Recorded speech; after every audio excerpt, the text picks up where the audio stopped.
Cultivating the Tao has never been an easy path, but for Li Fan, it was tens of thousands of times more brutal. At Great Xian Nation, Xianjing, Grand Tutor's Manor, Li Fan sat proudly in the lavish palace. A beauty at his right poured wine, another knelt at his feet serving him, their voices soft and sweet.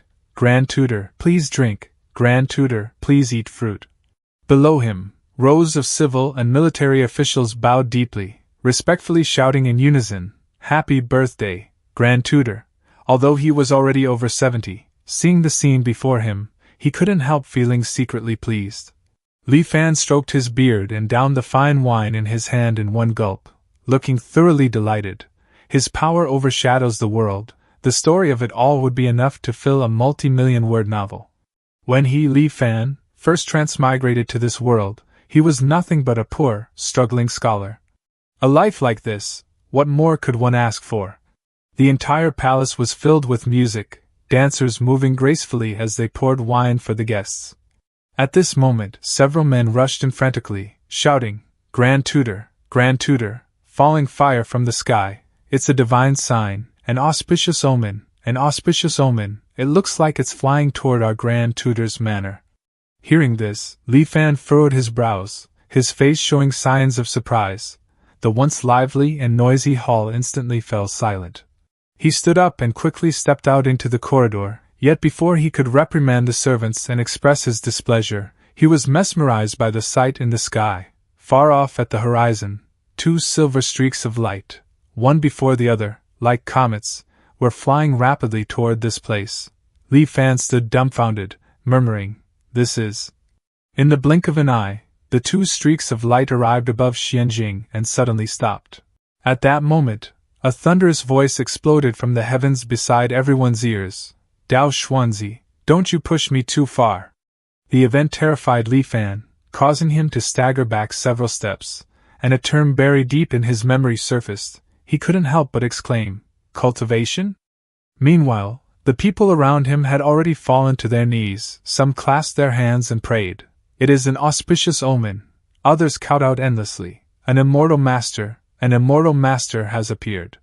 Li Fan still couldn't believe his own eyes, thinking inwardly, "How can this be?" The two cultivators in the sky naturally paid no attention to the thoughts of the mortals below. Dao Xuanzi, a cultivator with a scholarly appearance, spoke. "Ko Hong, did you really think I'd let you go just because you fled to this land of immortal extinction? Hand over the cultivation method you obtained that day, or this won't end until one of us is dead." Ko Hong let out a cold snort, his voice full of disdain as he replied, "A joke. It's precisely because I lack a core formation method that I've been trapped at the foundation establishment stage for nearly 100 years. Now, my lifespan limit is approaching, and I'm about to turn to dust. Having finally obtained this core formation method, how could I possibly hand it over to another?"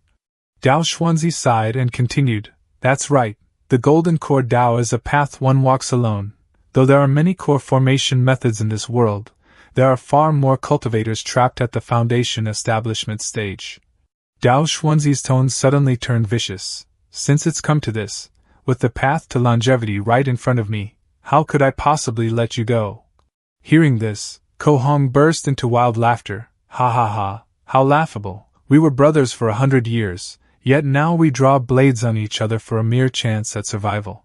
Dao Xuanzi sneered without responding, and Ko Hong continued, "I know I am not your match. It seems I won't be escaping my fate today. However, there are so many mortals in this place. I wonder, can you withstand such a dense concentration of the immortal mortal miasma?" As soon as he finished speaking, he circulated his energy, and a fierce surge of spiritual power manifested into a blazing red dragon coiling around him. Dao Xuanzi was not to be outdone. He gently brushed his sword, and his spiritual power transformed into a massive blade surrounded by swirling purple energy. Dao Xuanzi pointed the sword tip toward Ko Hong and asked coldly, "Ko Hong, what do you think you're doing?" Ko Hong laughed maniacally. "If you can't handle the power of the immortal mortal miasma, perhaps I can find a chance to live."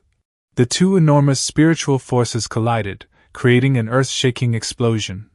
Its shockwaves spread across hundreds of miles around Xianjing.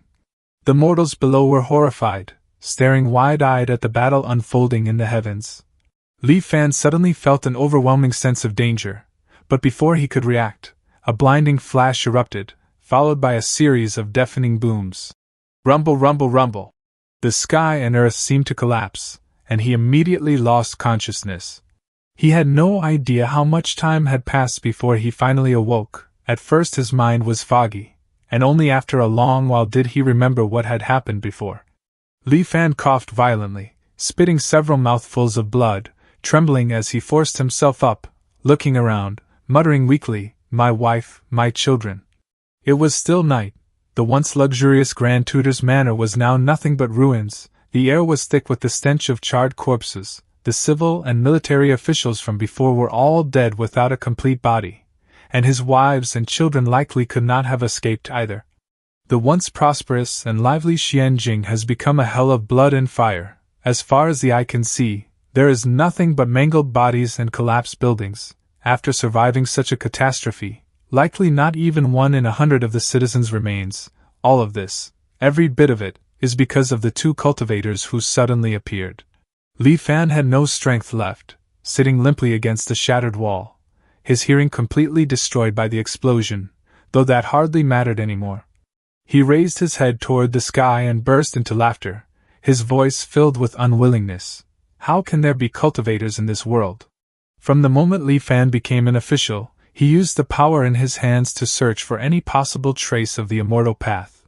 After I became the Imperial Tutor, standing above all others, he scoured the entire world. North to the frozen sea, south to the great ocean, east to the ruinous abyss, and west to the linked mountains, and all of Great Xian, there wasn't a single shred of evidence that immortals existed. Li Fan trembled with rage. I had already given up, I had already grown old. Were those 2 people immortals? And where did these immortals come from? Fate is toying with me. At the same time, Li Fan felt a sense of profound relief, because before dying, he finally confirmed that immortals truly existed. At that moment, Li Fan suddenly shouted, "Huanjin!" A surge of energy appeared at his fingertip. A line of glowing words emerged in the darkness. When the true is made false, the false becomes true. Then the characters dispersed and transformed into a luminous screen.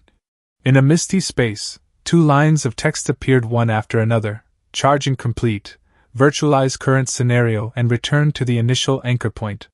At the same time, numerous images linked together appeared, quickly filling the entire screen. Huanjin, this is the name Li Fan gave to his unique treasure. Its function is to turn truth into illusion, reality into virtuality. It transforms everything he has truly experienced into a simulated, illusory experience, allowing him to return to a set anchor point. The exact moment he first transmigrated to this world. In fact, this is already Li Fan's second life since transmigrating to the Great Xian nation. In his first life, although he harbored great ambitions, he ultimately remained an ordinary man. He wanted to become the Zhuan Yuan, yet he repeatedly failed the imperial examinations. Only after turning 30 did he finally give up the dream of becoming an official and turn to running a small business instead. He became a common wealthy patriarch in the eyes of others, then married, had children, and lived out an ordinary, uneventful life. It wasn't until he was old and lying on his deathbed, with his life hanging by a thread, that Li Fan finally awakened his unique treasure, Huanjin. That is precisely what led to his unstoppable rise in this second life. Because once the Huanjin system fully charges, it allows him to restart this life and return to the breakpoint to begin anew. However, he cannot restart just yet. There are still important things he must accomplish in this current life. Turning off the luminous screen and returning to reality, Li Fan steadied his mind and began handling the aftermath of Xianjing's destruction by the cultivators. He ordered the soldiers, "Relay my command. Order the garrison camp stationed outside the city to rush to Xianjing and maintain order in the disaster's aftermath." Most of Xuanjing's buildings were destroyed. After Li Fan's trusted garrison camp takes control of Xianjing, not only can they expedite the post-disaster reconstruction, but more importantly, Li Fan can stay in the barracks to oversee the cleanup efforts and secretly send people to investigate the whereabouts of the 2 cultivators. 1 month later, the ruined city of Xianjing had only just begun to recover a semblance of life. Several months later, the ruined city of Xianjing had only just begun to recover a semblance of life. The secret agents returned to reporting to the Grand Tutor, "There is still no news of those two cultivators." Li Fan thought in disappointment. "I shouldn't have gotten my hopes up about this. In that case, I have nothing left to cling to in this life." Standing in the newly rebuilt Grand Tutor's manor, Li Fan opened Huanjin again, virtualized current scenario and returned to the initial breakpoint. Li Fan did not hesitate. Yes.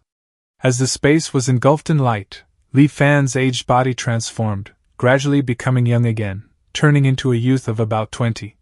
Fragmented memories flashed around him, finally stopping at the image of the two cultivators.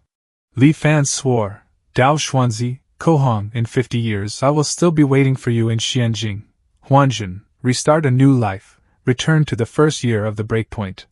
The system responded, "Understood." His body was pulled into the temporal portal, and to Li Fan, riches and honor are but fleeting clouds to him. In the next life, he will hunt the immortals. A series of system messages appeared. You returned to Anchor Year 1, overjoyed, you acted out, and were almost forced by your aunt to drink exorcism water from the village witch. Half a year later, you took the provincial exam. Although you placed low, in the 30s, you ultimately succeeded in becoming a Jiren, bringing honor to your ancestors. Anchor Year 2, you took the metropolitan exam and passed. You performed exceptionally well in the palace exam, placing in the second rank, and were bestowed the title of Jinshi. You pulled strings in Xianjing and obtained the post of county magistrate for Jiangnan's Wen County. Anchor Year 3, you began to cultivate your trusted inner circle. You successfully produced a batch of explosives and matchlock rifles. Anchor Year 5, refugees gathered to rebel against Prince Langya's manor. You led troops to the rescue, saving Prince Langya's family. Prince Langya was deeply grateful to you. Anchor Year 6, you were promoted to prefect of Jianghuai Prefecture and married the daughter of the Vice Minister of Rights. Anchor Year 7, your wife bore you a son. Anchor Year 10, Princess Langya gave birth to a son. You personally visited to offer congratulations and presented a carefully prepared gift. Anchor Year 15, the Emperor passed away. Prince Langya inherited the throne, changing the era name to Xianjing. Emperor Xianjing summoned you to the capital, promoted you to Vice Minister of War, and ordered you to lead troops to suppress rebellions. Anchor Year 18, you wiped out the rebel armies. Emperor Xianjing reclaimed your military authority and promoted you to Minister of War, appointing you Grand Tutor to the Crown Prince. Anchor Year 20, the Empress was suddenly implicated in a witchcraft case. Emperor Xianjing was furious and confined her to the cold palace. The Crown Prince secretly sought your help, and you decisively agreed. Through private investigation, you found the person who framed the Empress, clearing her name. However, Emperor Xianjing did not release the Empress from the cold palace. Anchor Year 25, you secretly received news that someone had reported you for privately visiting the Empress in the cold palace. In the same year, Emperor Xianjing was assassinated while traveling. The officials retrieved the Empress from the cold palace.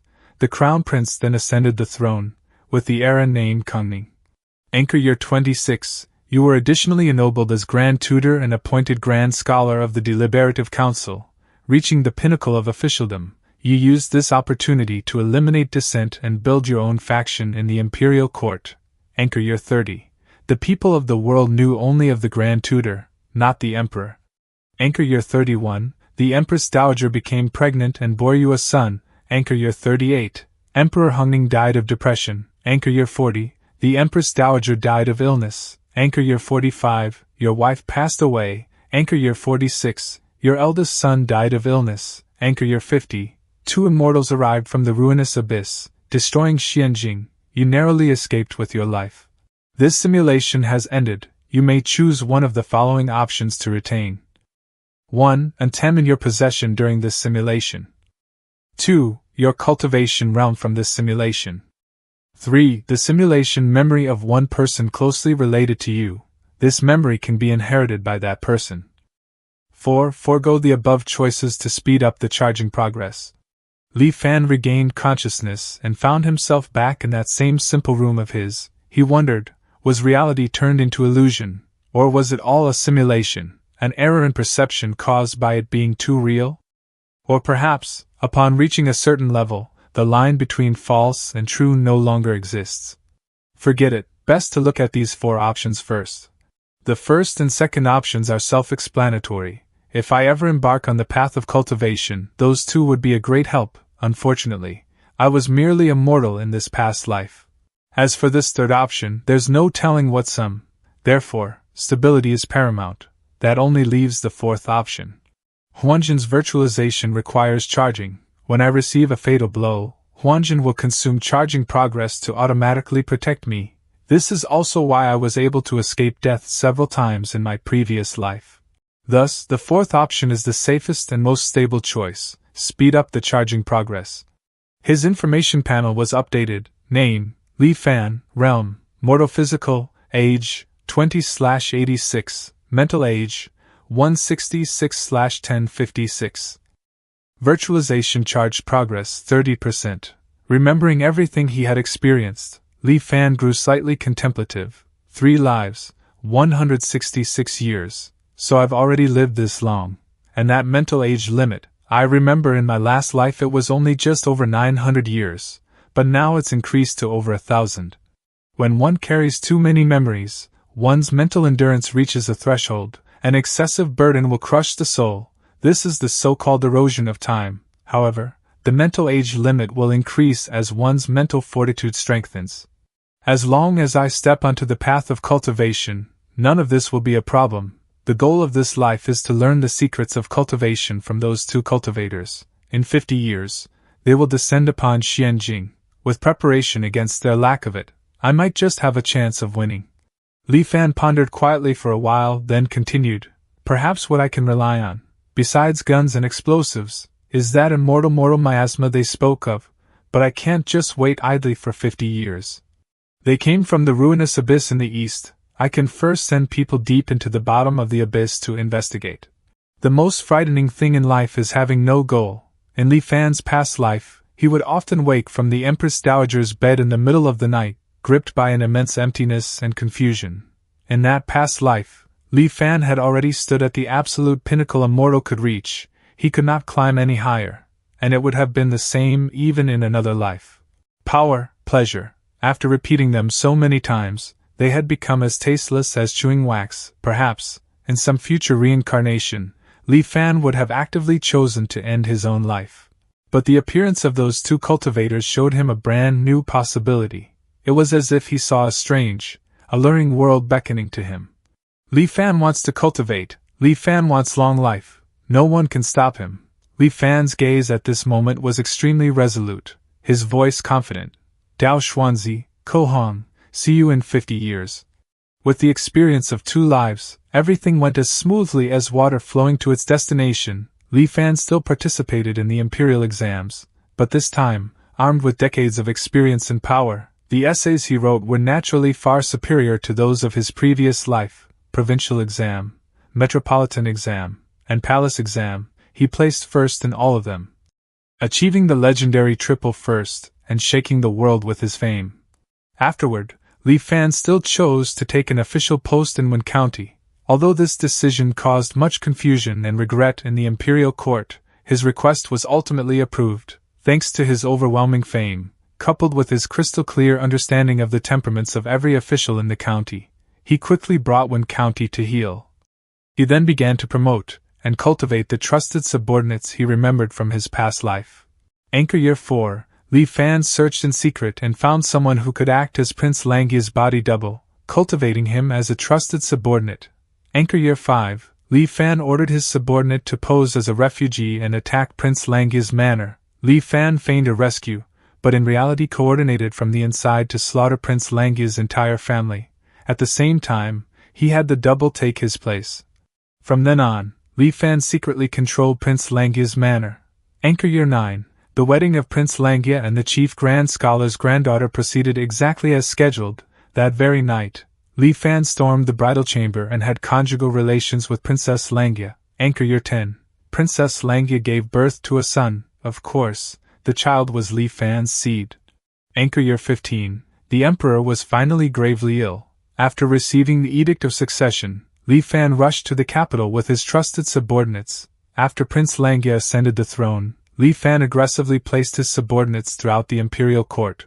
With the Chief Grand Scholar's covert cooperation, he easily seized complete control of the situation. Anchor Year 20, after helping his own son become emperor, Li Fan enfeoffed himself as Grand Tutor, stepping out from behind the curtain to stand at the forefront once more, again wielding supreme power over the realm. After this, far from stagnating, the wheels of Great Xian's development did not slow at all. Instead, under Li Fan's will, they turned even faster than before. Anchor Year 35, Grand Tutor's Manor. Li Fan carefully read the secret letter brought by his subordinate. After reading it, he frowned and asked again, "So, the fog over this ruinous abyss dissipates for half a day every 15 years. The spy explained, reporting to the Grand Tutor, "That is correct. The immortal seeking camp was ordered to station by the ruinous abyss and observe day and night. We finally made a breakthrough a few days ago. After the great fog dispersed, a faint light could be seen shining from the bottom of the abyss. We used a telescope to observe and actually discovered an inverted landscape. Although what each person saw was not identical, there were 10,000 mountains rising and falling, with magnificent structures hidden among them, barely visible. There were towering cities on the plains, bustling with life, with no less than 1,000,000 people. There was even a city in the sky wreathed in rosy light, with all kinds of rare and exotic beasts flying about. It was truly," Li Fan continued, "so they really did come from the ruinous abyss."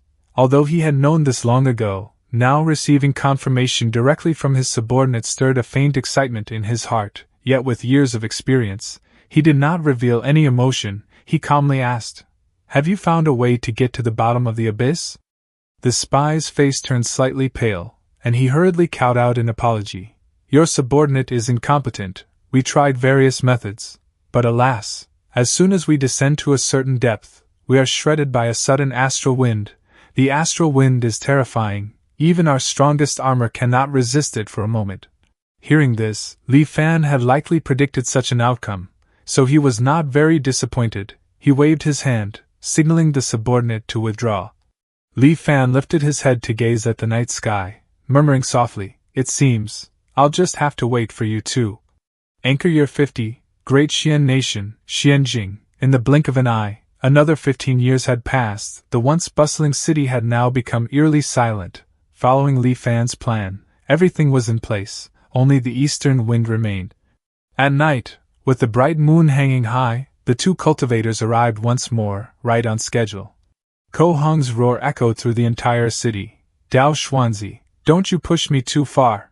Pow pow pow pow, countless sparks flared, tens of thousands of bullets cascading like a waterfall. In an instant all of them fired toward the two immortals. There was no scene of flesh and blood, only rippling waves spreading around the two cultivators, some invisible force blocking the torrent of bullets. Faced with an encirclement of over 1,000 mortals, the expressions of the two cultivators remained utterly calm. Perhaps in the eyes of cultivators, mortals were like ants. Seeing the bullets frozen in the air, Ko Hong couldn't help but wonder inwardly, what are these tiny metal pellets? Ko Hong gently raised his right hand, grabbed a soldier, and lifted him into the air, seizing the gun from the soldier's hands while casually tossing the man aside. Examining the gun closely, Ko Hong assessed it with a single glance and immediately understood its mechanism. A bit interesting, using intricate mechanical structures in place of formations, and the explosive power of mortal things in place of spiritual energy.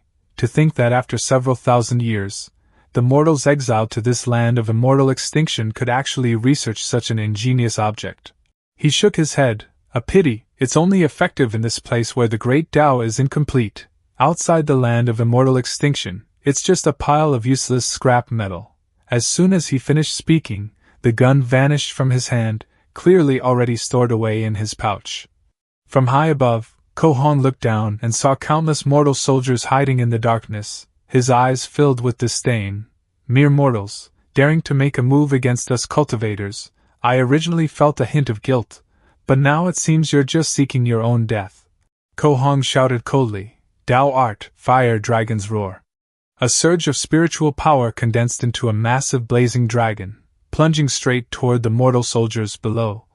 Explosions roared endlessly. The houses of Xianjing City were like flimsy toys, offering no resistance as they were easily destroyed. The crimson flames, like a starving beast, consumed everything they touched. Suddenly, Ko Hong frowned, startled and horrified. A surge of doubt rose within him. What's going on? That fire dragon's roar of mine is fundamentally not something mortals can withstand. Why are there still so many people alive?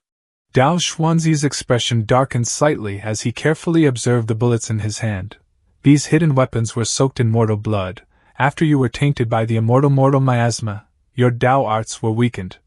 We were ambushed the moment we arrived, and the enemy even used the immortal miasma. They were clearly prepared. The two looked at each other, a single thought flashing in both minds. This place is bizarre. We shouldn't stay long. Even though Dao Xuanzi and Ko Hong could point their swords at each other for a cultivation manual, that was a matter between the two of them. But now, with these unexpected variables and before thousands of mortals, two people who had cooperated for hundreds of years instinctively chose to flee first as a gesture of courtesy. Just as they were about to escape, a voice rang out from below. Dao Xuanzi, Ko Hong, if you two flee today, tomorrow, the news that you obtained a core formation method will spread throughout the entire cultivation world. The voice was somewhat aged, yet utterly composed and merciless. The figures of Dao Xuanzi and Ko Hong stiffened, their expressions filled with disbelief. How is that possible? Only the two of us know about obtaining the core formation method. How could the news have leaked? Who is it? For a moment, both plunged into deep fear. And at the same time, while the two were mentally shaken, dozens of artillery shells, trailing long blazing tails, streaked toward them. Ko Hong snapped back to his senses and shouted angrily, "You're courting death." But at that moment, Dao Xuanzi's panicked voice rang out, "Not good, Ko Hong, dodge, quick!" Huh! Ko Hong was stunned, and as his divine sense swept over the incoming shells, his face turned horrified. He tried to dodge, but it was already too late. There was no deafening explosion, only clusters of thick crimson liquid bursting outward, forming a rain of dark red that fell upon the two of them. Ah! Blood-curdling screams echoed across the horizon. At that moment, the terrifying aura that once made mortals tremble rapidly faded from the two cultivators. They resisted for a short while, but soon could no longer endure, falling from the sky into the encirclement of specially trained mortal soldiers. Ko Hong lay motionless on the ground, close to death. Dao Xuanzi seemed to fare slightly better, but was also hanging by a thread. Just then, a soldier shouted from afar, "Immortal Masters, our Grand Tutor has given an order. If you two surrender, your lives can be spared." Surrender. The grievously wounded Dao Xuanzi glanced at his lifelong friend, whose eyes burned with unwillingness but could no longer speak. A cold laugh escaped him. Seeing his expression, Ko Hong understood what he was planning to do. With the last of his strength, he shook his head weakly before sliding his storage ring toward Dao Xuanzi. "Take my storage ring, go." His lips barely moved before his head slumped. Now, Ko Hong has fallen into the sleep of 1,000 autumns. Above, a gold dragon materialized in the sky, writhing in agony as if struggling against an unseen force. But its efforts were futile. It withered away, flesh and muscle vanishing until, as if turning into a tree branch. Only then could onlookers see it clearly. An unremarkable brown branch had taken root within the dragon, devouring it whole.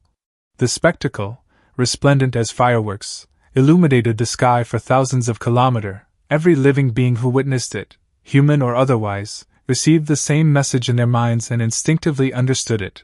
Foundation Establishment Cultivator Ko Hong, cultivated for 205 years, achieved his Dao foundation with the mystical object dragon branched in the land of immortal extinction. He was besieged by several thousand mortals and was carelessly injured by the immortal miasma. His cultivation was instantly lost, and his life fan neared its end. Now, his body perishes and his Dao disperses, returning to heaven. A shared sorrow, an inexplicable grief, an overwhelming sympathy. All beings beneath this phenomenon in Xianjing City were drowned in such emotions, unable to pull themselves away. The dazzling vision persisted for nearly an hour before finally fading. Regaining their senses, the soldiers turned their gazes to the remaining aged cultivator. "Immortal Master Dao Xuanzi, our Grand Tutor has no intention of fighting you to the death. If you give up resisting, our Grand Tutor guarantees your life. A tiger on flat ground gets bullied by stray dogs." Dao Xuanzi's face darkened to the color of storm clouds. his teeth ground together with an audible creak as a chaotic storm of emotions surged inside him: grief, bitter humiliation, and a crushing sense of powerlessness. Hidden in the shadows, watching the scene unfold before him, a trace of doubt arose in Li Fan's heart. When Ko Hong died just now, I seemed to hear a strange voice from the sky. Li Fan sighed inwardly. But what that voice was is no longer important, because hunting immortals in this life is already hopeless. I don't expect miasma to be so lethal to cultivators. As expected, Dao Xuanzi ignored their calls. He scanned his surroundings, trying to find the mastermind behind this ambush. I do not know who you are, nor do I know your purpose. Today, we brothers were plotted against by you, resulting in death and the loss of our Dao. There is nothing more to be said. His voice turned icy. However, I cannot accept this. Hiding behind mortals, and even using the immortal miasma, a despicable thing scorned by all cultivators. Dao Xuanzi took a deep breath, then continued, My brother, Ko Hong, died at the hands of someone like you. I feel it was not worth it for him. Slowly, he rose into the air once more, looking down upon the wary soldiers with an expression devoid of joy or sorrow. You have all seen my brother's foundation establishment mystical object. Now, I invite you all to take a look at mine. With the wonders of heaven and earth, I build my Dao foundation. Dao Xuanzi said solemnly. My Dao foundation is named Dao Xian, a massive, broken iron sword materialized in the air above Xianjing City. All living beings beneath the great sword's shadow felt their thoughts turn sluggish and slow, like rusted machinery grinding to a halt. I have a sword, I invite you all to view it. The world abruptly brightened. Every soul within Xianjing City froze, as if plunged into absolute stasis. Then, like glass fracturing into countless shards, the entire city splintered apart in an instant. Huanjun, as Li Fan silently recited these words, his charging progress plummeted. Then, his consciousness faded. This simulation has ended. Li Fan regained consciousness, his mind still reeling from the sheer force of Dao Xuanzi's final sword strike. Awe surged through him. Is this a peak foundation establishment cultivator? If it weren't for the immortal miasma, even if I reincarnated 100 times and leased countless schemes, it wouldn't be enough to pose a threat to them.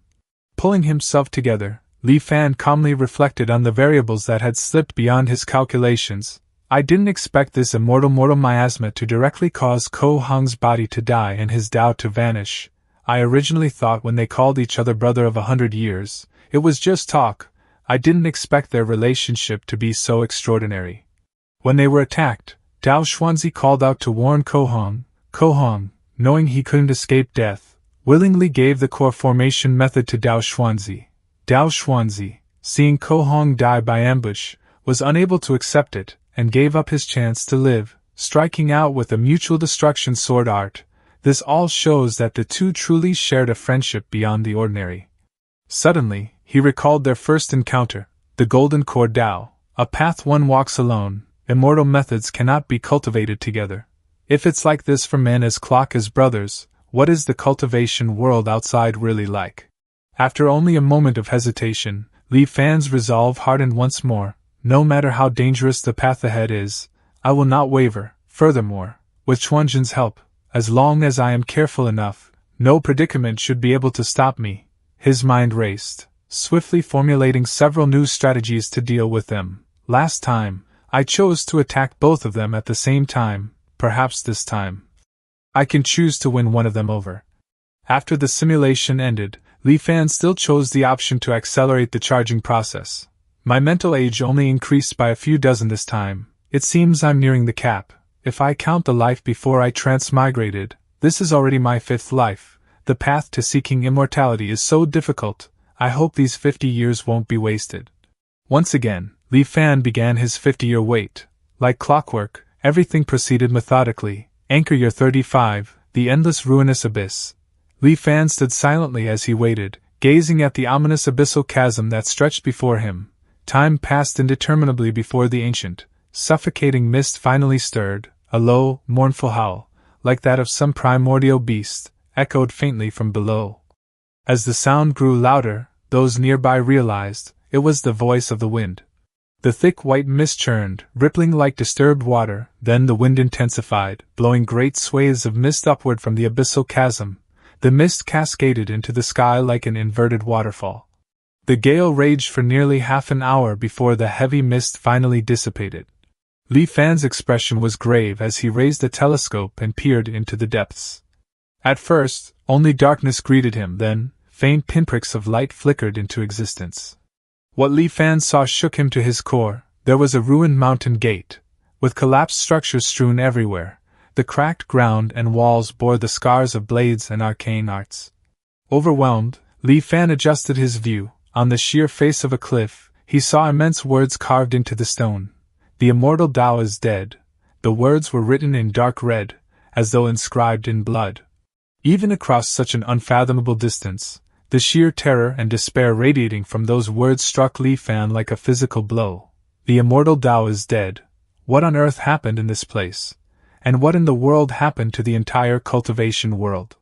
Time flowed onward, and anchor year 50 soon arrived. On Li Fan's 70th birthday, thousands of soldiers stood ready in Xianjing City. Ko Hong whirled around with a furious roar, hovering midair above the city.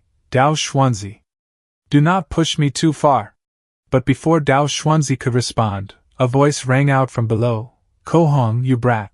By order of Immortal Master Dao Xuanzi, we have been waiting for you. The voice seemed to come from everywhere at once, echoing through the streets. Along with it came a storm of bullets. Caught off guard, Ko Hong was struck head-on. Shock and fury warred within him. How is that possible? Could Dao Xuanzi have known I would flee here? Then, to his horror, Ko Hong realized that his spiritual chi was draining rapidly as he defended against the attacks. A sweep with his divine sense revealed the truth. Immortal miasma? Dao Xuanzi, you are truly despicable. Dao Xuanzi, meanwhile, was utterly bewildered. What's going on with these mortals? Why are they attacking Ko Hong under my banner? And they can even use the immortal miasma? He hastily explained, this place is rather strange, Ko Hong. These mortals are not under my command. Dao Xuanzi felt as though he had stepped into a carefully laid trap. The sinister aura of this place filled him with foreboding. At this time, an aged voice suddenly echoed from all directions. How can Immortal Master Dao Xuanzi turn his back on us like this? Didn't we agree that as long as we helped you kill this Ko Hong here, and seize his core formation method, you would lead my clan out of this immortal forgiven land? The voice carried both grievance and resentment. Ko Hong's hair bristled with fury. Still say it's not you. Besides you and me, who else in this world would know about the core formation method? Dao Xuanzi's heart sank like a stone. He swept his divine sense across Xianjing City, thinking to himself, this person actually knows about the core formation method. Meanwhile, the voice below continued relentlessly. You should know, we incurred the wrath of the masses for the sake of the immortal miasma you spoke of. Now, public resentment is boiling over. If the immortal master cannot keep his promise and lead us out, I fear it won't be long before my clan dies without a burial place. Falsely accused, Dao Xuanzi's patience snapped. He lunged toward the source of the voice. I've found you. Shameless villain, shut your mouth. Dao Xuanzi was extremely surprised. He found that it was emitted from a strange rectangular object. The voice continued to mock him. Does the immortal master intend to silence us by death right now? Dao Xuanzi clenched his teeth in frustration. What Dharma artifact is this? This person is surprisingly cautious. With a snarl, Dao Xuanzi crushed the device in his grip. To Ko Hong, it looked like Dao Xuanzi, exposed and humiliated, had flown into a rage and sought to silence the man he'd employed. Throwing his head back, Ko Hong let out a roar. Dao Xuanzi! We have known each other for 100 years, yet I never thought I had misjudged you so. You want the core formation method, don't you? Why resort to so many underhanded tricks? I won't run anymore. If you have the skill, come and take it. Dao technique, Flame Dragon's Wrath. A raging fire dragon coiled around Ko Hong, its deafening roar shaking the heavens.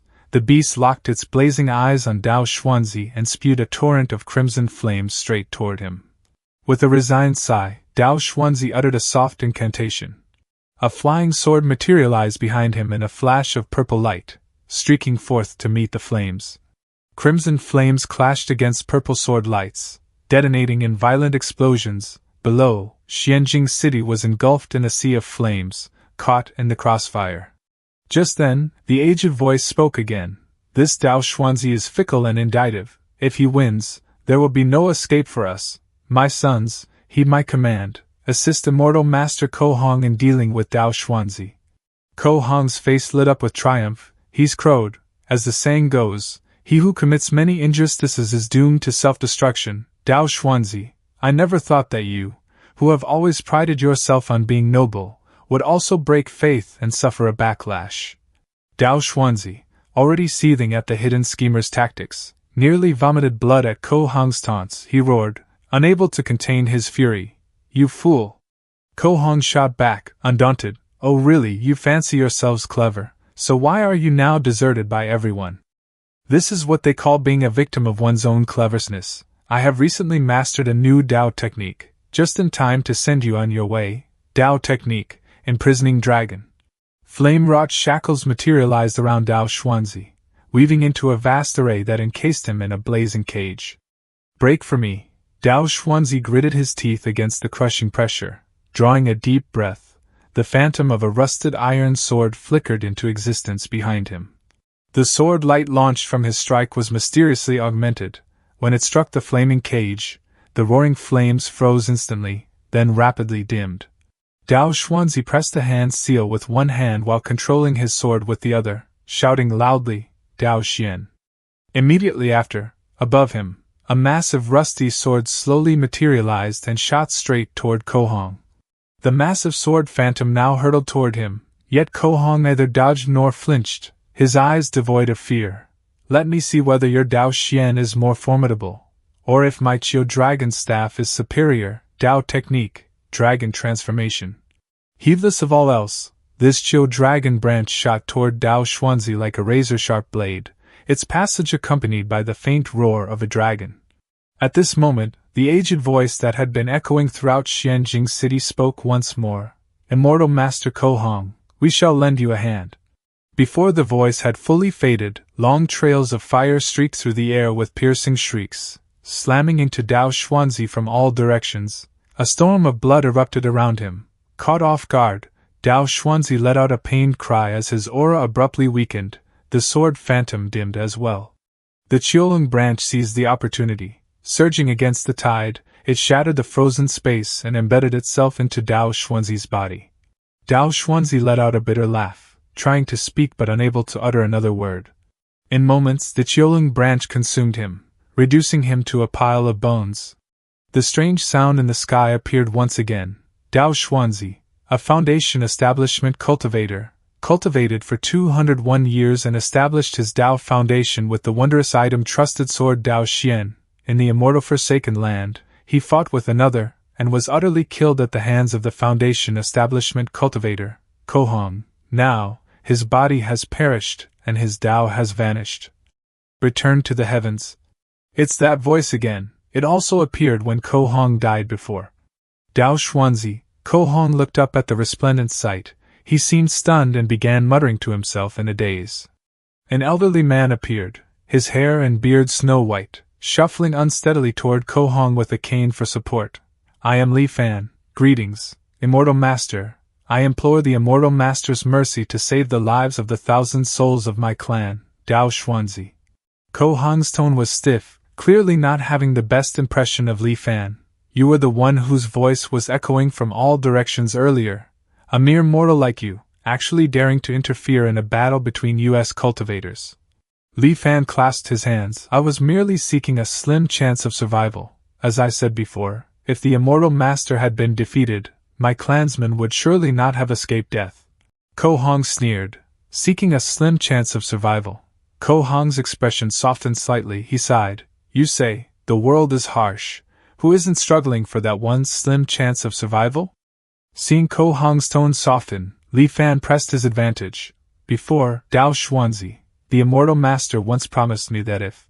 Before he could finish, Ko Hong frowned and cut him off. For 100 years, Dao Xuanzi has always appeared to be a man of his word, but in reality, he acts without any principles, even deceiving mortals.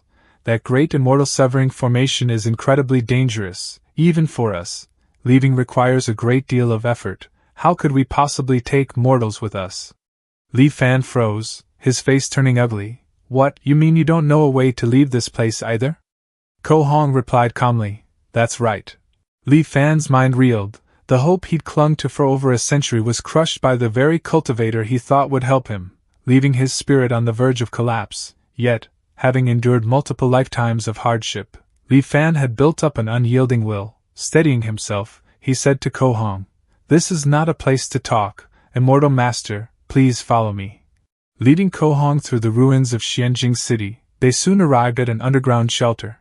With visible hesitation, he asked Ko Hong what the Immortal Master said before, about being unable to take mortals out of this immortal forsaken land. Is it true? Ko Hong frowned. You are but a mere mortal, why would I lie to you? Perhaps a golden core stage cultivator could protect mortals while breaking through that great immortal severing formation, but for someone with a foundation establishment stage cultivation base, it is absolutely impossible. Li Fan asked again, does that mean there is no hope for us mortals to ever leave this world? Ko Hong pondered, then shook his head, his tone dripped with disdain. To leave the immortal forsaken land, one must pass through the great immortal severing formation. With the frail body of a mere mortal, it is utterly impossible to pass through. Besides, you're already old enough to have one foot in the grave. Why are you so obsessed with leaving this place? Isn't it nice being a local emperor? Li Fan refused to relent. If my descendant S could cultivate to the foundation establishment realm like the Immortal Master, wouldn't it then be possible for them to leave? Ko Hong burst into laughter. Ha ha ha. Let's not even mention that there isn't a shred of spiritual energy here, making cultivation impossible. Just the fact that immortals and mortals are eternally separated mortals here are covered in miasma. How could they possibly cultivate the path of immortality? He sneered. I advise you to give up on this idea. For mortals like you, if you how to cultivate, you must first go to the outside world to reconstruct your bodies and wash away this miasma. Otherwise, even if the great Tao to immortality were placed right before you, you could see it but never touch it. After several such definitive answers to his questions, Li Fan seemed to finally lose hope. Immortals and mortals are eternally separated. So, you're saying there really is no way? Ko Hong said, inexplicably cheered by Li Fan's despair. There really isn't. If the Immortal Master has no further instructions, this old man will take his leave. Ko Hong said, inexplicably cheered by Li Fan's despair. There really isn't. If the Immortal Master has no further instructions, this old man will take his leave. As if crushed by this cruel truth, Li Fan staggered away in a daze. Ko Hong's expression changed, and a sense of foreboding surged within him. But it was too late. Thick red fog, saturated with immortal miasma, gushed from every corner of the room. Ko Hong's scream was swallowed by the encroaching mist. Outside the bunker, Li Fan's gaze was dark and unfathomable. Since immortals and mortals cannot coexist, then how could a mortal like me ever fully trust your words? Li Fan stared at Ko Hong's confession on the table, his heart sinking into despair. Ko Hong hadn't lied to him. He truly didn't know of any method that would allow a mortal to leave the immortal forsaken lands. His dream of cultivating immortality had crumbled. In a single night, Li Fan seemed to age greatly, not just physically, but in spirit as well. The information from Ko Hong's confession flashed through Li Fan's mind once more. According to Ko Hong, this place is an immortal forsaken land. The cause of it all stemmed from a great change in the ancient cultivation world thousands of years ago. At first, no cultivator paid any mind to this plague among mortals, until the first cultivator was infected by it. The plague was then strengthened and began to spread among cultivators. The vector of transmission was the very spiritual energy that cultivators relied on for survival. The plague, through the spiritual energy of heaven and earth, quickly spread throughout the entire cultivation world. For cultivators infected with this plague, a light case would mean their cultivation base would regress and their realm would fall. A severe case would mean losing their entire cultivation base overnight, becoming no different from a mortal, after which their body would perish and Tao vanish, returning the Tao to the heavens. As cultivators died in droves, despair began to fester among their ranks. Some, driven to madness, turned their fury upon the source of their suffering, the mortals. Thus began the great massacres. Facing the overwhelming might of the immortal masters, mortals had no power to resist. they could only submit to the slaughter.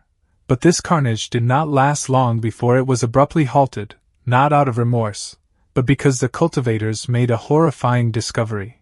As they slaughtered mortals en masse, the disease did not vanish with the deaths of the infected mortals. Instead, freed from its mortal vessels, it spread unrestrained through the world's spiritual chi.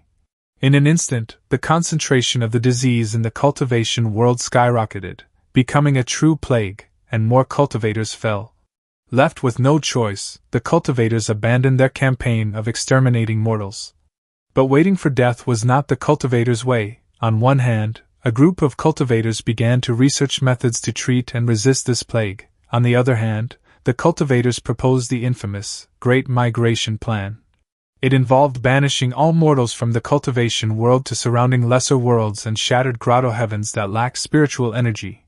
They would then use spell formations to permanently isolate them, preventing these mortals from ever returning.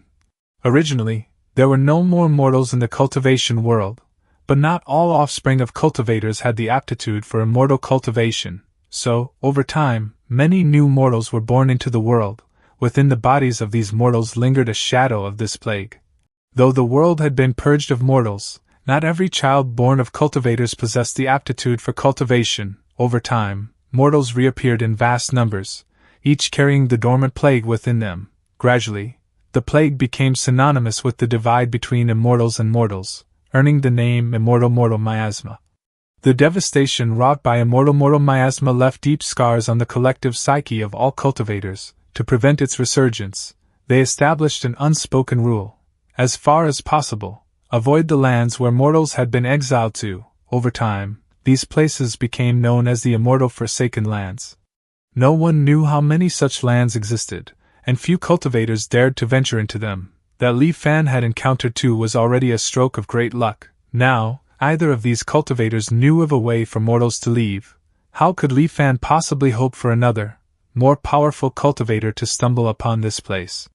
Moreover, as a mortal, his lifespan was finite. Even with his ability to simulate lifetimes, he could only relive his years within that limited lifespan. He was already 70 years old. His biological age limit was 86. In the remaining 16 years, his chances of encountering another cultivator were virtually zero. How could he not despair? The path to longevity was right before him, so close he could almost touch it, yet impossibly distant. How could he resign himself to this? Remembering the struggles of his past lives and the nearly 3 centuries of waiting, Li Fan couldn't bring himself to abandon the pursuit of immortality. Was there truly no way? Then, like lightning splitting the fog, a realization struck him. There were details he had overlooked before. Then, like lightning splitting the fog, a realization struck him. There were details he had overlooked before. In the silent prison cell, Li Fan's aged voice echoed. How did mortals travel to the immortal Forsaken Lands during the Great Migration? Ko Hong glanced at Li Fan and couldn't help but mock him. What, you still haven't given up? So what if you manage to get out? At 70 years old, you still want to pursue immortal cultivation? After a moment of silence, Li Fan suddenly asked, if you could return to the cultivation world, would you be able to cultivate again? Ko Hong was momentarily stunned. What? Li Fan promised.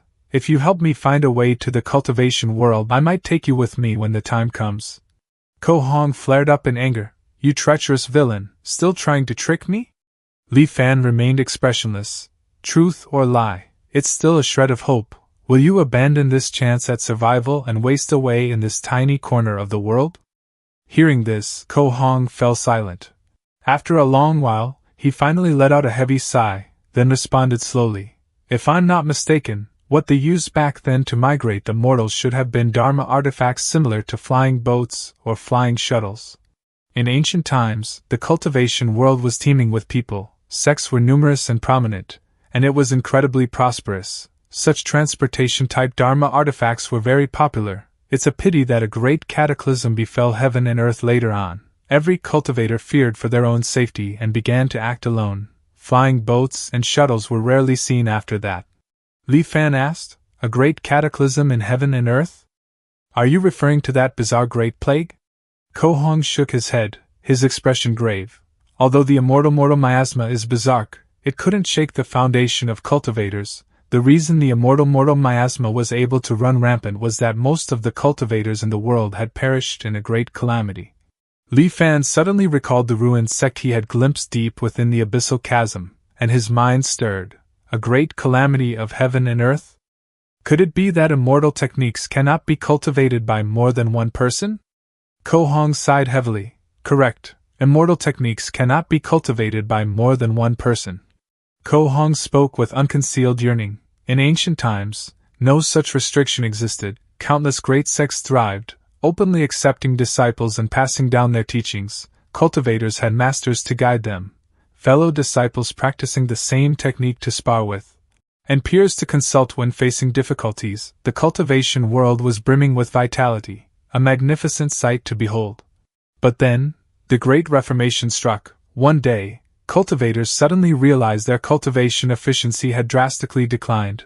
While cultivating, they could sense how many cultivators across the world were practicing the same technique, and to their horror, they discovered that the more people cultivating the same technique, the slower everyone's progress became. At first, restraint prevailed, and everyone attempted to search for solutions, but as decades passed, countless cultivators found their progress frozen, their lifespans running out. Eventually, the killing intent they had been suppressing could no longer be contained.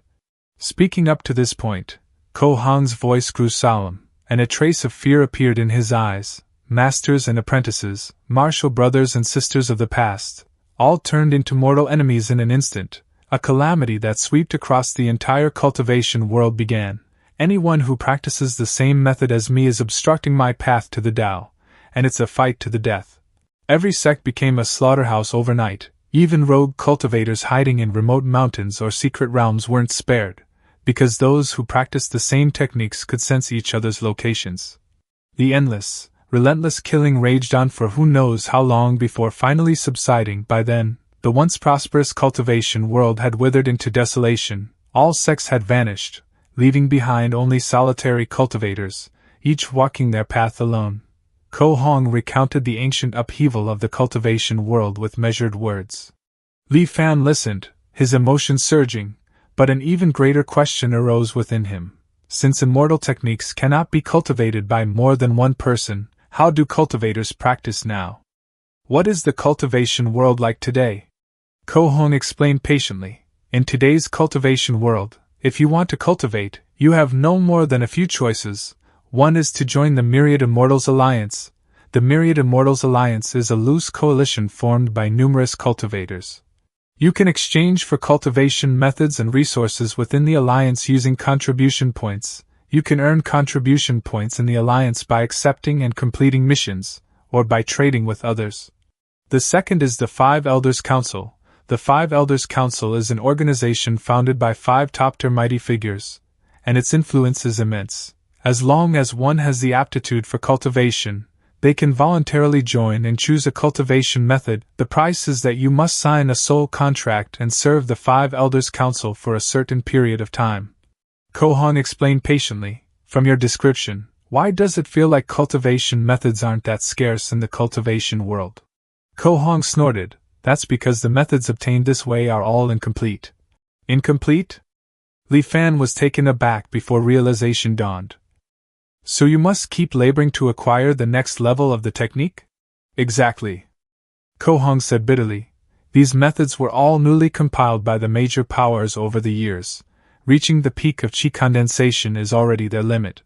To advance further and establish a Tao foundation, one must switch to a new cultivation method, and the same applies to realms above foundation establishment. Li Fan was shocked. Switch methods? If I have to switch methods and start over every time I break through to a new realm, doesn't that mean all my previous efforts will be for nothing? Ko Hong shook his head. That won't happen. All who cultivate must practice a fragment of the supreme primordial true scripture. This scripture is not a cultivation method, but more of a secret technique. Its function is to allow a cultivator to willingly disperse their realm without significant loss. After dispersing their cultivation to switch to another method, they can quickly catch up to their original realm. Li Fan marveled. To think such a miraculous method exists. He then smirked coldly. It's just that this fragment appeared at such a convenient time. Only in this way could the many cultivators of the world be made to accept constantly changing their cultivation methods. Ko Hong sighed deeply. But what can be done about it? A true method is hard to come by. Dao Xuanzi died without ever knowing that the reason I snatched the method and ran was not just because it was a core formation method, but because it was a true method that could lead directly to the nascent soul realm. Hearing that, Li Fan instinctively looked at the ring on his hand, thinking to himself, nascent soul, true method. He had confiscated all of Ko Hong and Dao Xuanzi's belongings, storing them inside this storage ring. Perhaps due to living through multiple lifetimes, his mental power far surpassed an ordinary man, so, despite normally requiring divine sense at the Qi refinement level to use this storage ring, he could use it effortlessly. Still, unless he found a way out of this immortal forsaken land, these treasures were useless to him. He hadn't bothered inspecting them yet.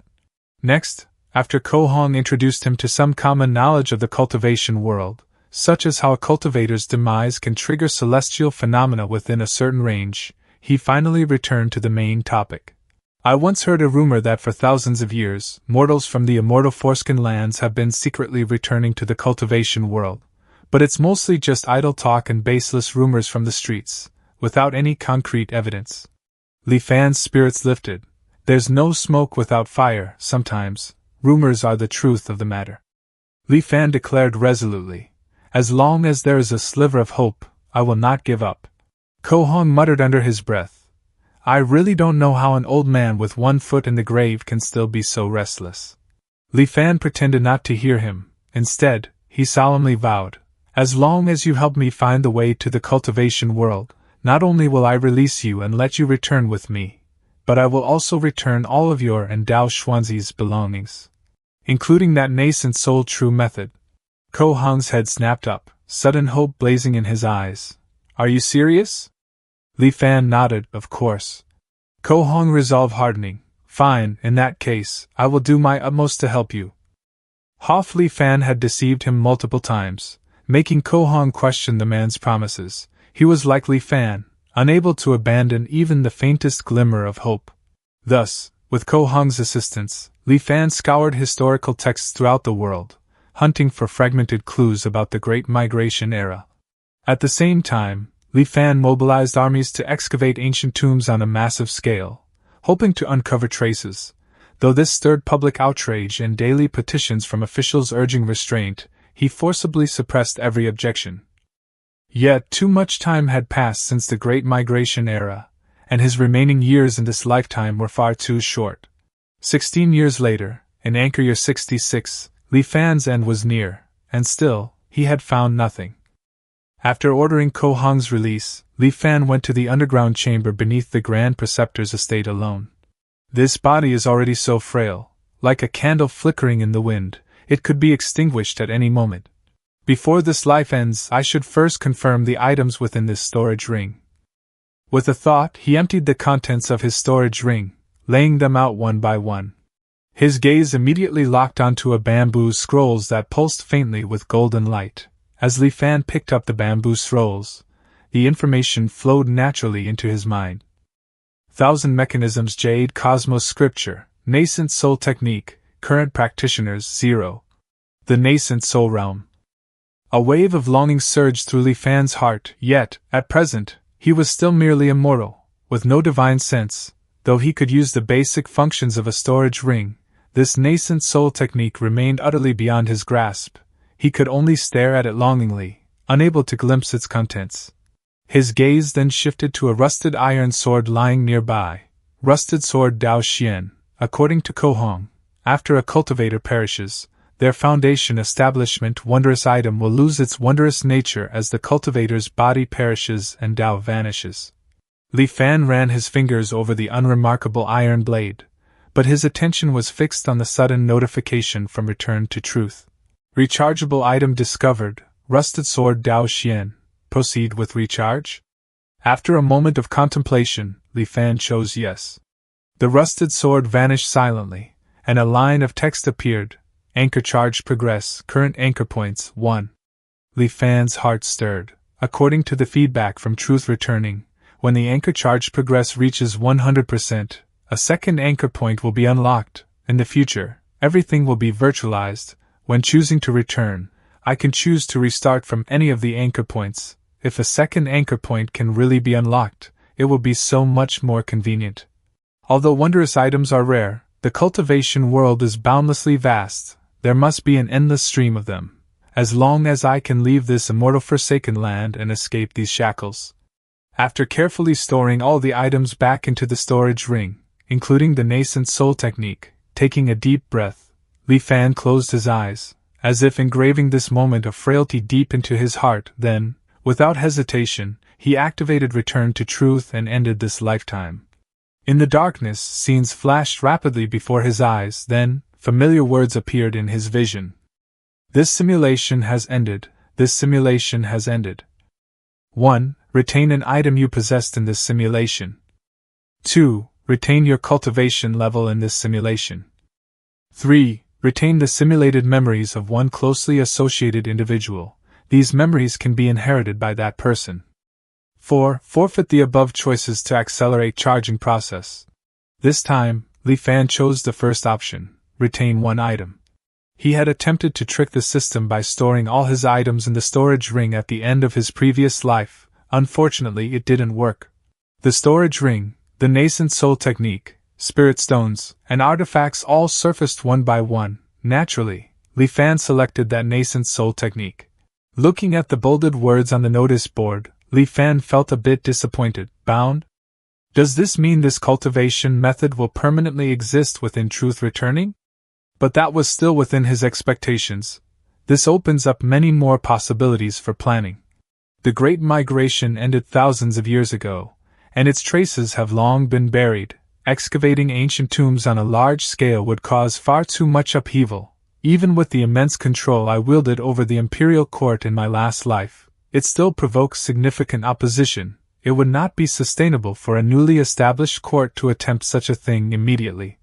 However, if I begin laying the groundwork now, spending 20 years preparing, perhaps I can still reshape the world's mindset. Time flowed onward, and Li Fan's sixth lifetime began. Everything followed its predetermined course, yet under Li Fan's subtle machinations, countless minute changes rippled through the world.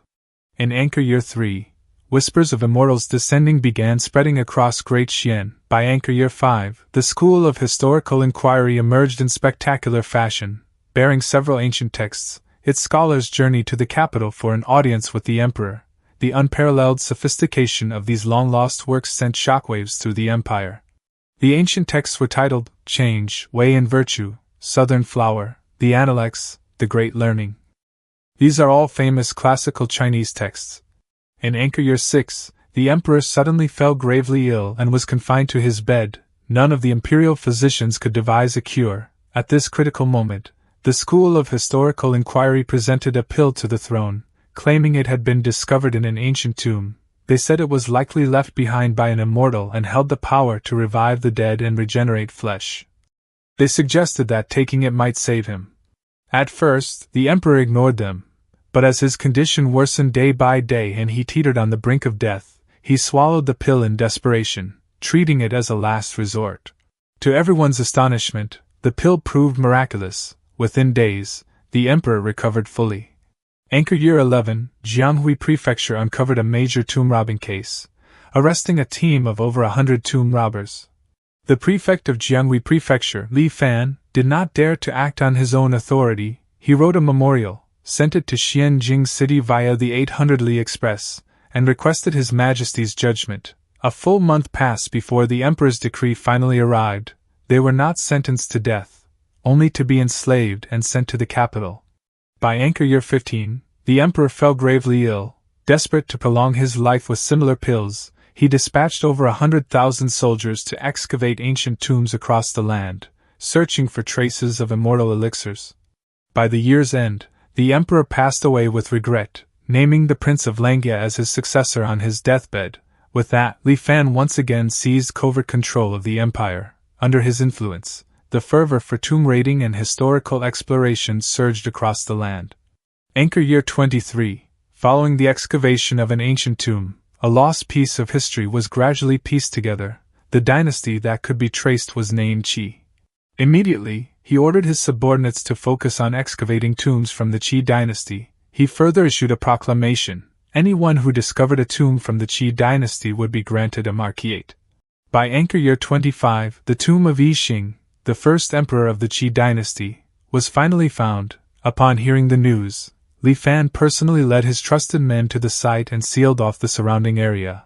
Once all obstacles were cleared, Li Fan entered the tomb's interior, surrounded by his retinue. The main passage stretched for hundreds of meters, and its walls were adorned with vivid murals, still strikingly clear despite thousands of years of age. At the end of the series of murals lay the main burial chamber. The chamber soared 40 to 50 meters high, stretching thousands of meters in length and width. Its ceiling mimicked a starry sky, inlaid with countless luminous pearls.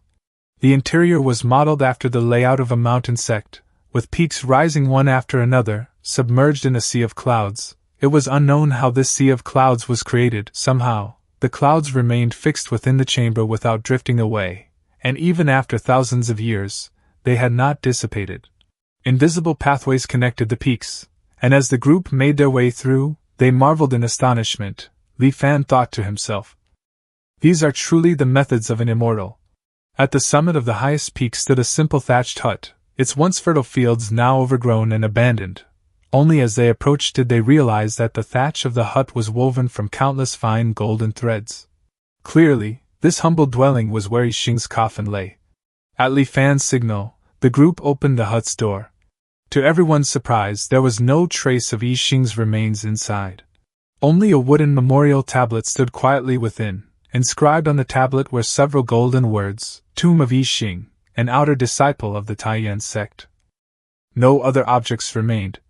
Li Fan thought to himself, it seems that although this person joined a sect called the Taiyan sect, he remained just an outer disciple and never set foot on the path to immortality.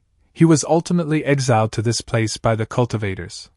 Even in death, he could not forget his sect, identifying not as an emperor, but always as an outer disciple of the Taiyan sect. However, according to Ko Hong, all the sects in the world should have perished during the Great Calamity before the Great Migration era. It seems now that there must be a hidden story behind this. This Yi Xing was likely entrusted by the cultivators of the Taiyan sect to oversee the Great Migration of this world. I just wonder if we'll be able to find the flying boat used for the migration back then. Finding no answers in the main burial chamber, Li Fan ordered members from the School of Historical Inquiry to dig around the area, hoping to uncover clues from the surrounding auxiliary tomb chambers. Several days later, bad news arrived, filling Li Fan with fury and helplessness. It turned out that among the burial records of one auxiliary tomb chamber, there was mention of a flying boat. Unfortunately, that very tomb chamber had been looted long ago. Judging by the damage, the theft had occurred over 1,000 years prior. Again. In a rare outburst of rage, Li Fan smashed several nearby objects. Every time I glimpse hope, it slips away like flowers in a mirror, or the moon reflected on water, utterly unattainable. Those around him fell deathly silent. It took a long while before he calmed his turbulent emotions. He ordered, a reward to the world. Whoever finds clues related to the immortal ark will be annulled as a marquis of 1,000 households. Another 10 years passed, then, in Anchor 35, things took an unexpected turn. On this day, Li Fan received an urgent report. The tomb of an immortal has been discovered? Li Fan was stunned, then overjoyed, quickly pressing for details. The secret agent respectfully replied, reporting to the Grand Tutor, a few days ago, a group of people were excavating an unremarkable grave when they were suddenly injured by a mysterious force, suffering heavy casualties. The ancient Sea King camp dared not be negligent and dispatched men to investigate overnight. Even with many highly experienced veterans, they could not disturb this small tomb into the slightest. Hearing this, Li Fan was utterly exhilarated. He immediately ordered his subordinates, bring the immortal miasma and open the tomb at once. Li Fan arrived and deployed immortal miasma, finally shattering the force surrounding the tomb. The tomb gate has been opened. Li Fan turned to his soldiers and solemnly warned, be careful during the excavation. Report to me immediately if you find anything resembling a flying boat. All the soldiers roared in unison, yes. A moment later, a secret agent dashed over and said, reporting to the Grand Tutor, "There is an object resembling a flying boat among the burial goods." Hearing this, Li Fan was utterly shocked. He immediately bolted toward the boat. Inside the burial chamber, standing out prominently among the array of funerary objects, was a small wooden boat. This small wooden boat was none other than the flying boat Li Fan had been yearning for. Thanks to a message carved into the walls by the tomb's owner before his death, Li Fan finally learned the full story. It turns out the tomb's owner was named Qian Hong, a Foundation establishment stage cultivator. Over 3,000 years ago, he was hunted by his enemies and, with nowhere else to go, hid in this immortal forsaken land. The immortal forsaken land is completely devoid of spiritual energy, and he didn't have many spirit stones on him. Before long, his spirit stones were depleted. Without spirit stones to replenish his spiritual energy, his cultivation base deteriorated day by day.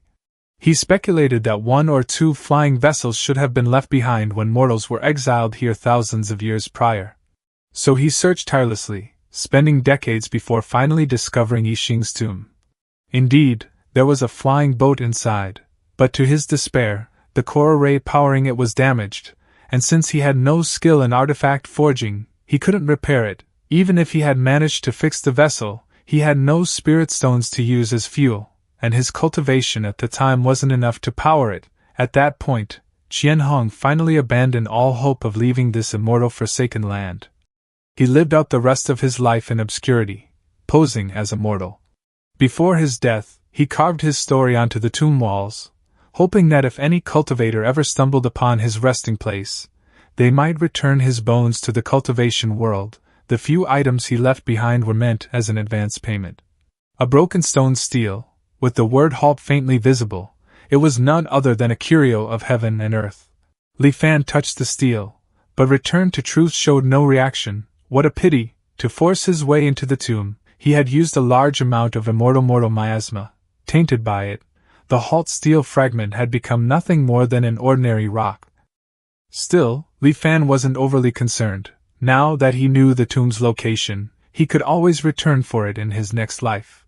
When Li Fan picked up the jade skull and sensed the information they contained, his heart lurched. Lesser Qi Purification Method, Qi Refinement Technique, Current Practitioners, 1. Yushui Record, Foundation Establishment Technique, Current Practitioners, 1. For a moment, he thought Qian Hong might still be alive and that this was a trap. But after a moment, he realized something. No, more than 3,000 years have passed. Forget a Foundation Establishment cultivator, even a golden core cultivator would have turned to dust by now. But why is someone cultivating these methods? Li Fan quickly understood. Could it be that the methods have a master copy? After the Great Calamity, many cultivation methods were compiled by major powers like the Myriad Immortals Alliance and the 5 Elders Council, so there must be a master copy. When the management of these major powers sees a method that no one is cultivating, they bring it out again for people to redeem. In other words, over the past 3,000 years, who knows how many owners these 2 methods have had. Ruthless, absolutely ruthless. Li Fan thought, inwardly speechless. After this moment of reflection, Li Fan turned his attention to the third item, the Taiyan boat. This vessel had been used by none other than the Taiyan sect to transport mortals. Perhaps it was precisely because this flying boat had broken down that it had been left behind. Holding the Taiyan boat in his hand, Li Fan's body trembled slightly from sheer ecstasy. Taiyan boat, after changing hands for thousands of years, it has now fallen into my grasp. Hundreds of years of waiting, and my wish is finally granted. Li Fan revealed a sinister smile, then muttered under his breath, "Although the Taiyan boat is damaged, there's no need to worry. Qian Hong couldn't fix it, and Li Fan can't fix it either. But there is someone who can." 15 years later, in Anchor Year 50, Ko Hong and Dao Xuanzi once again arrived in Xianjing City. A familiar voice suddenly reverberated across the sky. "Dao Xuanzi, don't you push me too far." Dao Xuanzi coldly replied, "Ko Hong, did you think I would let you go just because you fled to this immortal forsaken land? Hand over the cultivation method you obtained that day, or else I'll..." Just as the two were about to battle to the death, at this time, a booming laugh echoed up from Xianjing City below. "Is a mere core formation method really worth the two of you fighting to the death?" Ko Hong and Dao Xuanzi both stiffened, then glanced downward. Who's there? Such arrogance! Insolent! A silver-haired elder called out loudly from the Grand Preceptor's estate below. Why don't you two come down for a chat? After entering inside, Ko Hong and Dao Xuanzi exchanged a glance, both instantly on high alert as they turned their wary gazes toward Li Fan. Li Fan leisurely raised the wine cup in his hand, a warm and friendly smile blooming on his face. Ha ha ha, please. Long ago, my ancestor said on his deathbed that in a future generation, 2 people might come from the east of the abyssal ruins and set foot in the capital, and that this would be the opportunity for our clan to escape this place. For thousands of years, my clansmen have been skeptical. To have it proven today calls for a grand toast. Ko Hong spoke first. May I ask your name? Li Fan replied with a smile. This old man is Li Fan. Dao Xuanzi frowned, studying Li Fan. From what you're saying, your ancestor foresaw our arrival thousands of years ago? And what do you mean by an opportunity to escape this place? Li Fan's expression darkened slightly. What, you two don't believe me? Ko Hong chuckled and shook his head. This matter is too fantastical. The 2 of us have roamed the cultivation world for 100 years, and we've never heard of any art of deduction that can predict events 1,000 years into the future. Li Fan straightened, lifting his chin with an imperious gaze. I wonder if you two have ever heard of the Taiyan sect? Ko Hong and Dao Xuanzi exchanged glances, visibly startled. Could it be the sect from ancient times that was renowned throughout the world for its art of deduction? Li Fan exhaled inwardly in relief. Hen nodded with deliberate calm. Relax, my ancestor was indeed a member of the Taiyan sect. Li Fan narrowed his eyes as he gazed into the distance, his expression tinged with nostalgia. Back then, although my ancestor joined the Taiyan sect, he disliked cultivation and was instead obsessed with the arts of deduction and calculation. That would have been fine. But who could have expected the great cataclysm, when all mortals had to be migrated? Li Fan spoke with measured eloquence, his voice thick with emotion. With my ancestor's early chi condensation stage cultivation base, no one would have forced him if he was unwilling. However, my ancestor saw the panic among his family members, so he volunteered to take charge of the mortal migration. Afterwards, he remained here with his family. Dao Xuanzi spoke up. I see. I wonder, fellow Taoist, why did you stop the 2 of us? Li Fan sighed. No cultivator has set foot in this land for thousands of years. Seeing you 2 today, I knew you were the ones my ancestor prophesied, the key to my clan's escape, and when I saw you were about to fight to the death over a core formation method, I had to hurry out and stop you. Dao Xuanzi admitted frankly. You must find us laughable, fellow Taoist, but you may not know that cultivation methods are hard to come by in the outside world. It's quite normal to turn on each other and fight to the death for a single scroll. Li Fan shook his head repeatedly. How could it come to this? Dao Xuanzi probed cautiously. From your tone, fellow Taoist, it seems. Li Fan declared with pride. Indeed, before his passing, my ancestor left behind a technique, one that leads directly to the Golden Core realm. Ko Hong was overjoyed. Wonderful. If my brother obtains this technique, the 2 of us need not fight any longer. Dao Xuanzi drew a sharp breath. Li Fan took a sip of wine, speaking unhurriedly. My ancestor's lifelong wish to be able to return to the Taiyan sect. Before his death, aside from this cultivation method, he also passed down a Dharma artifact called the Taiyan boat. Although it is damaged, my ancestor once used the art of Taiyan to calculate that many years later, 2 cultivators would arrive in this place, one skilled in sword techniques, and one who loves artifact refinement. They could help his descendants repair the Taiyan boat and escape this forsaken land. Dao Xuanzi was utterly stunned, taking a long moment before he regained his composure. That's spot on. My brother Ko Hong is devoted to the Tao of artifact refinement, and my specialty is precisely sword techniques. This art of Taiyan, is it really so incredible? Ko Hong, too, was left dumbfounded. To have such unfathomable power with only a chi condensation stage cultivation base is truly hard to imagine. Li Fan chuckled. After a pause, he added, Talk is cheap. Please follow me to have a look at the method first. Dao Xuanzi's face lit up with joy as he stood and followed. Seeing Ko Hong also rise to join them, he immediately grew wary. What, brother, you've already obtained one core formation method. Are you still not satisfied? Ko Hong gave an awkward laugh. Fine, I won't go over then. Dao Xuanzi snorted coldly and quickened his pace to catch up with Li Fan. Seeing that Ko Hong had indeed stayed behind as expected, Li Fan finally relaxed. He knew his plan for this lifetime had already half succeeded. He led Dao Xuanzi to a hidden mechanism, which opened the way to an underground chamber beneath the Grand Preceptor's estate. Just as Dao Xuanzi was about to step inside, a sudden chill ran down his spine, freezing him in place. He swept the surroundings with his divine sense, then gasped in alarm. Immortal miasma. Li Fan smiled. One can't be too careful, we are but mortals, and to protect our family's greatest treasure, we have no other choice. Dao Xuanzi forced a strained smile but refused to take another step forward. Instead, he retreated slightly. Li Fan said nothing more. He entered the chamber alone. Retrieving a jade slip from a chest, he didn't step back out, merely holding it where Dao Xuanzi could see. Fellow Taoist, please look, this is the cultivation method left by my ancestor. Thousand Mysteries Jade Cosmos Golden Chapter Nascent Soul Realm Method Current Cultivators 0. Dao Xuanzi's breathing grew heavy, a surprised glint flickering in his eyes. A nascent soul method. It's actually a nascent soul method. Li Fan's lips curled into a smug. He thought to himself, everything is as I predicted. Li Fan asked with a smile, how about it? Was this old one telling the truth?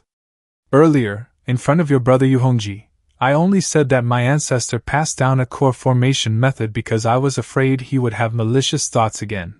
Dao Xuanzi said, nodding gravely, your mind is sharp, fellow Taoist, I am impressed. Then, with renewed fervor, he added, rest assured, fellow Taoist, my brother Ko Hong is an expert in the art of artifact refinement. I will definitely persuade him to help you repair the Taiyan boat with all his might. Li Fan laughed. Ha ha ha, then I'll be counting on you. Once it is done, I will present this method to you with both hands. Within the Grand Preceptor's estate, Ko Hong and Dao Xuanzi communicated through transmission. So, what this Li Fan said wasn't false, he really does have an ancestral core formation method. Dao Xuanzi nodded, that's right, I said it with my own eyes. A trace of malice arose in Ko Hong's voice. A mere mortal. I'll just take the method by force. Dao Xuanzi swiftly dissuaded him. Although this Li Fan is just a mortal, he is, after all, a descendant of the Taiyan sect. You saw that terrifying art of deduction earlier. It's truly fearsome. If we take it by force, there's no telling what other tricks he might have up his sleeve. We're just helping him repair the Taiyan boat. It's not a difficult task. Why stir up more trouble? On the surface, Dao Xuanzi was persuading Ko Hong not to use force to seize it, but in his heart, Dao Xuanzi thought otherwise. If we take it by force and Li Fan gets desperate, it would be disastrous if he reveals that the cultivation method is actually a nascent soul method. The next day, they laid eyes upon the Taiyan boat Li Fan had spoken of. Ko Hong, thrilled at the sight of such a treasure, eagerly took it in hand to examine it closely. As expected of an item from the Taiyan sect, the ingenuity of its refinement, the profundity of its spell formations, they both far exceed what I have learned. If I can repair it, my Tao of artifact refinement will surely advance. Li Fan said solemnly, in that case, I'll leave it to you two. Feel free to ask for anything you need. This old man will certainly provide it. Time lost all meaning in cultivation. What appeared to be a simple wooden boat took Ko Hong and his companion nearly a full year to restore to its original condition. The day the Taiyan boat was finally repaired, Li Fan hurried to meet them. The day the Taiyan boat was finally repaired, Li Fan hurried to meet them. Ko Hong spoke with some pride. The Taiyan boat's core power spell formation, its size-changing spell formation, its dust-cleaning spell formation, and others have been fully repaired. Only the defensive and offensive spell formations were limited by materials, so we could only perform simple repairs. Breaking through the great immortal severing formation shouldn't be a big problem. But dealing with an attack from a cultivator would be a bit of a stretch. Li Fan didn't seem concerned. It's no matter, as long as I can get out of the great immortal severing formation and return to the cultivation world. With my ancestors' keepsake, I will naturally find a way to return to the Taiyan sect. Ko Hong's eyes flickered briefly before enthusiastically explaining the Taiyan boat's operations to Li Fan. This Taiyan boat is powered by spiritual energy, and must be controlled with divine sense. 1,000 meters it can transform between 3 levels of size and form. Its first form is only 10 meters long and 2 to 3 meters wide. A slightly larger form is 100 meters long, and when expanded to its maximum, it's a full 1,000 meters in length. The two of us don't have many spirit stones in reserve, but what I've placed inside as fuel is enough for you to leave this place in its second form. However, piloting this Taiyan boat requires the divine sense of at least the Qi condensation stage. I wonder if you, fellow Taoist, need us to do it for you. Before Ko Hong could finish speaking, he watched the Taiyan boat expand slowly under Li Fan's command, transforming from a tiny toy into a proper small boat. Seeing this, Ko Hong praised, "Fellow Taoist, your methods are truly extraordinary, to be able to control the Taiyan boat despite being immortal." Ko Hong praised, "It is but a minor trick, not worth mentioning. I must also thank you too, fellow Taoist. After being trapped for 1,000 years, there is now hope of escape, all thanks to your efforts." Dao Xuanzi at this time was already growing impatient. Now that the Taiyan boat is repaired, I wonder. Li Fan laughed. "It has long been prepared, fellow Dodged. Please come with me to retrieve it." On the third day, Ko Hong and Dao Xuanzi bid farewell to Li Fan. "Fellow Taoist, we don't have many spirit stones left. If we stay in this immortal forsaken land any longer, we risk our cultivation bases declining, so we came today to bid you farewell." Li Fan sighed regretfully. "There are still matters my clan must attend to here. I cannot accompany you on your journey." Ko Hong spoke warmly. "No matter, fellow Taoist, if you get out, you can come find me in Lingtian City, within the Tsonian mountain range." As he spoke, Ko Hong handed Li Fan a map. "This is the map of the area near the exit of the Great Immortal Seeking Formation, which I drew from memory as you requested, fellow Taoist. There are no blank jade lips here, so I had to use paper and a brush." Li Fan accepted the map solemnly, offering repeated thanks.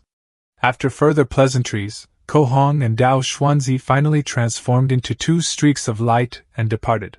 Above the abyssal chasm in the east, Ko Hong and Dao Xuanzi flying in midair, Dao Xuanzi murmured, "When we first entered the immortal Forsaken Lands, I thought we'd emerge grievously wounded, or even end up dead. Who could have imagined that we'd get such an opportunity in a twist of fate?" Ko Hong nodded in agreement, then sighed regretfully. "That Li Fan has a remarkable mentality. He's quite a character. It's a pity his great limit is approaching. Even if he can return to the cultivation world, he only has a few years left to live."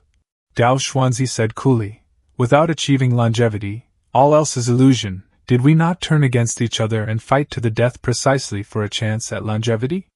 Ko Hong suddenly asked, curiosity stirring. "Speaking of which, what cultivation method did that Li Fan give you?" Dao Xuanzi did not answer directly. Instead, he smiled. "It couldn't possibly be the same one you have, could it? Don't worry, once I return, enter closed-door cultivation, and break through to the golden core stage, I will definitely not forget the 3 things I promised to do for you." Dao Xuanzi glanced at the thick fog above the abyssal chasm, then suddenly shot forward, plunging into it ahead of Ko Hong. "The protective formation must not yet disperse. I wonder, brother, do you dare to venture through?" Ko Hong's laughter echoed. "Ha ha ha, what is there to fear?" Li Fan did not care how Ko Hong and Dao Xuanzi would react upon returning to the cultivation world and discovering they practiced the same technique. At this moment, he had already settled all his affairs. Steering the Taiyan boat, he arrived above the abyssal chasm. By all logic, he should have waited for the white fog to dissipate before exploring the abyssal chasm, but Li Fan was already 71 years old. The next time the fog lifted was still 14 years away. By then, at 85, his lifespan would be nearing its end, and he would barely be able to walk, let alone pilot the Taiyan boat. So it was better to investigate the immortal slaying grand array sooner rather than later. After all, there was nothing left in this life worth clinging to. He could begin his next life at any time. Guiding the Taiyan boat, Li Fan slowly descended into the depths of the abyssal chasm. Without divine sense to scout the path, he could only rely on his vision to navigate. Thick fog enveloped everything, painting the world in an endless white, giving Li Fan an eerie sense of unreality. The silence was absolute. Only the sound of his own breathing reached his ears. He continued downward, his focus razor-sharp. Suddenly, the Taiyan boat shuddered violently, as if it had struck something invisible. Li Fan instantly tensed. Is this the astral wind layer? According to Yuhong, the wind blades here can easily tear a mortal's body apart. Even Foundation establishment stage cultivators need to protect themselves with spiritual energy. Thank goodness for the defensive spell formation, otherwise the consequences would be unimaginable. Half an hour later, he carefully controlled the Taiyan boat, and after half an hour of effort, he finally passed through the astral wind layer. The vibrations finally subsided, replaced by an infinite light ahead. He successfully escaped the immortal slaying Grand Array and, upon reaching the cultivation world, fortuitously obtained a rare and peerless technique. Within a century, he forged his golden core. From then on, his cultivation journey was smooth sailing. 1,000 years later, he attained the Tao and ascended to the immortal realm. In the immortal realm, Li Fan started as a lowly immortal official, cultivating step by step until he eventually became an immortal emperor who stood supreme over all. Then, Li Fan shattered the spatial barriers of the immortal realm and ascended to the divine realm. Starting as a mere miner in the divine realm, Li Fan cultivated to the divine king realm after 10,000 years, becoming the most formidable existence in the divine realm. Afterward, Li Fan endured countless hardships to ascend to the primordial divine realm, only to become a lowly gatekeeper there. Once again, he had to toil from the very beginning. As Li Fan awoke, the myriad images from before receded like a tide in his mind, leaving only faint traces behind. A wave of sudden dizziness struck him, and he instantly lost all sense of direction. Li Fan muttered, "Was everything just now an illusion from the illusory light layer? Huh! Why has the boat turned around?" With that, Li Fan knew he had now entered the inversion layer. Surrounded by endless white mist, the Taiyan boat was like a drop of water in an ocean, unable to discern up from down or where to go. Li Fan fell into deep thought, pondering over the events that had happened before. It seems I only woke up because the Taiyan boat automatically navigated out of the illusory light layer. I lost consciousness in the illusory light layer just now, yet the Taiyan boat was able to travel to the inversion layer on its own. Perhaps I can let the Taiyan boat control its own direction, while I just provide the power to accelerate. An intuition from the Taiyan boat was transmitted to him, telling him which way to go. Following the Taiyan boat's guidance, he accelerated forward. As expected, by following the direction the Taihung arc took on its own, he smoothly arrived at the fourth layer, the flowing fire layer. Seeing this, Li Fan was overjoyed. That's it, this Taiyan boat was specifically responsible for migrating mortals 1,000 years ago. The cultivator in charge must have left a backdoor in this Taiyan boat, allowing it to automatically pass through the immortal Forsaken continent. Having tasted the first sweet sip of success, he made no deliberate attempt to rein it in, simply pouring power into the Taiyan boat and letting it soar freely across this immortal Forsaken continent on its own. Profound ice layer, flowing fire, profound ice, thunderstorm. These places seemed exceptionally perilous, but the Taiyan boat always managed to narrowly avoid one devastating crisis after another. Sixth layer, thunderstorm layer. The journey was thrilling but ultimately safe, and Li Fan smoothly arrived at the final layer, the darkness layer. The Taiyan boat advanced silently through the darkness. Li Fan's steady composure wavered with excitement. Once I pass through here, the cultivation world lies ahead, 6 lifetimes of reincarnation, finally. Then, in the all-consuming darkness, the eerie sound instantly filled the entire darkness layer, reverberating endlessly. His surroundings remained pitch black, yet it felt different now. The protective barrier around the Taiyan boat shattered in an instant, and the vessel itself began to break apart. His charging progress plummeted violently. Taking one last, deep look into the abyss beyond, Li Fan whispered, "Return to truth. This simulation has ended." Li Fan regained consciousness. He felt a flicker of confusion. What on earth was that thing just now? When Ko Hong and Dao Xuanzi passed through the great immortal severing formation, they didn't encounter that thing in the darkness layer. Why did it? Could it be a measure that only targets mortals? It seems the safest plan is still to wait for the dense fog to clear and for light to appear at the bottom of the abyssal ruins before exploring. Though he faltered at the very last instant, The harvest of this life far surpassed anything he had dared to expect. The moment he chose to retain the Taiyan boat, he stepped without hesitation into his seventh life. Until return to truth finished charging, he refused to take any reckless actions. In Anchor Year 4, he covertly led his trusted subordinates to Qian Hong's tomb. This time, he used a spray infused with immortal miasma to erode the tomb's defenses bit by bit, weakening the power of the halt steel fragment until it could no longer pierce through steel armor. Then, clad in steel armor, Li Fan entered the tomb and placed his hand upon the steel. Rechargeable item discovered. Halting steel fragment, damaged. Proceed with charging? Li Fan selecting, yes, he lamented silently. It's a shame it still took some damage, but the anchor charge progress increased by 25%. If I do this just 3 more times, I can unlock the second anchor point. The rest of Qian Hong's tomb held nothing of value for him. After ordering his men to reseal the burial site, Li Fan departed. In Anchor Year 5, Li Fan was unable to resist any longer and journeyed to the abyssal chasm in the east. He told himself, I'll just take a look, I won't go down. Gazing across the endless sea of fog, his vision seemed to pierce through space, reaching straight into the chasm's depths. At this very moment, if I were to pilot the Taiyan boat, I could absolutely travel smoothly all the way to the immortal realm. The thought erupted in his mind unbidden. For some reason, it could not be suppressed, instead swelling like a tide until it drowned all reason. That's right, I've already waited this long. Do I really have to wait another 15 years? So what if truth returning isn't fully charged? How can I achieve the great Tao if I'm this timid? That thought kept urging him on without respite. I already tested it once in my last life. As long as I'm careful to avoid that unknown monster in the darkness layer, I can leave this damned place. A cacophony of voices clamored in Li Fan's ears, his vision blurred, his eyes turning bloodshot. As if bewitched by the whispers, step by step, he moved forward, drawing ever closer to the endless abyssal chasm. Just as Li Fan was about to be pulled in, destined to plummet and shatter into pieces, a brilliant light erupted from the depths of the abyssal chasm. It pierced through the immortal slaying grand array and struck his eyes. The endless mist suddenly cleared away, stark words blazed before him. The path of immortality is no more. Every reckless, desperate impulse to throw himself into the abyss in pursuit of immortal cultivation vanished in an instant. A cold sweat drenched Li Fan as clarity returned. What's happening? Just now, countless voices in my head were luring me into the abyssal ruins. If not for the light from the bottom of the abyssal ruins piercing through the great immortal severing formation, I would have been smashed to pieces.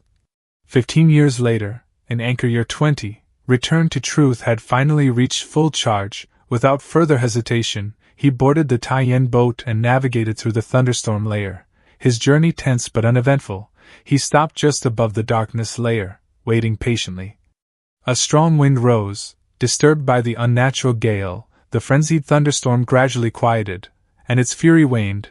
Pinpricks of light emerged from the darkness, coalescing into a vast, unbroken tapestry of radiance. Li Fan ignored the inverted spectacle. Instead, he took advantage of the fleeting illumination to search for the monster lurking in the abyss. Yet he found nothing. As the light began to fade, Li Fan gritted his teeth and made his move. He sent the Taiyan boat hurtling downward at full speed, straight toward the abyssal chasm's depths. The eerie cry sounded again, closing in on him in an instant. Li Fan thought to himself, it seems my guess was right. This monster holds great malice towards mortals. Perhaps its mission is to devour any mortal who comes near this place.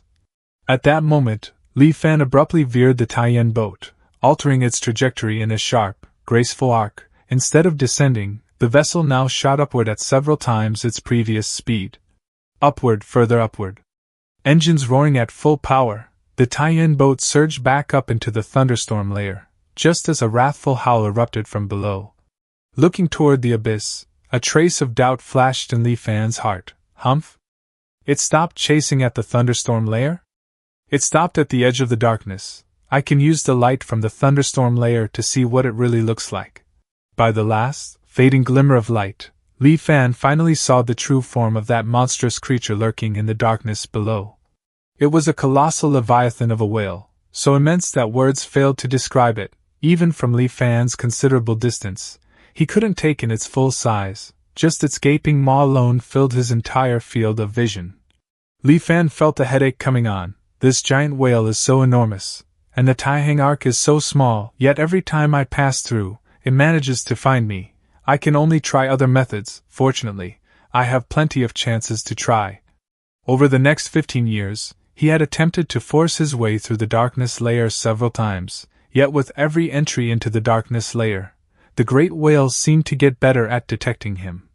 Given the Taiyan boat's flight speed, he simply couldn't outpace it. Each time, after a brief period of dodging the whale, he would be forced to retreat in disarray. In anchor year 35, this time, Li Fan hid himself within the thunderstorm layer well in advance. Only on the days when the white fog recedes does the great whale take a while to notice me, seemingly delayed by something. Perhaps with this extra bit of time, I'll be able to fly to the bottom of the abyssal chasm. This time, Li Fan decided to risk it all, aiming to fly through the darkness layer at maximum speed and make it through before the great whale could react. A strong wind began to rise. The Taiyan boat operated at full power, bursting forth with astonishing speed. The illusory scenery drew closer and closer. Yet, just as he was about to reach it, the great whale's terrifying cry rang out once more, rapidly approaching Li Fan's position. Li Fan saw his surroundings turn black and knew he had been swallowed by the great whale once again. He roared viciously, "Return to truth. This simulation has ended." Li Fan let out a frustrated sigh. It took him a long time to calm his emotions. This time, Li Fan chose to accelerate the charging process. Li Fan was slightly surprised when he looked at his own information panel. Humph? The upper limit of my psychological age didn't increase? It seems I've already reached the limit, so it's not increasing anymore. Li Fan could only comfort himself like this. Good, I still have 748 years to squander. In anchor year 4 of his 8th life, Li Fan once again opened Qian Hong's tomb. Discovered item convertible to charge, halt steel fragment, damaged, proceed with charging? Seeing the prompt from return to truth, Li Fan's mood finally improved a little. At this moment, the charging progress of the next anchor point had reached 51%. Li Fan mused with a hint of self-mockery. To the very least, this life wasn't a complete waste. In anchor year 5, the white mist receded, but with the virtualization charging progress yet to reach 100%, he could only wait patiently. In anchor year 20, Li Fan made an attempt and failed. In anchor year 35, Li Fan made another attempt and still failed. However, these attempts were not entirely wasted.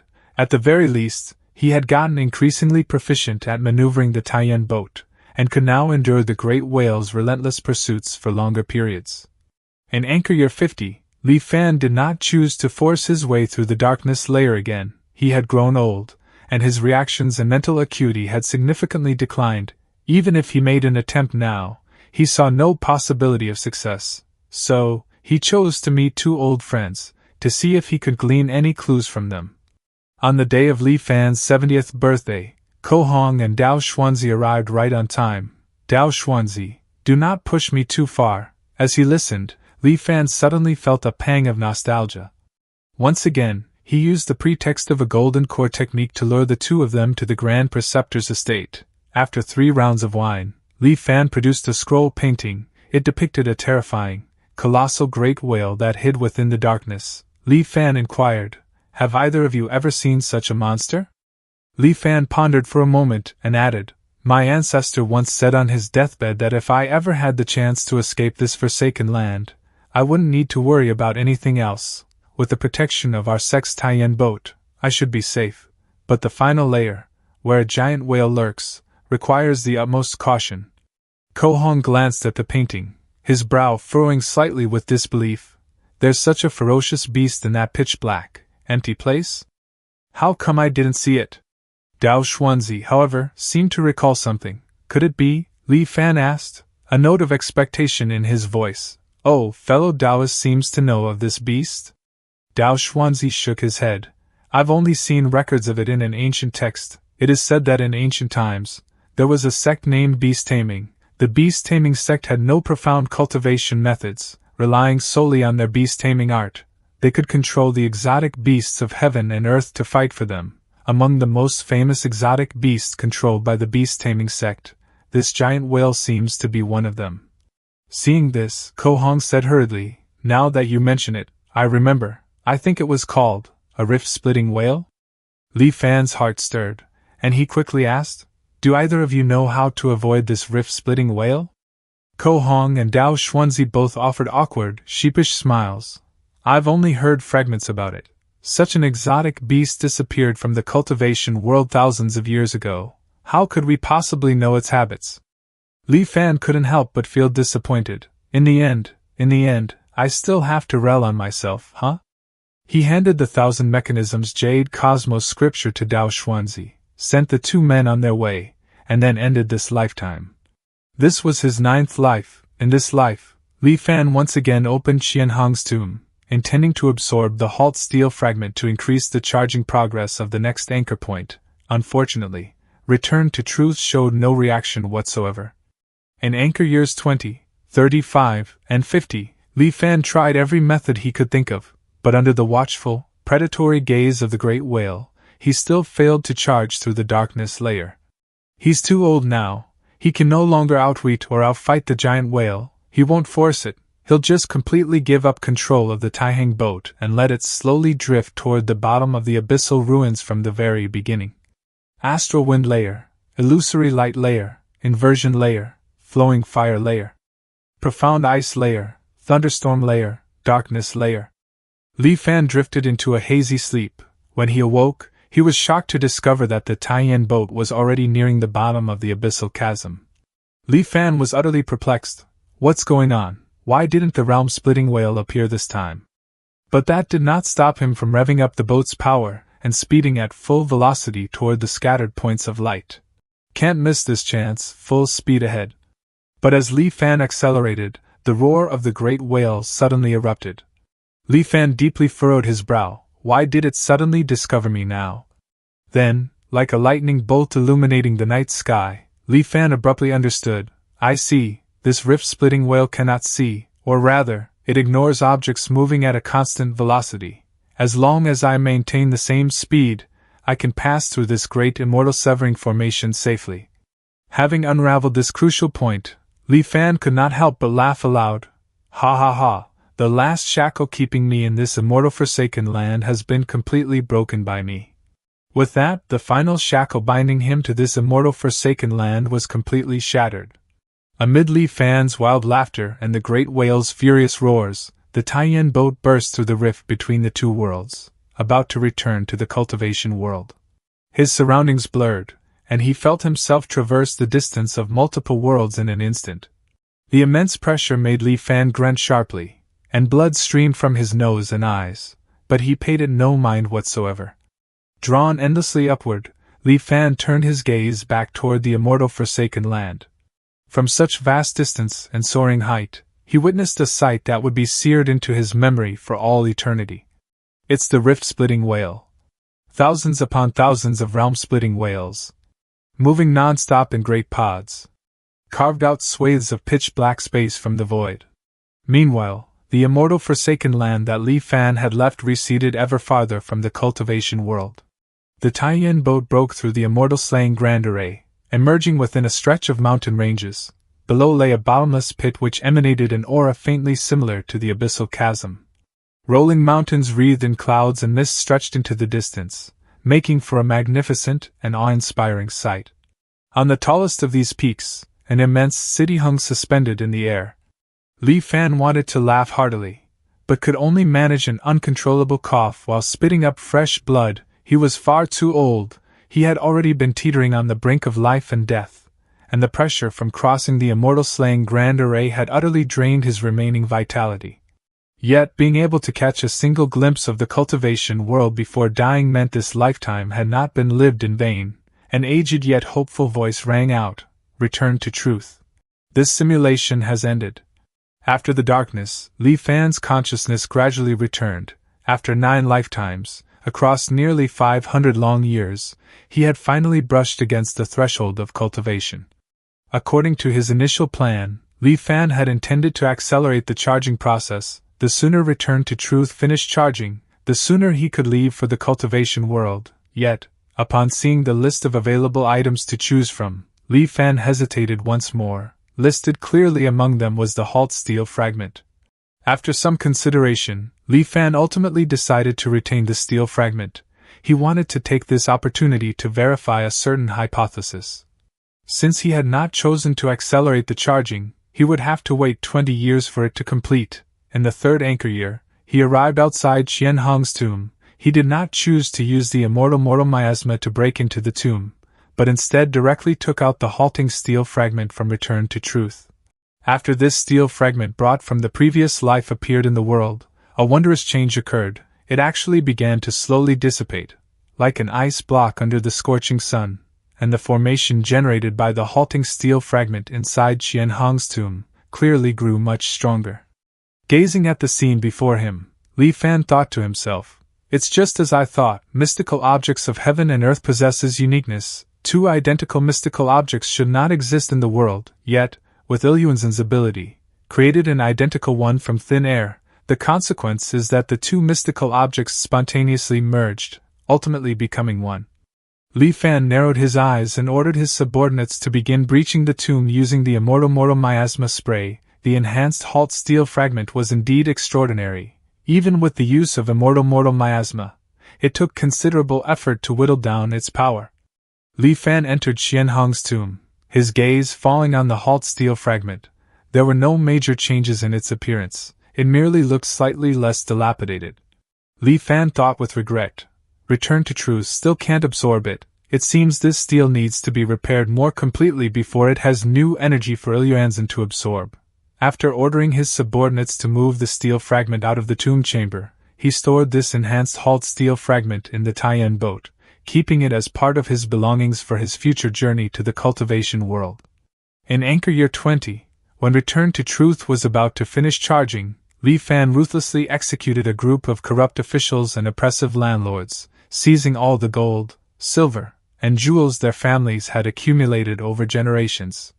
He would still need to interact with other mortals after arriving in the cultivation world, so gold, silver, and valuables had to be prepared in advance. Additionally, since cultivators occasionally incorporated gold and silver into artifact forging, there was no need to worry about these metals losing their value completely. Besides wealth, food was also crucial, yet grain was the foundation of the state, and Li Fan demanded an enormous amount at once. Officials fiercely opposed him. While capital merchants jacked up prices to profit, Li Fan skipped explanations, during morning court, before all civil and military officials. He enlarged the Taiyan boat to its maximum size and suspended it high above the imperial palace like a vast dark cloud over Xianjing city. Commoners who saw it dropped to their knees in reverence. Meanwhile, the court officials, witnessing Li Fan's display of immortal power, shifted their attitudes entirely. All prior complaints about Li Fan's killings and seizures instantly vanished. The people eagerly helped gather provisions, officials cooperated fully, and after executing the profiteering merchants, the Taiyan boat was completely loaded. With all preparations made, Li Fan had no more attachments to the mortal world. He piloted the Taiyan boat. Arriving once more above the abyssal chasm, he relaxed his mind, allowing the Taiyan boat to proceed at a constant, self-guided speed. The entire journey took only a few hours, yet to Li Fan, it felt far longer than all the centuries he had experienced before. After the interminable wait, Li Fan finally broke through the immortal slaying grand array and arrived in the cultivation world. As he acclimated to the rending sensation of crossing between two worlds, Li Fan peered out excitedly from the Taiyan boat. Yet, as he looked at the surrounding scenery, Li Fan was left utterly dumbstruck. Li Fan was somewhat bewildered. What's going on? Why is the place I emerged different this time? He unfolded the map drawn from his memories, trying to locate this sea, but finding nothing after repeated checks. Forget it, I'll just take it one step at a time. Not knowing what had gone wrong, Li Fan put away the map and sighed. Fortunately, I still have the Taiyan boat, otherwise I'd be trapped here until I died. I only hope I can find a habitable place before its spirit stones run out. Not one to indulge in self-pity, Li Fan immediately chose a direction and steered the Taiyan boat forward. searching for any trace of civilization. The sea was truly vast and endless. He flew for 7 full days and nights without spotting the slightest sign of human presence. Fortunately, the Taiyan boat was stocked with plentiful provisions, so survival was not a concern. 10 more days passed, and the Taiyan boat gradually slowed down, its energy nearly depleted. Just as Li Fan was growing anxious, he finally spotted the faint outline of a ship in the distance. Just at this desperate moment, the faint shadow of a ship finally appeared on the distant sea. When he looked at the ship through his telescope, he was left utterly speechless.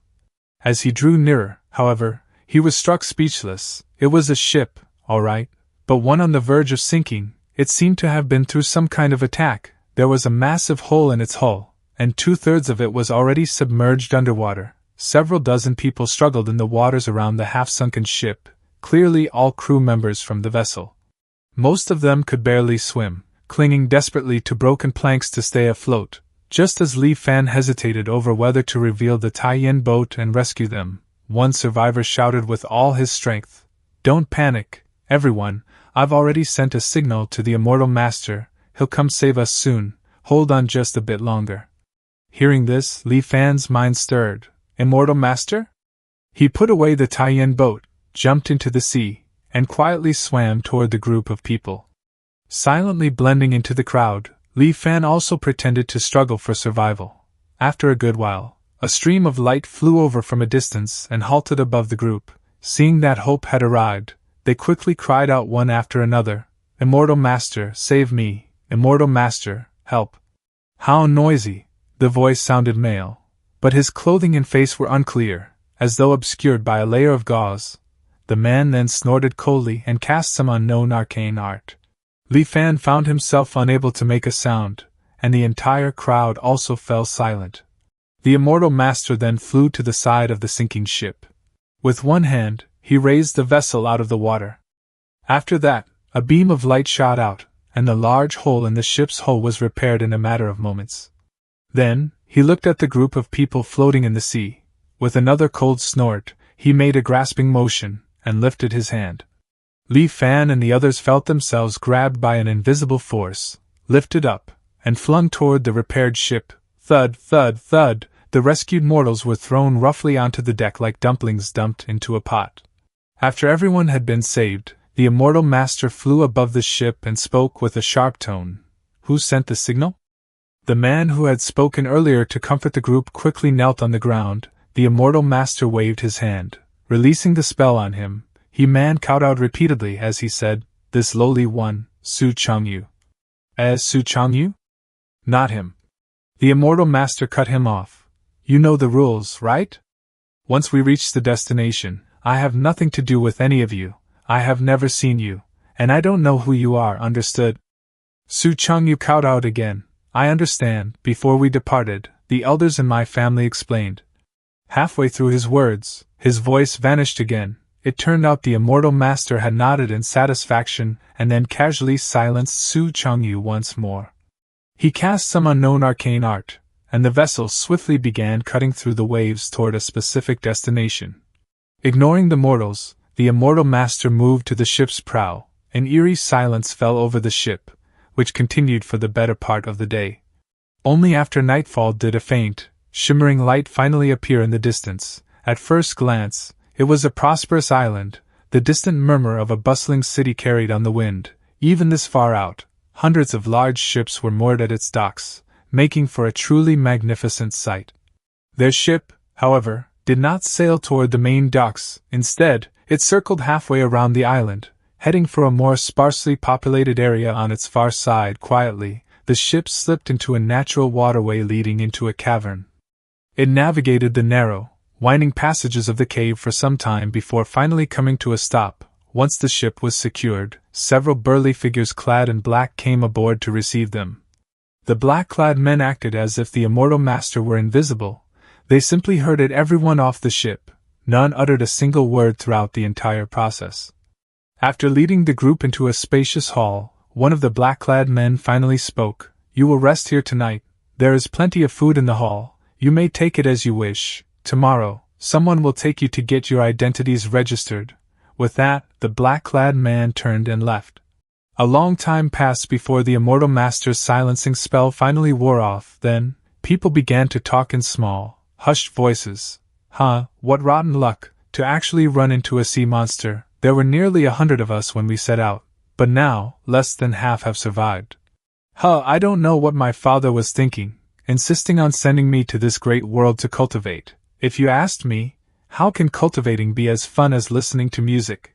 Exactly. Back in my homeland, I was the son of the Prince of Jinan. What riches and glory couldn't I enjoy? What's so good about this godforsaken place that...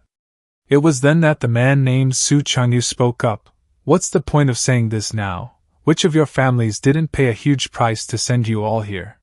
Instead of complaining, you might as well cultivate patiently. If you can really become an immortal master, not only will you have a hope for long life, you'll also have a chance to return to your homeland and bring your family out.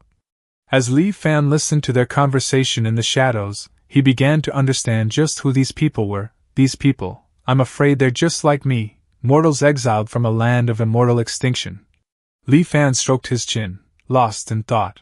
It's just that, in the land of immortal extinction they came from, the existence of the cultivation world doesn't seem to be a secret, and they've already developed a mature smuggling route? While Li Fan was lost in thought, a chubby hand gently patted his shoulder.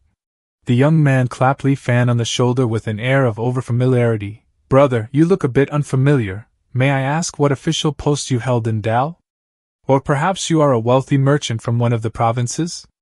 Li Fan swatted the young man's hand from his shoulder, then fixed him with a cold, silent stare.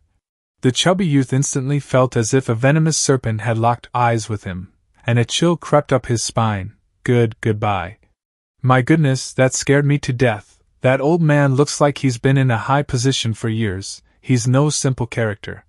Before dawn broke the next day, they were all roused from their slumber. A middle-aged man walked toward them. The man said coolly, "In a moment, I will take you to get your household registration. Once you have it, you will officially become members of Liuli Island." The man added, narrowing his eyes, "Remember, do not say what should not be said. Otherwise, I cannot guarantee your safety. You are all residents of the western Dayu Island. Your island was destroyed by a windstorm, which is why you fled here as refugees. If anyone asks, this is what you'll say." Everyone understood the clandestine nature of their arrangement, and nodded in agreement. Following the middle-aged man's instructions, Li Fan and the others changed into sets of ragged, worn-out clothing. Following the middle-aged man's instructions, Li Fan and the others changed into sets of ragged, worn-out clothing. Li Fan noted that although their group numbered several dozen, the island's residents mostly gave them only cursory glances before looking away, clearly accustomed to such happenings. They wound through the residential districts of the city for what felt like an eternity before finally arriving at the front of an official compound. They did not enter through the main gate. After a servant went inside to announce their arrival, he returned and led them through a side entrance on the left into a large hall. The hall was spacious. 2 or 3 other batches of people, over 100 in total, had already gathered before Li Fan's group arrived. Even so, it did not feel crowded. The middle-aged man gave them a look, signaling for them to wait patiently. Soon, it was Li Fan's group's turn. The middle-aged man greeted, "Manager Zhao. Are these all refugees here to register?" Manager Zhao appeared to be in his 50s or 60s, though somewhat aged. His eyes were unusually sharp. After scanning the crowd, he said with a faint, knowing smile, "Sun Jiang, these refugees all seem rather wealthy or noble, don't they?" Sun Jiang didn't fluster. "That's right. They were all wealthy families on Dayu Island." As he spoke, Sun Jiang pulled something from his robes and discreetly passed it to Manager Zhao. Unfortunately, without the protection of an immortal master, disaster struck, and all their wealth and glory vanished like a bubble. Now, they can only travel thousands of miles to seek refuge on our Liuli Island. Manager Zhao glanced at it, pocketed the item, and then sighed. The windstorm raged a few days ago, and even our Lil Island was affected. The western islands suffered even heavier losses. It's said that over 200 islands were razed to the ground, and countless mortals perished at sea. Fortunately, the immortal masters were merciful and ordered us to rescue the refugees. It's a good thing that your Tianbao Lui is so dedicated. Rest assured, I will report this truthfully to the island lord. When the immortal master's rewards are handed down, you will surely get your share. Afterward, Manager Zhao began processing the registration procedures for everyone. Before long, it was my turn. Before long, it was Li Fan's turn. When Manager Zhao looked at Li Fan, a strange light flickered in his eyes. Manager Zhao asked, "What is your name?" Manager Zhao asked, "Li Fan." "Come, place a drop of your blood here." Manager Zhao's brush moved with swift, flowing strokes, writing the words Li Fan on a rectangular object. It resembled both jade and paper, yet was either. He then handed it over. Li Fan bit his finger and let a drop of blood fall. The blood, as if possessing a spirit of its own, seeped into the two words. Unlike his attitude with the others, Manager Zhao was noticeably more cordial with Li Fan, offering an extra word of advice. "Keep this spirit talisman safe. From now on, it will be your proof of identity. You'll need to present this spirit talisman for all matters on the island, big or small, such as receiving work, collecting grain, and undergoing inspections. Do not lose it." This drew sidelong glances from Sun Jiang and the others. Why is Steward Zhao being so cordial to this Li Fan, explaining so much? The distribution of residence permits was smooth and efficient. Soon, everyone in the group held their Lily Island spirit talismans. Excitement was plain on every face. They left the place but did not return to the previous cave. Instead, Sun Jiang led them to the large courtyard of a residence. Sun Jiang said, addressing Su Changyu from the group, "Now that the household registrations are in hand, we can sign the contract, can't we?" Su Changyu carefully withdrew a thin sheet of paper from his robes. He then bit his finger and solemnly wrote his name in blood. After it burned, only a final small fragment of the contract remained. Su Changyu said, his tone neither subservient nor arrogant, "It's the so-called 3 contracts to finalize in the future. Once we are completely settled, I will sign the final contract as promised." Sun Jiang snorted, clearly dissatisfied. "Humph, dealing with you people from the departed realm is such a hassle. If it weren't for the sake of the immortal master, our Tianbao Lu would never engage in such an unprofitable business." But he didn't say anything more on the matter. Instead, he began instructing everyone on the things they needed to pay attention to while living on the island. All residents of Lyle Island can claim a place to live using their household registration spirit talisman. In addition, during the first year of registration, you can receive a certain amount of grain for free each month. Suddenly, Su Changyu spoke up, "I wonder, what must we do if we wish to cultivate?" This was precisely what Li Fan had been waiting to hear. He pricked up his ears, listening intently. Sun Jiang glanced at Su Changyu, explaining patiently, "You mortals who have returned from the land of exile have a much higher concentration of miasma in your bodies than ordinary people. If you want to cultivate, you must first dispel the miasma from your bodies." Su Changyu frowned. "We are already aware of this matter. But how can this miasma be removed?" Sun Jiang said, "There are several methods to remove the miasma. The first is the island's body-purifying spirit pool. Soaking in the spirit pool for a day and a night can completely remove all the miasma from your body." Sun Jiang shook his head. "Unfortunately, the materials required to open the spirit pool are astonishingly expensive. Although our Luli Island is wealthy, we can only open it once every 3 years. Let me think. The last time it was opened was a year ago, which means we'll have to wait about 2 more years for the spirit pool to open again. Besides, the number of spots available for the spirit pool is limited, and competition is fierce. How could outsiders like you with no foundation possibly compete with the people of the island?" Su Changyu pressed, "What about the other methods?" Sun Jiang continued, "The second method is to cultivate the profound yellow heart crease incantation. Paired with specific medicines and diet, you can gradually change your constitution over time and eventually clear out the miasma completely. Although this method is time-consuming, often taking 5 or 6 years, its advantage is its stability. Or how does it recruit any special price to be paid? The profound yellow heart cleansing incantation and its corresponding elixirs can be bought at the island's pharmacies." 5 or 6 years, Su Changyu murmured softly, then asked stubbornly, "Are there any others?" "The third method is to become a test subject." At this, Sun Zheng's expression darkened, and a flicker of barely suppressed fear crossed his features, but he still answered Su Changyu. Su Changyu looked bewildered. "Test subjects?" "That's right. Some immortal masters are very interested in the miasma inside a mortal's body. Every year, volunteers are selected from the mortals on the island to serve as test subjects. The immortal masters use special methods to extract the miasma from the test subjects' bodies for research. It only takes a few months to completely drain the miasma from a test subject's body.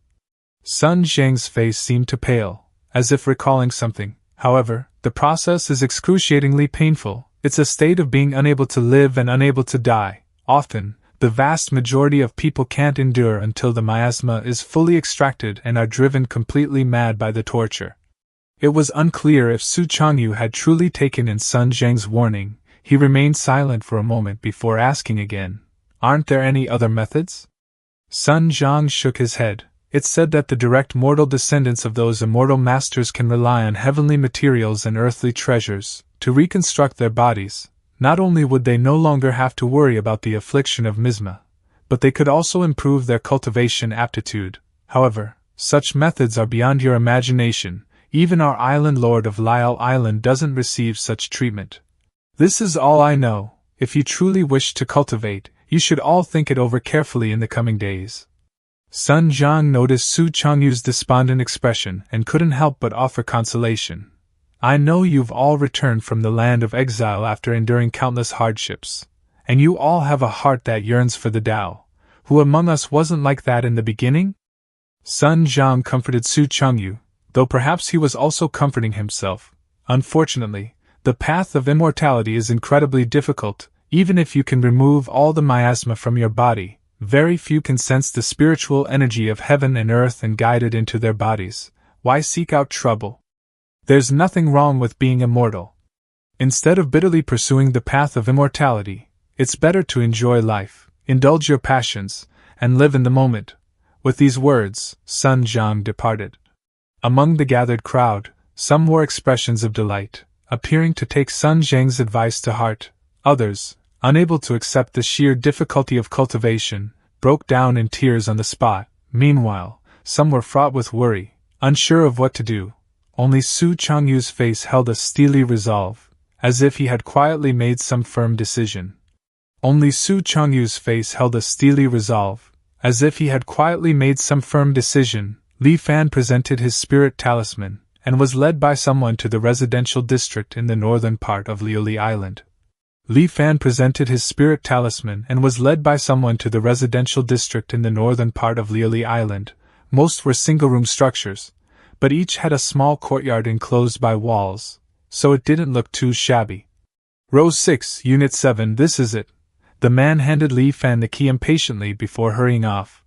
The room was sparsely furnished, just a bed and a few tables and chairs. It was a far cry from what he was accustomed to.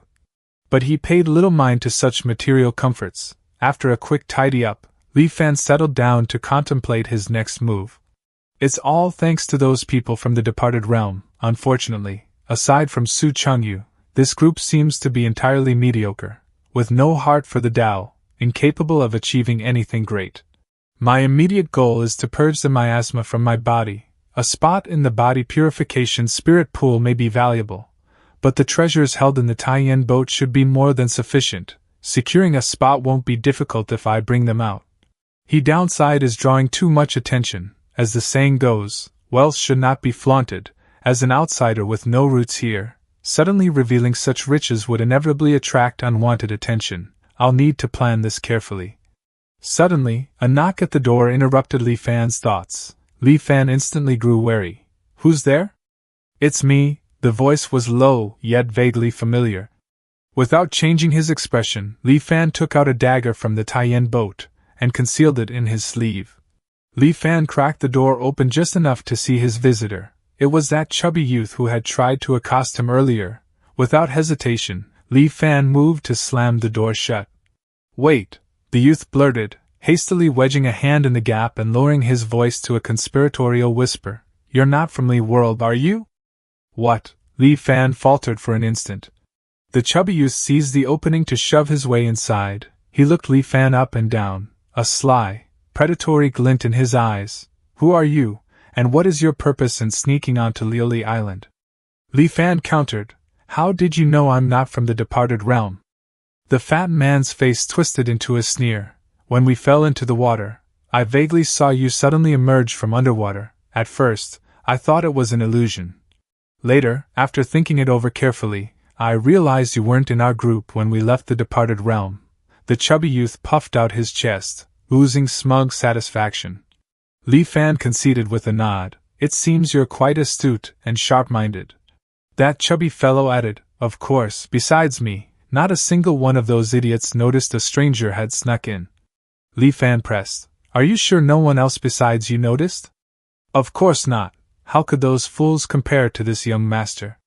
The chubby youth's boast died in his throat, choked off mid-sentence. A cold, sharp blade had already pierced through his chest. Li Fan looked down at the chubby youth's body crumpled on the floor, his own face an impassive mask. Li Fan closed the door, dragged the chubby youth's corpse into the Taiyan boat, truly clueless.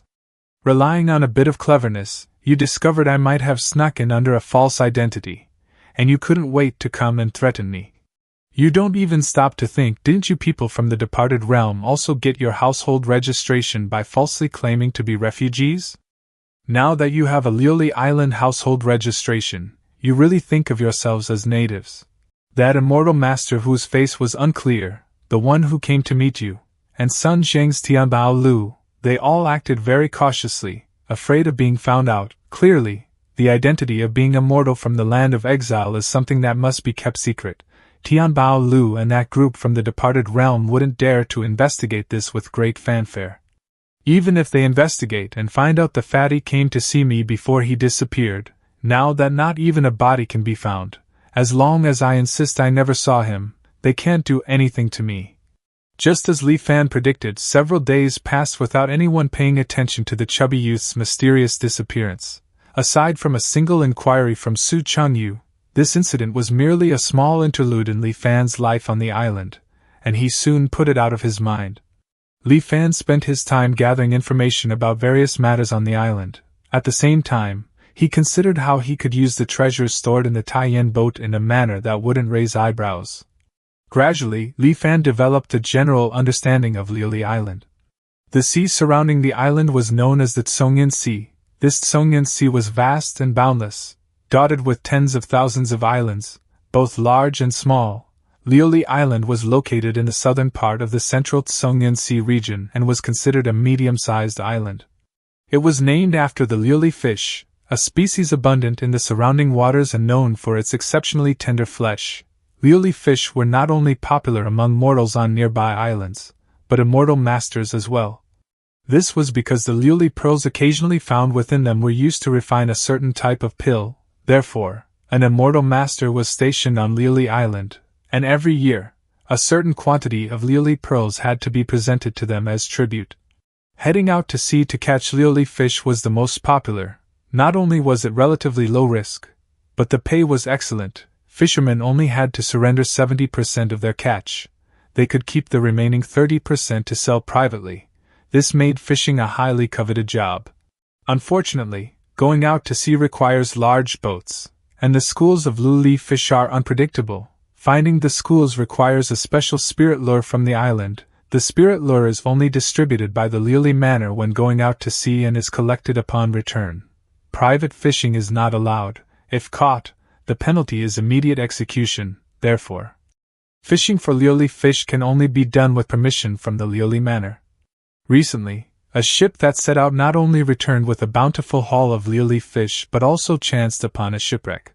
The sunken vessel was reportedly carrying a family fleeing a storm flood, and it held over a dozen chests of gold, silver, and jewels.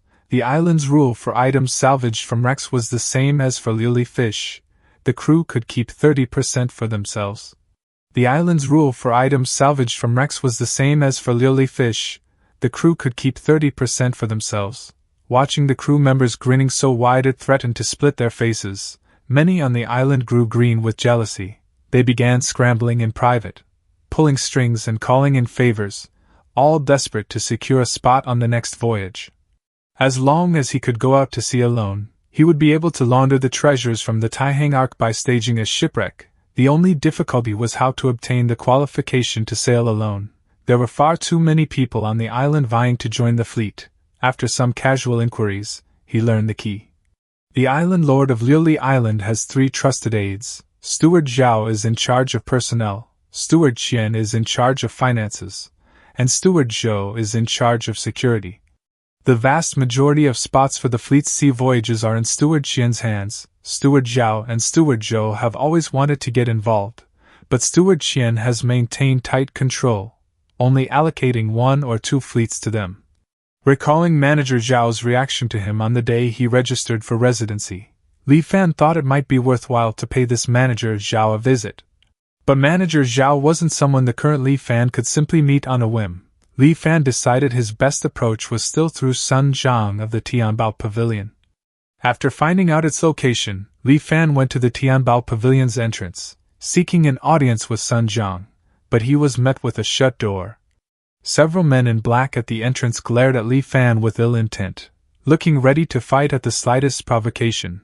What kind of status does Elder Sun have? Is he someone you can see just because you want to? Leave immediately. Seeing this, Li Fan had no choice but to leave. Frustrated, he found it strange. Heavenly Treasure Tower is open for business after all. Where is the logic in driving people away without even seeing them? And these men in black made the decision without even asking for instructions, as if they already knew who I was. Could it be that something changed with the departed realm people, causing Sun Zhang to turn hostile and ignore me? After some investigation, Li Fan learned what had happened. It turned out that Su Changyu, in his determination to purge the miasma from his body as quickly as possible, had resolutely chosen to become a test subject for an immortal master. Before leaving, Su Changyu had signed his name on that remaining part of the contract. With that, the 3rd stage was complete, and the contract dissipated entirely. There was no longer any connection between Li World and the Tianbao Pavilion. Li Fan remarked with a sigh, "No wonder they suddenly turned hostile and deliberately avoided us. I just didn't expect Su Changyu to be so decisive. I advised him not to be so hasty, but why would he listen?" The speaker was someone Li Fan recognized, Xiaohun, who had previously identified himself in the Tianbao Pavilion's cavern as the Prince of Jinnan's son.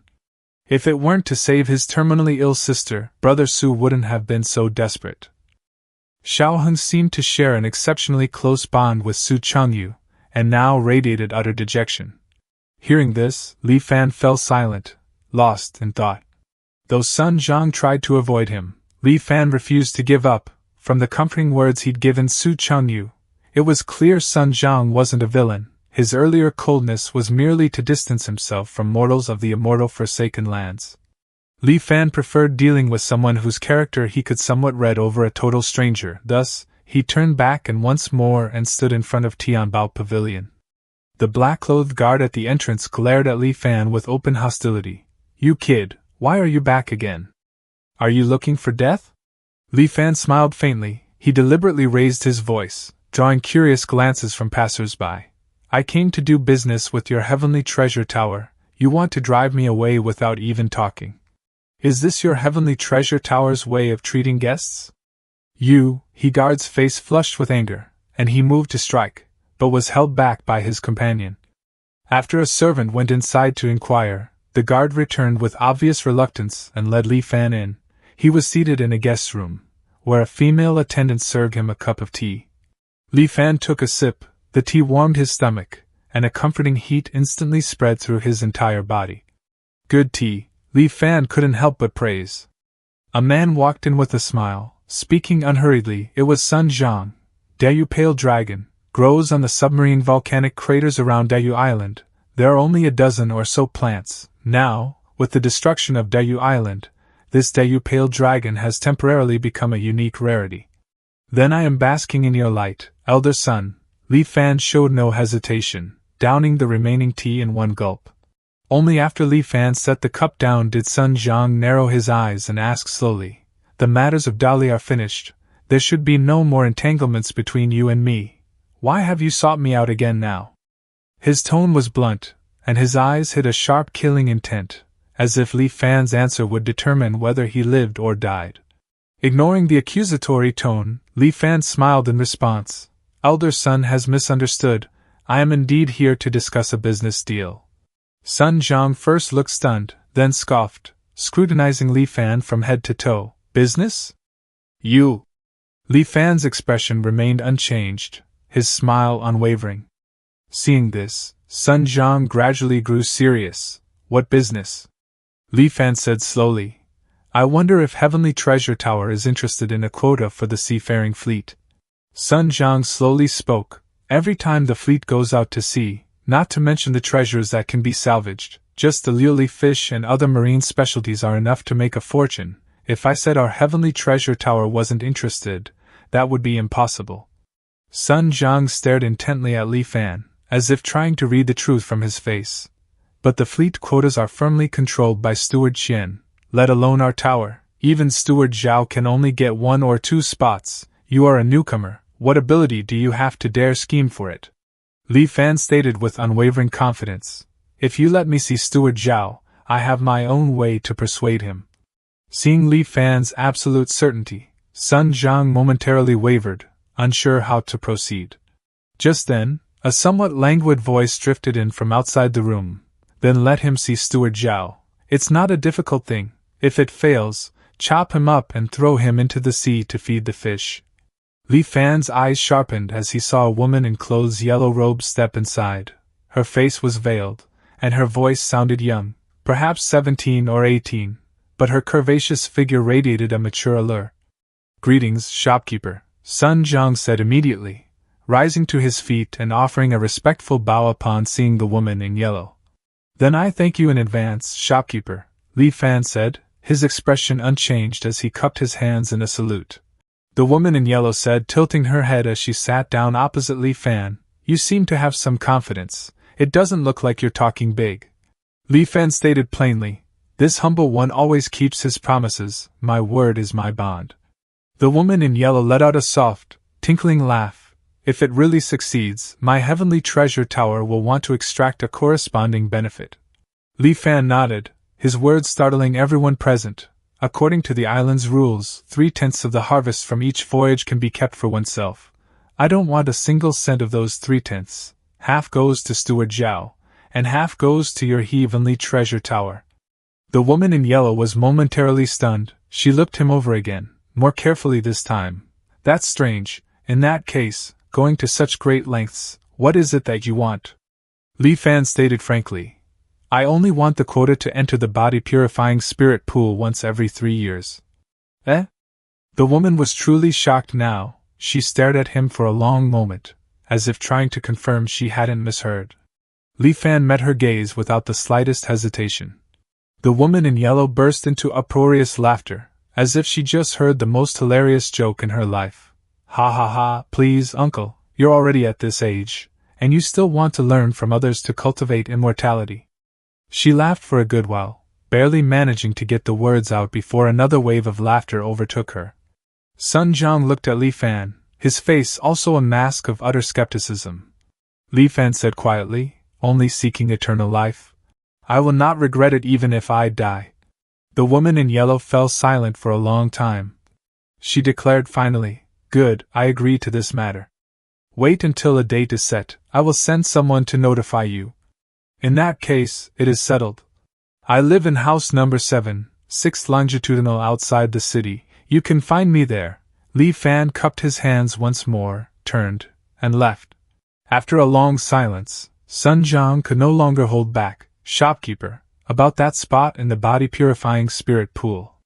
The woman in yellow calmly replied, Although the competition for spots in the body-purifying spirit pool is fierce every year, my Heavenly Treasure Tower is not without the strength to compete.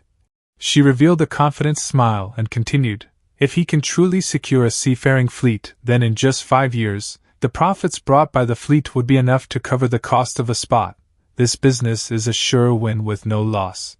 However, she frowned, a delicate crease forming on her brow as she looked in the direction Li Fan had departed. What is it? Sun Jiang couldn't help but ask. That man's eyes looked quite scary. The woman in yellow patted her chest lightly, as if still somewhat shaken. Sun Jiang's face froze stiff, rendered speechless. On the way back, he stopped by a pharmacy and purchased the profound yellow heart-cleansing incantation along with the matching medicinal herbs. Even if everything went smoothly, it would still be 2 years before the body-purifying spirit pool opened. He might as well try cultivating it first to see the effects. Perhaps he, Li Fan, possessed astonishing natural talent, and could purge the miasma from his body on his own, without needing the full 2 years. For the next few days, he stayed at home cultivating, waiting to meet Steward Zhao. Who would have thought that before he even met Steward Zhao, he would hear a rather shocking piece of news. Su Changyu was dead. In the end, Su Changyu simply wasn't able to hold on. He reached his limit and died in just 7 or 8 days. When his body was brought back, Li Fan went to take a look. It was a truly horrifying sight. These people from the departed realm were newcomers and couldn't even scrape together enough money to buy a grave plot. They had originally planned to bury him at sea. But he couldn't bear to watch that, so he took out some money to let Su Changyu rest in peace in the earth. Everyone was heartbroken. Among them, Xiaoheng wept the most bitterly. Li Fan, however, didn't have any particularly strong feelings, just a faint sense of melancholy. In his eyes, Su Changyu had carried himself well and possessed considerable mental fortitude. While not a once-in-a-century prodigy, he was certainly no mediocre man. Of the entire group from the Li world, Li Fan had thought him the most likely to make something of himself. Yet such a man died silently and without fanfare, unable to clear the preliminary hurdle of dispelling miasma. The path of immortality was arduous. Li Fan felt this truth more keenly than ever. And as he continued his cultivation of the profound yellow heart-cleansing incantation, this feeling grew even more. The facts proved that Li Fan was no unparalleled genius either. For nearly a month, he lived in seclusion, cultivating the heart-cleansing incantation every day. Generally speaking, even those with mediocre aptitude would see obvious effects, such as improved spirits and sharper thinking, after cultivating it for half a month. But a month passed, and surprisingly, he didn't feel any changes. Li Fan wasn't anxious, simply treating it as a daily cultivation ritual to perform. Another half-month passed like this before Li Fan finally received a summons from the Tianbao Pavilion. Following the messenger, Li Fan met Manager Zhao in one of Tianbao Pavilion's private courtyards. Li Fan said, cupping his hands in greeting, "Manager Zhao, it's been a while." Manager Zhao glanced at Li Fan and went straight to the point. "I heard from the people at Heavenly Treasure Tower that you want a spot for a seafaring fleet. Your appetite is quite big. What backing do you have?" Li Fan asked with a slight smile. "A fleet going out to sea seeks nothing but profit. I wonder, Manager Zhao, how do you think the profit from catching liliui fish compares to retrieving treasures directly from sunken ships on the ocean floor? Salvaging treasure is worth several regular fishing trips, but how could one encounter such a good thing every time?" Instead of dismissing Li Fan's words immediately, Manager Zhao considered them seriously for a moment. "I've been on this island for over a dozen years, and in my memory, there have only been a few scant times with major harvests." Li Fan continued, "If I were to command a fleet, I can guarantee that every time we go out to sea, we will bring back a certain amount of treasure." A strange light flickered in Manager Zhao's eyes as he scrutinized Li Fan closely. Then, he stroked his beard and muttered, unexpectedly, he didn't lie. Now it was Li Fan's turn to be surprised. "I indeed did not talk big. But I wonder how you figured that out, Manager Zhao?" Manager Zhao chuckled softly. "I was born with a pair of unique eyes that can recognize talent and distinguish truth from falsehood. Just now when you spoke, I only saw a soft white light emitting from your body, proving that your words were true and you harbored no ill intentions. To think there is such a unique art?" Li Fan was genuinely startled. "On the day of registration, Manager Zhao, your attitude toward me seemed slightly different from others. Did you see something then?" Manager Zhao explained with a wry smile. "I only saw that you were extremely wealthy and had quite a bit of blood on your hands, obviously not an ordinary person. That's why I was a bit polite to you, forming a good karma in passing." As he listened, a thought occurred to Li Fan. "In that case, on the day we registered, you realized that Sun Zhang from Heavenly Treasure Tower was not speaking the truth?" Manager Zhao said dismissively, "So what if it's true? So what if it's false? With an immortal master presiding over the island, we aren't afraid of trouble. As long as you mind your own business, nothing will happen to you. Besides, gathering refugees is also the immortal master's order. If Sun Jiang can bring so many refugees to my Lily Island, how could I make things difficult for him?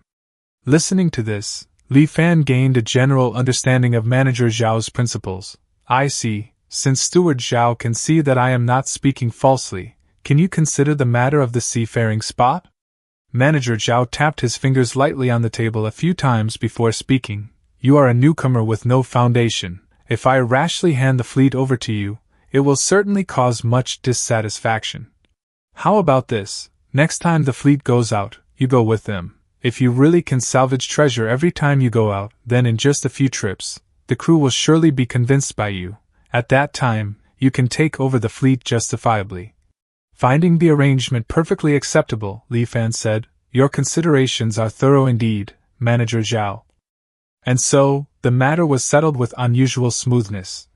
The Tianbao Pavilion was unaware of the specifics of their conversation, but when they learned that Li Fan had easily persuaded Manager Zhao and secured a spot on the next voyage, they were utterly astonished. In Tianbao Pavilion, the woman in yellow rested her chin on her hand. Her eyes glinting, she muttered, could it be that uncle wasn't talking big, and he really has the confidence to secure this fleet? Sun Jiang was equally baffled. I wonder what backing he actually has. The woman in yellow suddenly declared, send him the title deed for that vacant courtyard on East Street in the city. Huh! Sun Jiang was utterly shocked. Sun Jiang protested, his voice tight with reluctance. Shopkeeper, we spent a fortune to acquire that courtyard, preparing to use it to bribe Steward Qian. How can we just let him have it so cheaply? Even if we give it to him, we should wait until he helps us secure the fleet first. The woman in yellow shot Sun Jiang a glance. Just go if I tell you to. If we really wait until then, a mere small courtyard won't be enough to befriend him. Sun Jiang muttered a few complaints under his breath, but in the end, he didn't dare disobey the shopkeeper's order. He obediently delivered the deed to Li Fan. Li Fan didn't refuse it. He packed his few possessions and moved into the small East Street compound that very day. Compared to the slums outside the city, the surroundings here were immeasurably better. He declined the maidservants that Tianbao Pavilion later tried to send over. With that, Li Fan settled in, quietly waiting for the fleet's next voyage. Li Fan assumed it wouldn't take long, but an unforeseen event pushed the departure date into the distant, uncertain future. The windstorm has arrived. Instantly, the island descended into chaos. Panicked, fearful cries rose from all directions. For a moment, Li Fan was utterly bewildered. Then, he saw a blue curtain of light appear in the sky above Lily Island. The light curtain resembled a massive, upturned bowl spanning the entire landmass, enveloping everything on the island within it. A clear, crisp woman's voice rang out alongside the appearance of the light curtain. The Island Protection Grand Formation has been activated. There is no need to panic. Hide inside your homes. Do not go out. The mortals on the island dropped to their knees, clasping their hands in frantic gratitude. Immortal Master is merciful. Listening to the cries of relief rising around him, Li Fan lifted his head, studying the protective array intently. Concentric rings of ripples spread across the barrier, holding the deluge utterly at bay. Outside was a maelstrom of violent wind and lashing rain. Inside the dome of light, all was serene and still. Li Fan marveled inwardly. Outside is a violent storm, while inside is calm and tranquil. Is this the means of the immortals? Just as Li Fan thought the storm flood was about to pass, he suddenly sensed that something was wrong. A thunderous explosion detonated beside Li Fan's ear, deafening. Thunderous roars erupted simultaneously from all directions in a relentless, endless cacophony. It was like a symphony without end, reverberating between heaven and earth. Caught within this overwhelming noise, Li Fan felt dizzy, his vision spotting with stars. A great weight seemed to press on his chest, making it difficult to breathe. When he touched his nose, his hand came away wet with blood. A spike of fear shot through him. He thought to flee back inside for shelter, but the ground beneath his feet began to tremble violently. Li Fan looked up and saw a sight that stole the breath from his lungs. A wall of water, so high it blotted out his entire field of vision, was being driven by the furious gale toward Lily Island. In moments, it descended with an overwhelming, crushing force. Li Fan nearly believed his current lifetime was about to end. The barrier twisted and distorted, seemingly on the verge of shattering, but after a pulse of blue light rippled across its surface, it stabilized once more. It stood firm against the impact, unyielding as a seaside cliff. Eventually, the waves gradually began to subside, but subside was a relative term. They merely lessened from world-ending to terrifying. The storm flood had arrived with savage speed, but it departed with agonizing slowness. He heard from the islanders that this windstorm was actually on a relatively small scale. The windstorm 15 years ago had been several times more powerful than this one. At that time, the Island Protection Grand Formation could barely maintain itself and was forced to shrink its protective range. After the windstorm, Lioli Island's area had been reduced to only 1/3 of its original size. It took more than a decade of effort from survivors and new influxes of refugees before its vitality slowly recovered. Li Fan was shaken to his core, the wrath of the heavens and the earth. To think it could be so terrifying. In the days following the storm flood, every resident of Lioli Island received instructions. Each household was to inspect their section of the island protection array for damage. The method was simple. The Lioli administration distributed spirit talismans. Families simply had to hang one in their home for several days and nights, observing whether it emitted red light. All 367,800 nodes of the island protection array must be checked for anomalies. Under the Immortal Master's decree, and for the sake of their own survival, all other affairs on Lioli Island were suspended, with priority given to maintaining the array. Normally, the Immortal Master would oversee the inspection personally, but this time, the spirit stones powering the array were nearly depleted. Thus, the Immortal Master had returned to Myriad Immortals Island to procure more. Every 360 flashes of the talisman form a minor cycle of the array's self-inspection system. Li Fan recalled the instructions given with the talisman. 360 minor cycles form a major cycle. If no red light appears during a major cycle, the array is intact. Li Fan stared intently at the spirit talisman before him, a trace of admiration rising in his heart. This island protection array is immense, yet incredibly precise. It's difficult to imagine how it was constructed. 5 days later, the result allowed the entire population to exhale in relief. The island protection array was undamaged. When the Immortal Master returned with a sufficient supply of spirit stones, the residents' worries vanished completely. Life on Lioli Island gradually returned to normal. In the following months, survivors from other islands occasionally arrived on Lioli seeking refuge. Of course, the vast majority of people on their islands had perished in the recent storm flood. The Tsongyan Sea was vast and boundless, containing countless islands, large and small. Only islands that produced unique resources were fortunate enough to have an Immortal Master stationed permanently.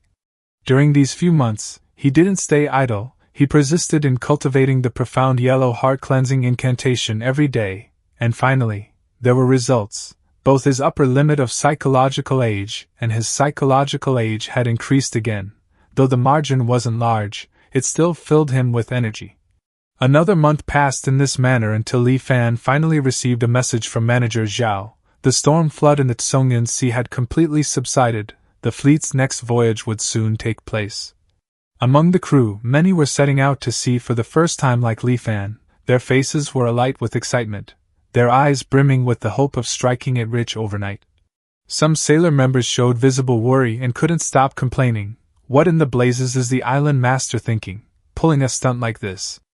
The ship with the smallest hull gets branded unfit and stripped of sailing rights for good? How are we supposed to swallow that? Sigh, don't even mention it. It's all because of that damned storm flood. You know Coral Island in the south? I heard in private that their island protection array shattered. The entire island was wiped flat, and the tribute they owed? It's been dumped on us, Lioli Island. What kind of situation is this? How will we live in the future? It's said that it's only temporary. We just need to make up for what was owed before. At that moment, Zhang Haobo, a man with sun-bronzed skin, strode over and began berating the sailor. Look at your cowardly appearance. Why don't you look on the bright side? Doesn't the first place also have a reward? The share of the harvest is increased from 30% to 50%. Boss, stop dreaming, first place? You know our fishing skills, we barely meet the quota every time, just managing to scrape by. Yeah, if you asked me, this is our last voyage. Blast it, why go back at all? Let's just turn pirate and live free. Hearing his sailor members endlessly complaining, Halbwa spoke up to reassure them. Don't worry, there's a capable person on the ship this time. I guarantee everyone will return fully loaded. With that, he pointed a thumb at Li Fan, who stood behind him. The sailors squinted at Li Fan, their faces instantly falling into expressions of disappointment. They shook their heads in disbelief. Just him? So pale and clean, has he ever been to sea? The man bellowed, his anger seemingly genuine. You blind fools, you don't recognize a noble person. This is a great talent specially invited by Manager Zhao, and he will take over our ship soon. You all be more polite. At these words, chaos erupted aboard the Tsengyuan. Boss, you've been the captain of this Tsengyuan for almost 10 years. How can you just give it up like that? Exactly. My life was saved by you, boss. If they want to drive you away, I, Lu San, will be the first to disagree. The sunbronze man glanced back at Li Fan, a conspiratorial smile briefly touching his lips. Humph. Why don't we just throw him into the sea to feed the fish once we set sail? It's perfectly normal for someone to die at sea anyway. The crowd on the ship was whipped into a fury. In an instant, Li Fan had unmistakably become public enemy number one. The man raised his hands, trying to calm them down. Calm down, everyone calm down. Although I know everyone thinks highly of me, Zhang Haobua, that Tsengyuan is Steward Zhao's property after all, and we are merely selling our lives for him. Now that Steward Zhao says he wants to change personnel, I have no choice either. His words only poured oil on the flames of their fury. The crewmen fixed their glares on Li Fan, their eyes burning with a murderous light. Li Fan sneered coldly in his heart. Zhang Haobua's petty tricks hadn't escaped his notice. Child's play. These were games Li Fan had long mastered. Showing no fear, Li Fan stepped forward to face the seething crew, holding his chin high. His voice rang out clear and strong over the din. Gentlemen, you don't trust me? Do you think Manager Zhao has bad eyes? Since I have already promised Steward Zhao that I can find treasure every time we set sail, I certainly won't let everyone down. Muttered discussions broke out among the men. Could it be that this kid actually has some skills? It should probably be true. Steward Zhao's eyes are incredible. There's basically never a time he looks wrongly. Meanwhile, Zhang Haobua seethed inwardly. He'll find treasure on every voyage? I don't believe it for a second. He's just using connections to steal my position as captain. Does he think I'm a fool? Watching his men swayed so easily by a few words from Li Fan, his anger burned hotter. Well, he's made his boasts. Let's see how he plans to back them up. Set sail, he roared. We depart. The Tsengyuan began to move, gliding out of the harbor without the need for wind or oar. Instead, the ship was propelled by a miniature array powered by spirit stones. Over 100 other ships also departed from Liuli Island, each heading for their designated fishing grounds. But the sea was vast, and the range of spirit lures was limited. Finding the general area where the fish schooled required a crew of experienced hands. In most normal years, the movements of the Liuli fish were predictable, making them relatively easy to catch. But in the event of a storm flood, the schools migrated, and all past experience became useless. It was like searching for a needle in an ocean, relying on nothing but pure luck. And the Tsengyuan's luck seemed exceptionally poor. More than half a month had passed. Aside from catching some ordinary fish and finding some common sea mineral deposits, they did not harvest anything significant. Not only were the crew members all frowning with worry, but even Zhang Haobua grew anxious. After all, there was a punishment for coming in last place this time. Zhang Haobua gazed at the calm, deep sea, feeling helpless. The rule on the island is to return within a month. We've only caught this little bit of stuff this time. It's quite possible we really have the smallest harvest. We can only hope for a turn of events in the next few days. May the immortal master protect us. Just then, he heard footsteps approaching from behind. Turning around, Zhang Haobua saw Li Fan walking toward him. Yo, what? You're finally willing to come out of the cabin. If you didn't still know to take food every day, I would have thought you died in there. Li Fan paid no attention to his words and said in a deep voice, I want a small boat. I saw treasure. What? Zhang Haobua was momentarily confused. But then it quickly dawned on him, and he exclaimed in disbelief, You're not joking, are you? Li Fan said solemnly. Quickly prepare a small boat for me. I saw jewelry shining with brilliance under the deep sea, waiting for me to salvage it. The opportunity is fleeting, the light of the treasures is becoming dim. I am about to lose its bearing. Zhang Haobo immediately snapped to attention. Quick, prepare the boat. Yes. After boarding the small boat, Li Fan turned back and said, You are not allowed to follow, wait for my signal. Haobo looked utterly bewildered. Why? Li Fan replied, You are too noisy, it's easy to interrupt my line of sight. Zhang Haobo's eye twitched, but thinking back to Li Fan's earlier glare, he couldn't shake the feeling he wasn't bluffing.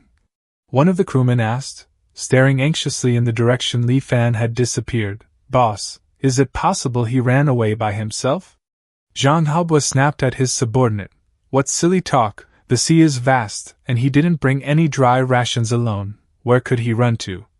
2 hours later, a red signal flare lit up the distant sky. Zhang Haobo immediately commanded, Quick, steer the ship over there. The Tsengyuan sped forward at full speed and soon reached the location of the signal. There stood Li Fan on the small boat, exhaustion written across his face. He announced to the group, The treasure is right here. Zhang Haobo gritted his teeth and declared fiercely, Into the water, cast the net, yes. Amid the crew's half-doubtful gazes, they began to pull up one chest, then another. In the end, a full 16 chests of gold, silver, and jewels were slowly hauled up from the depths. Gazing at the mountain of treasures before him, Haobo was utterly overwhelmed. One of his subordinates cried out in ecstatic joy, Boss, Mr. Li didn't brag, he really allowed everyone to return fully loaded. At this moment, he was utterly shocked in his heart. It's real, he actually found treasure sunken at the bottom of the sea.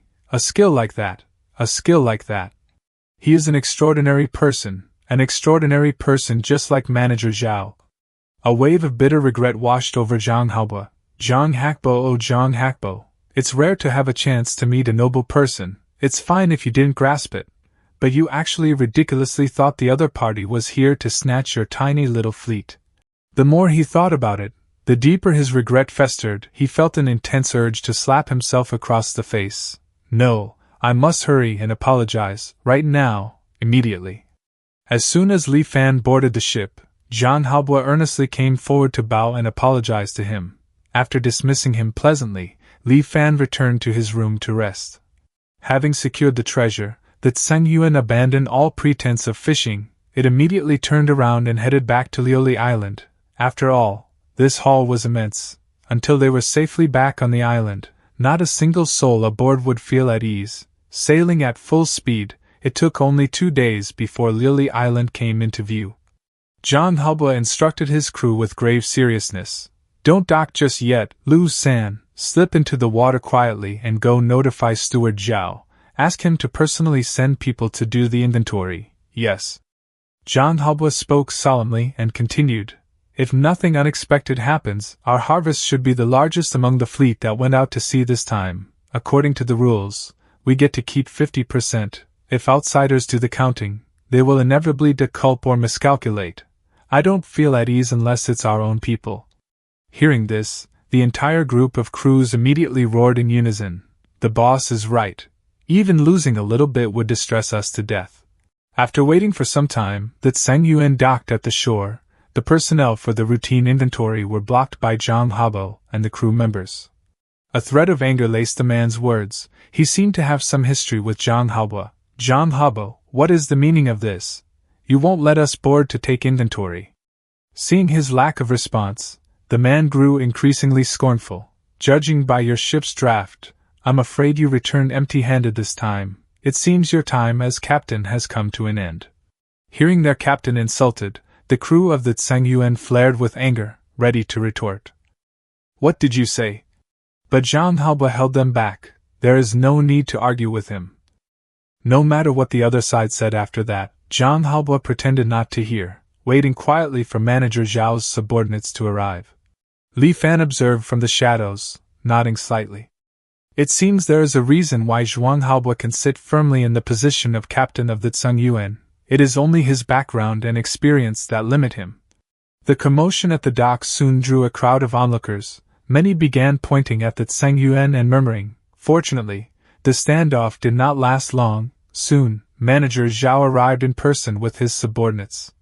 As 16 crates of jewels and precious goods were unloaded from the ship in full view of the crowd, the entire dock erupted with excitement, and so, word of the Tsing Yuan's immense harvest spread like wildfire, quickly sweeping across the entire island. In the Tianbao Pavilion, the woman in yellow was intently examining a newly acquired collection of artifacts when she heard the echoing of hurried footsteps outside. Without waiting for an invitation, Sun Zhang burst into the room. Shopkeeper, what is it? So flustered. The woman asked in surprise, what's going on? Sun Zhang gasped, struggling to catch his breath between words. Treasure, over 10 chests, Sang Yuan. She carefully wiped the jade vase in her hands, then calmly replied, it's just over 10 chests of treasure. What is there to make a fuss about? If they want to digest these things on the island, they still have to go through our Tianbao Pavilion's channels. She cut herself off mid-sentence, her expression shifting abruptly. Wait, did you say that Sang Yuan? Is that the ship where that uncle named Li Fan is staying? Sun Zhang nodded vigorously. That's right. No wonder that guy could persuade Manager Zhao. He was absolutely certain he would find treasure as soon as he went out to sea. This ability is just like our Tianbao Pavilion's grand shopkeeper. The woman in yellow quickly issued instructions. Go arrange it immediately. See when we can invite him for a meal. Also, send someone to clean up tower, and then send the title deed over to him. Yes, Sun Zhang started in surprise, but this time offered no argument, hurrying out to carry out his orders. Left alone in the room, the shopkeeper's whisper was barely audible. Could he be a spirit-channeling treasure physique? The legendary spirit-channeling treasure physique. As long as rare treasures exist within a certain range of oneself, one will sense them. The grand shopkeeper of Tianbao Pavilion, Ying, my older sister, possesses this special constitution. It is precisely by relying on this heaven-defying ability that my sister built Tianbao Pavilion, this large-scale chamber of commerce spanning the Tsongyan Sea, from nothing over the past dozen years. To think that another spirit-channeling treasure physique has appeared now. Li Fan was currently at Manager Zhao's residence. Manager Zhao said, beaming with satisfaction, you truly are extraordinary. Fishing up 16 chests of treasure on your first time out to sea, you really gave me a huge surprise. Li Fan simply smiled, offering no explanation.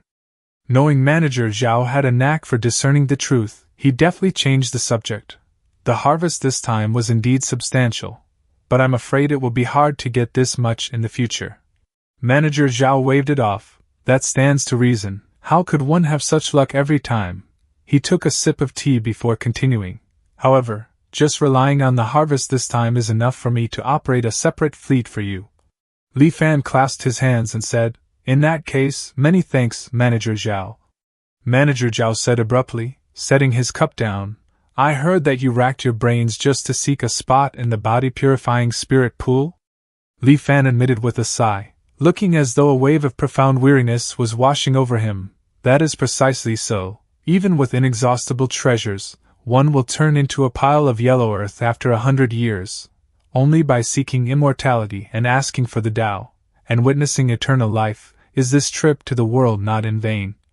Manager Zhao studied Li Fan for a long, silent moment before finally sighing, at your age, to still have a heart that yearns for the Tao, I am inferior to you. A complex, almost pained expression flickered across his face, as if recalling a distant memory. Over 10 years ago, when I was the same age as you are now, I once saved an immortal master by a stroke of luck. The immortal master asked if I was willing to follow him to cultivate. Manager Zhao's voice grew heavy, but I knew I had long passed the best age for cultivation. Even if I cultivated, I might not achieve anything. Moreover, the older one gets, the more deep-rooted the miasma in the body becomes, and the more painful it is to remove. Now, as I get older, I vaguely feel regret, pity that there is no medicine for regret in this world. Among the hundreds of thousands of mortals on Lily Island, those like you are truly the minority.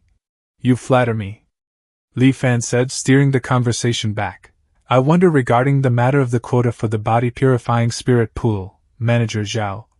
Manager Zhao explained, shaking his head, I cannot help you with this matter. The opening of the body-purifying spirit pool requires the island's immortal master to preside over it, and the quota is also decided by the immortal master.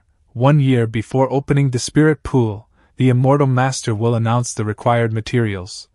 Each family collects the materials on the list and hands them over. The quota is decided based on the amount of contribution points.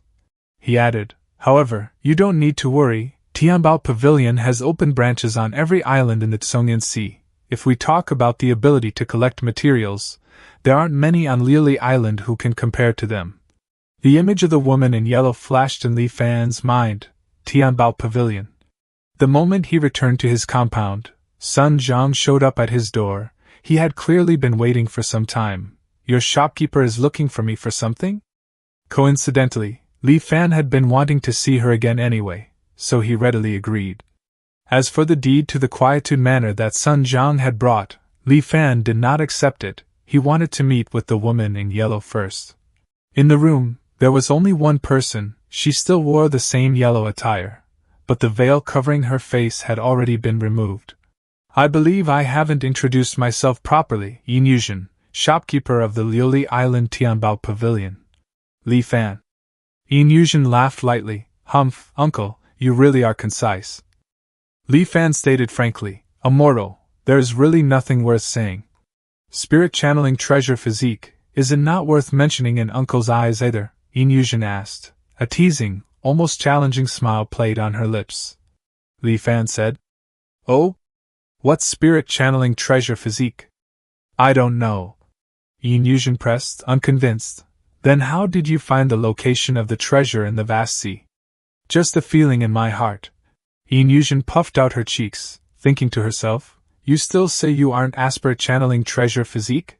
But seeing that Li Fan genuinely seemed unaware, she reluctantly explained the nature of the treasure-attuned body to him. So you're saying, your sister is also a spirit channeling treasure physique? How old is she? What does she look like? Where was she 20 years ago? Where is she now?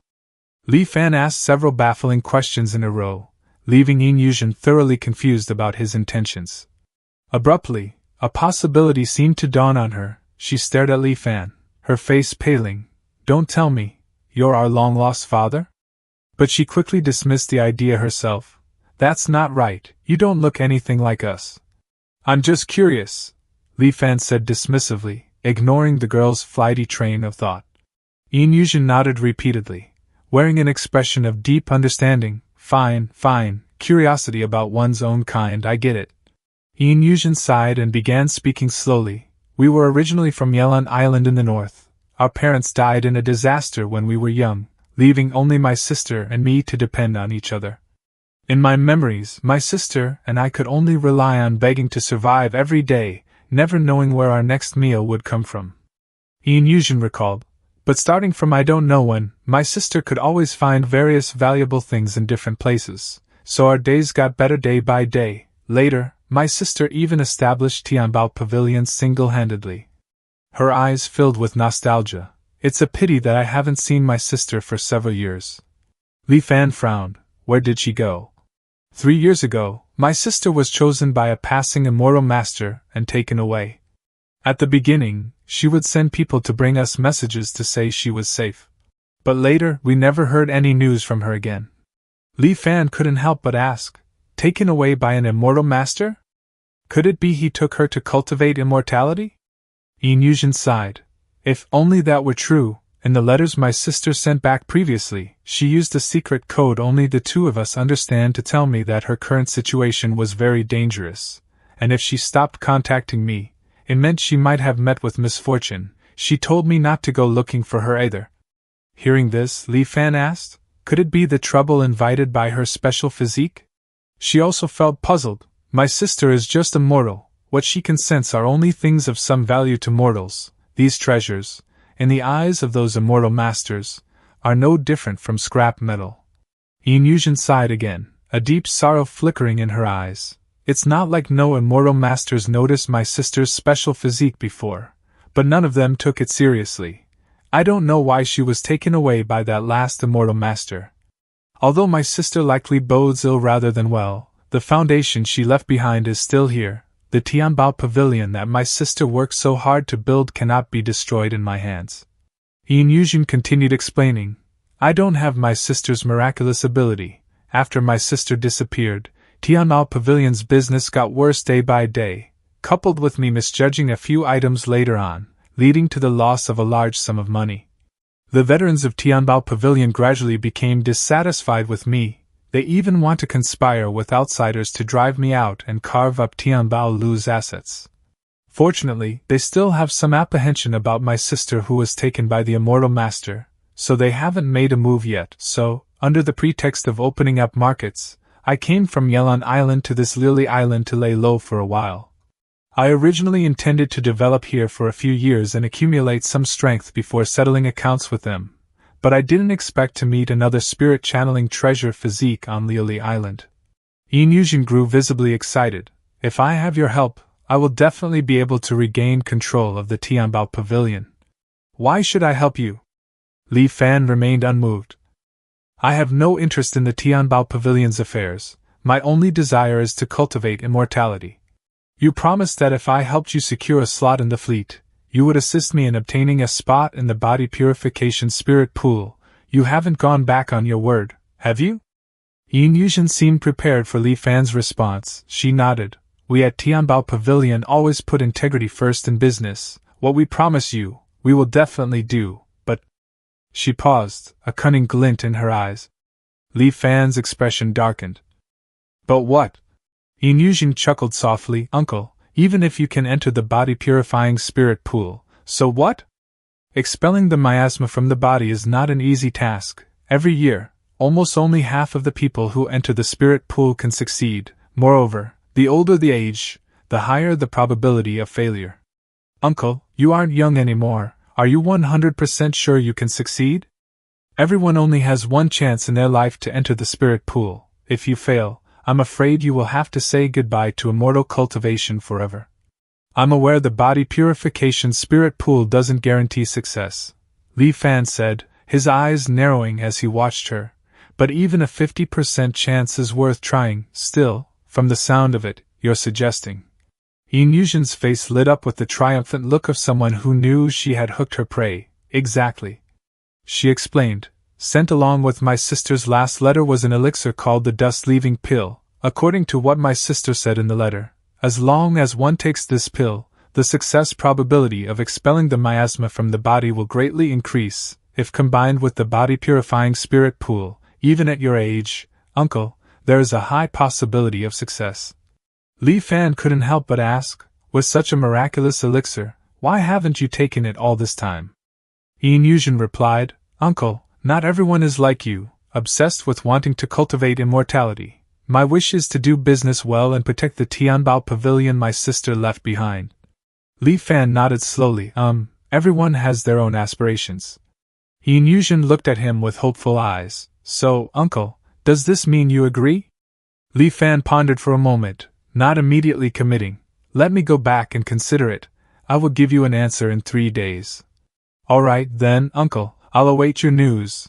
Though slightly disappointed, Yin Yuzhen nodded in acceptance. Farewell.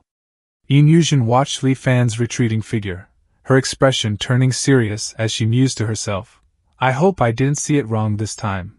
Li Fan made some discreet inquiries and confirmed that Yin Yuzhen had not lied about the dust-leaving pill. 3 days later, he met with her once more and agreed to her request. They settled on an arrangement. Before the body purification spirit pool opened, Li Fan would periodically help the Tianbao Pavilion acquire a certain quantity of treasures. When the spirit pool opened, Yin Yuzhen would then hand the dust-leaving pill to Li Fan. To show his sincerity, Yin Yuzhen took out the title deed for Quietude Manor. Since both sides had reached an agreement, he no longer stood on ceremony and accepted it into his possession. Thus, he moved once more. Quietude Manor, located in the very heart of Lily Island, stood amid a bustling market yet felt as secluded as if it were deep in the mountains. During the year he lived at the Quietude Manor, Li Fan first completed 3 official voyages with the Lily Island's fleet. Each time, he returned with several chests of treasure, shocking the entire island and successfully securing a ship's slot for the Tianbao Pavilion. After that, Li Fan accompanied the Tianbao Pavilion's ship on every voyage. By the year's end, the Tianbao Pavilion's profits were overflowing, nearly equal to the sum of their earnings from the previous 5 years combined. He had also built considerable prestige among the Tianbao Pavilion's members. Everyone who saw him regarded him with a mixture of respect and fear. However, he did not slack off on cultivation either. Over the past year, whenever he had free time, he painstakingly cultivated the profound yellow heart cleansing incantation. Finally, something happened that filled him with joy. The charged progress of Return to Truth had accelerated. Before this, Return to Truth's charge could only increase naturally with the passage of time. Every 20 years, it would reach 100%, slowly climbing to 200% before no longer increasing. More than a year had passed since Li Fan left Great Xian and arrived in the world. According to past experience, the charging progress should have been between 6% and 7%, however. Li Fan was shocked to discover that the progress had actually reached 15%. The charging speed had nearly doubled. Aside from the heart-cleansing incantation, Li Fan had not come into contact with anything that could have caused this. Thus, the only explanation was that cultivating the profound yellow heart-cleansing incantation somehow accelerated Return to Truth's charging process. Beyond the charging progress, Li Fan's age limit had also increased significantly. Time flowed quietly by as Li Fan lost himself in cultivation. Soon, only a single year remained until the opening of the body purification spirit pool. Uncle, Liuli Island has announced a list of materials needed by the immortal masters this time. Li Fan was currently studying this list with the others from the Tianbao Pavilion. Sun Jiang spoke up. The materials needed this time are all quite common, except for this star sea quicksand which I haven't heard of. It seems the key to competing for the spot this time lies with this star sea quicksand. Yin Yuzhen said, I have never heard of this thing either. It looks like we'll have to ask someone from the Manhua Trade Association. Sun Jiang sighed. These people are all reincarnated hungry ghosts, greedy beyond measure. I'm afraid we'll have to bleed heavily for this. Li Fan said firmly, no matter what, I must obtain the star sea quicksand. I am determined to get the spirit pool quota. The Manhua Trade Association was not a local business of the Tsongyan Sea, but one hailing from a continent countless li away, rumored to have the backing of an immortal master. The association could easily cross the endless seas to do business in the remote Tsongyan Sea. Yin Yuzhen said, we still have a year to prepare. The merchant walker from the Manhua Trade Association will pass by the Kangun Sea in 3 months. I can contact him then. Li Fan decided, his tone firm. We cannot place all our hopes on the Manhua Trade Association. Liuli Island has taken in many refugees from all over the Tsongyan Sea in the past year. There might be someone who recognizes this star sequel. So we can ask around. Other factions on the island will also be looking for this star sea quicksand, so we need to monitor them closely as well. With the publication of the materials needed for the body purifying spirit pool, the matter spread across Liuli Island. Even some ordinary people who didn't care about this matter knew that the major factions on the island were now looking for something called star sea quicksand.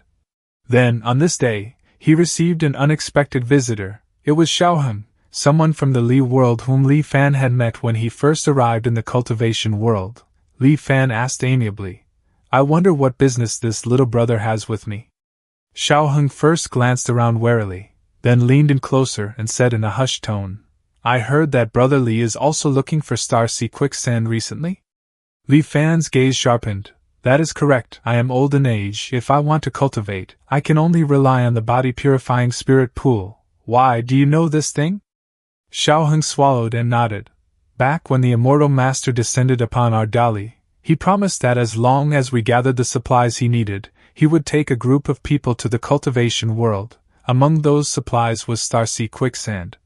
Li Fan was taken aback, then said with some confusion, Oh? Why do I have no impression of that? Hearing this, Xiaoheng looked somewhat embarrassed. When it was announced to the world, the content on the list had already been reduced by a few items. As reserved quotas, they were distributed to the major noble families of Dali. What my Prince of Jinnan's manor was assigned to collect was this star sea quicksand. Li Fan asked, getting straight to the point. Speak, what are your conditions? Seeing how direct Li Fan was, Xiaoheng seemed a little ashamed. He explained, Back then, you paid to bury Changyu, which counts as a favor to me. I shouldn't be doing this. But life on this Lily Island is truly too hard to endure. I don't have great abilities like Brother Li. I am currently still living in the slums. As Xiaoheng rambled on, Li Fan interrupted him with a light laugh. Little brother, no need to say more. I understand your difficulties. I am determined to get this item. As long as you can provide a clue, ask for whatever you require, and I will do my best to satisfy it. Xiaoheng was immensely grateful. Then I thank you in advance, brother.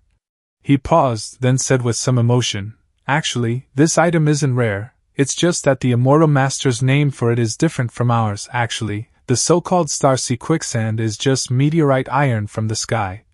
Li Fan listened, pondered carefully, then suddenly understood. Starsea quicksand, so that's it, but will just any meteorite iron do? Are there any other special requirements? Xiaoheng nodded repeatedly. There are, brother, there are. Subsequently, Xiaoheng slowly explained the specific requirements one by one. First, the meteorite iron must have a good appearance. One with a pitted, cratered surface won't do. Second, a single piece must weigh at least 50 caddies. Also, Li Fan listened intently, committing each detail firmly to memory.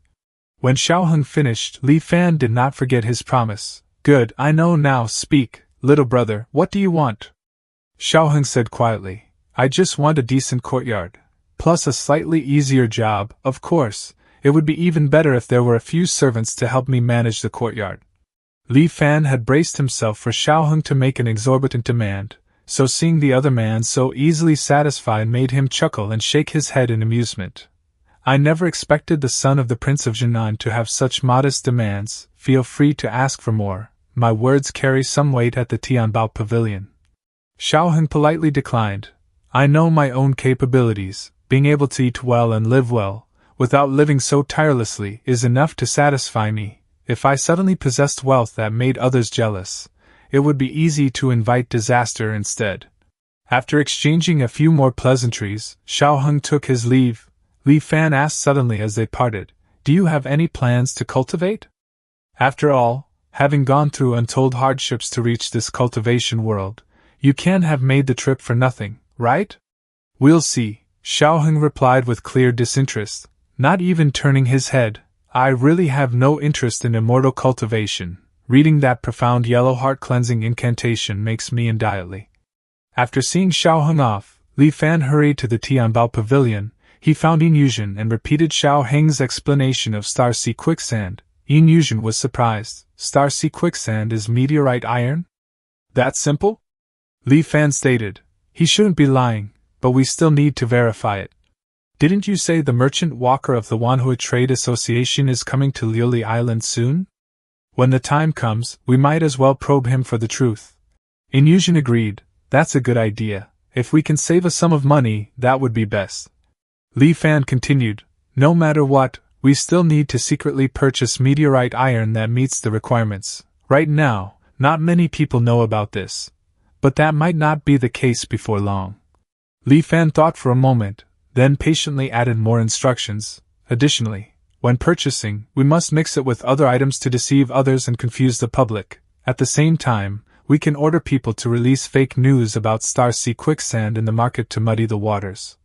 After listening to Li Fan's methodical arrangements, a flicker of curiosity ignited in Yin Yuzhen's eyes. Uncle, you really aren't simple. Before, I only knew you had the spirit-channeling treasure physique.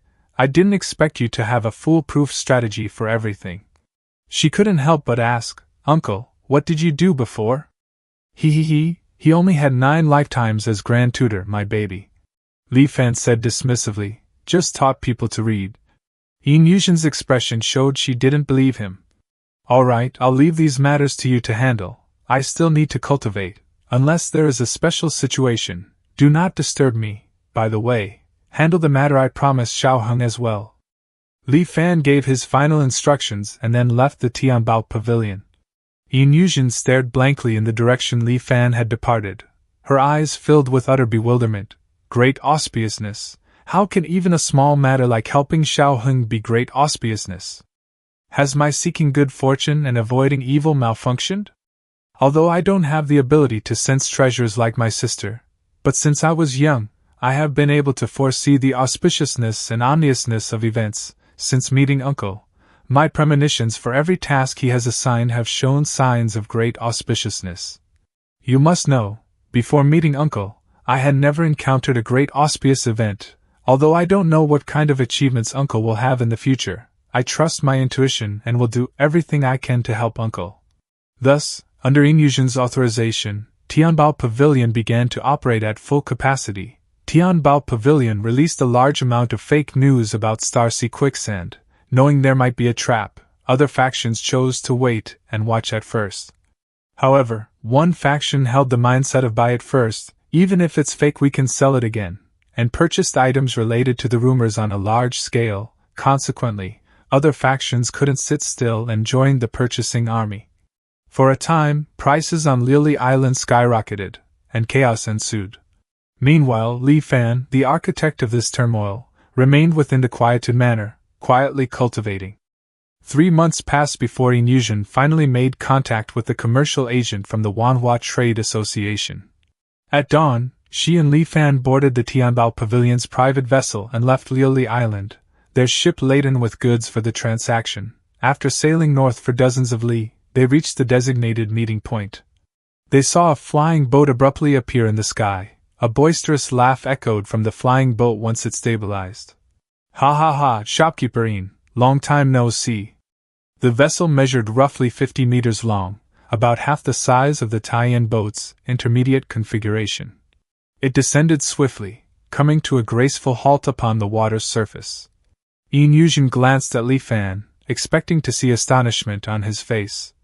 To her surprise, he showed no reaction whatsoever, as though flying boats were an utterly mundane sight.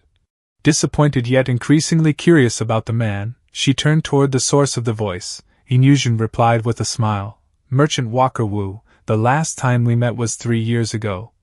"I am me flies indeed," Merchant Walker Wu remarked nostalgically while stepping onto the Tianbao Pavilion's deck. Noticing Li Fan, he asked genially, "Time really flies, and this is?" Inyushin answered succinctly, "An elder hired by our Tianbao Pavilion." Sensing her reluctance to elaborate, Merchant Walker Wu tactfully changed the subject. A pleasure, shopkeeperine. Let's go check the goods first. I'm afraid that after this time, it will be difficult for us to meet again." Inyushin froze. "What do you mean by that? Has some unforeseen incident occurred?" Merchant Walker Wu shook his head.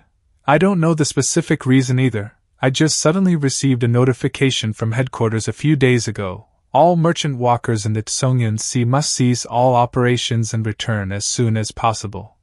If I hadn't already scheduled this trade with you, I'm afraid I would already be on my way back, so we cannot delay this transaction, we must make haste."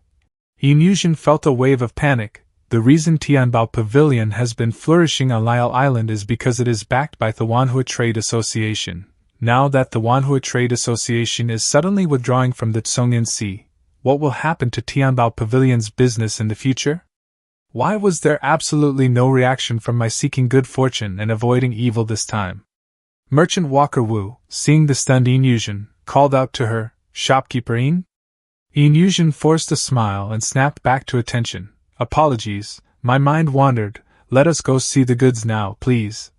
She entered the ship's cabin and began inventorying the goods for the transaction. Li Fan led Merchant Walker Wu to the various goods.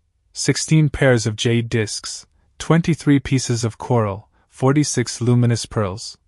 Li Fan reported calmly as they reached the center. Starsea Quicksand, 3 pieces. Merchant Walker Wu was utterly astonished. "What, let me see." He hurried over to the pieces of meteorite iron, gently stroking them with his hand before flipping them over to examine them from all angles. Watching this, Li Fan knew Agent Wu was no ordinary man. The lightest of these meteoritic iron pieces weighed at least 50 catties, yet they seemed like toys in the other man's hands. After a moment, he reluctantly set the iron down. His mouth kept praising without pause. "Good, good, good. Shopkeeperine, you have good luck this time. To think you actually collected such fine items as Starsea Quicksand." Li Fan and Inyushin exchanged a glance. A wave of relief washing over them, they could now confirm that Xiao Heng's information was correct. The remaining items weren't particularly valuable. Merchant Walker Wu was very satisfied with the goods the Tianbao Pavilion had provided. Perhaps because the two parties wouldn't be able to meet again for a long time, he invited Li Fan and Yin Yuzhen onto the Manhua Trade Association's flying boat as special guests. After food and drink, Merchant Walker Wu led the two to the flying boat's storage warehouse. These are all things I bought while visiting various islands in the Tsongyan Sea. Some are priceless. While I'm unclear about the function of others, I just bought them because they looked peculiar. If you two are interested, you can pick a few items from among them. Yin Yuzhen was visibly excited upon hearing this. Heavens, with my seeking good fortune and avoiding evil, isn't coming here like a rat falling into a jar of rice? Li Fan had no interest initially, but seeing Yin Yuzhen's eager expression, he didn't refuse. He accompanied her, idly browsing through the warehouse. You only have the time of one stick of incense. Uncle, look at this jade bracelet, it's so beautiful. The material isn't bad. This Merchant Walker Wu, while clearly possessing physical strength far beyond an ordinary man, was obviously not a cultivator, and his business was firmly rooted in the mundane world of mortals. How could there possibly be anything here worth Li Fan's attention? Just as that thought crossed his mind, Li Fan's fingers brushed against one particular object, and his entire body went rigid. A prompt from Return to Truth had abruptly flashed before him. Discovered item convertible to charge. Proceed with charging? Curio of heaven and earth, deep-sea pearl, nascent. As one sea perishes, another is born. Li Fan was utterly astonished to encounter a curio of heaven and earth here, and one that was still nascent, not yet fully formed. Suppressing his excitement, Li Fan placed the deep-sea pearl back in its original spot. He then feigned indifference, and began examining the other items nearby. He did not cast another glance at the pearl, even when Agent Wu announced that time was up. Yin Yuzhen emerged, carrying a few items, her expression a mix of regret and excitement. Noticing Li Fan's empty hands, she spoke up, "Aren't you going to pick a few items? It's rare for Merchant Walker Wu to be so generous. This opportunity won't come again." Merchant Walker Wu chimed in, "Shopkeeper Yin is right. There's no logic in entering a treasure mountain and returning empty-handed. Wouldn't that be looking down on this Wu? Go pick some more." Li Fan thought, "Good thing you two spoke up, otherwise, I would have had to bring it up myself." He said, "In that case, it would be rude to refuse." He walked over to the deep-sea pearl, selected a jade statue nearby, and then casually picked up the pearl as well. "I'll take these too," Li Fan said offhandedly. Agent Wu glanced at it, and praised, "Good eye, elder. I found this ancient tree jade statue on a desolate island in the northernmost part of the Tsongyuan Sea. This jade statue was worshipped by a primitive tribe on the island for thousands of years and is quite miraculous. If a normal person keeps it at home, it has the effect of carrying the mind and strengthening the body." "And what about this one?" Li Fan asked, toying with the deep-sea pearl. "Oh, that one, I bought it from a fisherman on Liyun Island," Merchant Walker Wu said after a moment's recollection. Liyun Island, Li Fan committed the name firmly to memory. At this point, both sides concluded the transaction. The Manhua Trade Association acquired a large batch of treasures, while Yin Yuzhen amassed a significant amount of gold and silver. Though Yin Yuzhen had reaped a substantial harvest this time, a worried frown still creased her brow on the journey back. Li Fan asked, "Are you worried about Tianbao Pavilion's future business?" Yin Yuzhen sighed. "Yes, without the Manhua Trade Association, we've lost a crucial sales channel. I don't know why the Manhua Trade Association would suddenly withdraw from the Tsongyan Sea." Li Fan could think of no real solution at the moment, offering only empty words of comfort. "The cart will find its way around the mountain when it gets there. There's no need to worry excessively." Equivalent to, "We'll cross that bridge when we come to it."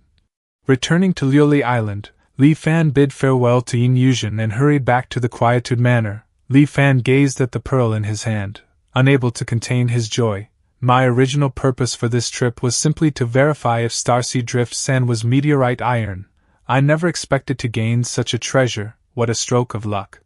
But I wonder what makes this deep-sea pearl so special? Why was this small, glazed pearl named Deep-Sea? Could it truly contain an entire sea within?" Li Fan held the pearl aloft. The more he examined it, the more entranced he got, losing himself in that profound, deep shade of blue. Li Fan was startled awake by a series of urgent knocks on his door. Li Fan thought to himself, "It's not even dawn yet. Who is coming to disturb me at this hour?" The ever-cautious Li Fan took a dagger, concealed it in his sleeve, and went to answer the door. "Who is it?" From outside came Xiao Heng's voice. "Brotherly, it's me." A flicker of confusion crossed Li Fan's mind, but he still opened the door and said, "Little brother, come in and talk." Xiao Heng's face was filled with anxiety and panic as he spoke urgently. "Brotherly, something terrible has happened. The fact that we smuggled ourselves here from the Li world has been leaked." "Who leaked it?" Li Fan asked, visibly surprised. Xiao Heng hurriedly explained. "We don't know who leaked it. But now the entire island knows we aren't natives of the major cultivation world and that we entered illegally through Tianbao Pavilion. They say the immortal master is furious and intends to arrest and execute us all. Some were so frightened that they took boats and fled under cover of night. As for the rest of us, we simply don't know what to do." Li Fan listened attentively, thought it over briefly, then gave a gentle laugh. "Relax, this isn't anything serious." Xiao Heng was stunned. "Brotherly, what do you mean by that?" Li Fan let out a cold chuckle. "Since when have authorities ever warned criminals ahead of an arrest? If they really planned to execute you all, your heads would already be rolling. Would they let you catch wind of it, slip away at night without hindrance, and even assemble to plot your next moves? In my opinion, this likely isn't about us at all. Their true target is the Tianbao Pavilion." Without explaining too much to Xiao Heng and simply telling him not to worry, Li Fan headed straight to Tianbao Pavilion. There, Yin Yuzhen angrily explained the full situation. The factions on Liuli Island discovered too late that Starseed Drift Sand was meteorite iron. Tianbao Pavilion had already taken it, and caused the earlier market chaos. When they complained, the island master defended Yin Yuzhen and reprimanded them instead. Furious, the factions later spread rumors that Tianbao Pavilion was involved in smuggling mortals. After understanding the situation, Li Fan snorted coldly and said, "They only want a share of the Starseed Drift Sand. We got there first and collected plenty. We'll just throw out a portion and let them scramble over it like hungry dogs. Before long, they'll start tearing each other apart. There's no such thing as a truly unbreakable alliance in this world." 3 days later, Tianbao Pavilion convened with the various factions on Liuli Island and laid out the following terms. First, it would hand over a portion of the Starseed Drift Sand, but only in exchange for goods of equal value. Second, the distribution of the Starseed Drift Sand would be left entirely to the other parties to settle among themselves.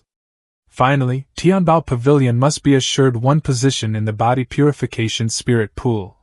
The conditions were far from excessive. After a brief discussion, both sides swiftly came to an agreement. After all, there was no irreconcilable enmity between them. This was merely a contest over spots in the body purification spirit pool. In this way, by sacrificing several dozen pieces of meteorite iron, Tianbao Pavilion successfully extricated itself from the chaotic contention. Almost at once, the rumors of smuggling disappeared from the island. The other factions, now fully absorbed in battling over the meteorite iron, no longer had any energy left to target Tianbao Pavilion. Time passed by steadily, and the day of the body purification spirit pool's opening swiftly approached. Once it opened, he would be able to cleanse the miasma from his body and officially set foot on the path of cultivation. At this moment, Yin Yuzhen happily handed Li Fan a purple pill, the mundane leaving pill. The day of the spirit pool's opening finally arrived. Li Fan swallowed the mundane leaving pill given to him by Yin Yuzhen. Under the directions of a designated guide, he entered the array at the center of Liuli Island. Among the 13 who entered the central array, only Li Fan wasn't a teenager. They had been instructed not to speak carelessly, so they simply looked around with excited, curious eyes. The instant they entered the array, the scene around them transformed entirely. It felt as though they had been whisked in the blink of an eye from a crowded city to the depths of an ancient mountain forest. Towering trees and lush foliage surrounded them, while the air rang with the endless chirping of birds and insects. Far off, mist-wreathed peaks rose and fell in layers. A gentle breeze drifted by, carrying a ceaseless rustle like the sound of distant waves. Li Fan and the others stood at the base of the mountain. When they looked up, the peak was entirely concealed, swallowed by dense clouds. They began ascending the ancient stone steps. All these youths were in excellent physical shape. Even after 4 full hours of continuous climbing without a single break, none of them showed the slightest sign of fatigue. Li Fan, however, was already soaked in sweat. Being older and long unaccustomed to such exertion, he struggled to keep pace and was barely able to avoid falling behind. After 2 more hours of climbing, they finally arrived at the summit. The mountaintop was merely a modest clearing, so the group felt a bit cramped once everyone had spread out. This peak stood as the highest in the entire mountain range. Looking around, they saw nothing but an endless expanse of white clouds stretching out like a sea. The wind roared fiercely, stirring the clouds and from time to time unveiling distant mountain peaks that rose like islands above the mist. Came a voice from right beside them. "What do you make of the scenery?" The youths were startled for a moment, then quickly regained their composure. "Greetings, Immortal Master," they chorused, bowing deeply in unison. Li Fan followed suit. The one who had spoken was none other than Immortal Master He, the guardian of Liuli Island. He looked to be around 30 years old and wore plain blue robes. With kind eyes and a warm, smiling face, he radiated approachability and was the very image of a gentle soul. Seeing that this Immortal Master wasn't as intimidating as the legends made him out to be, one of the youths gathered his courage and replied, "The scenery is breathtaking, truly worthy of an immortal sacred land. I've never seen anything so wondrous and soul-stirring." Immortal Master he nodded with a gentle smile, but his following words instantly hushed the entire group. "When I first came to Liuli Island, this very mountain was the lowest in the entire range, rising far beneath the sea of clouds. Did you know that the mountains and rivers of this world can also grow taller over time, just as people do?" Hearing this, a nearby youth asked in astonishment, Is that truly possible? Could it be that these vast mountains and rivers are also living beings?" Immortal Master he continued, "Some peaks appear lofty, yet their potential is already spent, and they will never advance further. Others are mere hills now, but hold boundless potential. Who's to say they won't become pillars holding up the heavens in years to come? Take this Shaowei mountain beneath our feet. It was once utterly insignificant, yet after just a few decades, it now overlooks all other peaks. Of course, most are like the countless mountains beneath this sea of clouds, destined from start to finish to remain as supporting roles, silently gazing up at those above the clouds. If mountains are like this, how much more so humans? Today, you have the fortune of entering the body purification spirit pool and washing away the miasma within your bodies. Whether you choose the path of cultivation, aspire to the great Tao or eternal life, or pursue other achievements, it all comes down to your own destiny." Seeing the dazed and confused expressions of the youths, Immortal Master he sighed. "Regardless of what comes after, today you must give your all. That is all I will say. Now go." One impatient youth couldn't resist asking with excitement, "Immortal Master, where exactly is the body purification spirit pool located?" Although he hadn't fully understood the deeper meaning behind the Immortal Master's words, he realized that they were finally about to enter the spirit pool. "Right there." "Immortal Master," he said indifferently. Everyone followed his gaze. The spot he pointed to was beyond the mountain's edge, over the precipice of a bottomless cliff. A youth blurted out in shock, "Immortal Master, you must be joking?" Immortal Master his expression darkened. With a cold snort, the boy's head flew high into the air as his body crumpled to the ground. Throughout the process, the Immortal Master barely moved. Blood sprayed out, splashing onto those standing nearby. The abrupt burst of violence left the youths completely stunned. Some trembled uncontrollably, their faces turning ashen white as they clamped hands over their mouths to suppress screams. Others collapsed on the spot, their legs buckling beneath them. Still others fell to their knees, kowtowing desperately and pleading for mercy. The Immortal Master's gentle expression disappeared in an instant, replaced by a cold, detached gaze as he slowly looked over the trembling youths. "Let this serve as another lesson for you. On the path of cultivation, discernment is everything. Know whom you can afford to provoke, whom you must never offend, what words are safe to speak, and what must remain unspoken. Consider your every action with utmost care. When your Tao scatters and your life comes to an end, don't come weeping to me, complaining that I failed to warn you today. Li Fan watched the spectacle, observing the varied reactions. He knew that this lesson from Immortal Master he would leave a deep impression on them. It was not just the youths. Even Li Fan felt he had gained something from the Immortal Master's words. He bowed deeply to Immortal Master he, speaking sincerely, "Thank you for the lesson." Then he turned and strode toward the edge of the mountain. Before him stretched a sheer, bottomless cliff. One wrong step and death was certain. Yet Li Fan showed no hesitation. His expression stayed calm and steady as he took that first step forward. Before him lay a bottomless cliff. A single misstep would mean certain death.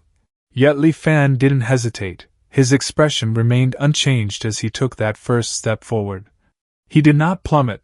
The vast sea of clouds stretching before him appeared to possess its own awareness, swirling and coalescing beneath Li Fan's feet to firmly support him. He then stepped forward with his other foot.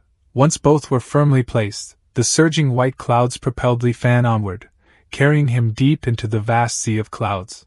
Watching Li Fan's departing figure, Immortal Master he couldn't help but mutter under his breath. Such remarkable composure, what a pity he's already so old, truly a waste of talent.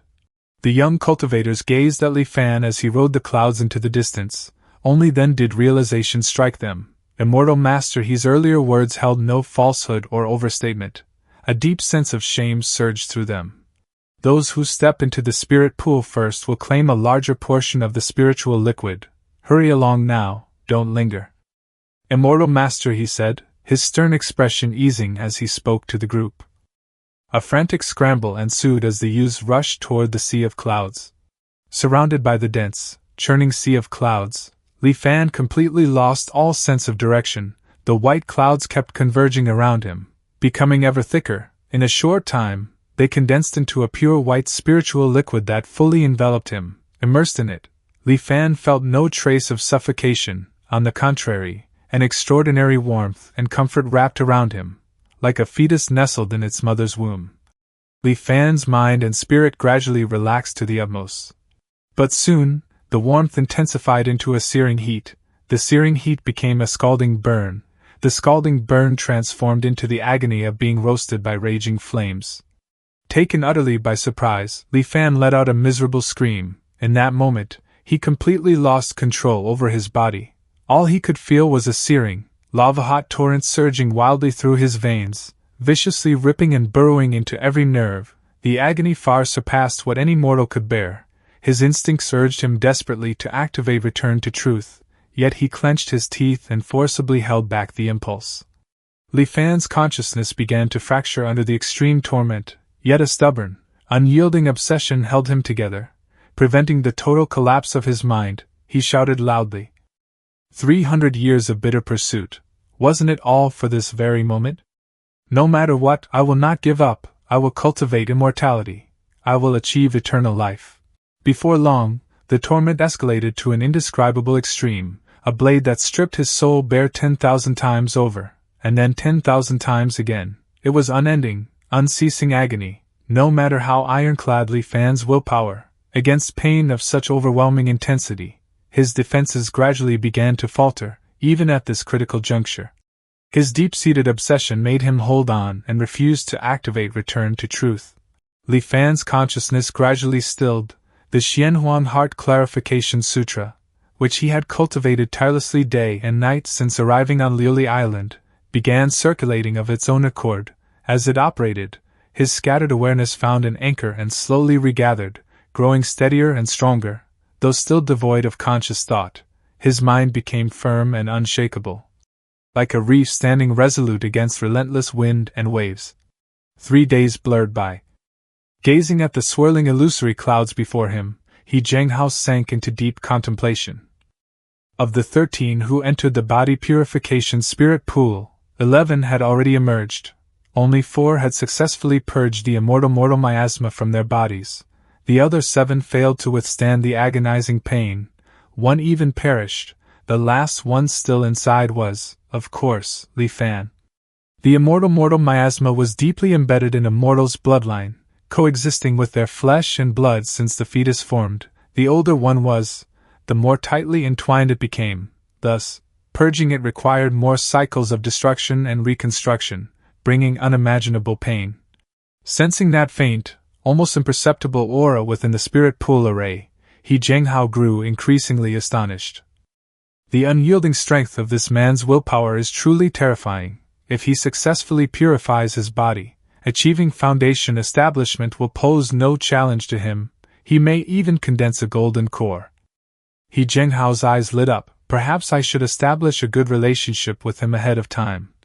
Another 3 days passed. Seeing that Li Fan still had not emerged, He Zhenghao was struck speechless with shock. If not for being able to sense Li Fan's stable vital aura within the array, he would have gone and long ago. Another 3 days went by. But there was nothing to be done. The body purification array couldn't be interrupted arbitrarily. He could only continue to wait. By this time, the materials needed to sustain the array's operation were nearly depleted. If they ran out completely, the array would be forced to stop, resulting in unpredictable consequences. All the prior efforts of those still inside the spirit pool could end up going to waste. In theory, if the array ceased functioning right now, it would simply be Li Fan's misfortune, and no responsibility would fall on He Zhenghao. Yet, recalling Li Fan's terrifyingly unyielding willpower, a flurry of emotions flickered across He Zhenghao's face. Never mind, let's just bet on this kid achieving greatness in the future. With that, He Zhenghao formed a series of hand seals. One item after another flew out from his storage ring, vanishing into the depths of the sea of clouds. After another 2 days had passed, the churning sea of clouds finally began to calm. White clouds danced and clustered together, carrying Li Fan back to the mountain peak. He Zhenghao swept his divine sense over Li Fan. Finding no trace of the miasma within his body, he finally let out a sigh of relief. He Zhenghao said warmly, "Congratulations, young friend. Your shackles are now gone, and the path to immortality lies before you." Li Fan was still adapting to his newly transformed body, feeling unprecedented vitality. However, he found Immortal Master He's abrupt shift in attitude quite strange. Though he had purged the immortal mortal miasma, he had yet to begin true cultivation and remained immortal. Why, then, was the Immortal Master treating him with such courtesy? Noticing Li Fan's puzzled expression, Immortal Master He understood the unspoken question and explained that Li Fan had remained in the body purification spirit pool for a full 11 days. Li Fan was genuinely startled. "What, I was in there for that long?" Immortal Master He seized the opportunity to highlight his contribution. "Indeed, young friend, you may not know this." But Li Fan's mind was reeling for another reason, not Immortal Master He's so-called selfless sacrifice, but the sight of a new technique on Return to Truth's panel. The Xianhuang Heart Clarification Sutra he had always practiced had somehow turned into the Xianhuang Heart Refinement Sutra. His maximum biological age had broken through the 100-year threshold and was still showing a temporary upward trend. What surprised Li Fan even more was that his psychological age limit had nearly doubled, reaching over 2,000 years. The Xianhuang Heart Clarification Sutra had become the Heart Refinement Sutra. Li Fan himself was utterly confused, but now wasn't the time to examine it closely. Steadying his mind, Li Fan cupped his hands respectfully toward He Zhenghao and said, "I dare not forget the kindness you have shown me, Immortal Master. I, Li Fan, will repay you generously in the future." He Zhenghao had been waiting for these very words. His tone grew even more amiable. "What are you saying, young friend? The path of immortality is arduous. I merely helped where I could." He produced a book and handed it to Li Fan. "After expelling miasma, the next step is to sense the spiritual chi of heaven and earth and draw it into your body. If you can coalesce the first strand of spiritual chi within yourself, it means you have entered the chi refinement realm and can officially be called a cultivator. This 5 spirits chi sensing method is a summary of your predecessor's experiences in sensing spiritual chi. Study it well." He then solemnly handed Li Fan a square spirit talisman. "This is a mundane leaving talisman. Until you successfully draw chi into your body, you must keep it on you at all times. Although you have purged the miasma, It is not permanent. Living among mortals and interacting with them daily will gradually contaminate you again. This talisman can shield you from miasma intrusion, but its protection lasts only about 5 years. After watching Li Fan safely store both items, He Jinghao explained further. Once you break through to the Qi refinement realm, you can come look for me on the island. I will then take you to our Myriad Immortals Alliance's headquarters in the Tsongyan Sea, Myriad Immortals Island. There, you will be able to select appropriate techniques to continue your cultivation. He Jinghao detailed various precautions during the process of drawing Qi into the body, and Li Fan committed each one firmly to memory. After all relevant matters were concluded, Li Fan tactfully took his leave. He Jinghao murmured to himself, watching Li Fan's retreating figure. I hope this investment yields returns. Then, he surveyed the mountain beneath his feet and shook his head. Its potential is exhausted. Time to find a new mountain.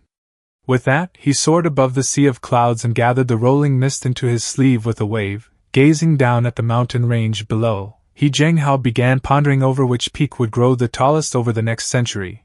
He Jinghao cultivated a technique known as the mountain-sitting art.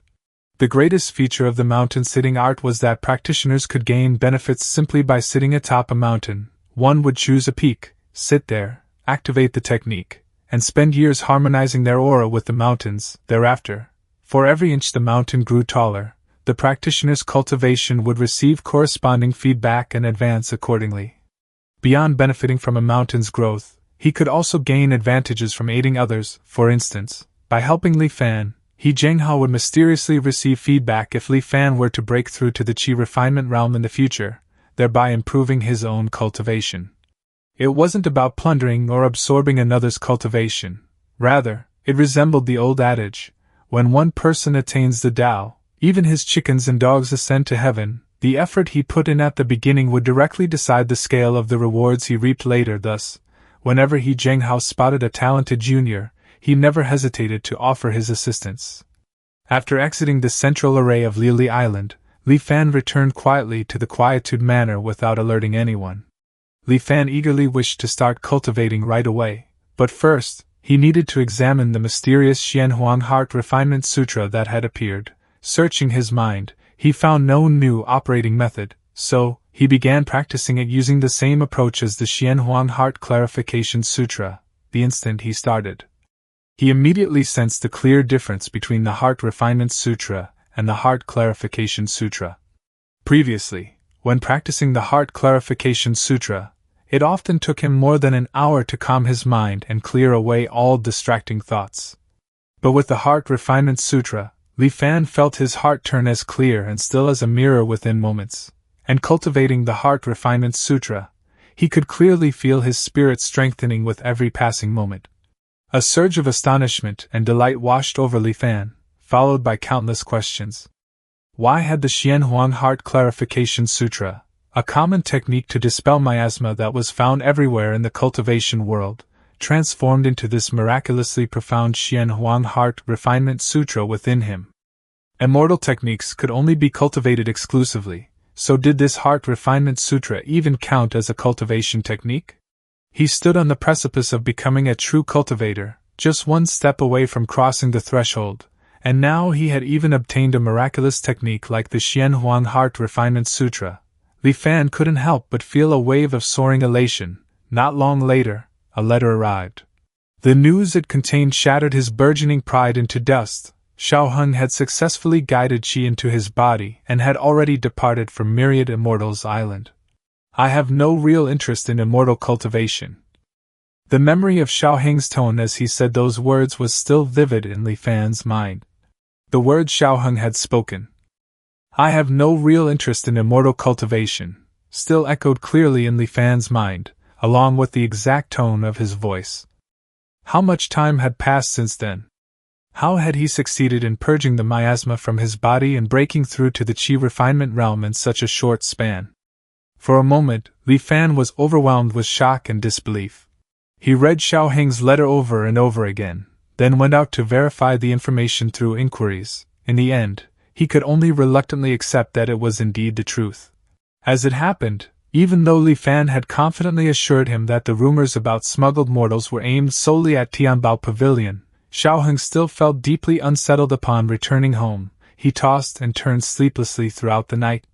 Each time he shut his eyes, horrifying scenes flooded his mind, an immortal master descending from the skies, mercilessly slaughtering all the inhabitants of the Li world, desperate for peaceful sleep, and even more crucially, to become a cultivator and escape this perpetual fear. He started diligently cultivating the Xianhuang Heart Clarification Sutra. To his surprise, once Xiaoheng truly concentrated his efforts, his advancement proved remarkably swift. Assisted by medicinal aids, he managed to fully expel the miasma from his body in under a month all by himself. Then, as though immersed in a profound and tranquil slumber, he successfully guided Qi into his body. Initially, he wasn't completely certain that he had truly become one of those legendary immortal masters, but when he attempted to be intimate with the maid at home, a mere light embrace nearly cost her life. Immortals and mortals were forever separated by an insurmountable gulf. In that instant, Xiaoheng finally realized beyond doubt that he had indeed stepped onto the path of cultivation. Even though Xiaoheng had successfully entered the Qi refinement realm, he remained utterly clueless about his next steps. He therefore requested a meeting with the immortal master stationed on Lili Island. Regrettably, He Zhenghao was tied up at that moment with maintaining the body purification spirit pool formation and could not step away. With no other option, Xiaoheng returned home and waited patiently. Only after Li Fan had emerged from the spirit pool and He Zhenghao finally freed up some time was Xiaoheng able to meet with him. Upon listening to Xiaoheng's story and thoroughly examining him, He Zhenghao verified that everything the young man said was true. Initially, he was ecstatic, then, all of a sudden, he slapped his thigh, his expression turning to one of deep regret. After a brief pause to compose himself, he eagerly began preparations to escort Xiaoheng to Myriad Immortals Island. Xiaoheng expressed his deep gratitude to Li Fan for his repeated help, vowing to wait for him on Myriad Immortals Island and repay the favor someday in the future. Big brother, I owe everything I've achieved to your protection. I've heard the news that you've successfully purged your miasma. I trust it won't be long before you break through to Qi refinement. I'll go on ahead and wait for your arrival on Myriad Immortals Island. When we meet again, if there's anything you need from me, I won't dare refuse, even if it costs me my life. With deepest respect, I bow to you once more, Heng. Li Fan thought to himself. So this was what a true heaven-defying genius was like. Without any guidance, he had fumbled his way into the Qi refinement realm by pure accident. He could even sense the spiritual Qi of heaven and earth greeting him with affection. But what if one's talent is peerless? What I rely on is the countless chances to start over granted to me by Return to Truth.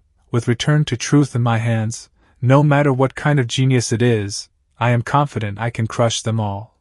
The Heart Refinement Sutra operated, and Li Fan's turbulent thoughts gradually stilled. He opened the 5 spirits Qi sensing method He Zhenghao had given him and began to read it carefully. According to the book, in ancient times, the concept of spirit roots existed. In those days, only mortals who possessed spiritual roots were able to cultivate. These included the common 5-element spiritual roots: metal, wood, water, fire, and earth, as well as the variant types such as thunder, wind, and darkness. Spiritual roots were bestowed by the heavens themselves. Only the rare individuals blessed with heaven's favor could sense the laws of the world, gain the right to pursue the Tao, and ultimately achieve immortality. Yet the number of ordinary mortals was immense. While those possessing spiritual roots formed only a tiny fraction, the vast majority could merely look upon the path of cultivation from a distance, forever unable to step onto it. How unjust was that? Fortunately, in those ancient times, an immortal venerable came to preach the Tao. The 5 spirits Qi sensing method recounted how the immortal venerable manifested his Dharma body, projected onto heaven and earth, to reveal a way forward for the mortals who had long sought eternal life in vain. The immortal venerable declared, "Why must I beg heaven if I wish to become immortal? If heaven will not give, I shall take it myself. Submit to heaven and remain mortal, defy heaven and become immortal. The path of immortality is: draw upon the spirit of heaven and earth to harness its Qi, borrow the curios of heaven and earth to build a Tao foundation, peer into the laws of heaven and earth to refine a golden core, seize the essence of heaven and earth to form a nascent soul, extract the marrow of heaven and earth to obtain its spirit, sacrifice the soul of heaven and earth to unify one's body with the Tao, defy the principles of heaven and earth to attain eternal life. With a thud, the 5 spirits chi sensing methods slipped from Li Fan's grasp and hit the floor, as he could no longer hide the profound shock surging through his soul. The cultivation methods of this world were entirely unlike anything Li Fan had imagined. One could even call them somewhat terrifying. No wonder he had sensed something off about this world's cultivators from the very first moment he encountered them. The heavenly Tao of this world appeared to harbor profound malice toward cultivators of immortal techniques, whether it was the rule prohibiting multiple cultivators from practicing the identical immortal technique, the strange phenomenon where a cultivator's death caused the heavens to glow for thousands of li as if announcing it to the world, or the unsettling immortal miasma present in ordinary mortals. A substance highly toxic to cultivators, everything pointed to a single conclusion. Now, having personally entered the world of cultivation, Li Fan at last grasped the truth. Defy the principles of heaven and earth to attain eternal life. Li Fan murmured under his breath, letting out a long, heavy sigh. The deeper Li Fan delved into the 5 spirits chi sensing methods' explanations of the immortal path, the more profoundly disturbing he found them. Following this overview of the origins of the modern cultivation world, the book proceeded to detail the cultivation technique of the 5 spirits chi sensing method. If an ordinary individual, even after clearing away their miasma, still found it difficult to naturally draw chi into their body, they could instead cultivate their innate 5 spirits to forcefully pull in spiritual chi from the surrounding world. Once the chi was refined, they could then successfully break through to the chi refinement realm. These 5 spirits corresponded to the 5 innate emotions of humanity: greed, fear, anger, hatred, and obsession with self. These emotions resided deep within the human heart, endless in supply and capable of regenerating themselves. The 5 spirits chi sensing method outlined how to employ these 5 spirits as fuel to cultivate a heaven-earth root inside the dantian. This root linked the cultivator's dantian directly to heaven and earth. Once established, it allowed the cultivator to forcefully extract spiritual chi from the world and claim it as their own. Individuals with extraordinary talent could fully form their heaven-earth root in just a single day and night, thereby stepping onto the path of cultivation. Even those completely devoid of cultivation talent could, through persistent daily practice, eventually form their own root within a decade at most. Having mastered this technique for drawing chi into his body, Li Fan began isolating himself at home, dedicating himself day after day to cultivating the 5 spirits chi sensing method. He had already prepared himself mentally for the fact that his journey toward immortality would be anything but easy, yet, despite 3 full years of unwavering effort, Li Fan still hadn't managed to draw in any chi. The 5 spirits chi sensing method relied on 5 particular emotions as fuel to trigger the formation of the heaven-earth root. However, because Li Fan was cultivating the Xian Huang Heart Refinement Sutra, those 5 emotions could only build up in extremely small quantities. Having been cooped up at home for so long, Li Fan eventually grew restless and decided to go out for a walk. A somewhat familiar voice rang out from behind him. "Elderly?" Li Fan turned around, scrutinizing the man's face for a moment before realization struck. "You!" It was none other than Zhang Haobo, the captain of the Tsengyuan. As he gazed at Li Fan, his eyes brimmed with both reverence and joy. "Elderly, it's been a long time." Li Fan had a rather favorable impression of the man, so he smiled and replied. "It's you. It's been several years since we last met. How have you been doing lately?" Zhang Haobo dared not brush off the question and replied candidly. "It's all thanks to you, elderly. The ship has enjoyed substantial profits over the past few years. With your talent for bringing back treasures on every trip, plenty of young people are eager to join our crew. Our pay and standing on the island have improved greatly as well. Now there are quite a few envious glances directed our way. But lately, though, the crew on the Tsingyuan has been discussing the idea of leaving Liuli Island entirely. I've been seriously considering it myself." Li Fan was rather surprised. "Oh? Things seem to be going well for you. Why would you suddenly think of leaving?" Zhang Haobo paused for a moment, seemingly collecting his thoughts. After a brief silence, he looked around cautiously and lowered his voice.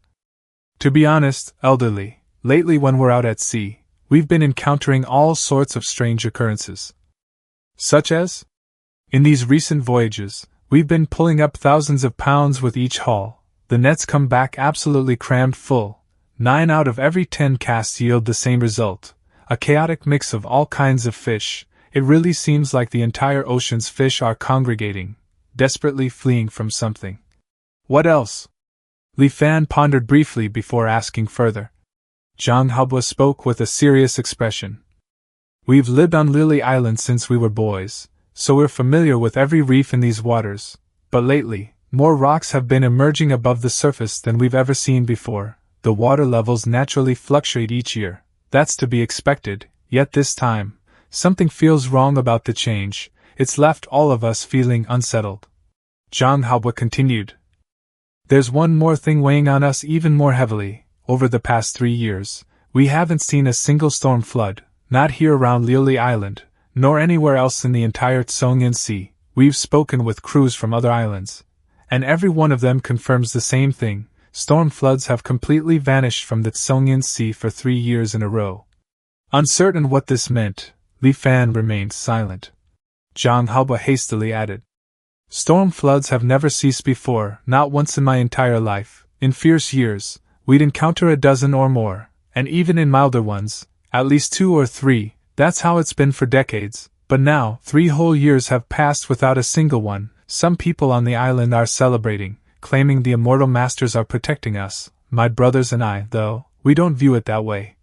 This isn't a blessing, it's far too abnormal. Something major is building up out there. I can sense it deep in my gut. Zhang Haobo declared firmly. Li Fan mused after a moment's thought, offering words of comfort. Perhaps it just means the weather will be getting a bit hotter in the future. The island is protected by a grand array. An immortal master he guards the island. Even if some situation arises, I imagine he will be able to handle it. Zhang Haobo said with a bitter smile. Your reasoning's sound, elderly. Plenty of our brothers aboard think the same, but I've got this worry gnawing at me. No matter what I tell myself, it won't let go. This interlude soon passed, and Li Fan continued to cultivate. Another year went by. Immortality had finally accumulated sufficient strength and returned to Yelan Island in high spirits. After some turmoil, she managed to seize back the position of head shopkeeper of the Tianbao Pavilion's headquarters. With the recent stabilization of affairs on Yelan Island, numerous minor matters still demanded her personal oversight. To guard against opportunistic individuals switching allegiances and triggering a reversal, Immortality would need to stay on the island for the coming years and could not return home. She merely dispatched a messenger to deliver the favorable news to Li Fan. From time to time, Xiaoheng would send letters through messengers to check on Li Fan's well-being. It seemed that Xiaoheng was advancing at an astonishing pace, having already reached the mid-stage of the Qi refinement realm.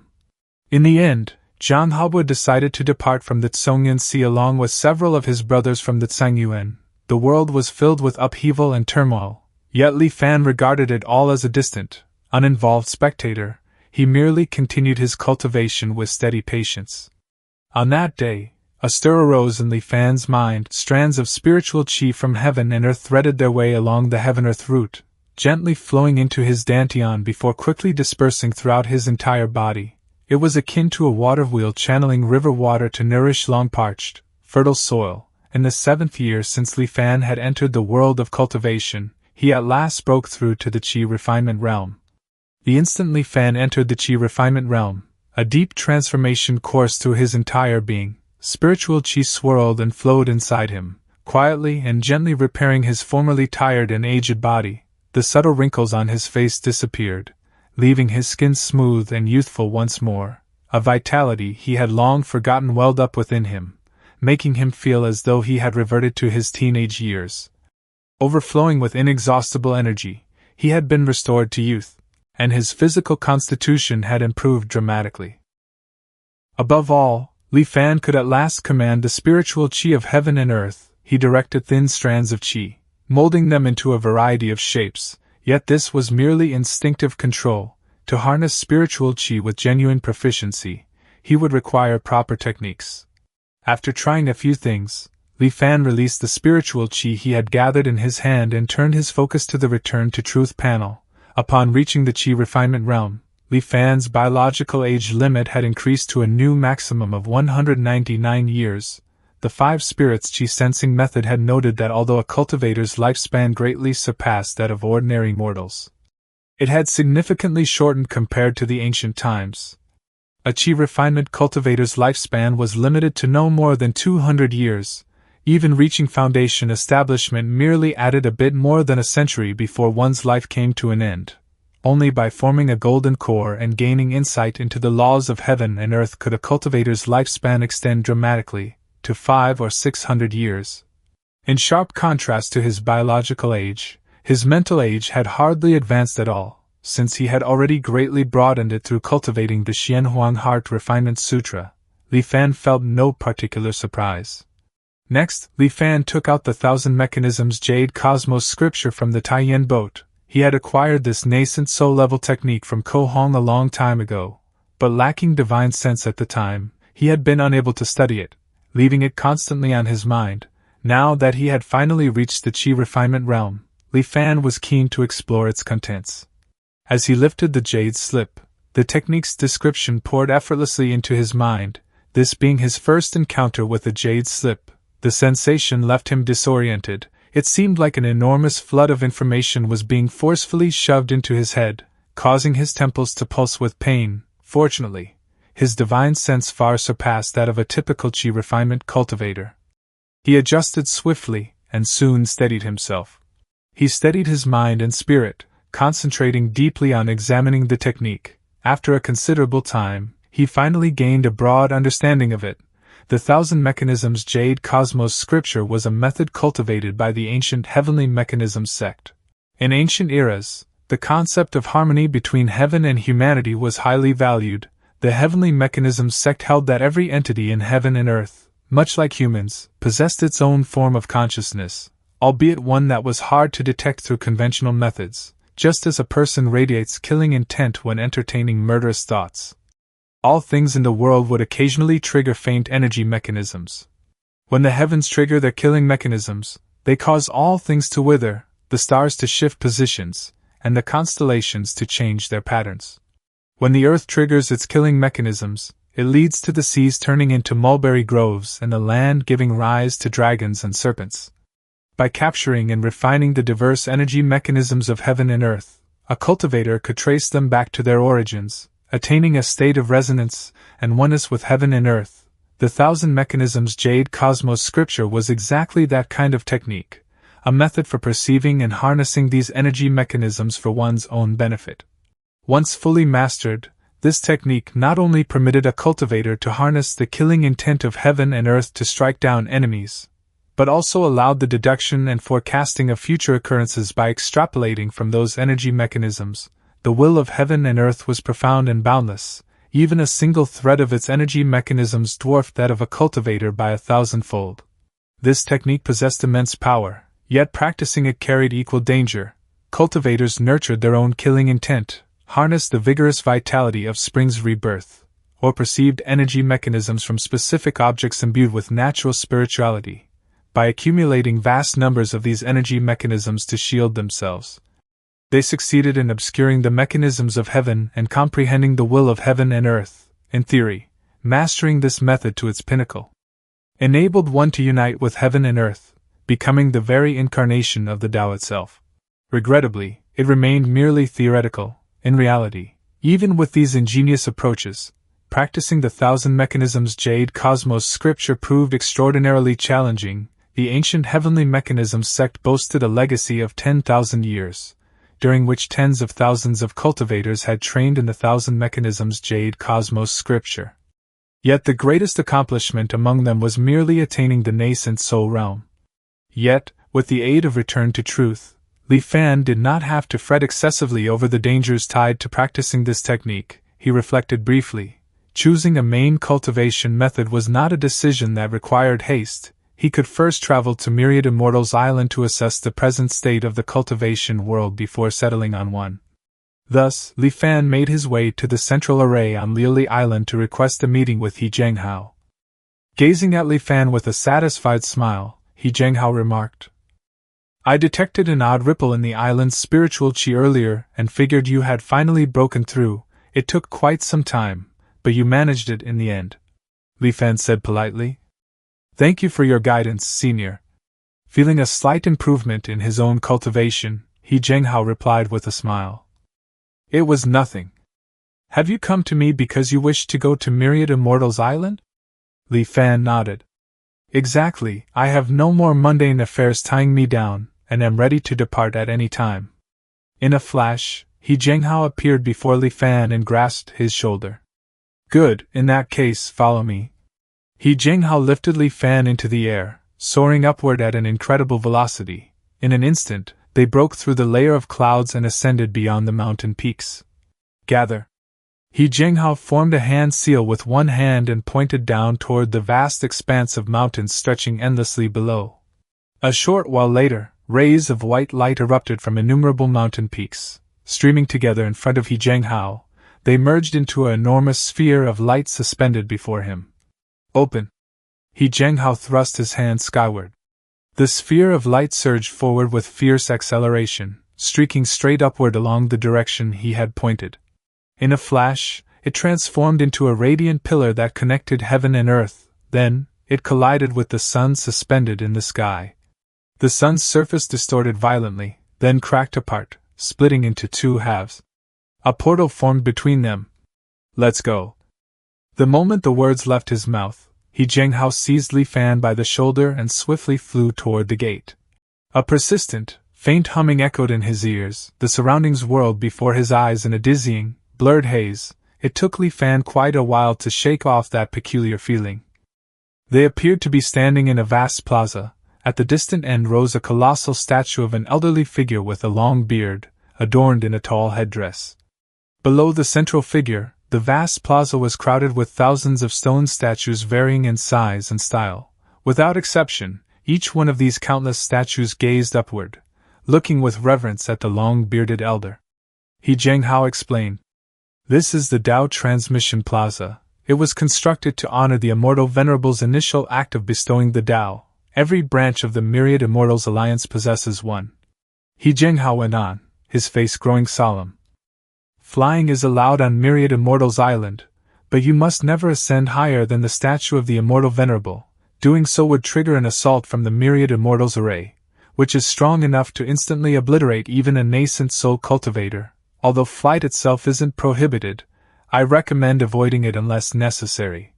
He spoke in a hushed tone while sharing essential guidance for getting around the island. Cultivators from across the entire Tsongyan Sea converge here, including formidable experts at the Golden Core and even nascent soul stages. If you fly above their heads and inadvertently offend them, they may take notice of you. Then, once you depart the protection of Myriad Immortals Island, they could track you down and slay you on a mere impulse, leaving you with no avenue for redress. Since these warnings involved matters of life and death, Li Fan committed every word to memory. After strolling for some time, the pair passed through a corridor naturally formed from intertwining vines and arrived at a lush grove opening into a clearing. There stood an enormous, ancient-looking mirror. Cultivators constantly rushed by, stepping directly into its surface and vanishing to unknown destinations. Others stepped out from the mirror and departed without so much as a glance back. He Zhenghao said, This mirror is our Myriad Immortals Alliance's Tianxian mirror. Legend held that before the Immortal Venerable began spreading the Tao, this mirror was nothing more than an ordinary object, yet when the Immortal Venerable imparted his teachings, the mirror captured the reflection of his Dharma body and gained a faint spark of consciousness. From that moment, it started to learn and cultivate just like a cultivator, gradually transforming from a simple mundane item into the heaven and earth spirit treasure it had become today. He Zhenghao warned Li Fan in a hushed tone. Most of our affairs within the Myriad Immortals Alliance are handled through the Tianxian mirror. I've heard the thing holds a grudge, so be careful, watch what you say around it. Then, He Zhenghao led Li Fan through the mirror's surface. What greeted his eyes was an isolated void, completely empty of any other cultivators. It felt as though they were floating in nothingness, enveloped by emptiness on every side. He Zhenghao gestured toward Li Fan and declared, This individual is a newly ascended cultivator. He has arrived at Myriad Immortals Island to join the Myriad Immortals Alliance. A voice resounded throughout the empty space. Recommendation of one cultivator at the early Chi refinement stage, recorded as a grade D merit, equivalent to 50 contribution points, current total contribution points, 920. He Zhenghao's face betrayed no reaction, while Li Fan appeared deep in contemplation. As He Zhenghao received his contribution points, a trace of satisfaction appeared on his face. Young friend, now that you've arrived here without issue, I can finally relax. Feel free to ask the Tianxian Mirror any questions you might have. It usually gives thorough answers. I still have my duties as Island Guardian to handle, so I'll take my leave now. Li Fan respectfully replied, Many thanks, senior. With that, He Zhenghao hurried away, leaving Li Fan by himself inside the Tianxian Mirror. A rather peculiar voice then sounded. Divine sense fluctuations recorded, independent space created, cultivator, please provide your name. Li Fan answered. Li Fan. Cultivator Li Fan, welcome to the Myriad Immortals Alliance. As a joining benefit, you are granted 20 complimentary contribution points. These points can be used to exchange for spirit stones, cultivation techniques, artifacts, and various other items. You may earn additional contribution points by turning in resources, fulfilling assigned tasks, or conducting trades with fellow members. Likewise, should you face difficulties beyond your ability to resolve alone, you can spend contribution points to issue bounties. Your current contribution points total 20. As a cultivator who has just joined the Myriad Immortals Alliance, you are entitled to stay inside the Tianxian Mirror free of charge for 30 days. Once that period ends, you will need to spend contribution points to remain here. The residence fee is 10 contribution points for every 30 days. Naturally, you may also use contribution points to buy your own cave abode on Myriad Immortals Island. After listening intently for quite some time, Li Fan suddenly inquired. If I ever find that I can no longer remain a member of the Myriad Immortals Alliance, would I be allowed to leave and join the Five Elders Council instead? The Tianxian Mirror abruptly cut off mid-sentence, falling into silence as though something had suddenly silenced it. After a brief pause, the Tianxian Mirror resumed.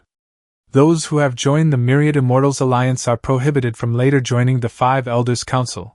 The same applies in reverse. Anyone who violates this rule will be pursued and hunted down by both organizations together. This time, it was Li Fan who fell silent. After a moment, Li Fan spoke up. It seems I haven't actually agreed to join your Myriad Immortals Alliance yet, have I? The Tianxian Mirror replied. The moment you enter the Tianxian Mirror and your divine sense is recorded, you are regarded as having voluntarily joined the Myriad Immortals Alliance. Li Fan inquired once more. Am I allowed to leave the Myriad Immortals Alliance and become a rogue cultivator? The Tianxian Mirror went silent again. After a pause, it answered. You may, however, should you decide to leave, every item you acquired while part of the Myriad Immortals Alliance will be forcibly taken back. Please consider your choice carefully. Li Fan inquired whether items such as gold and silver could be exchanged for contribution points. The answer was yes, with detailed exchange rates available in the conversion list. Li Fan continued patiently posing one question after another to the Tianxian Mirror. After a considerable time, he finally ceased his inquiries. I have no more questions for the moment. Very well, cultivator, should any new questions arise, feel free to ask me whenever you wish. You may also employ your divine sense to investigate matters on your own. The space grew quiet once more. As Li Fan extended his divine sense to shape the surroundings, the dark void gradually shifted into a refined chamber. Every detail of its furnishings matched those in Li Fan's quarters from the Grand Preceptor's residence in Great Xian. Li Fan extended his hand to touch the furnishings and objects in the room. They felt nearly indistinguishable from the real thing. Inwardly, Li Fan reflected. The Tianxian Mirror is truly a remarkable treasure. From their previous conversation, Li Fan had already formed a general idea of the Myriad Immortals Alliance. Using his divine sense, he accessed the catalog for redeeming techniques. Even the most basic one for the Qi refinement realm required 1,000 contribution points. He then proceeded to the mission board, selecting only those tasks appropriate for cultivators in the early chi refinement stage. What appeared before him was a disheartening display, rewards of merely 5 or 10 contribution points each, pursuing immortality while laboring like beasts of burden. A peculiar feeling slowly stirred in Li Fan's heart. At that very instant, the Tianxian mirror's voice echoed once more. You have received a new video message, please view it as soon as possible. A touch of surprise stirred in Li Fan. He had only just reached Myriad Immortals Island. How could someone already be sending him a message? He chose it, and a somewhat familiar figure appeared in front of him. It was Xiaoheng. With a warm smile, he said, Brother Li, you've finally made it here. The kindness you extended to me back on Lili Island has never left my thoughts. All this time, I've felt ashamed for departing the instant I entered the Qi refinement realm, without ever finding a proper way to repay you. Since arriving on Myriad Immortals Island, I've realized just how challenging it is to acquire cultivation techniques in the modern era. This difficulty hits newcomers to the Myriad Immortals Alliance particularly hard. They typically need 1 or 2 years to gather sufficient contribution points for even a Qi refinement technique. I was in the same situation. Fortunately, as your cultivation level rises, the opportunities to earn contribution points increase as well. Things get progressively better. Ever since I started cultivating, I've come across a few rare strokes of luck. I only reached the late Qi refinement stage a year ago, but I've already encountered another bottleneck. I'm planning to head to the depths of the Tsongyan Sea, to the ruins of the Cloudwater Palace, in search of a heaven and earth curio to build my Tao foundation. Such curios are extremely scarce, and this trip might take me away for several years. Before setting out, I've left a water attribute technique for you. Myriad Immortals Island lies within the Tsongyan Sea, a place rich with water energy. Practicing water attribute techniques here is not only simpler but also yields exceptional power.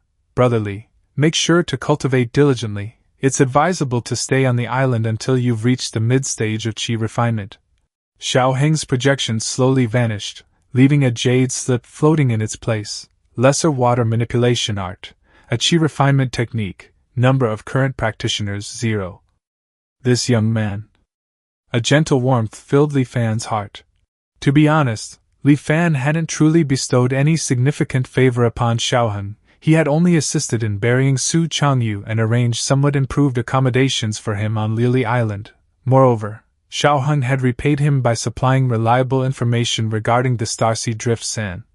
Yet Xiaoheng had cherished that minor act of kindness throughout all this time. Even though his cultivation now greatly exceeded Li Fan's, he had not forgotten it. It appeared that Xiaoheng possessed a truly admirable character. Of course, part of the reason might stem from Xiaoheng's belief that they both originated from the Li world. In any case, Li Fan would keep this favor in mind. He was not one to respond to kindness with ingratitude. Along with the lesser water manipulation art, another book materialized beside it. It was the Taishang Primordial True Scripture, a name Li Fan recalled Ko Hong mentioning long ago. Practicing this scripture enabled a cultivator to disperse their cultivation at any time with almost no loss. In the present age, every cultivator regarded it as an indispensable technique.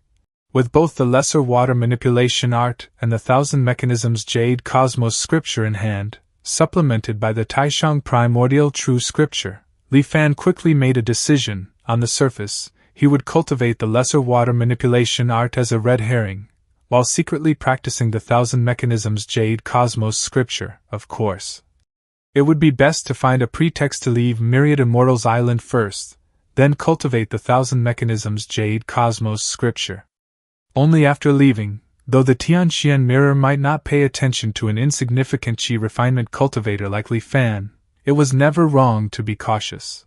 With the remaining time still available in the Tianxian mirror, Li Fan started cultivating the lesser water manipulation art. He already knew that the Tianxian mirror provided a significant advantage.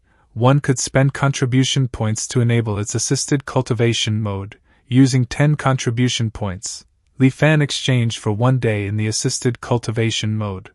In this mode, the density of spiritual qi within the mirror increased manifold, approaching the level found in a premier grotto heaven. Moreover, the spiritual qi could be transformed into any attribute the cultivator needed, providing a steady and inexhaustible supply that removed all concerns about depletion during rigorous practice. On top of that, Every cultivator in this mode received an enhanced state of epiphany, in which their comprehension rose dramatically, allowing them to master cultivation techniques with far greater ease. This enhanced cultivation state nearly convinced Li Fan that he possessed unparalleled genius. Practicing became a source of pure delight, and Li Fan plunged deeply into it, becoming completely enthralled. The day flew by in an instant. The instant the enhancement ended, Li Fan was suddenly pulled out of that effortless, flowing state of cultivation. When he tried running the technique once more, the stark contrast hit him hard and clear. In assisted cultivation mode, his advancement had been more than 30 times quicker. The sheer disparity created such a profound sense of loss that Li Fan nearly succumbed to the urge to redeem another day immediately. But after glancing at his 10 remaining contribution points, he forcefully restrained himself. A sudden, fierce wave of greed rising within him, he thought. A treasure like this should be mine. Regrettably, for the time being, Li Fan could only daydream about it. The Tianxian mirror served as a core treasure of the Myriad Immortals Alliance, far beyond the grasp of a minor chi refinement cultivator like himself. Accumulating contribution points via mission tasks was a much more practical approach. Li Fan suddenly realized the real intent behind the Tianxian mirror's assisted cultivation mode. Any cultivator who had once tasted that extraordinarily efficient method of practice would find it almost impossible to resist the temptation to use it again. Moreover, if one concentrated entirely on accumulating points to enable the assisted cultivation mode and practiced solely during that enhanced state, the overall cultivation progress would still surpass that of conventional methods. Techniques, resources, assisted cultivation mode. The Myriad Immortals Alliance truly had its cultivators by the throat. Accumulating contribution points was not his primary concern. His chief objective was to secure a valid excuse to depart from the island and recover the Tien boat concealed within the storage space of Return to Truth. Inside the boat lay a considerable quantity of gold, silver, and jewels, along with a heaven and earth curio, the Halt steel fragment. These items could be traded for a sizable amount of contribution points. As for why he chose not to summon it directly on Myriad Immortals Island, he was no fool. That would amount to openly declaring possession of a mysterious treasure. Li Fan was convinced that every corner of Myriad Immortals Island fell under the watchful eye of the Tianxian mirror. Attracting its notice would only invite trouble. Although Return to Truth could convert reality into illusion, it demanded Li Fan's deliberate control. What if an overwhelmingly powerful expert stepped in, locking down his divine sense and stopping him from even forming a single thought? In that case, he would be entirely helpless, left completely at their whim. Li Fan was unwilling to accept even the remotest chance of such a scenario. Just then, amidst the long list of tasks, a familiar name caught Li Fan's eye. Lioli Island. A spark of joy ignited within him, and he quickly accepted the mission task. He then carefully examined the task details. It turned out that the Myriad Immortals Alliance had completely run out of Lioli pearls, the specialty product of Lioli Island. As a result, the medicine hall issued a commission, seeking someone to head to Lioli Island and collect at least 20 Lioli pearls. The reward would depend on both the quality and the number of pearls submitted. This task was perfectly suited to him. To avoid exposing the Tien boat, Li Fan spent 5 contribution points to purchase the smallest storage ring as a cover. He then spent another 1 contribution point to activate the teleportation formation and return to Lioli Island. Upon arriving at Lioli Manor, Li Fan met Manager Qian, who managed the finances. He said, "Quickly dispatch people to gather Lioli pearls for me, the more, the better."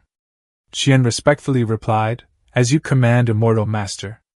Upon receiving the request, Manager Qian quickly gathered all the Lioli pearls in the island's inventory. With a note of unease in his voice, he reported. Reporting to the Immortal Master, the island presently holds only 23 Lioli pearls. These are everything we've managed to gather of late. Should you need more, I'm afraid you'll have to wait about a year. Li Fan asked. Oh? Has something happened? Manager Qian explained. I wouldn't dare mislead you, Immortal Master. Based on reports from the island's fishing boats, sightings of Lioli fish schools have grown increasingly rare, probably from excessive harvesting. We'll have to wait for their population to recover naturally before we can resume fishing. Hearing this, Li Fan nodded, yet Zhang Hao's words suddenly surfaced in his mind. I am aware of the situation, Li Fan said, storing the lily pearls in his storage ring. Instead of returning immediately, he first went to the quietude manor. Upon stepping into his residence, Li Fan waited a moment, then released his divine sense. After ensuring that Zhang Hao wasn't secretly spying on him, he then called forth the Taiyan boat and quickly transferred the gold, silver, and halt steel fragment from it into his storage ring. After completing the transfer, Li Fan made his way back to the island's protective array. Just as he prepared to depart from Myriad Immortals Island, a voice suddenly rang out from behind him. Please wait a moment, young friend. Every hair on Li Fan's body instantly stood on end. A chill ran through Li Fan, raising every hair on his body. He whirled around, his eyes narrowing sharply and filled with caution as they landed on Zhang Hao. Zhang Hao was momentarily surprised by Li Fan's intense reaction. Fortunately, he brushed it aside and offered a warm smile instead. No need to be so tense. I merely wanted to inquire whether you might be interested in becoming an island guardian, not for Liuli Island, naturally, but for Taiyan Island, located to the west of here. Zhang Hao explained.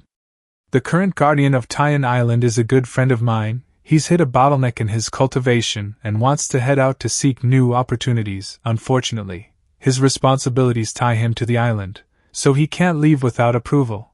That's why he asked me to find a suitable replacement, and by chance, I ran into you. Li Fan asked in surprise. To serve as an island guardian, doesn't one need to be at least in the Foundation establishment realm? I've only just reached the early Qi refinement stage. Am I truly qualified for the role? Zhang Hao assured him with great enthusiasm. Of course, this wouldn't be a formal guardianship position. My friend would simply give you a direct commission to act as his temporary replacement.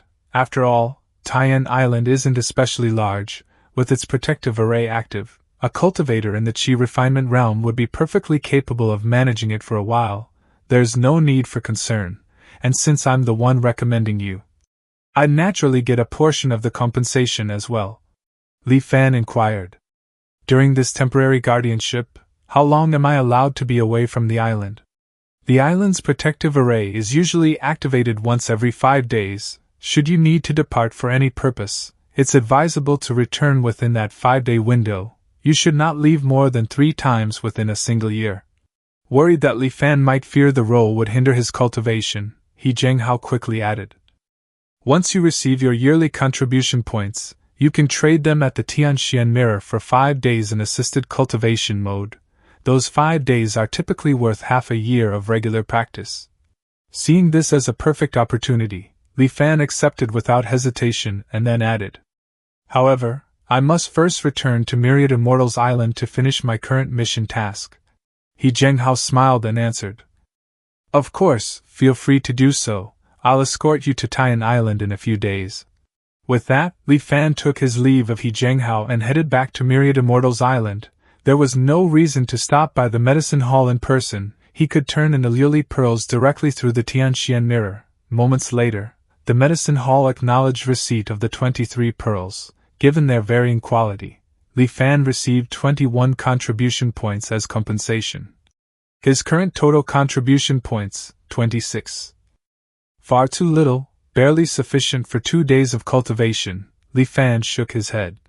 He removed the gold, silver, and halt steel fragment from his storage ring and submitted them for conversion into contribution points.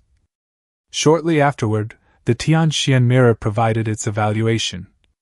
Batch of gold and silver, convertible to 235 contribution points. Heaven and Earth Curio, halt steel fragment, quality, flawed, convertible to 1968 contribution points. Li Fan did not rush to spend his newly acquired wealth. Instead, he first expressed his worries to the Tianxian Mirror. Will any disasters strike the Songyunsi region in the near future? Li Fan relayed to the Tianxian Mirror all the unusual occurrences that Zhang Hao had mentioned. The Tianxian Mirror remained silent. It was only after a prolonged silence that the Tianxian Mirror finally responded. Rest assured, cultivator, these are merely natural fluctuations of heaven and earth. According to calculations, no significant disasters will strike within the next decade. Since the Tianxian mirror had assured him, Li Fan felt relieved. After that, he paused to think for a moment before looking up details about Liuli pills. Liuli pills served as an auxiliary elixir for cultivators in the qi refinement and foundation establishment stages. Upon ingestion, they cleared and purified the mind, rendering it as pristine as glazed glass. This created an effect akin to a state of epiphany, enhancing comprehension of techniques and accelerating cultivation progress. Moreover, their benefits could be combined with the enhancement provided by the Tianxian mirror's assisted cultivation mode. Because the overwhelming majority of cultivators in the Myriad Immortals Alliance devoted most of their time to journeys abroad in order to gather contribution points, their actual cultivation periods were extremely limited. As a result, Liuli pills, which could significantly enhance cultivation efficiency, gained even greater value among qi refinement and foundation establishment cultivators. These pills were in high demand, with each one typically trading for between 5 and 6 contribution points. Li Fan reflected. Since the Liuli fish had nearly disappeared for mysterious reasons, the price of Liuli pills was certain to skyrocket. He then used 2,100 contribution points to buy 350 Liuli pills from the Tianxian mirror all at once.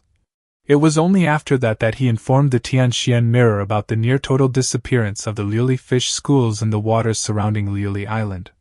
The Tianxian mirror was silent for a moment, releasing only subtle waves of energy. After some time, Li Fan was granted a reward of 1 contribution point. This served as the Tianxian mirror's confirmation that the information was accurate. Seeing this, Li Fan was inwardly astonished. Only 1 contribution point for important intelligence. Could it be that hoarding goods is seen as somewhat malicious behavior by the Tianxian mirror, so it only gave me a remuneration of 1 point? Does this Tianxian mirror truly possess a will of its own? Li Fan didn't mind. His objectives for this maneuver had already been achieved. First, this demonstrated that the Tianxian mirror had no knowledge of events taking place after he departed from Myriad Immortals Island. In other words, as long as he remained off the island, he had no reason to worry about its surveillance. Second, it verified that the Tianxian mirror truly possessed its own independent will. The deliberate stinginess of granting him just 1 contribution point was an unmistakable act of petty retaliation directed at Li Fan. Third, and most appealingly, he could now capitalize on this prime chance to make a substantial profit. The market reacted almost instantly. The price of Liuli pills surged rapidly in a brief period, climbing from 6 contribution points per pill to 9. Once word spread that the supply of Liuli pearls had been cut off and Liuli pills could no longer be manufactured for the foreseeable future, it immediately sparked a frenzy of panicked purchasing. This abrupt spike in price quickly drew the notice of those who had yet to hear about the issue. After making inquiries, they discovered the looming shortage of Liuli pearls and rushed to join the frantic purchasing wave. The cost of Liuli pills climbed even higher, momentarily hitting an astonishing peak of 12 points per pill. Judging the moment perfect, Li Fan decided to sell off all his Liuli pills, offloading them straight back to the Tianxian mirror. Because of the intense demand, the Tianxian mirror did not drastically reduce its buyback price for the pills as it had done with the Halt Steel fragment. Instead, it provided a generous offer of 10 points per pill. Satisfied with the deal and unwilling to push his luck, Li Fan immediately sold all 350 pills he held. An influx of 3,500 contribution points promptly entered his account.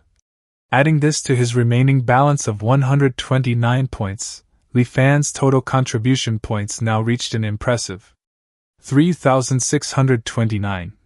Following Li Fan's sale, the market's excitement gradually subsided. A price of 12 points plainly surpassed the true worth of a Liuli pill. After all, its benefits were not exclusive. Many other elixirs provided comparable effects. The Liuli pill's appeal had always come from its affordability. The brief surge in price was merely the result of the market briefly losing composure amid the startling news. Once calm returned, the cost of Liuli pills settled at a more sensible level, 8 contribution points per pill. At this point, Li Fan bought an additional 100 pills for his personal cultivation needs. After spending 800 points, his remaining contribution points stood at 2829.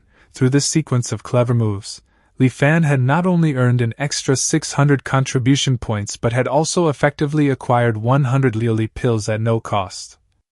Those 600 points equaled the full yearly earnings of a typical hardworking chi refinement cultivator who devoted themselves entirely to mission tasks, not to mention the 100 Li pills, which were practically equivalent to solid currency. He promptly bought every item he could get his hands on, regardless of whether it would prove useful: Introduction to Arrays, Primer on Alchemy, Fundamentals of Artifact Forging, Compendium of Treasures in the Cultivation World, and numerous others. As for everyday essentials for cultivators, such as protective robes, chi-concealing talismans, basic composite arrays, and starter alchemy kits, Li Fan acquired them all without hesitation. As his storage ring gradually filled to capacity, his contribution points dwindled rapidly, falling to 346. Li Fan harbored no trace of regret. After finishing his buying frenzy, he ingested a Li pill, enabled the assisted cultivation mode, and commenced cultivating the lesser water manipulation art. A profusion of water attribute spiritual chi rushed in, allowing Li Fan to once more savor the sensation of progressing at the speed of a true genius. In a mere 2 days, Li Fan advanced to the early chi refinement stage. Over the following 3 days, he pushed the lesser water manipulation art all the way to the peak of the mid-stage chi refinement realm. He encountered no obstacles whatsoever, and his progress flowed as effortlessly as water streaming downhill. The experience was incredibly thrilling, leaving him yearning for more. Just as he was wondering whether to sell a portion of his Li pills to purchase the next section of the technique, a visitation request arrived from He Jianghao. Li Fan paused to consider it briefly. He then took out the newly acquired chi-concealing talisman from his storage ring, applied it to himself, and granted He Jianghao entry. As soon as He Jianghao caught sight of Li Fan, he spoke with evident excitement. "I've already discussed matters with the Guardian of Tian Island. I'll take you to meet him right now. All you have to do is accept the commission." Then, He Jianghao pulled out a spirit talisman and passed it to Li Fan. "Put this on, and remember, when you meet him later, keep quiet and don't say much, just leave everything to me." Li Fan took the talisman and glanced at it. Immediately, his face darkened. If he hadn't just bought an identical one not long ago, he wouldn't have recognized what this was. This talisman was known as the Aura Exaltation Talisman, and its function was the reverse of the Chi-Concealing Talisman. Whereas the Chi-Concealing Talisman concealed one's cultivation level, the Aura Exaltation Talisman allowed a person to masquerade as a cultivator of a particular realm.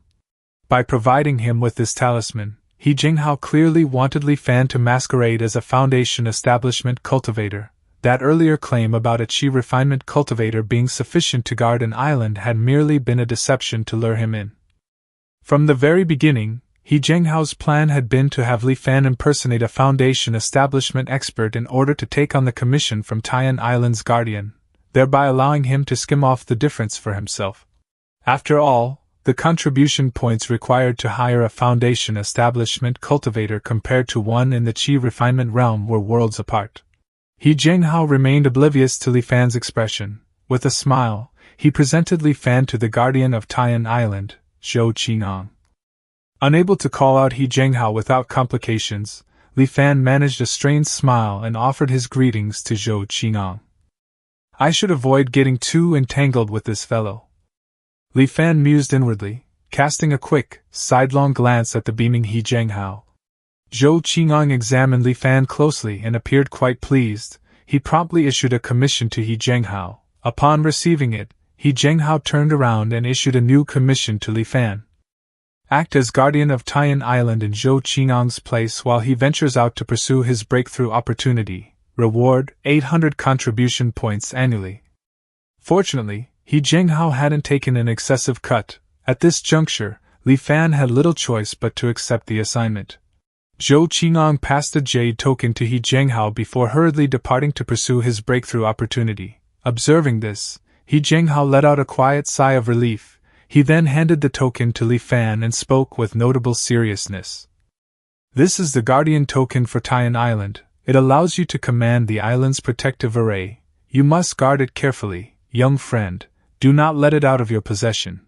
Li Fan took the token, and the two of them passed through the teleportation array. Emerging on Tian Island, Unlike the grand, thousand-peak display of Lily Island's protective array, Taiyan Island's formation manifested as a bustling, seemingly thriving city.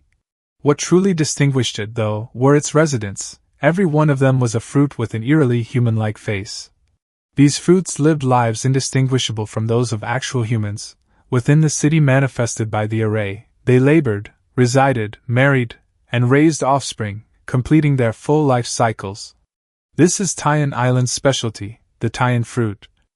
He Zhenghao explained as they walked through the city, waving a hand toward the endless stream of the bustling crowd.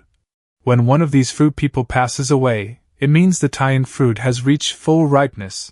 Eating a mature fruit can add 5 years to the lifespan of a cultivator in the Foundation establishment realm, or below.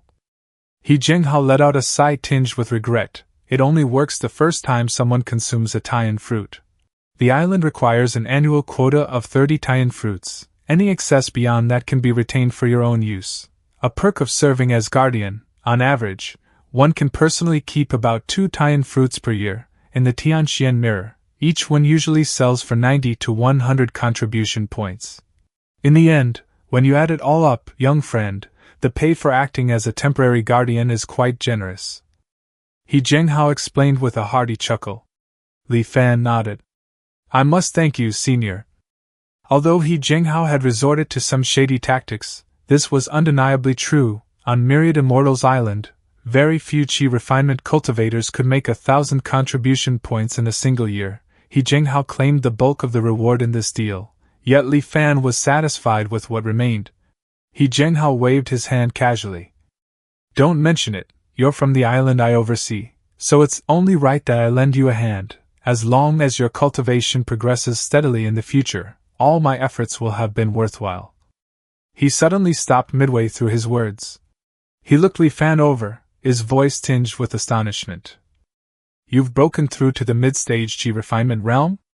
Li Fan's heart skipped a beat. He had not anticipated that He Zhenghao would pierce through the effects of his chi concealing talisman. Nevertheless, he nodded and acknowledged. That's right, Xiaoheng and I are quite close. Before he left, he gave me a water attribute technique. It matches my physique exceptionally well, so my cultivation has advanced quickly. I only broke through a few days ago. Hey, you're rather prudent, young friend. If it weren't for my special technique, I might have overlooked it completely. That's a chi concealing talisman you're using, isn't it? Li Fan nodded once more. He Zhenghao's words faltered as he caught the odd expression in Li Fan's gaze. It's understandable. Caution is always wiser. The cultivation world is full of people harboring malicious intent. He hastily chuckled to brush it aside and shifted the topic. I didn't know you and Xiaoheng were close enough for him to specifically leave a technique for you. That Xiaoheng is a genuine prodigy bestowed by the heavens. He's only been cultivating for a few years, yet he's already nearing foundation establishment? His prospects are boundless. It was evident that He Zhenghao had been closely monitoring Xiaoheng's progress as well. His voice carried a mix of genuine awe and unmistakable envy. He Zhenghao's voice grew more and more excited. Reaching the golden core, or even the nascent soul realm, is entirely possible for him. You're truly fortunate to have such a close connection with him, young friend. Meeting you is also a great fortune, senior. Li Fan offered some flippant praise. He Zhenghao let out a hearty laugh, evidently delighted. Suddenly, he stopped in his tracks, turning his gaze toward a particular section of the city. What perfect timing! A Taiyan fruit has just reached maturity. Let me show you the correct way to harvest it. Li Fan nodded and trailed behind He Zhenghao until they arrived at the entrance of a certain residence. Even before entering the courtyard, they could already hear mournful wailing coming from within.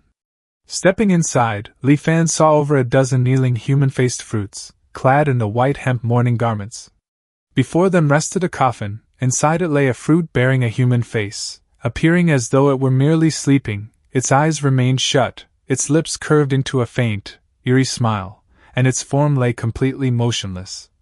None of the fruit people gathered there paid any attention to the arrival of Li Fan and He Zhenghao, completely absorbed in mourning their deceased relative. The sight was both grotesque and oddly comical. As Li Fan drew nearer, a peculiar, sweet fragrance wafted from the coffin. He Zhenghao stepped closer to the coffin, quietly chanting incantations. before gently pressing a finger to the middle of the smiling fruit's forehead. A gentle glow surrounded the fruit, causing it to rise slowly from the coffin and float in midair. It then began to shrink, transforming into a small, vividly crimson fruit. As the Tian fruit fully formed, the mourning fruit people dressed in white funeral clothes abruptly fell silent. Their pale mourning garments slowly vanished, and the sorrowful expressions on their faces turned to ones of bewilderment. After gazing around in bewilderment for a moment, the last of the fruits finally dissolved into silence. He Zhenghao passed the Tian fruit to Li Fan. "It is very peculiar." Li Fan forced the words out. The entire harvesting process had left him inexplicably unsettled. Li Fan held the fruit in his hand, inspecting it carefully. Meanwhile, waves of enticing aroma wafted from it. He Zhenghao proposed. "You've never tried a Tian fruit before, right? Go ahead and taste it now." Spotting Li Fan's reluctance, he smiled and continued. "It's only natural for cultivators to feel drawn to things that prolong life. The more you hold off, the stronger the urge will grow." Indeed, the fragrance's influence appeared to build over time. The longer Li Fan delayed, the more intense and alluring the aroma grew. Driven by that scent, a profound, instinctive craving surged from deep inside him. A brief moment later, Li Fan's reluctance faded away. He consumed the Tian fruit in one bite. The intense craving disappeared at once. Despite its small size, he released a contented burp, as though he had just enjoyed a hearty feast. Li Fan checked return to truth's panel. Sure enough, his biological age's upper limit had increased by 5 years. He smacked his lips, lingering on the lingering flavor. "A curio capable of prolonging life is truly extraordinary, something I've never encountered before. The only downside is its disturbingly human-like appearance, which, to be honest, sends shivers down my spine." He Zhenghao chuckled in response. "Tian fruits are transformed from humans. Of course they look human." Li Fan's expression froze instantly. Suppressing the churning in his stomach, he asked, horrified. "You mean, all the Tian fruits in this city were real humans?" He Zhenghao appeared to brush off Li Fan's discomfort lightly. He went on with his explanation. "To be precise, the Tian fruit is indeed a fruit, it isn't human." Upon hearing this, Li Fan experienced a mild sense of relief, though a lingering trace of discomfort persisted. "Then what exactly do you mean by transformed from humans?" "That concerns the very origins of the Tian fruit," He Zhenghao replied, guiding Li Fan as they soared upward, rising once more above the city. 5 centuries ago, Tian Island was nothing more than a typical, unremarkable island. Its surrounding seas offered no precious resources or specialties, and merely a few thousand mortals resided there, passing their lives from one generation to the next. Out of curiosity, certain individuals sailed toward Tian Island to explore its mysteries. Yet one group after another set out for the island, and none ever came back. Sensing that something was amiss, they quickly reported the matter to the island guardian of that era. That guardian had already reached the Golden Core realm. Even so, the sight of what had transpired on Tian Island filled him with profound horror. The mortals had completely disappeared from the island. In place of their former city, enormous trees had risen up, turning the area into an ancient, untouched forest. From the branches hung bunches of fruits, every one of them displaying a distinctly human face. Whenever a soft breeze passed through, those faces would contort into strange, disturbing smiles. After recovering from the initial shock, the Golden Core Guardian entered the city to investigate further. Not one mortal remained alive. Every one of them had turned into a fruit bearing a smiling face. Nevertheless, even with his thorough investigations, the Guardian failed to uncover the reason behind this strange transformation. He had little option but to escalate the matter to higher authorities. The Myriad Immortals Alliance sent experts to investigate the anomaly. Whatever they uncovered has never been revealed. In the end, the trees were felled, and the city was returned to its former appearance. The fruits with smiling faces went on living their daily lives in the city just as before, acting as though nothing unusual had ever occurred. They continued to proliferate, passing down through generations, right up to the present day. In the meantime, the Myriad Immortals Alliance set up a powerful grand array on the island, assigning specific guardians to manage the place and harvest the fruits. After listening, Li Fan couldn't help but remark, So, in that case, aren't the Taiyan fruits essentially people? He Zhenghao shook his head. How could they possibly be regarded as people? They lack any true consciousness, operating solely on instinct. At best, they hold on to mere scraps of human memories, that's all. Li Fan remained quiet for a moment, deciding against pursuing the debate any further. The situation was far too bizarre and baffling for him to clearly determine the true nature of the Taiyan fruits. Moreover, once cultivators learned that these fruits could prolong lifespan, none of those details truly mattered. Even if they had truly been human, it would not have changed anything.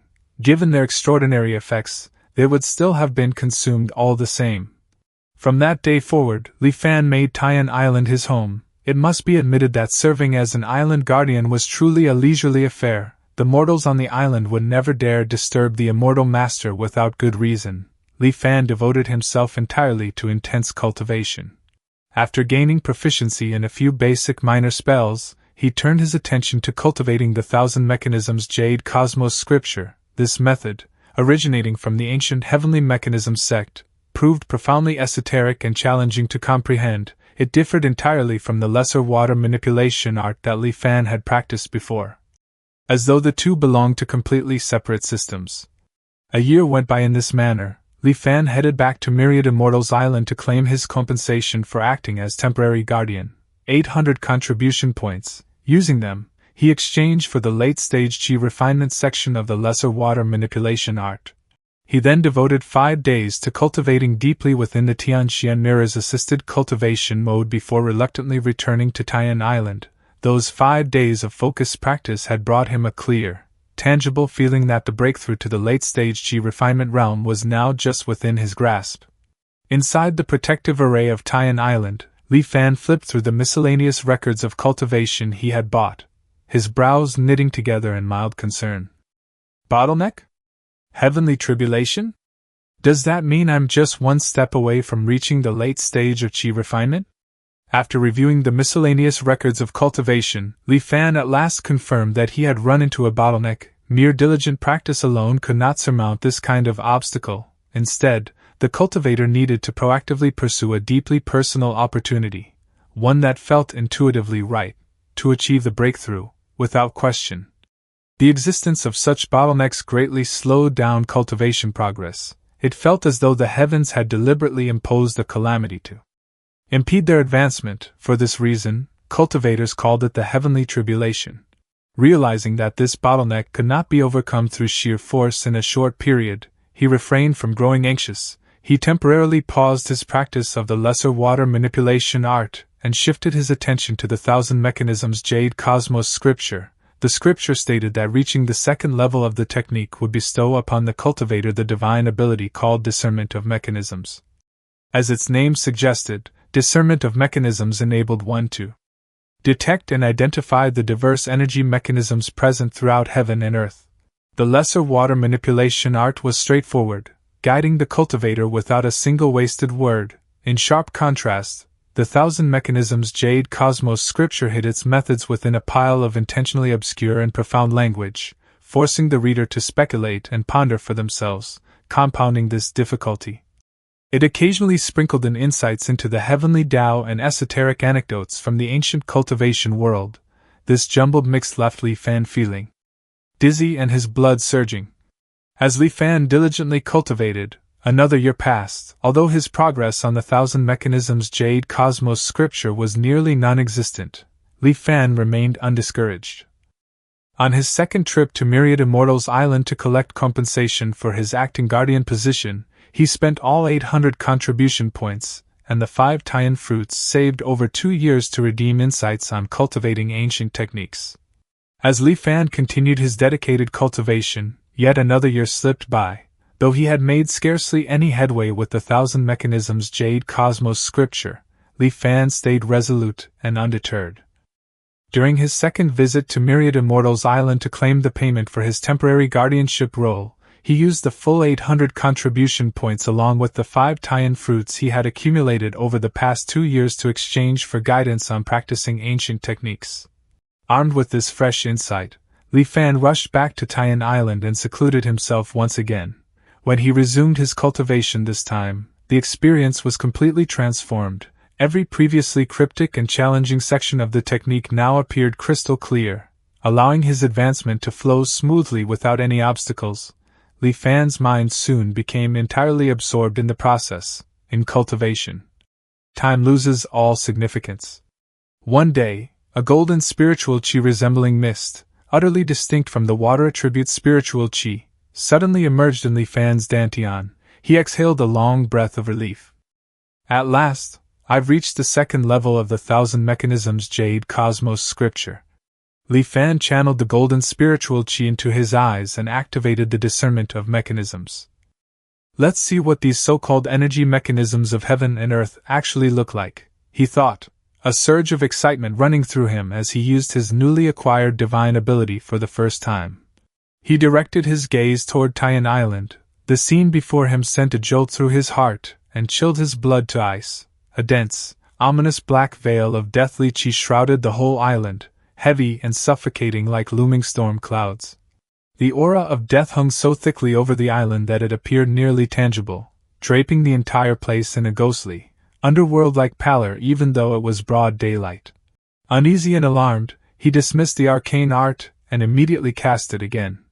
He gazed at it repeatedly, only becoming truly convinced that he hadn't misseen when the horrifying sight stayed the same each time. In his mind, he pondered.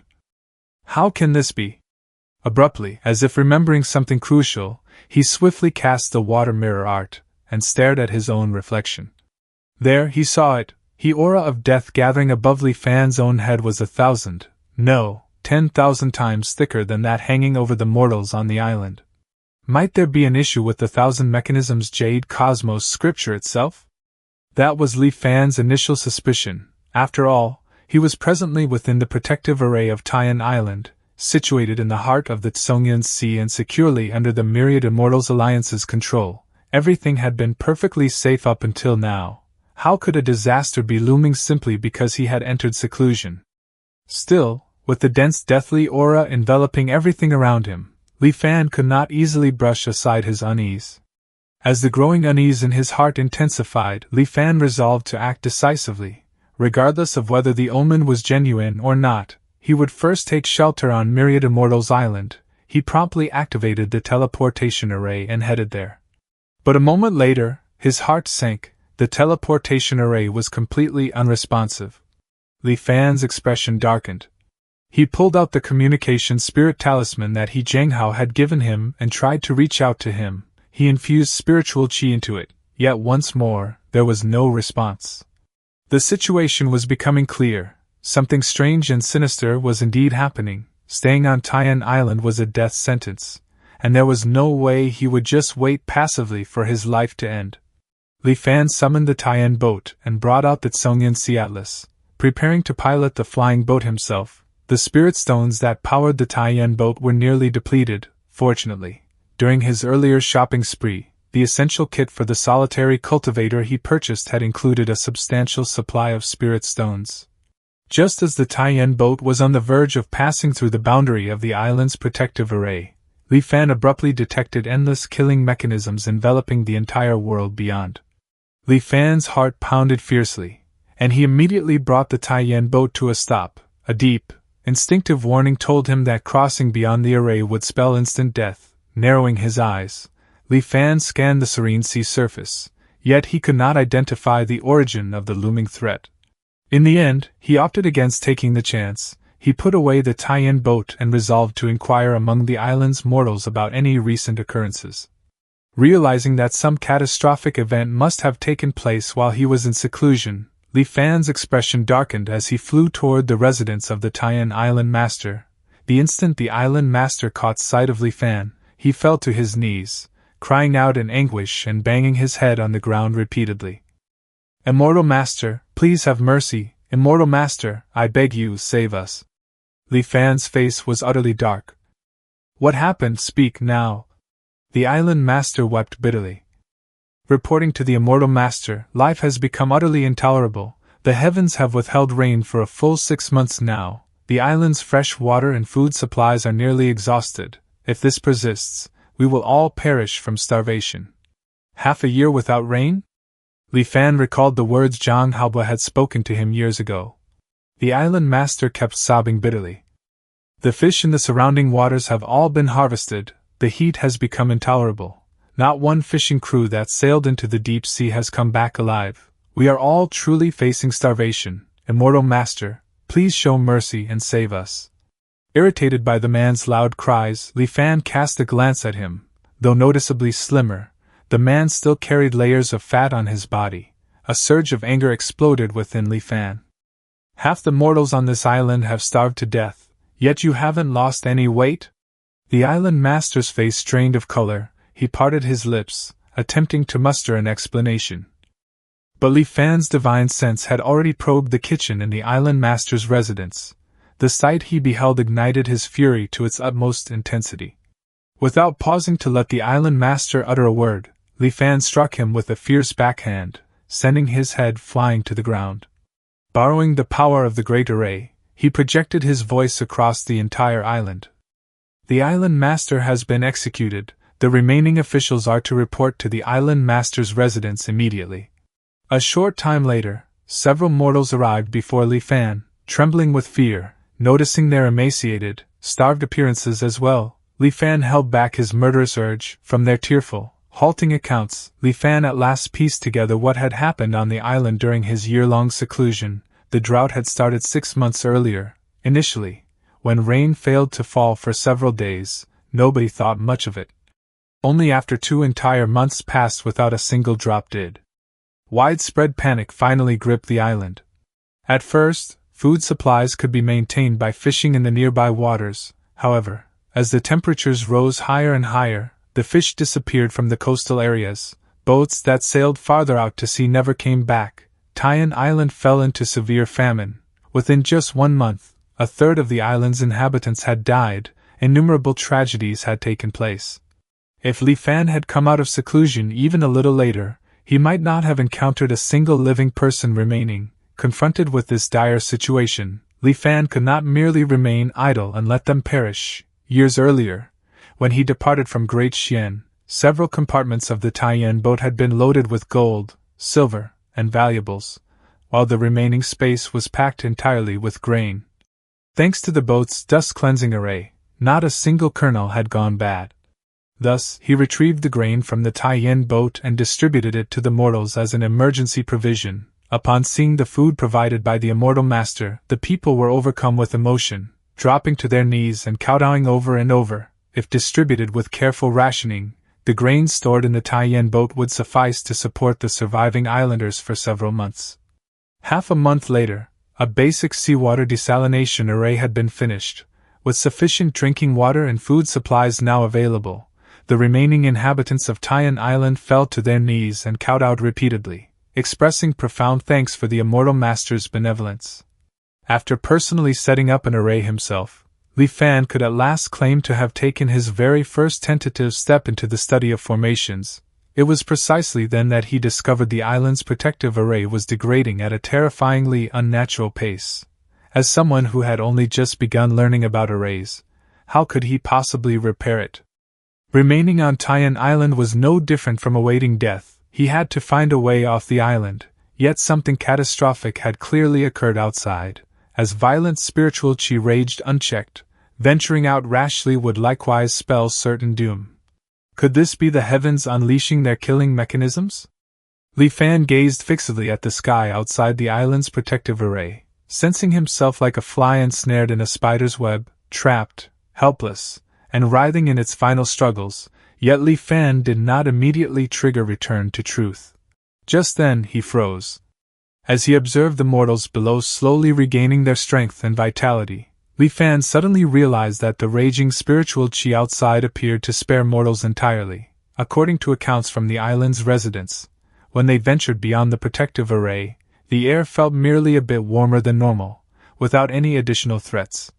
The killing mechanisms of heaven and earth targeted only cultivators, leaving mortals completely unscathed. In that case, if he dispersed his cultivation and temporarily became a mortal once more, wouldn't he be able to escape the danger? Li Fan thought of the Taishang primordial true scripture. With this miraculous technique, dissolving his cultivation wouldn't cost him much of his power. As long as he found a safe place, he could return to his original level in no time. At present, he was practicing two distinct techniques simultaneously.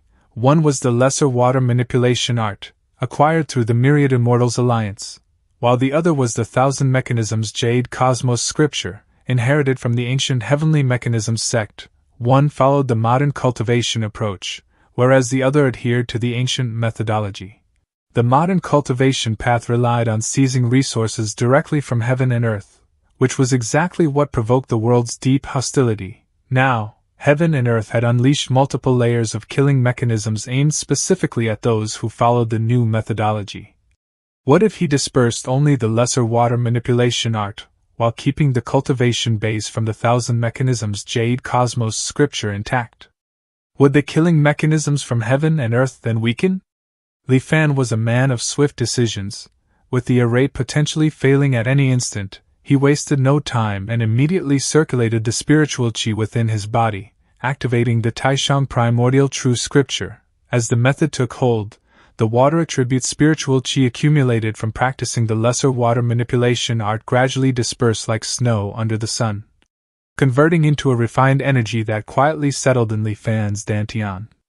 In under half a day, Li Fan had fully dispersed the lesser water manipulation art. This Taishang primordial true scripture is indeed extraordinary, he thought in admiration before flying to the boundary of the island's protective array. Upon sensing the overwhelming killing mechanisms outside suddenly diminish, a surge of relief washed over him. Regrettably, he had cultivated the Thousand Mechanisms Jade Cosmos scripture through the modern method of seizing resources from heaven and earth. Although the world's hostility had lessened considerably, it had not disappeared entirely, likely because of the way he had practiced the technique. Understanding that stepping outside would still carry mortal danger, Li Fan braced himself and resolved to keep dispersing his cultivation. Before long, a second stream of pure energy flowed into his dantian, joining the first. Although the two energies stemmed from different techniques, they blended together seamlessly without any resistance. According to the Taishang primordial true scripture, this pure energy derived from dispersed cultivation could linger in the dantian for close to a century. Li Fan's cultivation had now fallen back to the level of an ordinary mortal, yet he felt no great worry. As long as he managed to reach Myriad Immortals Island, he could rapidly restore himself to his former strength. Without any more delay, Li Fan steered the Tien boat and carefully flew out beyond the island's protective array. Outside, turbulent and blisteringly hot spiritual qi churned wildly, turning the far horizon a vivid fiery orange red.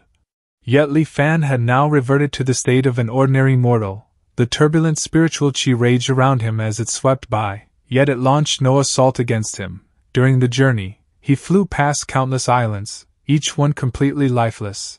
The mortals who had once inhabited them had all met their end. A deep chill gripped Li Fan's heart, and he pressed the flying boat to hasten forward. 3 months later, Li Fan reached the exact location marked on his map as the site of Myriad Immortals Island. He examined the chart again and again, verifying it 4 or 5 times, yet he still struggled to accept what his eyes were telling him. The once immense Myriad Immortals Island had completely disappeared. In its place, an enormous, yawning black hole now hovered above the sea. The seawater from all around flowed endlessly into the black hole, instantly turning into vapor the moment it reached the event horizon. High above the abyss, the air warped and flickered under the extreme heat. Enveloped in ascending plumes of steam, the entire sight formed a bleak, monochromatic vision of utter devastation. A surge of instinctive terror swept over Li Fan as he stood on the deck of the Tien boat. Myriad Immortals Island had simply vanished? What sort of immense power could achieve such a feat? Was this the malice of the heavenly Tao? Memories surged through Li Fan's mind, the Tao Transmission Plaza filled with innumerable statues, the constant flow of cultivators arriving and departing, the imposing and majestic structures at the island's heart, rumored to shelter spirit transformation experts. Everything had been utterly wiped away, not even a trace of dust was left behind. Cultivating immortality and pursuing eternal life, the ambitions Li Fan had held on to so fiercely now appeared utterly ridiculous. In the face of this abrupt calamity, cultivators proved no different from ordinary mortals. Everyone was equally insignificant, mere ants in its shadow. Once that fear had taken hold, it grew impossible to push down. Escape, I have to escape this cursed place. He needed to reach the mainland. He had to place as much distance as he could between himself and this nightmarish stretch of ocean. Li Fan's eyes grew red with strain as he drove the Taiyan boat to its utmost speed, fleeing in desperation toward the western reaches of the Tsongyan Sea. He flew for what seemed like an endless stretch of time, his mind blank and empty. Suddenly, with a thunderous boom, the Taiyan boat collided against an unseen barrier and jerked to a fierce stop. Fortunately, its defensive arrays remained intact, sparing the vessel from disintegrating and saving him from immediate death. The impact jolted Li Fan, causing a few minor injuries, but the shock also helped clear his head. He gazed outward. There was nothing visible in his way. Far off on the horizon, a coastline extended endlessly. He was nearing the continent. He attempted once more to guide the boat ahead. With a resounding boom, an unseen obstacle blocked him. He repeatedly crashed into the invisible wall, yet he could not move forward even the slightest bit. He attempted every possible direction, but the outcome remained unchanged. An invisible barrier completely isolated the Tsongyan Sea from the adjacent continent, permitting entry while forbidding escape. Li Fan gazed ahead in stunned disbelief. A saying suddenly came to mind, like a turtle caught in a jar. After a prolonged silence, he let out a bitter, empty laugh. He raised his eyes to the heavens. How merciless! Then, confusion gradually overtook him. Should he trigger return to truth and go back to the original anchor point? Or should he explore the surroundings a little longer first? He felt lost, as if all sense of direction had vanished. He passed Yelan Island. Like all the others, it was a scene of apocalypse, devoid of survivors. As he flew past Lioli Island, Li Fan saw that its protective array had been completely destroyed. Jingha was nowhere in sight. Bodies lay scattered across the island, with no sign of life anywhere. Luyun Island and Zhongqiu Island had suffered the same fate, transformed into lifeless wastelands. On the few occasions when he came across other survivors, every one of them had lost their minds. The moment they caught sight of Li Fan, they shrieked in horror and bolted away, as though he were some kind of apparition. In the end, by some means, he found his way back to Taiyan Island. Li Fan wandered through its streets, watching the mortals going about their lives. They remained completely oblivious to the catastrophic events that had ravaged the world beyond their shores, their faces still bearing the relieved smiles of survivors who had narrowly evaded death. They had no idea that an inevitable fate awaited them, yet perhaps such ignorance was a mercy in its own right. As he kept walking, the faint sound of earnest prayers suddenly drifted to his ears. O immortal Master who delivers us from suffering and calamity, bestow upon us gentle winds and timely rains, and grant us bountiful harvests year after year. O immortal Master who delivers us from suffering and calamity, watch over my dear little Yur and let her grow up healthy and safe. Li Fan stopped and turned to look. At some point, a temple had been built on Taiyan Island. Inside it, a statue was enshrined, and in front of the statue hung a plaque bearing the inscription, Immortal Master who saves from suffering and calamity. The statue faintly resembled Li Fan. Its eyes were gently lowered, looking down with compassion upon the worshippers kneeling at its feet. Immortal Master who saves from suffering and calamity. Li Fan thought silently. After a long while, he let out a deep sigh. Very well, I shall protect you for as long as I am able. Li Fan had originally thought that the calamity was over. What he never expected was that the real disaster was only beginning to unfold. 1 year passed, then 2, followed by 3. The skies remained utterly dry, without the slightest hint of rain. The sea level started to drop steadily, with the waters retreating farther and farther away from the islands. Even though seawater desalination arrays were in place, the mortals on Taiyan Island struggled more and more to secure fresh water. Li Fan was powerless to change their fate. The changes of heaven and earth were not something he could hope to oppose. The sole glimmer of hope lay in the fact that, over the past 3 years, the killing mechanisms aimed at cultivators had slowly dissipated from the world, likely because nearly all the cultivators in the Tsongyan Sea had already met their end. Li Fan took advantage of this chance to begin cultivating once more, successfully advancing to the mid-stage of the Qi refinement realm. Finding the ceaseless worship from the mortals, both day and night, To be a truly strange sensation, Li Fan quietly made up his mind. The moment you cease praying to me will be the day I activate return to truth and go back to the anchor point. He engaged the discernment of mechanism's ability, carefully examining the increasingly dense deathly aura hovering over the heads of the mortals.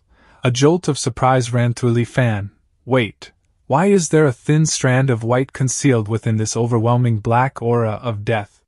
Where was this vitality coming from? Li Fan pushed the Thousand Mechanisms Jade Cosmos scripture to its utmost limits and discovered that the survival of Taiyan Island's inhabitants was somehow linked to him. This revelation only heightened his bewilderment. After repeated verification, Li Fan at last confirmed that the faint thread of vitality truly stemmed from him, not from Li Fan personally, however, but from an item in his possession. One he had almost forgotten entirely. It was the heaven and earth curio known as the Deep Sea Pearl. Unlike the sight he had witnessed more than 10 years earlier, the pearl now radiated a profound blue glow, its surface coated in a heavy layer of moisture. It appeared as though an entire ocean was slowly forming inside it. As one sea perishes, another is born. Li Fan stared blankly at the deep-sea pearl in his hand, then a sudden thought struck him. He stepped onto the Taiyan boat and soared upward, ascending steadily until he reached a height of 10,000 meters, then gazed downward. Following the prolonged drought, enormous expanses of the Tsongyan Sea's ocean floor had become fully exposed.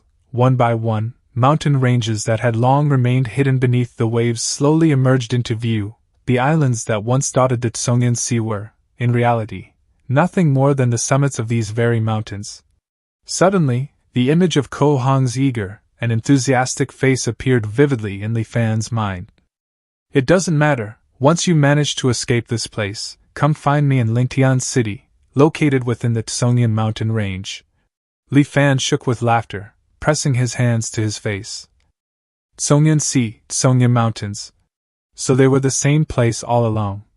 In his former life, Li Fan had stumbled through the immortal slaying Grand Array's blockade by pure luck, stepping into the cultivation world for the first time as his lifespan was nearly exhausted. What greeted him then was an unbroken chain of towering mountain ranges and a grand city floating high in the sky. Yet, in this lifetime, upon crossing into the cultivation world, Li Fan found himself hovering above an immense, boundless ocean. Until this moment, he had never paid it much attention, simply assuming something had gone wrong during the teleportation.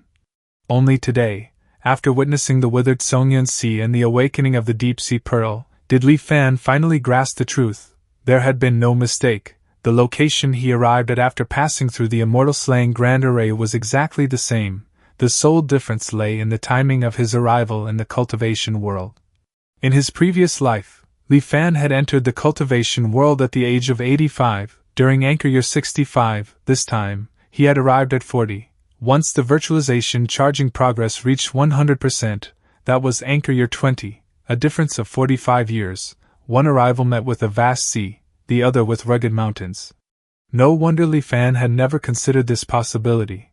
Without living through it firsthand, even if someone had warned him of such a cataclysmic shift in heaven and earth, he would likely have dismissed it as impossible. So Li Fan laughed, first at himself, for still clinging to his mortal way of thinking. Had he connected the strange signs Zhang Haobo once mentioned with the contrast between his two arrivals? He might have foreseen this monumental change much earlier. He laughed again because, at long last, he had caught sight of hope amid this disaster. In anchor year 50, Ko Hong and Dao Xuanzi had stormed into Great Xian, declaring they came from Lingtian City within the Tsongyan mountain range. Clearly, the drought must have ended before that time. The dried-up sea would one day give way to vibrant, life-filled mountains. It was now anchor year 34, the end was not far away. Waiting without hope had been the cruelest torment. Knowing the outcome made this seemingly endless catastrophe feel far less daunting. Li Fan steadied his emotions and returned to Taiyan Island. Seeing the mortals living in perpetual fear, numb with despair and reduced to endless prayer and prostration day and night, Li Fan sent his voice across the entire island, promising that the disaster would eventually pass. Receiving this assurance from the immortal master, the islanders were filled with joy, and their will to survive flared back to life.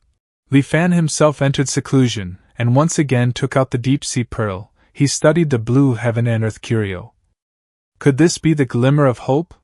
He sent his divine sense into it, but the energy vanished instantly, like clay oxen sinking into the sea. Li Fan reflected quietly. It seems using it properly will demand considerable effort. Heaven and earth curios were crucial for establishing one's Tao foundation. Knowledge of how to locate and harness them was extraordinarily valuable, and redeeming such information through the Tianxian mirror required nearly 2,000 contribution points. Li Fan had no choice but to uncover its secrets through his own efforts. He experimented with countless approaches to activate it, channeling spiritual qi into it, nurturing it with divine sense, applying external pressure, even dripping his blood onto its surface, yet the deep-sea pearl remained completely unresponsive. Its immense reserves of water vapor refused to stir. Finally, a flash of insight struck him. He remembered that the Thousand Mechanisms Jade Cosmos scripture included methods for perceiving and refining the energy mechanisms within natural spiritual treasures. He immediately activated the discernment of mechanisms' divine ability and focused it on the deep-sea pearl. A deep, profound blue radiance enveloped the pearl, ancient, vast, and teeming with vitality. Though small in size, the intricacy and power of its energy mechanisms surpassed those of every living being on Taiyan Island combined. It was merely dormant, quietly nurturing itself in a state of slumber, which made its true nature hard to detect without careful scrutiny. Li Fan cautiously extended his consciousness toward the pearl's energy mechanisms. The instant he made contact, his physical body seemed to disappear. It felt as though he had been suddenly lifted to the highest heavens, gazing down upon the sea below from a divine vantage point. The Tsongyan Sea had existed since ancient times, cradling countless lives, but one day, a will from the heavens descended, and so, the sea began to perish. Life granted by heaven, death decreed by heaven, this was the way of the Tao, the natural order. If heaven willed the sea to burn, the sea had no power to resist, yet it refused to surrender. Thus, though one sea might die, another would be born. Li Fan snapped awake from that mysterious state. Before he could fully process the visions he had seen, a wave of overwhelming weakness crashed over him, nearly causing him to collapse. A quick self-examination left him stunned. A streak of white hair had appeared, and fine wrinkles now marked his face. All of this had happened in the brief moment he synchronized with the deep-sea pearl's energy mechanisms. When Li Fan next opened the Return to Truth panel, he drew in a sharp breath of cold air. In that single instant, his biological age had surged from 54 to 89, as though 35 years had passed in the blink of an eye. Li Fan thought to himself. No wonder almost no one in the ancient heavenly mechanism sect cultivated this technique. Simply touching the consciousness of a single sea consumed my lifespan at a terrifying rate. If my body hadn't warned me of the rapid depletion, I might have been completely assimilated by the sea's consciousness without even noticing. Who knows whether I could have activated Return to Truth in that state? Li Fan held the deep-sea pearl tightly, his expression uncertain.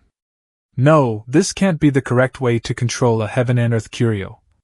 He knew he must have approached it wrongly. The human perception of time simply could not compare to that of the heavens, the earth, the mountains, or the seas. Even mighty cultivators who lived for thousands of years were mere mayflies in their eyes. To interact so recklessly with such a consciousness using a mortal mind could only lead to assimilation. So how, then, did one truly master a curio of heaven and earth?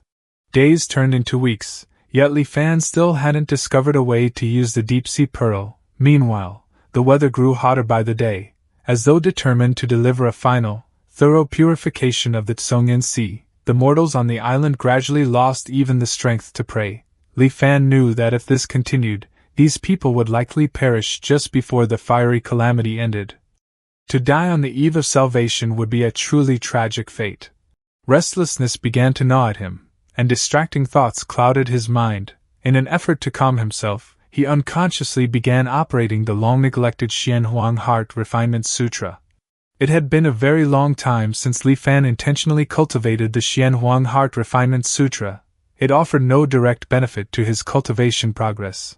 And even without active practice, it continued to operate slowly on its own, so he had long set it aside. Now, as the Heart Refinement Sutra flowed through him, the unease, fear, impatience, and other negative emotions swirling within Li Fan gradually dissolved.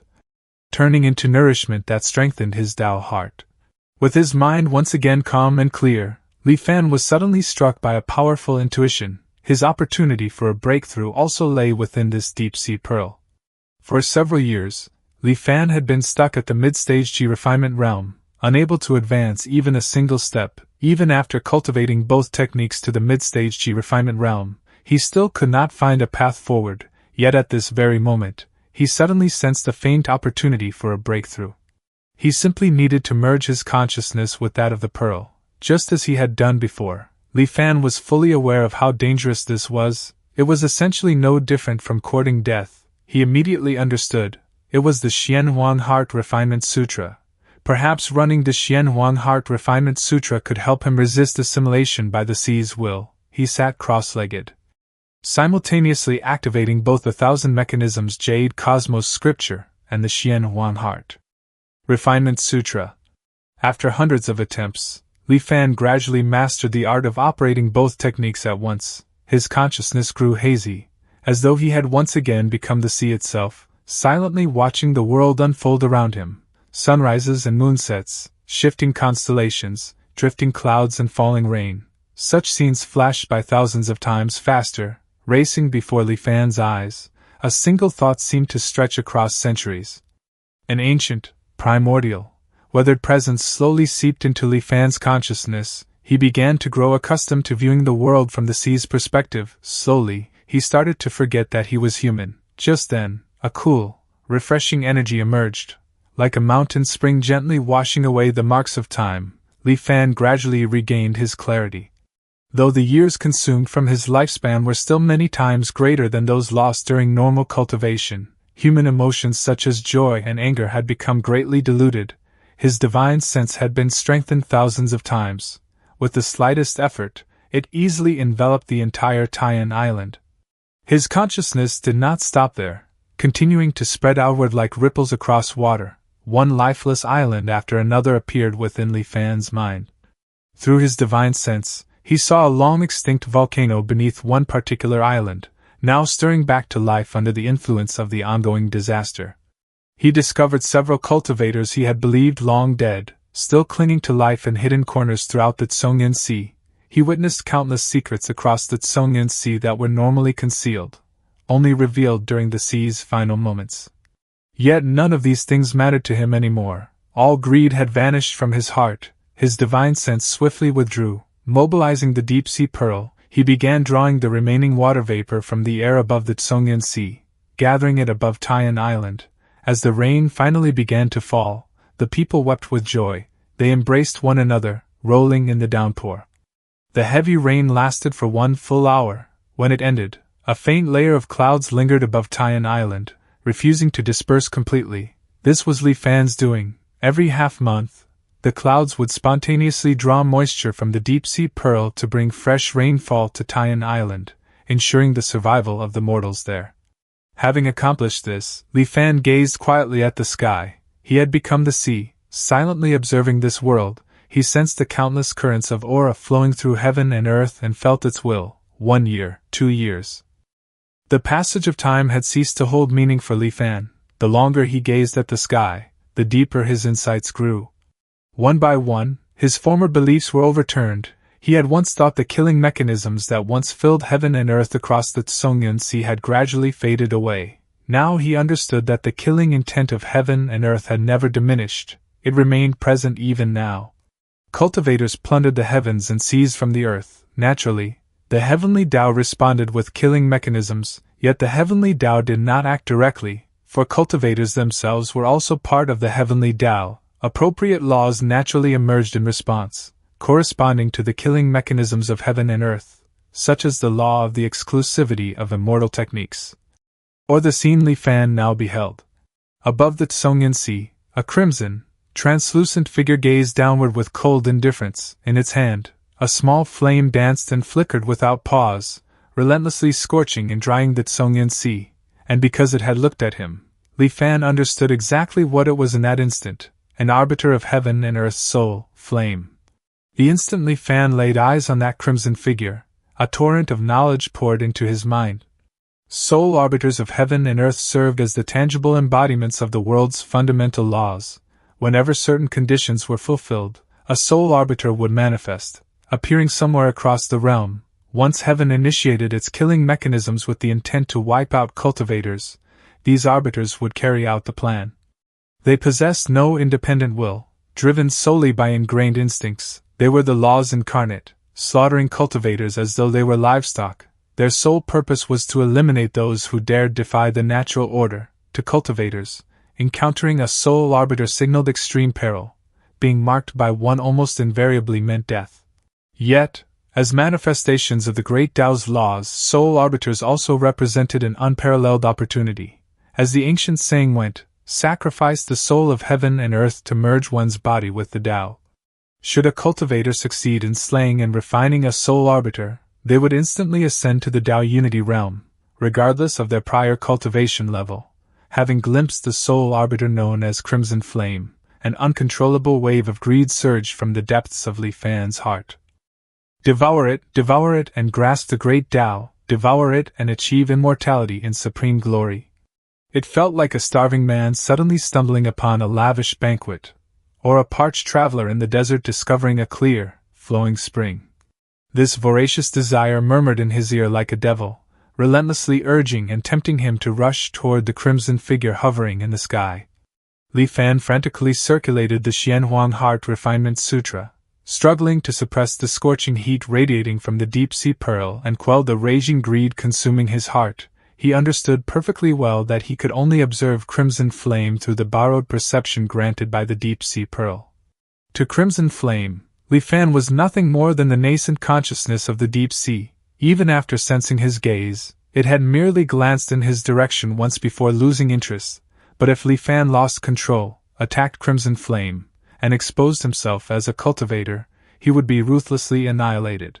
Reason and desire clashed violently within Li Fan's soul, two opposing forces threatening to tear his consciousness apart. He could only grimly maintain the flow of the Xianhuang Heart Refinement Sutra, clinging desperately to his Tao heart. He had no idea how much time passed before the storm of greed finally began to recede. Shaken to his core by the ordeal, Li Fan dared not continue observing. Surviving this brief glimpse into heaven's mechanisms with his sanity intact was already an extraordinary stroke of fortune. As his consciousness prepared to withdraw from the deep-sea pearl and return to his body, Li Fan made a mortifying discovery. Resisting the greed triggered by the soul arbiter had taken him nearly half a year. His consciousness had remained fused with the deep-sea pearl for far too long, exceeding the endurance limits of a chi refinement cultivator. For the moment, while still connected to the pearl, he was safe, but the instant he returned to his physical body, he would likely age rapidly and perish soon after. The consequences of merely glancing at it from afar were already this devastating. It appeared his cultivation journey in this lifetime was destined to end here. Though a trace of regret lingered, Li Fan felt no deep bitterness in his heart. He had uncovered the truth behind the cataclysm that had engulfed the Tsongyan Sea and personally witnessed the soul arbiter, Crimson Flame. He had also directly contemplated the mechanisms of heaven and earth. His gains in this life were undeniably vast. Even if it ended now, he could accept it. Still, he had no intention of activating return to truth and bringing this lifetime to a close just yet. Since he was already here, he might as well make the most of the situation. With his consciousness now trapped within the deep-sea pearl, he resolved to seize this rare chance to further contemplate the energy mechanisms of heaven and earth, as long as he refrained from foolishly spying on the soul arbiter again. It should pose no further danger. Li Fan drew a thread of pure energy from the deep-sea pearl to shield his physical body, preventing it from decaying. His lifespan had already run dry. Without a body to sustain it, his consciousness was like water without a source or a tree without roots, slowly fading within the pearl. By his estimation, it could endure for perhaps another dozen years. If he used this time wisely, he could still achieve something meaningful. Then, his consciousness once again immersed itself in the perspective of the deep-sea pearl. He observed the ceaseless flow of heaven and earth's energy mechanisms, the eternal cycle of sun, moon, and stars. He watched as the last vestiges of life in the Tsongyan Sea faded away one after another. He sensed the cold, indifferent, unchanging killing mechanisms that permeated the entire world. Just like that, 5 years passed in the blink of an eye. By anchor year 40, the Tsongyan Sea had long since dried up completely, reduced to a desolate wasteland. Only Tian Island, shielded by Li Fan's protection, continued to harbor a small group of surviving mortals.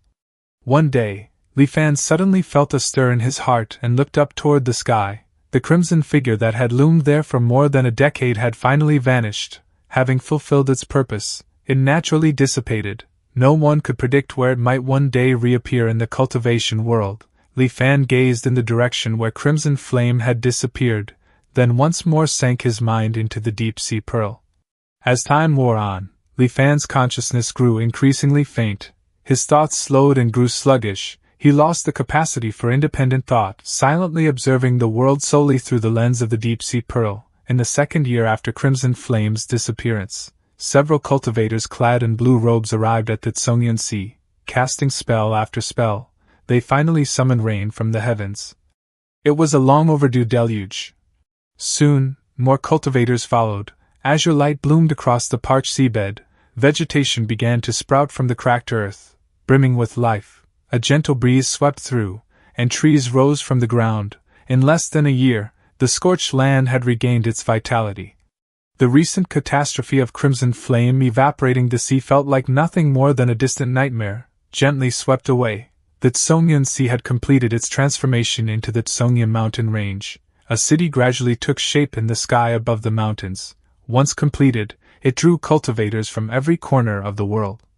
In anchor year 48, a foundation establishment cultivator returned to the Tsongyan Sea. He arrived at what had once been Liuli Island, now Liuli Mountain. His expression was heavy with sorrow. Nearby, Li Fan's divine sense brushed over the scene. A wave of melancholy washed over him as well. Li Fan recognized this man. It was Zhang Haobua, who had once chosen to leave the Tsongyan Sea because of a vague sense of foreboding. 20 years had passed, and through some unknown stroke of fortune, this man had actually reached the Foundation establishment realm. The events of this lifetime flashed through Li Fan's mind in rapid succession. His consciousness stood on the verge of complete dissipation. Just before fading entirely, Li Fan's consciousness returned to his physical body. The more than 10 years of insights into the energy mechanisms of heaven and earth finally shattered the bottleneck that had long held back his breakthrough. Spiritual chi surged inward, and in an instant, Li Fan's cultivation broke through to the late-stage chi refinement realm. A faint smile touched Li Fan's lips, then froze in place. His body aged rapidly, and as a gust of wind passed over, it crumbled into dust, scattering into the world. In his final moment, Li Fan cried out inwardly, "Return to truth." A properties notification panel appeared. This simulation has ended. You may choose one of the following options. Retain an item you possessed in this simulation. Retain your cultivation level from this simulation. Retain the simulated memories of one closely associated individual. These memories can be inherited by that person. Forfeit the above choices to accelerate the charging process. Consciousness slowly returned. Eventually, Li Fan felt the youthful vigor of his 20-year-old body restored. He decisively chose the second option, to retain his cultivation level. After all, personal strength formed the true foundation. A mere mortal holding a powerful treasure was nothing but an invitation for disaster. Besides, Li Fan knew the deep-sea pearl still remained on Luyun Island. He could retrieve it when the time was right. As he made his selection, 2 familiar strands of spiritual chi materialized within his dantian. An inexplicable fluctuation washed over him, and moments later, the spiritual chi in his dantian erupted like a raging torrent, flooding through his entire body. Wherever it passed, it transformed his physique and elevated his cultivation realm. Early-stage chi refinement realm, mid-stage chi refinement realm, late-stage chi refinement realm, in the span of a single breath. He attained the level that his previous self had struggled an entire lifetime to reach. Li Fan's aura steadied, yet his face remained filled with awe, not because of the instantaneous leap to late-stage chi refinement, but because of that inexplicable fluctuation. He had felt it clearly. The moment that fluctuation touched him, the immortal mortal miasma within his body vanished completely, eradicated in an instant. Its effect far surpassed the forced expulsion he had achieved through the body purification spirit pool array in his previous life. That fluctuation. Li Fan pondered the fleeting sensation, finding it vaguely familiar. It's the will of heaven, the power of its laws. The realization dawned on him. In his previous life, he had spent more than a decade using the deep-sea pearl to observe the operation of heaven and earth's energy mechanisms. Though far from capable of controlling them, he could still recognize their nature. If immortal miasma represented the will of heaven and earth that separated immortals from mortals, then that fluctuation was its complete opposite. The plague that had plagued the cultivation world for thousands of years was eradicated so effortlessly. Return to truth is truly astonishing. If I can master this method of purifying the immortal miasma. Li Fan's mind raced with possibilities. The path of cultivation is incredibly arduous, especially in this world, where cultivators plunder heaven and earth, and killing mechanisms permeate the realm. When I first entered the cultivation world in my previous life, I met Su Changyu. His unwavering devotion to the Tao and exceptional will made me believe he was destined for greatness. Who could have imagined he would die mysteriously after just a few days? In contrast, the seemingly ordinary Xiao Heng by his side possessed heaven-defying talent. In just a few years, he showed promise of establishing his Tao foundation. Both he Zheng Hao and I were convinced he would undoubtedly reach the golden core realm within his lifetime. Yet who could have foreseen that heaven and earth had long ago set its killing mechanisms in motion? All living beings in the Tsongyan Sea, whether on the path to success or failure, cultivator or mortal, were already doomed to perish. Only that unremarkable fisherman, Zhang Haobua, escaped the calamity and advanced to the foundation establishment realm. There truly is no better illustration of fate's unpredictability. Then, a trace of doubt surfaced. Just as I once told Xiaoheng, if government officials plan to surround and eliminate bandits, they won't alert the bandits beforehand. The relationship between this world and cultivators mirrors that between the government and bandits. Thus, when heaven unleashes its killing mechanisms to exterminate cultivators, cultivators naturally cannot perceive it. That is also why, when I asked the Tianxian mirror if any disasters loomed in the near future, it answered that none would occur. Its calculations were obscured by heaven's mechanisms. According to calculations, no major disasters will descend within the next 10 years. Yet the Manhua Trade Association seemed to have detected the impending calamity long in advance, quietly ordering all their members to withdraw from the Tsongyan Sea. How did they manage to foresee it? And why didn't they warn the Myriad Immortals Alliance, instead sitting back and allowing countless lives to perish? There must be something suspicious behind this, in this life. If the opportunity arises, I must uncover the truth. After careful deliberation for a long time, Li Fan began mapping out his plans for this lifetime. The cultivation world is exceedingly perilous. It's wiser not to step foot there rashly before the virtualization charging is complete. Now that I cultivate the Xianhuang Heart Refinement Sutra, the charging speed has increased dramatically. It should no longer take 20 years to reach 100%, 10 years should suffice. This way, I can arrive in the cultivation world more than a decade earlier than in my previous life. From what I recall, something significant seemed to have occurred in the Tsongyan Sea during those 10+ years. I can prepare in advance. Great Xian, Jieli Mountain. The mountain towered thousands of meters into the sky, its sharp silhouette cutting straight through the clouds like a giant cleaver. Halfway up its steep slopes, along a narrow and treacherous path, two young men walked one behind the other. Leading the way was a lean youth wearing a straw hat, his face set with firm determination. Following close behind was a younger but noticeably burly companion, with thick eyebrows, large eyes, and an honest, straightforward air. Wiping sweat from his brow, the burly youth let out a heavy sigh and called out, "Erlang, wait up! We've been climbing for half the day already. My legs are finished, I can't take another step." The slender young man with resolute eyes replied, "Tigers and strange beasts sometimes prowl these slopes. It's too dangerous to stop here. There's a hidden cave just ahead. If you're truly exhausted, we can rest there." The sturdy youth asked curiously, "Erlang, is there really an immortal living on this mountain?" "Without a doubt. I've seen him with my own eyes." Erlang raised his gaze toward the cloud-shrouded peak, his voice steady and certain. The burly youth looked unconvinced. "Sure. You've been acting like you're possessed for 5 whole years, rushing up Jelly Mountain every chance you get. How many times have you climbed it now? And still, you've never actually found one. I think it's time to let it go. Immortality is just too distant, nothing but a dream. You'd be better off focusing on martial arts training like I do. Erlang frowned and cut him off. Wang Xuanba, you're starting to sound just like my mother. If you keep talking nonsense, you can go back down the mountain by yourself. The burly youth scratched the back of his head awkwardly and wisely kept quiet. The two continued their climb along the rugged trail. Before long, an eerie wind swept through the valley. Wang Xuanba's ears twitched, and his expression changed. He stepped forward, tapped Erlang on the shoulder, and pressed a finger to his lips to signal silence. There's something ahead, he began, eyes narrowing. But the rest of his words caught in his throat. Cold sweat began to bead on his forehead. On the path before them, a gigantic white python slithered down the mountainside, its scales producing a distinct rustling sound. The creature was enormous. Just the visible part of its head measured nearly 8 meters across. The rest of its body remained hidden among the dense foliage, making its full length impossible to judge. Its massive jaws parted, releasing a wave of foul, bloody stench.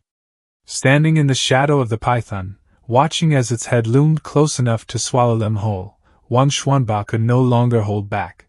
With a thunderous roar, his muscles swelled, and his body seemed to expand.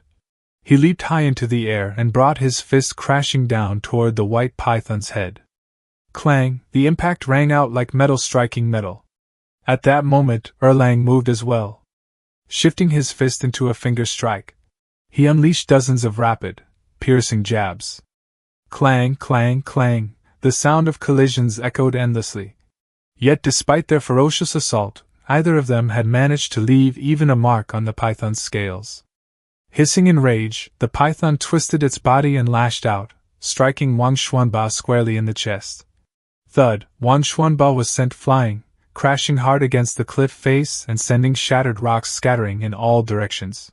Instead of pursuing Wang Xuanba, the python swung its massive head around, jaws gaping wide as it lunged straight at Erlang. Caught off balance, Erlang had no time to dodge. He could only brace himself, arms outstretched, and use every ounce of strength to force the python's jaws apart. The python let out a chilling roar and pressed forward with overwhelming power. For a brief moment, it seemed Erlang had been swallowed whole, but with a deep, guttural growl, he held firm, muscles trembling as he pried the jaws open. A fierce deadlock ensued. Enraged at its failure to devour the seemingly insignificant human, the python thrashed violently, smashing Erlang repeatedly against the mountain trail and jagged cliffs in an attempt to dislodge him. As time wore on, the path gradually became a mess of craters and broken stone where Erlang's body had been slammed time and again. He grunted in pain, his strength finally giving out. The python flung him aside, and he landed heavily next to the unconscious Wang Xuanba. Spitting a mouthful of blood, Erlang struggled to prop himself up. He stared at the approaching python, a bitter spark of defiance flickering in his eyes. Ever since that evening months ago, when he had witnessed an immortal soaring through the skies above Jelly Mountain, his heart had been consumed by the pursuit of immortality. Time and again, he had ventured deep into these mountains, hoping to find that very immortal and become his disciple. His obsession had even driven a wedge between him and his mother. Yet here he was, not only had he failed to find the immortal, but he was about to die in the jaws of this beast. He, son Erlang, had been born with divine strength and had mastered every martial art he had ever attempted. Was this truly how his life would end?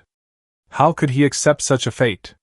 But as the python's shadow fell over his broken and exhausted body, Erlang could only close his eyes in despair. Just as he resigned himself to death, the clear, piercing cry of a crane rang out from deep within the mountain. The python froze at the sound, as though it had encountered its natural predator. Its head snapped up, tongue flickering, its entire attention fixed in the direction of the cry. Sensing the change, Erlang forced his eyes open. A white crane descended and engaged the python in fierce combat. Seeing the two exotic beasts locked in battle and paying no attention to him, Erlang struggled to his feet, intending to seize the chance to escape with Wang Xuanba. At that moment, a sound like crashing tides echoed from the mountains. Erlang froze, looking up to witness an astonishing sight. On the slopes, mountain rats, crawling insects, apes, tigers, leopards, and countless other creatures Erlang had never seen before suddenly emerged from every direction, forming a massive beast tide that surged toward the dueling crane and python. They ignored both the crane and Erlang, their eyes locked solely on the enormous white python. The python let out a terrified cry, but it was already surrounded by countless wild beasts. There was no escape, no way out. Witnessing this eerie scene, Erlang stood rooted in place, not daring to make a sound for a long while. Suddenly, something seemed to dawn on him. He looked around and shouted loudly, "Immortal Master, is that you? It must have been your doing, right?" In his mind, this unnatural beast tide could only be the work of the immortal who secluded himself within Jieli Mountain. Erlang felt both excitement and anxiety. Unfortunately, though he shouted until his voice grew hoarse, there was no sign of the immortal master. He sank into deep disappointment. Not far away, Li Fan watched with a faint smile. The immortal master stood right before him, yet the mortal could not perceive his presence. Li Fan observed quietly, a trace of appreciation in his gaze. This child shows promise. His physique seems somewhat unusual, and his determination to seek the Tao is quite strong. Li Fan chuckled and shook his head. But I haven't even secured my own footing yet. How could I possibly take you as a disciple? It's better to wait until the time is right before giving you an opportunity. After watching the two leave Jieli Mountain, Li Fan turned his gaze to where the white python had been devoured. A surge of satisfaction rose within him. The last 9 years of dedicated research were not in vain. This formless killing mechanism is truly extraordinary. The recent chaos within Jieli Mountain, where every bird and beast had suddenly gone mad trying to devour the white python, had been his doing. Having already reached the late-stage Qi refinement realm in this life, he had chosen to seclude himself within Jieli Mountain to avoid the influence of immortal miasma. Here, he waited for return to truth to finish charging while devoting himself to rigorous cultivation. Since the immortal Forsaken Lands contained no spiritual Qi, he had spent the vast majority of his time contemplating the energy mechanisms of heaven and earth he had observed in his previous life. 9 years of painstaking effort had finally borne fruit, allowing him to comprehend a single technique: formless killing mechanism. Once unleashed, this technique could mimic the killing mechanisms of the heavenly Tao to a certain extent within a defined range. When heaven unleashed its killing mechanisms, it naturally manifested through various deadly calamities. A target marked by formless killing mechanism would perish from these calamities without Li Fan needing to act directly. Take the crimson-eyed white python, for example. After being marked by Li Fan's formless killing mechanism, it became a target for the heavenly Tao's killing mechanisms within the bounds of Jieli Mountain. Heaven and earth nurtured all living things, and the will of heaven and earth governed the vast majority of creatures in this world. Thus, countless animals were driven by this will, developing an overwhelming killing intent toward the white python. This killing intent would only vanish once the white python was utterly destroyed. Borrowing the authority of heaven's will, this was the formidable power of formless killing mechanism. The ability was powerful, its method insidious, and its execution incredibly subtle. The divine ability itself was like the killing mechanisms of heaven and earth, resembling a pure will and rule. Ordinary cultivators simply couldn't detect it. Possessing so many advantages, it was truly an essential tool for murder and plunder. After briefly tidying up, Li Fan checked the charging progress of Return to Truth. It had reached 99%. It is time to set foot in the cultivation world once more. Taking the 2 techniques from Qian Hong's tomb and the damaged Taiyan boat as well, Li Fan departed on his flying boat. After flying some distance, he turned back. He returned to the tomb, gathered Qian Hong's remains, and prepared to bring them back to the cultivation world, fulfilling the final wish of the deceased. Now, with no more attachments, Li Fan smoothly passed through the immortal slaying grand array and returned to the cultivation world. Seeing the clear blue Tsongyan Sea once again, Li Fan felt as though a lifetime had passed in the blink of an eye. He took out Qian Hong's bones, reduced them to ashes, and scattered them over the vast sea. Above, a strange phenomenon suddenly appeared in the sky. A single flower petal drifted down from a branch. Carried by the wind, it wandered endlessly without rest. Foundation Establishment Cultivator Qian Hong cultivated for 265 years, establishing his Tao foundation with the curio, drifting plum blossom. Exiled for 3,670 years, his soul now returns home, his Tao returned to the heavens. The phenomenon lasted no longer than half the time it takes to drink a cup of tea before fading away without a trace. Once the strange phenomenon dissipated, Li Fan distinctly felt that some indefinable change had taken place within him. Yet after thorough self-examination, he still couldn't identify the exact nature of this shift. Since it didn't seem harmful, he chose to set the matter aside for the time being. Li Fan realized his current position differed slightly from where he had first arrived in the cultivation world during his previous life. Liuli Island was the nearest, so he decided to head there first. After all, he had spent considerable time on Liuli Island in his past life and was quite familiar with it.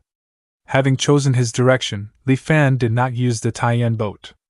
Instead, he cast the wind-riding art and flew toward Liuli Island. Although old nice guy He Zhenghao was a bit greedy, he was at least reasonably trustworthy. Compared to dealing with complete strangers, Li Fan preferred interacting with acquaintances to reduce uncertainty. The identity he planned to adopt was that of a rogue cultivator from the Tsongyan Sea who had luckily reached the late-stage Qi refinement realm, lacking a suitable technique for foundation establishment. He sought to join the Myriad Immortals Alliance. The Taiyan boat would be somewhat eye-catching for a rogue cultivator's identity. To avoid drawing unnecessary attention and suspicion, Li Fan opted to travel by riding the wind himself. It was slower, but he wasn't in any rush. In fact, this gave him a chance to adjust to the changes in his surroundings. Back in Great Xian, Li Fan had vaguely sensed that his affinity with spiritual qi had inexplicably improved in this lifetime. However, with no spiritual qi present in the immortal Forsaken Lands, he couldn't confirm it. Now, immersed once more in the cultivation world and feeling the surrounding spiritual qi, Li Fan finally verified that his suspicion was correct. In his previous life, he had forcibly drawn spiritual qi from heaven and earth through his heaven-earth route. Much like operating a pump, in contrast, this lifetime required only a single thought for the world's spiritual qi to willingly flow into his dantian without any resistance. While it still couldn't compare to the intimacy with spiritual qi that Xiaoheng had described, it was far superior to before. Li Fan suspected this change likely stemmed from the heaven-earth root itself. He hadn't anticipated that retaining his previous life's cultivation through return to truth would bring such an unexpected benefit. Although pleased, Li Fan also felt there might be a deeper reason behind it. Before he could ponder further, however, his expression suddenly changed. In his perception, a powerful wave of killing intent had locked onto him from a great distance and was rapidly approaching. Moreover, the opponent's aura was formidable. This was at least a foundation establishment cultivator. Though the situation was puzzling, Li Fan didn't hesitate. He immediately summoned the Taiyan boat, pushed it to full speed, and fled toward the nearest island, Liuli Island. His pursuer seemed momentarily surprised that Li Fan possessed a flying boat, but after a brief pause, the enemy accelerated even faster. Inside the Taiyan boat, Li Fan's face grew grim. The distance was too great for his divine sense to reach, yet judging by the steadily closing killing intent, the other party's speed clearly surpassed that of the Taiyan boat. After a moment's hesitation, Li Fan decided to unleash a thread of formless killing mechanism toward his pursuer.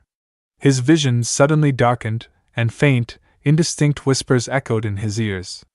His surroundings became hazy and distorted, and he felt as though countless eyes were watching him from the shadows.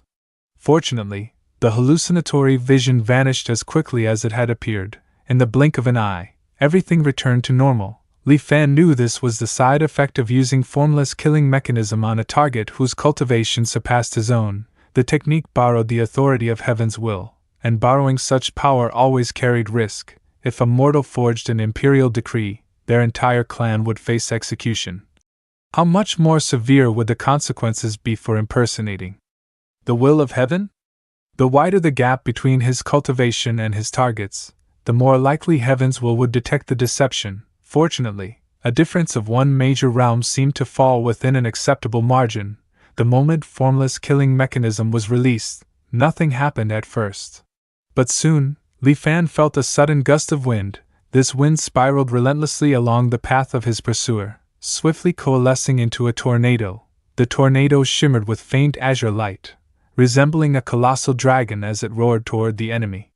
Caught off guard, the pursuer was struck head-on. Seizing the opportunity, Li Fan accelerated his escape. Not long afterward, a thunderous explosion rang out from behind. It seemed the pursuer had broken free of the tornado and was now flying even faster in Li Fan's direction. The killing intent grew even more intense. Just as the enemy was about to close in again, a massive shark leaped high from the sea's surface and swallowed him whole. Boom! A burst of flames erupted from beneath the waves. The shark was incinerated into nothingness, and the pursuer emerged from the water, looking disheveled and increasingly frantic. After locking onto Li Fan's position, he resumed his pursuit at greater speed, yet every time he drew near, some sudden and unexpected event would intervene. From the clear, sunlit sky, a bolt of lightning abruptly struck down from the heavens. It hit him squarely. Had it not been for a sudden protective glow that erupted from his body at the critical moment, deflecting most of the lightning's force, he would have been killed outright. Finally, Lioli Island came into view. Seeing this, Li Fan immediately flew toward the island protection array at the center of Lioli Island. The man hovered motionless in the air for a moment before slowly recovering. Shaken and furious, he roared, "He Zhenghao, get out here and help me kill this little thief."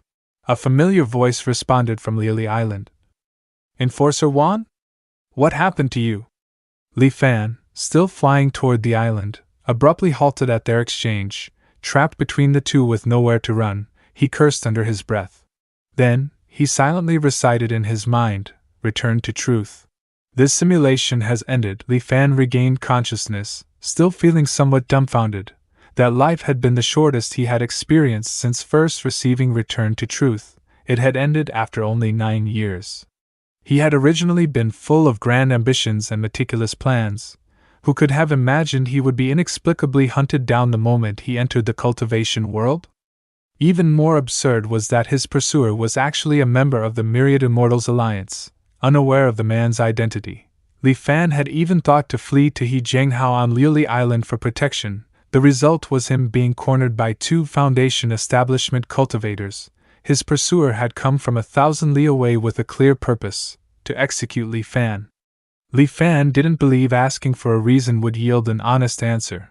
Facing 2 Foundation establishment cultivators, he had no chance of survival, so he decisively chose to start over. Why would the Myriad Immortals Alliance hunt him down, and so soon after his arrival in the cultivation world?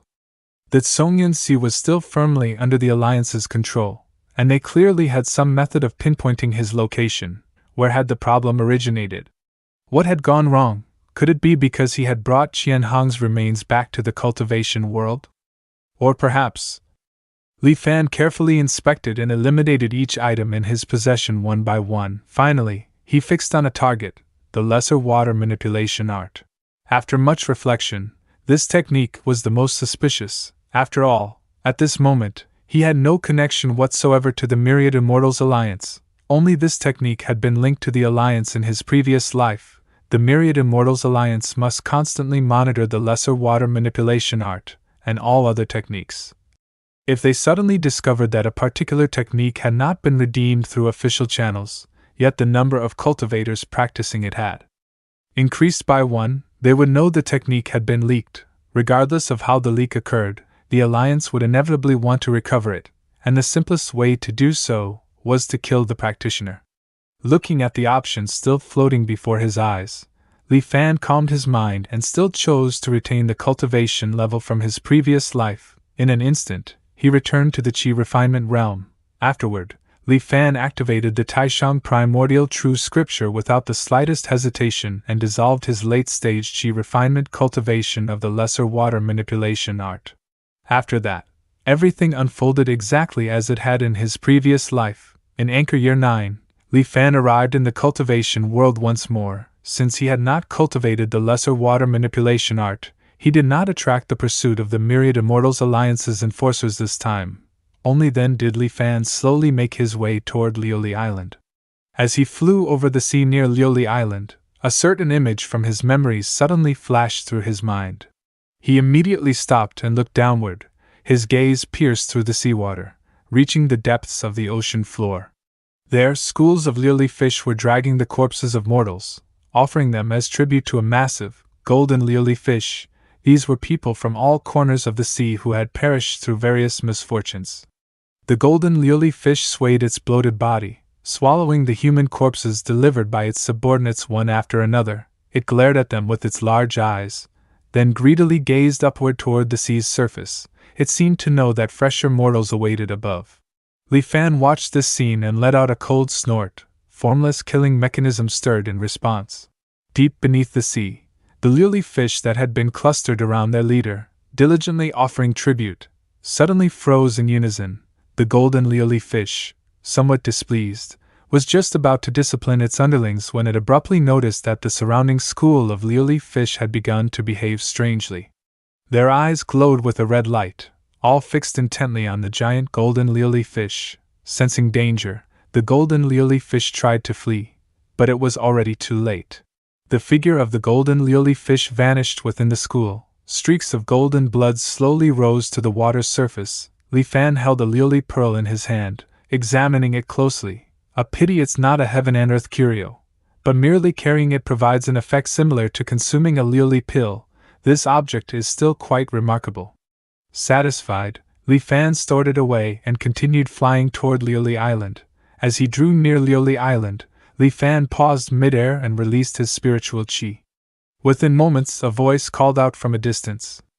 "May I know which fellow Taoist has come to Lioli Island?" Along with the voice, the figure of He Zhenghao appeared. Li Fan cupped his hands in salute. "Greetings, fellow Taoist He." He Zhenghao looked at Li Fan with a slightly puzzled expression.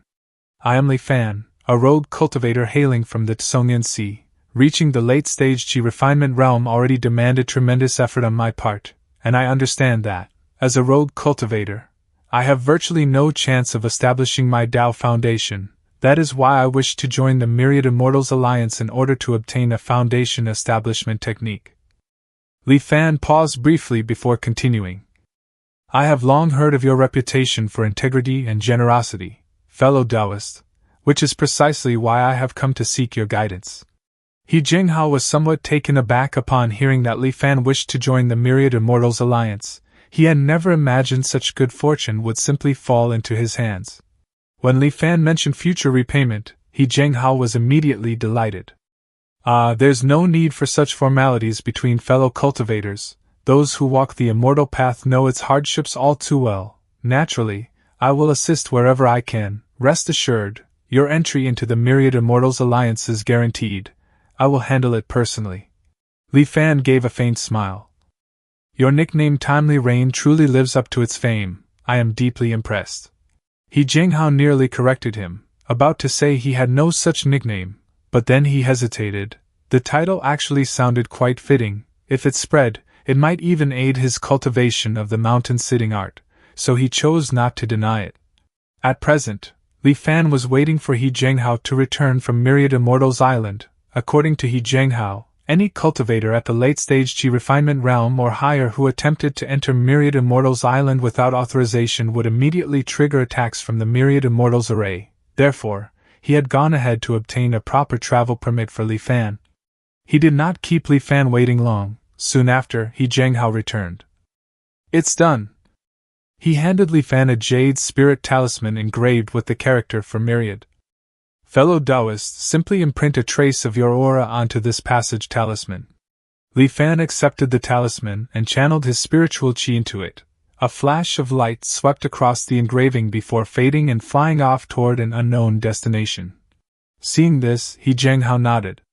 "That should be sufficient." Then he added, "Remember to return this talisman after you have officially joined the Myriad Immortals Alliance. Otherwise, you'll have to pay its equivalent value in contribution points."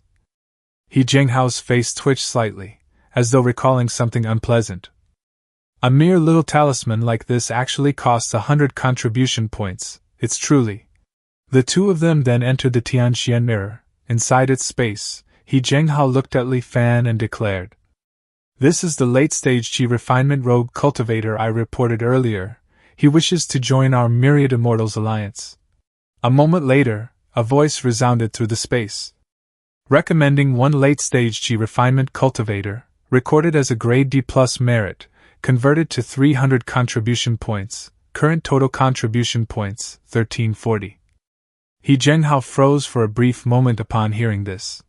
A strange gleam flickered in his eyes as he stared at Li Fan. After a while, he asked, "If you don't mind my curiosity, fellow Taoist, how old are you?" Li Fan thought for a moment before replying, 29. He Zhenghao drew in a sharp breath, his face filled with astonishment. 29 years old, late-stage Qi refinement, and a rogue cultivator, fellow Taoist, I have never encountered such talent in all my years.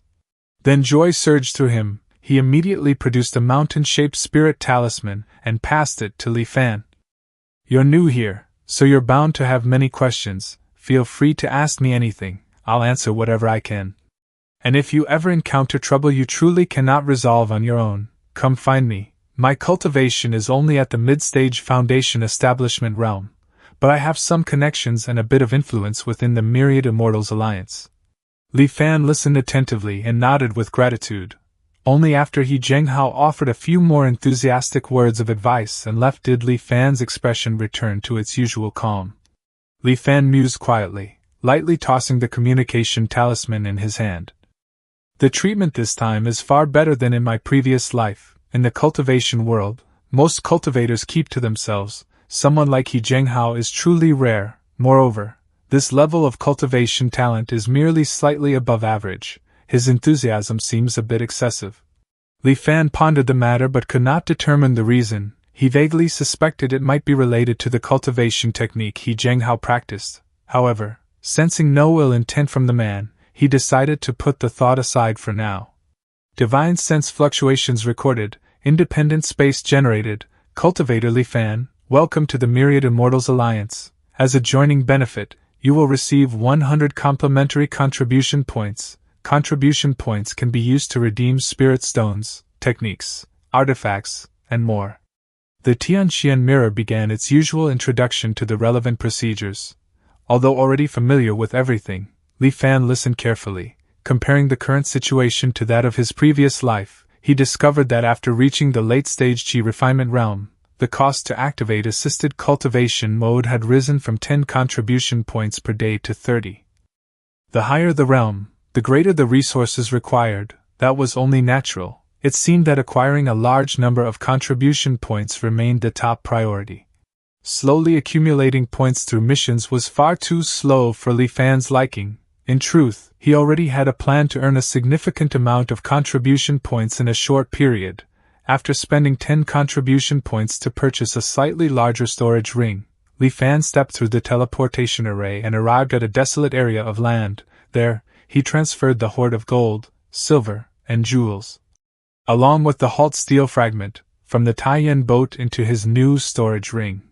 He returned just as quickly and immediately converted the items into contribution points. Moments later, the Tianxian mirror provided its evaluation. Batch of gold and silver, convertible to 863 contribution points. Heaven and Earth Curio, halt steel fragment, quality, flawed, convertible to 1968 contribution points. Li Fan sighed softly, then took out the liuli pearl he had obtained from the giant liuli fish. Exquisite liuli pearl, convertible to 850 contribution points. After some consideration, he realized the exquisite liuli pearl functioned like a weaker version of the liuli pill. Although its effects were somewhat inferior, it had the advantage of being reusable. Since it would undoubtedly prove useful for his future cultivation, Li Fan decided against converting it, and instead stored it away. Looking at his total of 2,831 contribution points, Li Fan shook his head. It was still insufficient. After thinking for a moment, he began browsing the mission tasks posted by other cultivators within the Tianxian mirror. his gaze swept rapidly across the listings. When he came across one particular task, Li Fan suddenly paused. With a thought, he focused his divine sense to examine the task details. Elderchen of the medicine hall requires a supplementary ingredient for pill refining, blue blood coral. A bounty is hereby offered to all members of the Myriad Immortals Alliance. Those who provide relevant information will be rewarded with 1,000 contribution points upon verification. Those who can directly supply a stock of blue blood coral will be rewarded with 3,000 contribution points. Li Fan quickly scanned the other tasks, but this one offered the highest reward, thus he accepted it. Li Fan fabricated a story and submitted his report. Northwest sector of the Tsongyan Sea, approximately 200 li west of Miss Crow Island. I have seen this type of coral on the seafloor there. Unfortunately, a sea serpent guards it. I couldn't accurately gauge the serpent's strength at the time, but merely glimpsing it from a distance filled me with a sense of mortal danger. Trusting in the efficiency of Myriad Immortals Island, he knew verification of his information would come swiftly. Sure enough, within half a day, Li Fan received his reward. Yet curiously, the bounty for blue blood coral remained active. It had not been taken down. It seems Elderchen requires a substantial amount of this blue blood coral. I wonder what kind of pill he is refining. Suppressing his fleeting curiosity, Li Fan turned his attention to the most eye-catching bounty among the many posted. Mission: bounty for the Cloudwater model, reward 100,000 contribution points. There were just two simple lines, with no further explanation, yet that figure, 100,000 contribution points, made every cultivator who saw it tremble with longing, unable to remain calm. Unfortunately, the bounty had been posted for over a decade. In all that time, not only had no one completed it, but no one had even managed to determine what the Cloudwater model actually was. The task issuer remained shrouded in mystery, never appearing or providing any clarification. It was as though they were saying, "Those who understand will naturally understand, for those who do not, explanation is pointless." At present, no one in the entire Tsongyan Sea knew the location of the Cloudwater model, except for Li Fan. Cloudwater model, Cloudwater Palace. Li Fan silently repeated the names in his mind. This treasure worth 100,000 contribution points was located within the Cloudwater Palace. The Cloudwater Palace, or rather, its ruins, was the very place Xiaoheng had mentioned in his letter from a previous life, the place he had gone in search of a heaven and earth curio. The reason no one else knew this secret was simply that the Cloudwater Palace had not yet been revealed to the world. In his previous life, Li Fan had only become aware of the Cloudwater Palace because of Xiaoheng's message. He had committed this upcoming event, destined to shake the entire Tsongyan Sea, to memory. The Cloudwater Palace stood isolated far out at sea. It was said to have been the most powerful sect in the Tsongyan Sea during ancient times. When the Great Reformation descended upon the world, the disciples of Cloudwater Palace turned against one another. Fewer than 1 in 1,000 survived. The survivors chose to activate the sect protection array, sealing themselves off from the world from that day forward. Thus, Cloudwater Palace remained perpetually concealed by the Grand Array, hidden in the central region of the Tsongyan Sea. It was not until Anchor Year 11 that the array finally shattered, allowing Cloudwater Palace to reappear in the world after 10,000 years. Yet even choosing seclusion had not spared Cloudwater Palace from its ultimate fate. When cultivators from the Tsongyan Sea finally ventured inside, they discovered the sect had long since collapsed, reduced to a ruin teeming with oddities. The first group to enter the ruins of Cloudwater Palace consisted of over 100 cultivators, mostly in the Qi refinement and foundation establishment realms. They had believed it to be an ordinary relic site, but Cloudwater Palace was infested with oddities. Caught unprepared, the group suffered devastating losses. In the end, fewer than 1/10 emerged alive. Among the survivors was a man named Sikong Yi. This man was only at the late stage Qi refinement realm and appeared completely unremarkable. Everyone assumed he had survived purely by luck. No one could have foreseen that, after returning to Myriad Immortals Island, this very Sikong Yi would hand over the Cloudwater model and complete the bounty mission worth an astonishing 100,000 contribution points. After collecting his reward, Sikong Yi used a long-distance teleportation array to depart from the Tsongyan Sea, disappearing from sight. He was never seen again after that. Search for information related to oddities and sect ruins. Li Fan slowly made his request to the Tianxian mirror, as he recalled knowledge from a previous life. The various experiences detailed in the survival guide to exploring sect ruins pertain to these latter two categories. The guide noted that all sects worth exploring in the current cultivation world could be divided into two major types: those with no oddities present, and those with oddities present. If no oddities were present, then as long as one remained cautious of array traps and mechanical traps, there was generally no particularly grave danger involved. But if oddities were present, extreme caution was absolutely necessary. Oddities were the term for various bizarre occurrences in ruins that defied normal comprehension. These phenomena appeared alien to this world, with each one typically governed by its own distinct rules. The power of an oddity's rules varied as well. In the cultivation world, it was standard to categorize oddities' strength according to the highest cultivation realm they could impact, dividing them into chi refinement level oddities, foundation establishment level oddities, golden core level oddities, and similar groups. Any cultivator entering an oddities area whose cultivation was below the oddities rule level would have to follow that rule. Breaking it meant inevitable death, with no exceptions. Cultivators whose cultivation surpassed the oddities rule level might stay unaffected and depart without issue. However, regardless of one's cultivation height, the oddity could not be modified. Even a Tao Unity expert could not alter the rules of a Qi refinement level oddity, nor save anyone who had already broken an oddity's rule. When living beings stepped into an oddity's range, its rules would trigger automatically.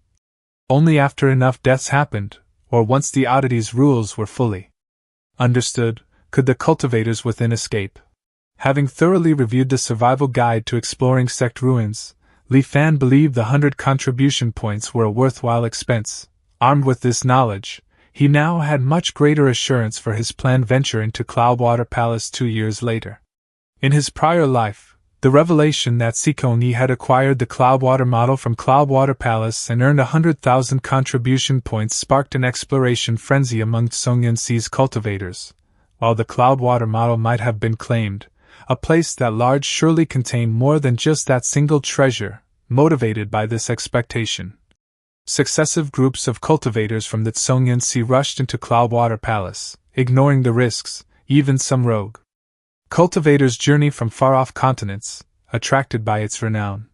Yet the precise way Sikong had secured the Cloudwater model stayed unknown, with numerous conflicting stories and no agreement. Therefore, if Li Fan aimed to obtain the Cloudwater model this time, his optimal approach was to discreetly follow Sikong and take it at the pivotal instant.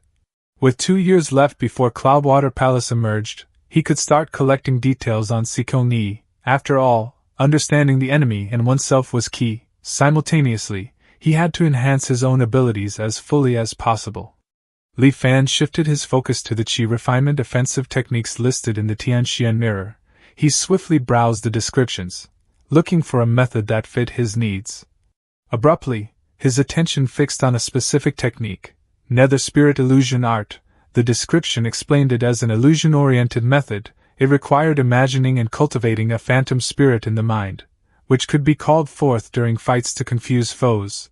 When the phantom spirit became strong enough, it could penetrate an enemy's sea of consciousness and deliver direct attacks on divine sense. This method appeared perfectly suited to him. He wasn't certain how his divine sense stacked up against other cultivators, but with experiences from many lifetimes and the support of the Xianhuang Heart Refinement Sutra, it surely wasn't lacking. Furthermore, the act of visualizing and nurturing a phantom spirit. A crimson figure unexpectedly appeared in Li Fan's thoughts. If he based the visualization on crimson flame, the phantom spirit that emerged would probably possess remarkable strength. Considering the concept, Li Fan chose to buy this technique right away. However, the cost. Li Fan's eyelid twitched upon seeing it. 2,500 points. That matched the price of a fairly basic foundation establishment technique. It was no surprise that such a potent method had remained unpurchased for so long. Nevertheless, Li Fan clenched his jaw and acquired the Nether Spirit Illusion Art. In a flash, his contribution points dropped to 1321. The points arrived swiftly but vanished even quicker. He had initially planned to acquire an escape technique too, but with his current shortage, that would need to be postponed. The pressing task was to advance the nether spirit illusion art to the late-stage Qi refinement realm, starting the Tianxian mirror's assisted cultivation mode and setting the exquisite Lili pearl nearby. Li Fan commenced his practice. In under a day, he advanced the nether spirit illusion art to the mid-stage Qi refinement realm. Reaching mid-stage Qi refinement allowed starting the visualization of a phantom spirit in the mind. Though termed the phantom spirit, the visualization target could not be invented from thin air. It needed to draw from something that actually existed in the cultivation world. His thoughts moved gradually, with memories rising one by one before his eyes. Li Fan sensed as though he had gone back to his prior life, once more seeing the instant when crimson flame burned the sea. A vague outline gradually formed in Li Fan's sea of consciousness. However, even this incomplete shape made Li Fan's body heat soar dramatically. Sweat flowed from him like rain. With a frown, Li Fan strongly ran the Heart Refinement Sutra. Holding back the burning feeling, he kept visualizing Crimson Flame's shape. As the Crimson Flame phantom spirit took form bit by bit, Li Fan's body temperature rose higher and higher.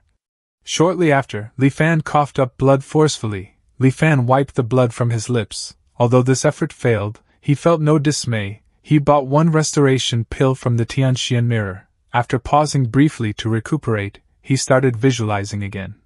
He used 10 contribution points to buy a single ice heart pill. After taking it, Li Fan resumed his efforts, but it remained ineffective. The phantom spirit still broke apart at the last instant before completion. Following over a dozen tries, the ice heart pill's effects started to weaken. Li Fan halted, thinking inwardly.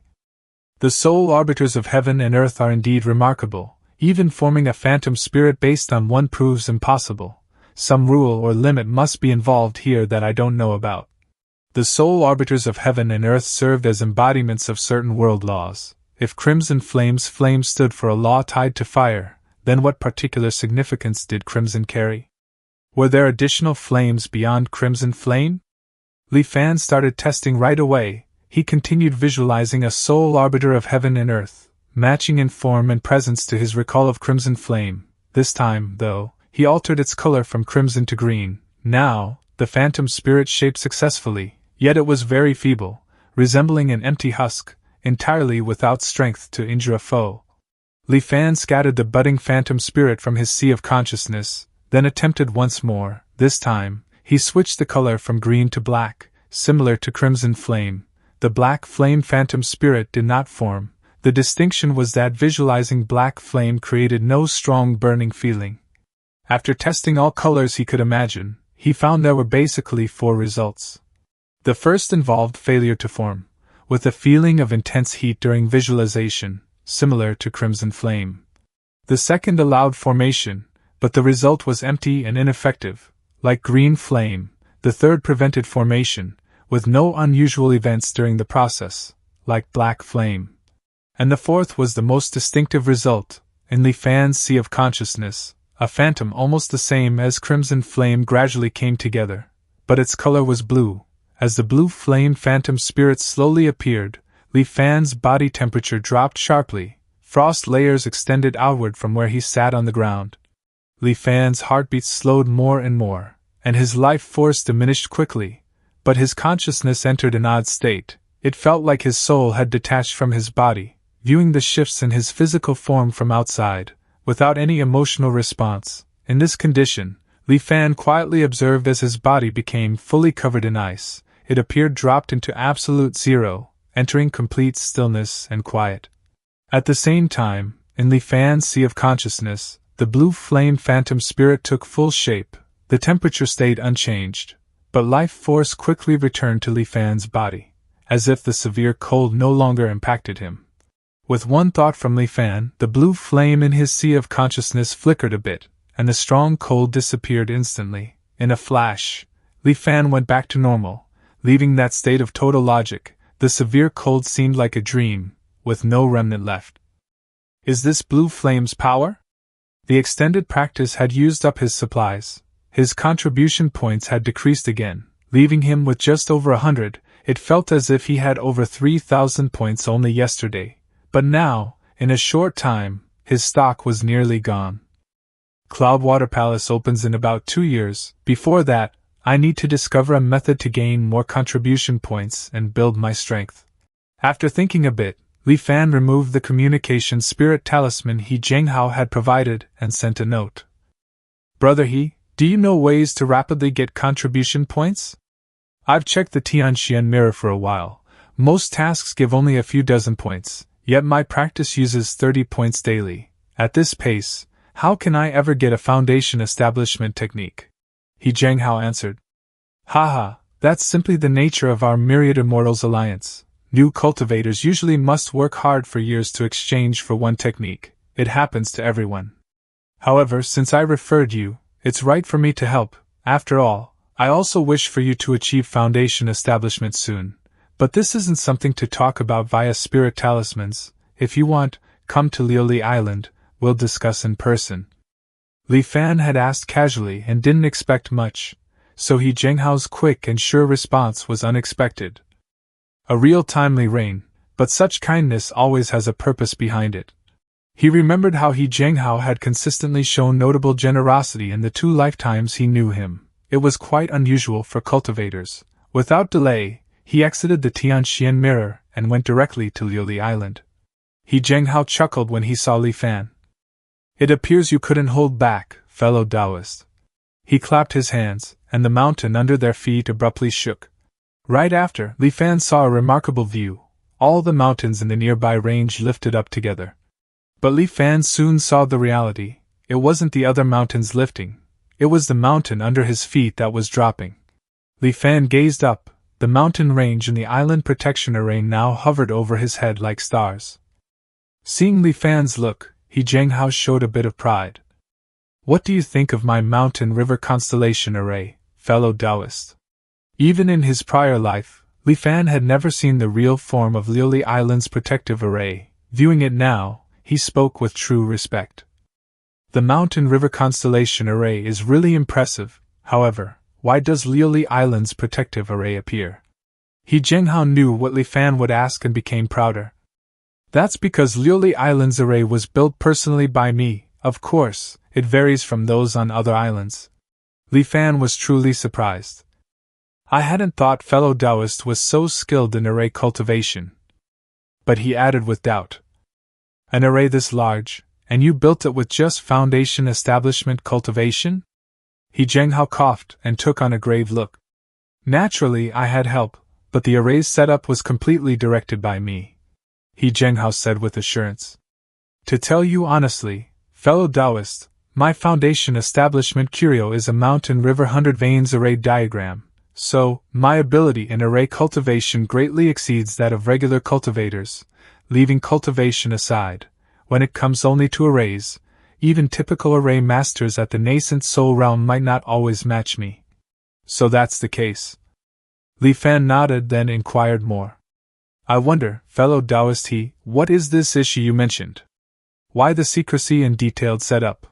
He Jianghao smiled and said. It's not too big, really, it's just a bit against the rules, fellow Taoist. Do you know that long ago, all mortals in the cultivation world were sent away to different nearby minor worlds? Li Fan pondered inwardly. You want me to visit the minor worlds? Could it be? Then he asked aloud. Why does fellow Taoist wish for me to travel to the minor worlds? He Jianghao went on. In reality, these minor worlds hold a decent amount of precious resources that can be traded for a substantial quantity of contribution points. However, collecting them solo is both lengthy and tiring, making it scarcely worthwhile. Still, the prominent and affluent mortals in these minor worlds are frequently keen to come back to the cultivation world, so Li Fan had already figured out what He Jianghao meant. So? He Jianghao clarified. We can leverage this as an incentive to get those mortals to collect resources on our behalf. By chance, I am familiar with one such minor world named Greatly. It's rather expansive, yields various kinds of valuable treasures, and even contains a notable quantity of starseed drift sand. Starseed drift sand serves as a typical material for array formations, typically. One caddy is valued at 2 to 3 contribution points. Upon hearing this, Li Fan reflected inwardly. The minor world, smuggling, starseed drift san. That immortal master partnering with Tianbao Pavilion for smuggling is truly He Zhenghao. He Zhenghao elaborated on the issue in detail, but he observed that Li Fan's gaze was becoming more and more peculiar, leaving him a bit uneasy. He quickly remarked, "Don't stare at me that way, I know what's on your mind. How could a respectable cultivator stoop to something like this, right? But what you might not know, fellow Taoist, is that if you don't take on this sort of task, another person will. A single minor world collected from once every dozen years can produce over 2,000 contribution points. If you obtain a few more such worlds, it's like receiving 2,000 points without effort each year. It's straightforward. I simply need you to travel to the Li world on my behalf and retrieve some supplies that I had the locals there assemble a decade ago. Once we sell them, we'll divide the contribution points evenly." After considering it, Li Fan determined the task involved minimal risk. Gaining over 1,000 contribution points in 30 days greatly surpassed what most regular missions provided. "Good, then I accept this task." He Zhenghao grinned contentedly and passed Li Fan a small wooden boat. He then took out a spirit talisman and gave it to Li Fan with evident reluctance. Some basic spell formations are inscribed in the small wooden boat. It is not as refined as the Taiyan boat. The spirit talisman is a form-hiding talisman, which is stronger than the chi-concealing talisman, once activated. Not even a golden core cultivator can penetrate it. After departing Liuli Island, Li Fan traveled westward for 2 days as per He Zhenghao's instructions, heading directly to the Li world. Great Li, similar to Great Xian, was a mortal realm with generally comparable conditions, except for a huge volcano several kilometers tall at its center. This volcano erupted once every 2 to 3 centuries, and each eruption took countless lives. Even worse, the intervals between eruptions had shortened, and each event was more destructive than the last. The ruling elite of the Great Li dynasty lived in constant dread, fearing the day when the volcano would ultimately transform their entire world into a fiery hell. Driven by desperation, they relentlessly sought any possible means of escape. For years, they discovered nothing, until 50 years ago, when an immortal master arrived from the heavens. He proposed to transport a group of people out every decade, under one condition: they must collect the resources on his list. The nobles of Great Li readily consented. Thus, their exchange had continued for 5 decades. As Li Fan soared over the capital of Great Li, he heard bells tolling from below. Soon, the Emperor of Great Li, accompanied by his civil and military officials, arrived before Li Fan. Across the plaza, the Emperor and all his officials knelt together, their voices uniting as one. "We humbly welcome the immortal master." Gazing down at them from his elevated position, Li Fan inquired coldly, "The appointed day has arrived. Have you gathered the required materials?" The Emperor of Great Li responded hastily, "Reporting to the immortal master, all items on the list have been prepared and are ready for collection." Li Fan nodded. "In that case, lead me to them." Thus, guided personally by the Emperor, Li Fan was taken to the Imperial Treasure Vault. Li Fan's divine sense swept across everything, and he nodded with satisfaction. Not only were all the materials there, but many surpassed the minimum quota. He stored the materials in the storage ring supplied by He Zhenghao. With that, this mission was successfully completed. Everything proceeded smoothly, without any issues. Aside from the travel, the risk was essentially non-existent.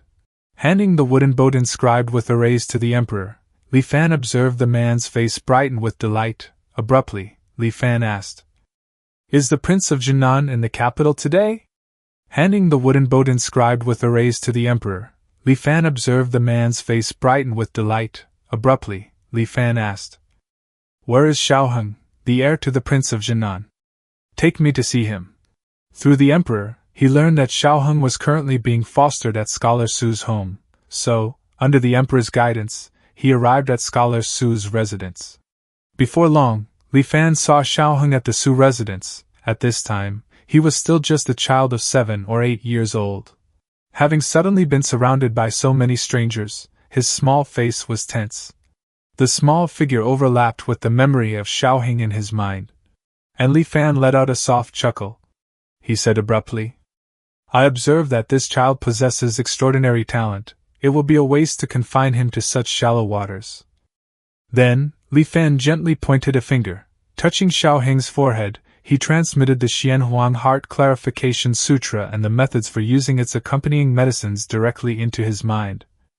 Li Fan swept his gaze over the crowd, his tone mild. When I return in 10 years, I will personally take him away. Instantly, those who had been harboring crooked thoughts broke out in cold sweat, trembling with fear. The Emperor of Great Li naturally understood the meaning behind Li Fan's words and hurriedly promised. Immortal Master, please be at ease. I will ensure he is well cared for. With matters in the Li world settled, Li Fan prepared to depart, but then, a young, pleading voice rang out from the crowd. Immortal Master, I beg you, please save my sister. Li Fan soon found the source, a boy of perhaps 10 or 11, Su Changyu. A middle-aged man finally reacted, rushing forward and forcing the boy to his knees. What madness is this? The man cried, dropping to his own knees and pressing Su Changyu's head toward the floor in a kowtow. My son is a fool, I beg your forgiveness, Immortal Master. Li Fan remained silent. Panic seized the nobility. Following the Emperor's lead, they too dropped to their knees. Xiaoheng joined them in kowtowing as well. Slowly, he ventured. Immortal Master, please, save Su Xiaomei. He thought to himself. In the previous life, I heard Xiaoheng mention that Su Changyu had a sister suffering from a terminal illness. I had intended to check on the situation anyway. A long moment stretched before Li Fan finally spoke in a measured voice. Very well, take me to her, but this will be the last such request. After a moment, Li Fan was led to the basement to see Su Xiaomei. On a small jade bed lay a newborn infant whose body appeared intensely feverish. Piles of ice surrounded the bed, and a maidservant constantly chipped fresh pieces to press against the child's scalding skin. He placed a hand on her fevered brow, channeling an infinitesimally fine thread of spiritual qi into her body. It circulated once, and returned to him. As it did, certainty dawned, and shock flashed across his features.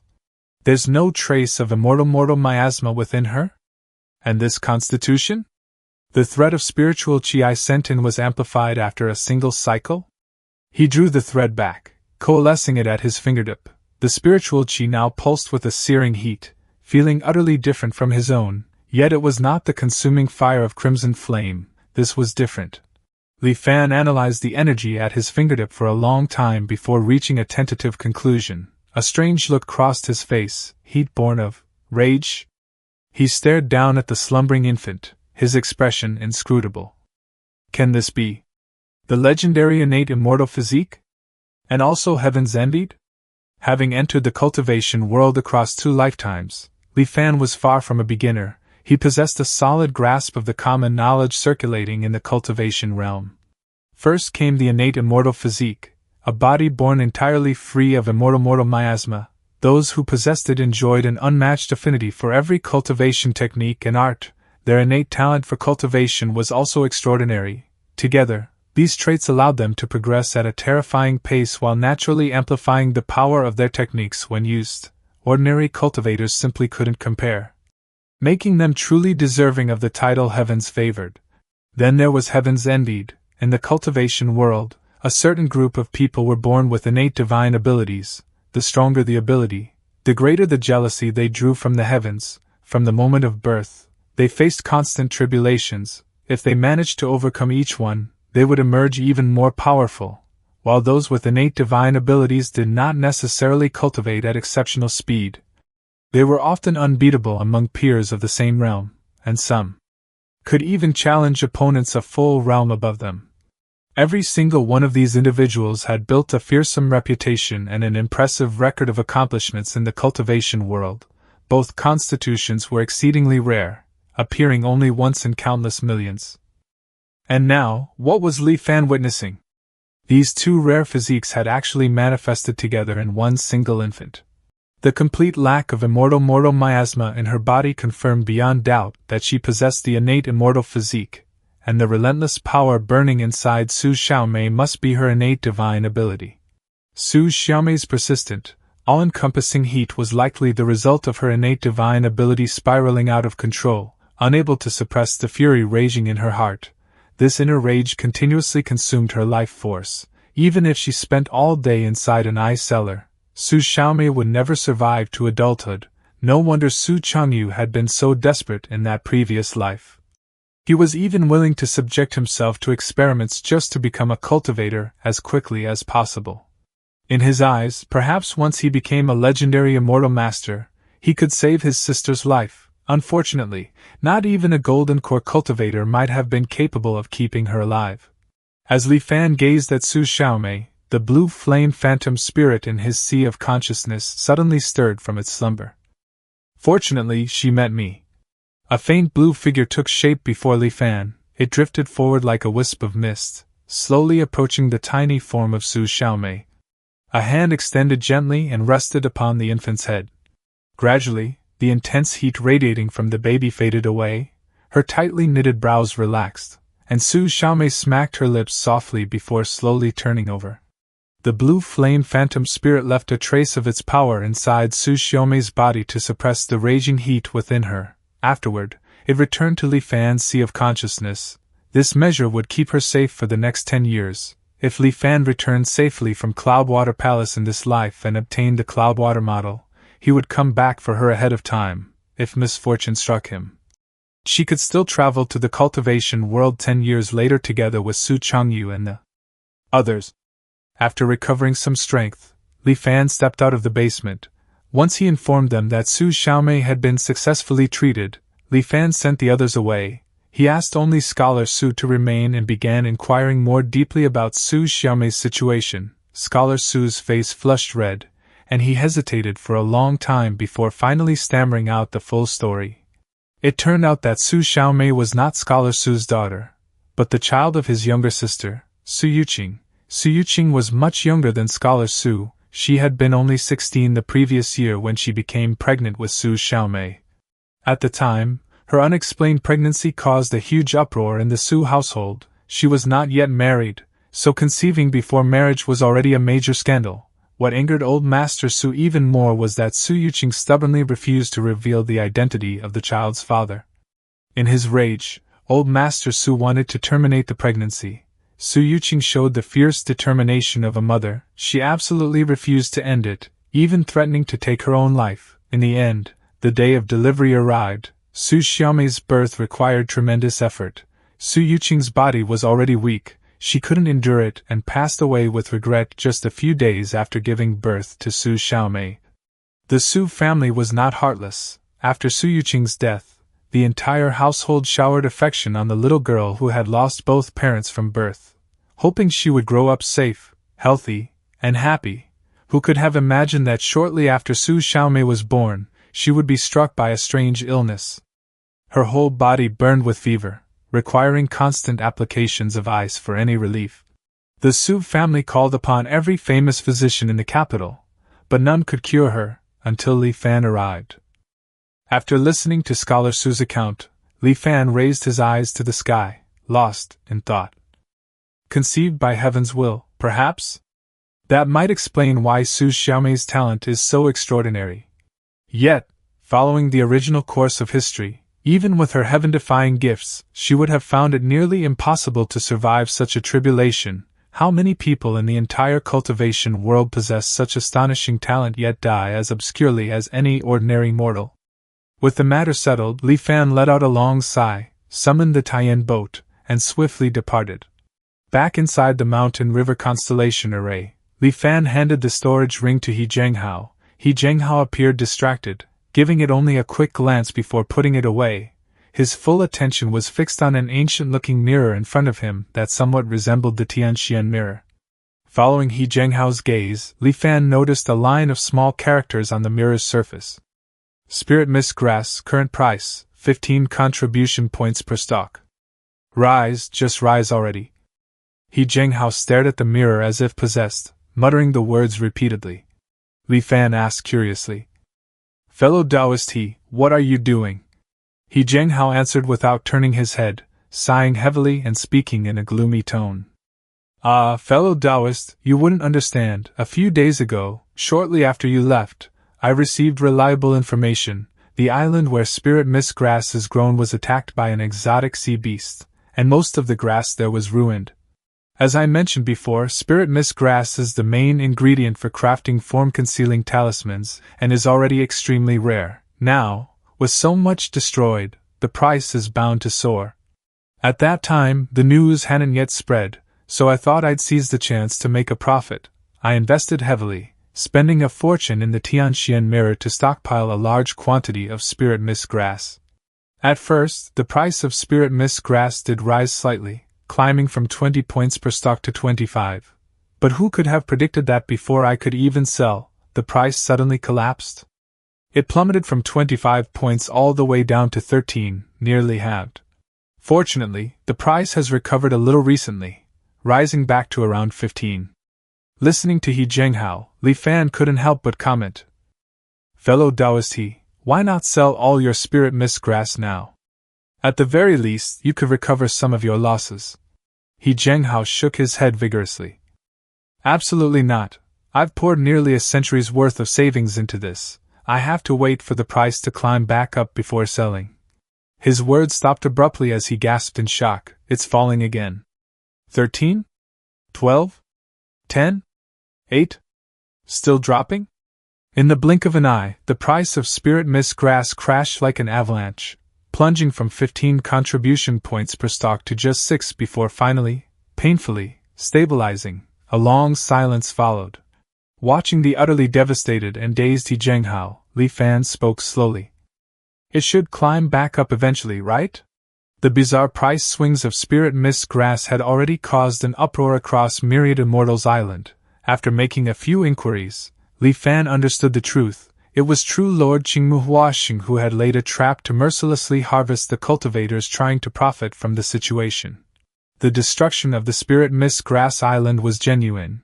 Once the news was verified, many people rushed to invest, hoping to strike it rich. What they didn't know was that the Myriad Immortals Alliance had recently discovered a grotto heaven sealed for 1,000 years. It was said to be overflowing with wood attribute spiritual qi and filled with all kinds of rare spiritual plants. Spirit mist grass, in particular, grew in such abundance that one could trample several plants underfoot with a single step. Li Fan mused with a mix of amusement and sympathy. It seems, fellow Taoist, he has little hope of recovering his losses. Still, this mastermind isn't playing fair. Despite suffering catastrophic losses in this investment, He Zhenghao did not withhold Li Fan's rightful share, receiving 1171 contribution points from He Zhenghao, plus the 125 he still had. Li Fan's total now stood at 1296 points. It was enough to sustain him for a while. After a moment's consideration, Li Fan decided not to enter seclusion right away. Instead, he searched for information on Jiao Shuyuan.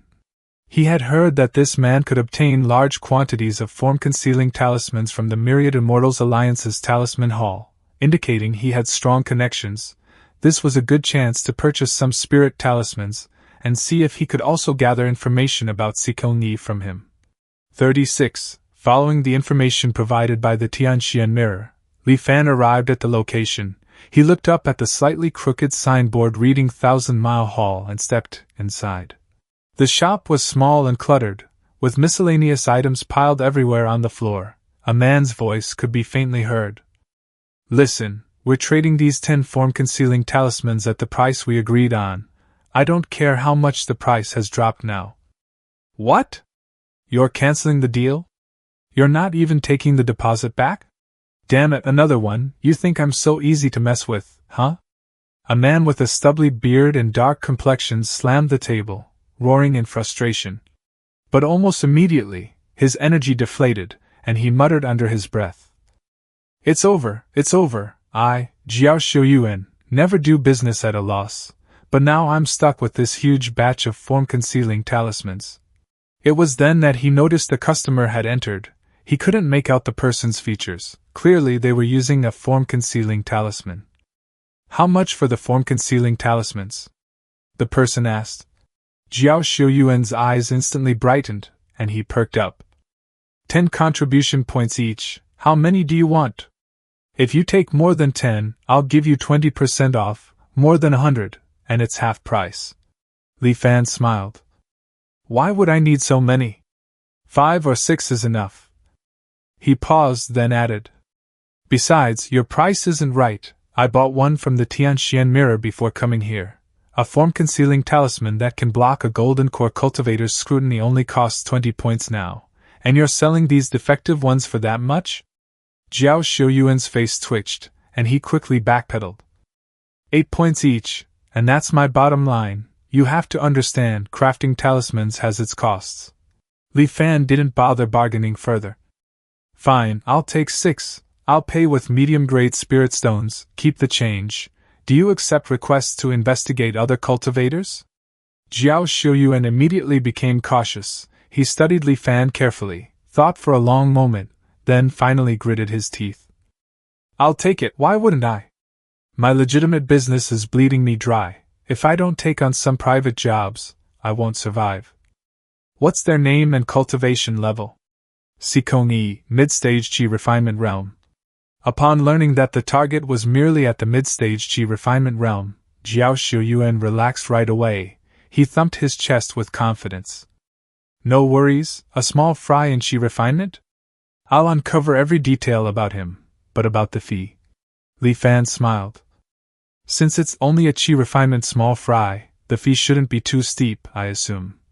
Jiao Xiuyuan wished he could slap himself. He laughed awkwardly. There's always a bit of risk in this business. How about this amount? Li Fan shook his head. 40 contribution points, not one more. Jiao Xiuyuan exclaimed in dismay. Ah, you're a tough negotiator. Surely 60 is fair? Otherwise, it's just another loss for me. Li Fan shook his head.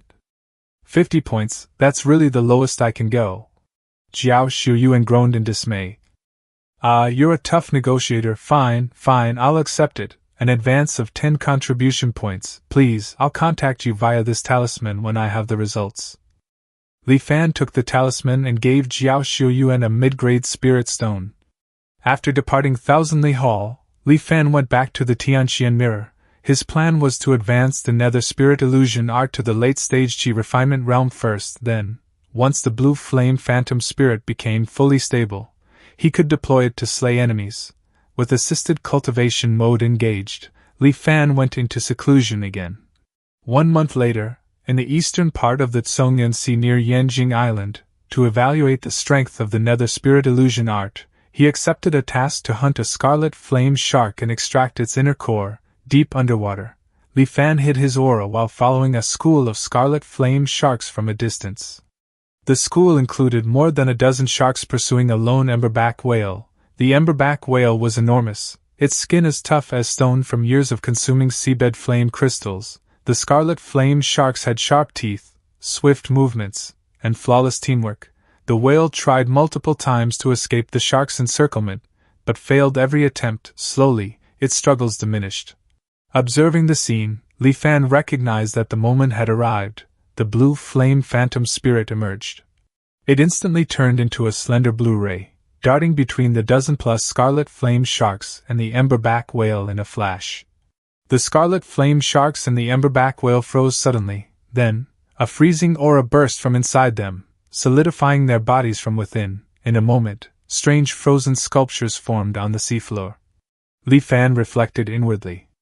The blue flame phantom spirit's power is indeed impressive. These sea beasts are mostly at the Qi refinement realm, with thick skins that make them hard to kill by normal methods, yet after a divine sense assault from the phantom spirit, they turn into helpless prey, completely unable to fight back. He nodded, pleased with this initial test of the phantom spirit's attack capabilities. As Li Fan moved ahead to collect the scarlet flame shark's cores, he abruptly detected a huge presence rising from the depths below. A deep brown leviathan with a fierce appearance came out from the seabed shadows. Its forehead bulged oddly, resembling neither a full dragon nor a fish. It widened its enormous jaws and gulped down all dozen-plus scarlet flame sharks and the emberback whale in one bite. Li Fan halted as he remembered something. While taking the mission to hunt scarlet flame sharks, he had spotted another bounty notice out of the corner of his eye. Slay the Dracohale. Reward 2,000 contribution points. Since it was somewhat connected to him, he had looked into it closely. It turned out that those who speculated on spirit mist grass prices had almost all taken huge losses, leaving many ruined. The anger and bitterness building inside them was so strong that it hindered their cultivation.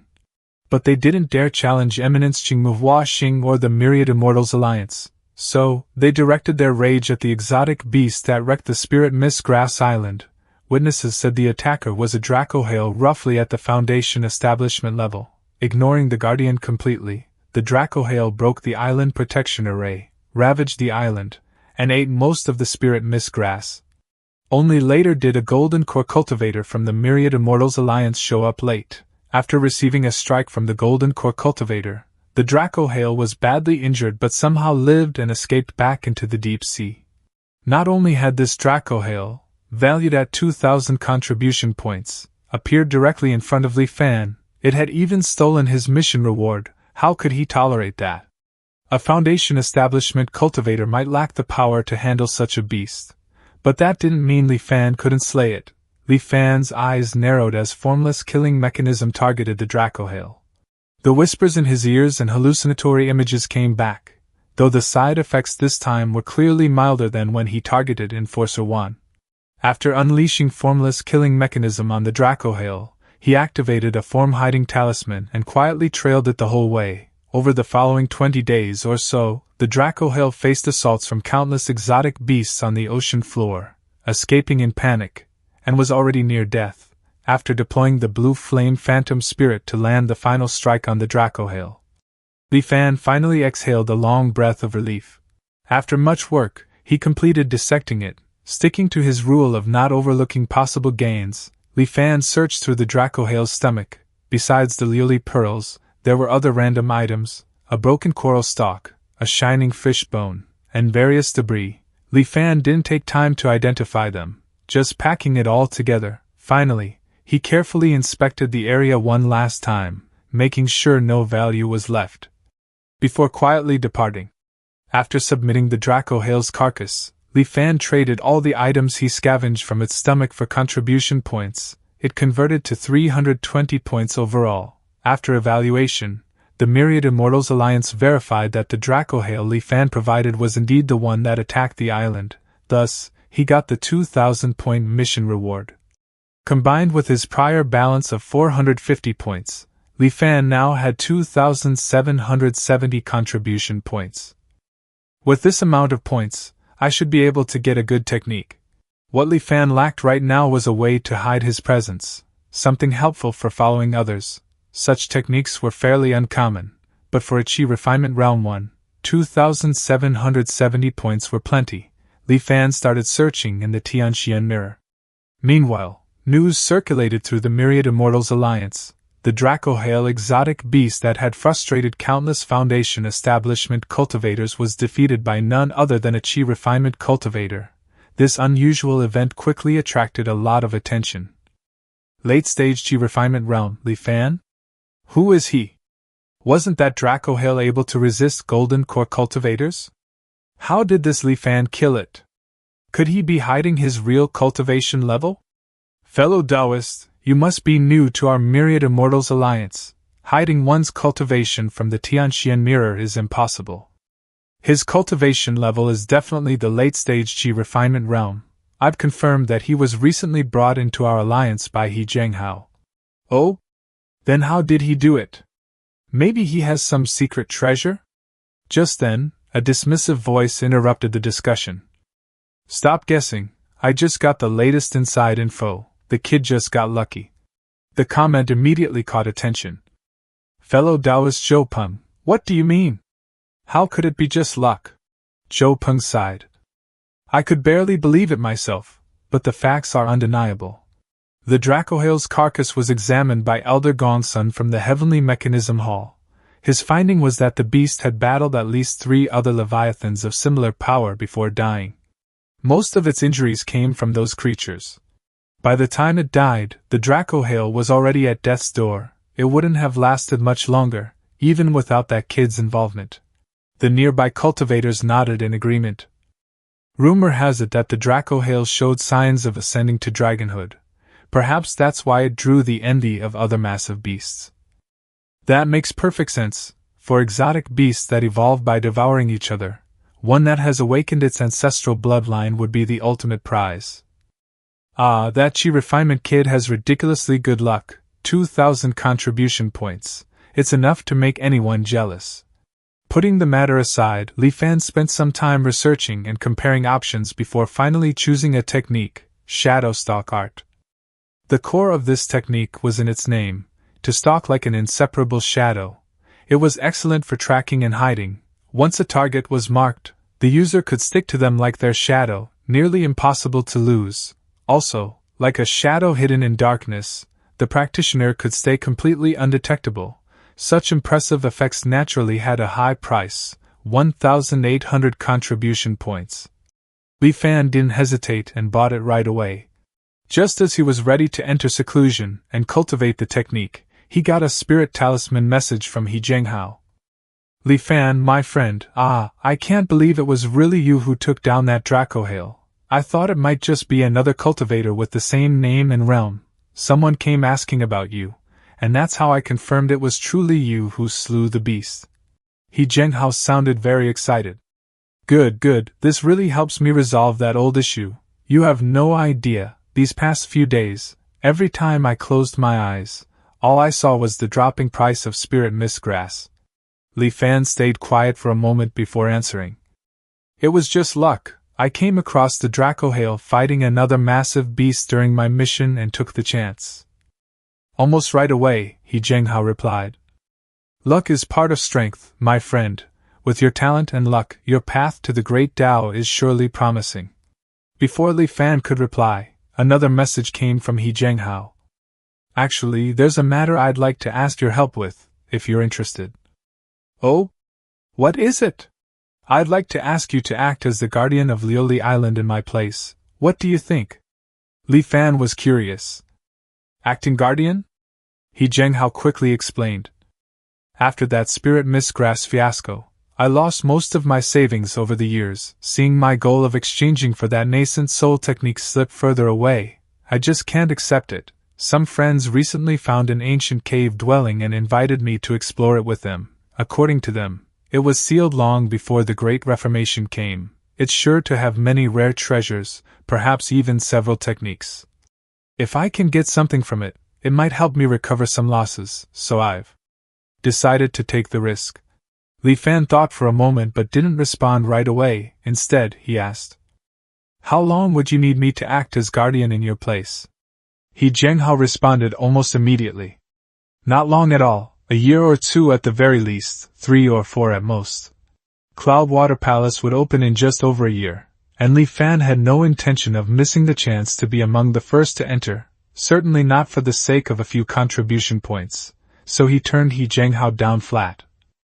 I'm sorry, but I really can't help with this. I can sense my breakthrough approaching soon, and over the next 2 years, I'll need to go out and seek opportunities. I can't remain confined to Lioli Island for that length of time. He Zhenghao answered with a hint of disappointment. Is that so? Then I'll need to look for someone else. I wish you a swift foundation establishment, fellow Taoist. No more messages arrived through the spirit talisman. Li Fan didn't dwell on it. He used contribution points to activate assisted cultivation mode and started practicing the shadow stalk art. Being a supplementary technique, shadow stalk art proved much easier to cultivate than his other 2 methods.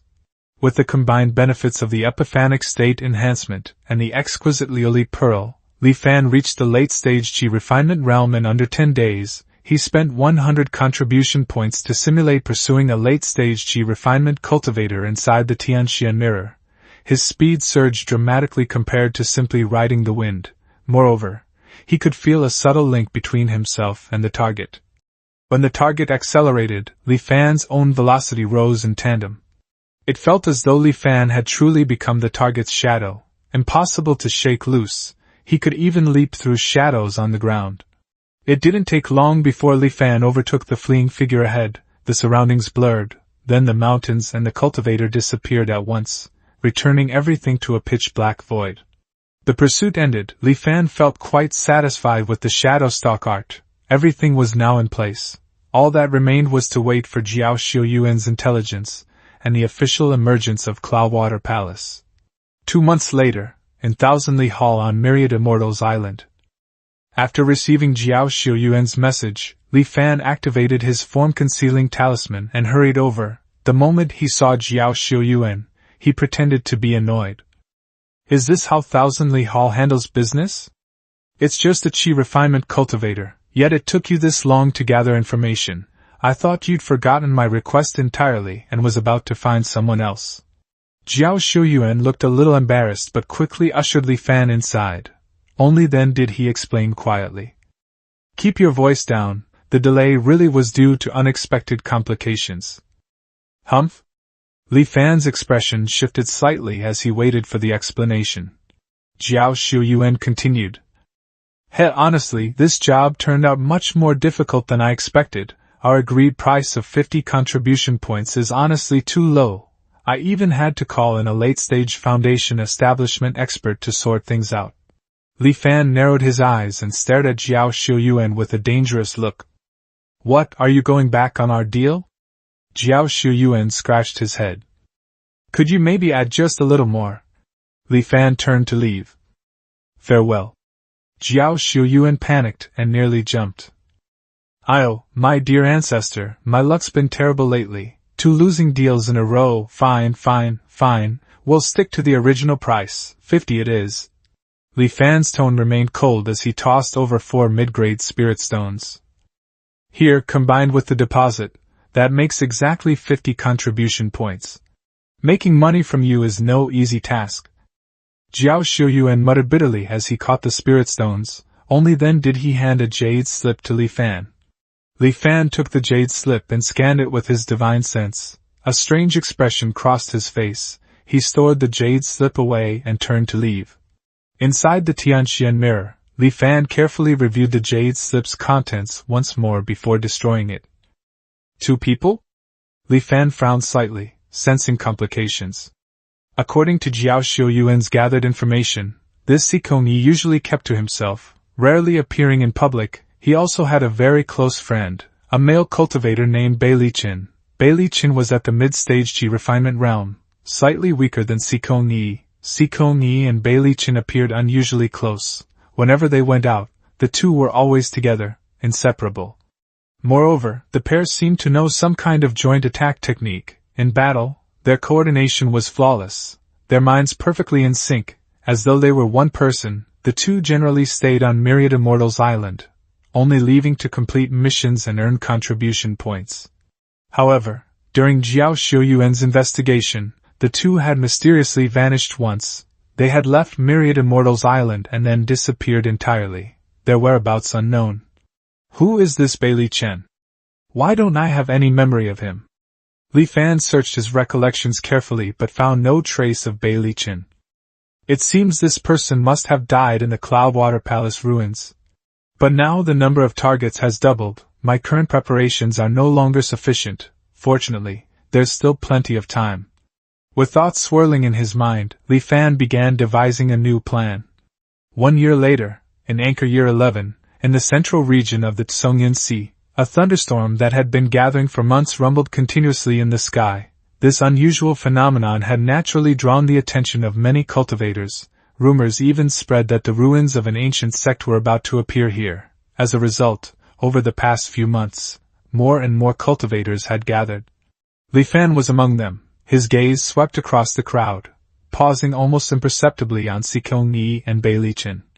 Then he noticed Jiao Xiuyuan. Jiao Xiuyuan was staring intently at the swirling clouds above, his face filled with excitement. The swirling vortex of clouds spun relentlessly, creating a strange suction force. All the clouds in the skies over the Tsongyan Sea were slowly pulled into it, merging with the expanding maelstrom. Its scale grew until it covered the entire horizon, so immense it took the breath away from anyone watching.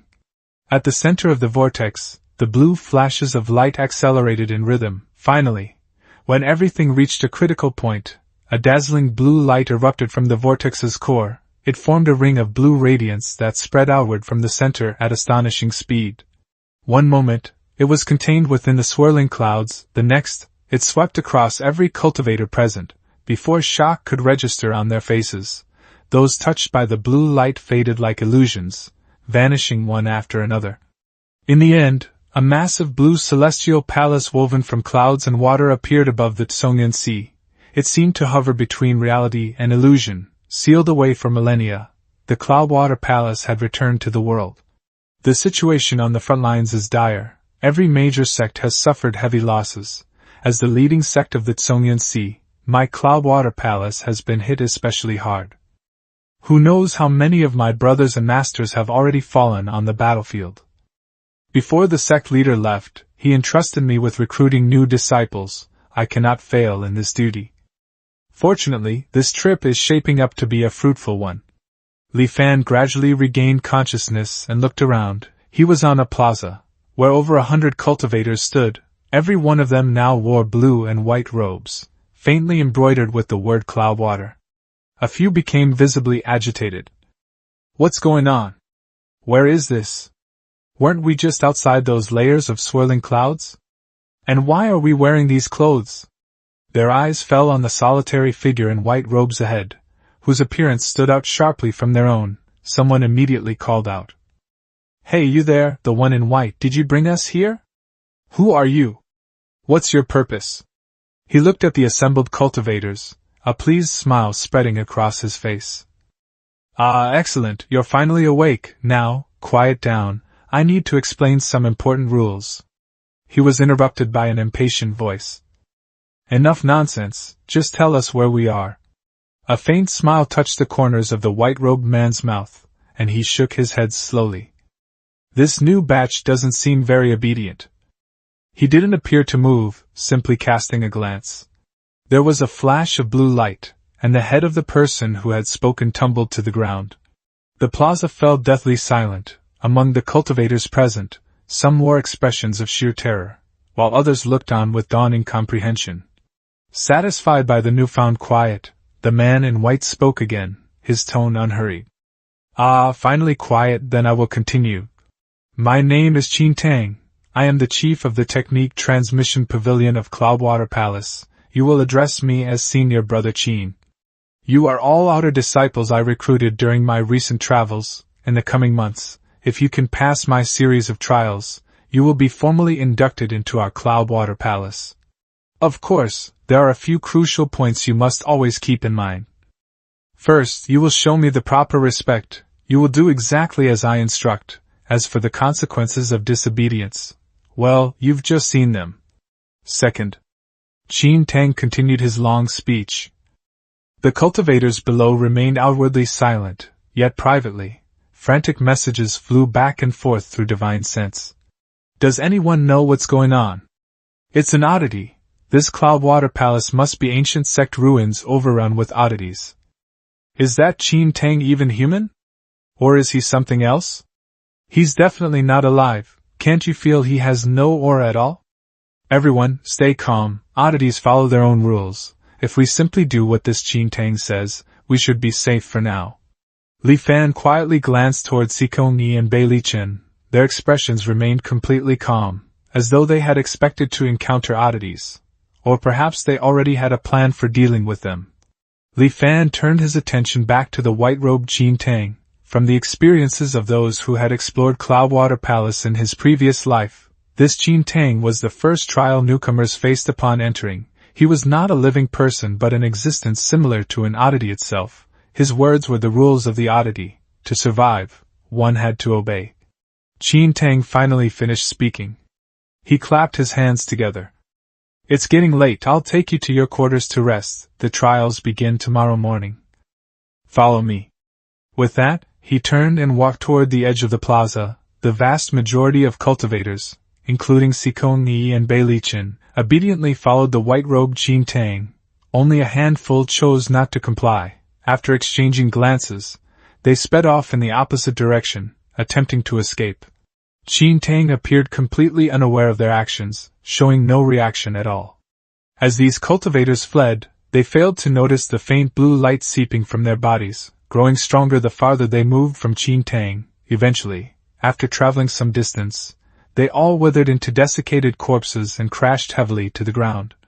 The cultivators following Qin Tang noticed the distant scene, and a collective shiver of dread ran through them. What fools! We warned them they'd encountered an oddity, yet they still tried to run. They truly don't know the meaning of death. I recognized one of them. Foundation Establishment Cultivator Sun Chiron. His techniques were quite powerful. I never imagined he'd die so silently. Strange, when they died, why weren't there the usual heavenly phenomena? Fellow Taoist, is this your first time hearing of oddities? Where an oddity holds sway, it sets its own rules. Most common knowledge becomes useless.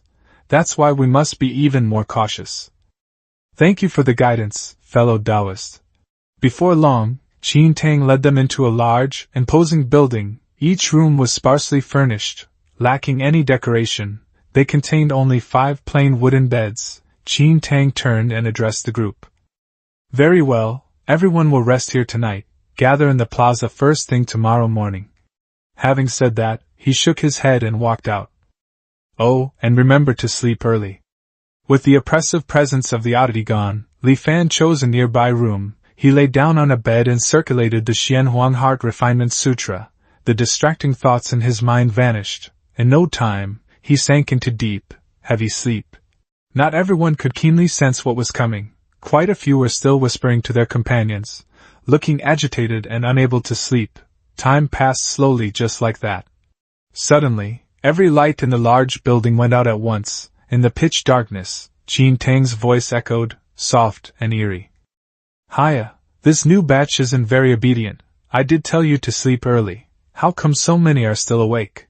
It would be a shame if you're too tired for tomorrow morning's trial. Since you can't sleep, let me help you. Horrifying, wet sounds echoed through the darkness, one after another. No one could tell how many cultivators perished, dying without even a chance to scream. Only then did everyone present understand. Qin Tang's earlier reminder to sleep early had not been mere advice or a joke, it had been a warning. But it was too late now. The cultivators' presences winked out one by one, vanishing from divine sense.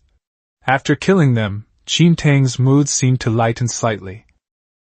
This duty is so tiresome. If the sect leader and my martial brothers and sisters hadn't all disappeared, I wouldn't have to handle this. Boring, so boring, I'd rather go drink. His words were disjointed, his actions whimsical and unpredictable. As his voice faded into the distance, the surviving cultivators inside the building collectively breathed a sigh of relief.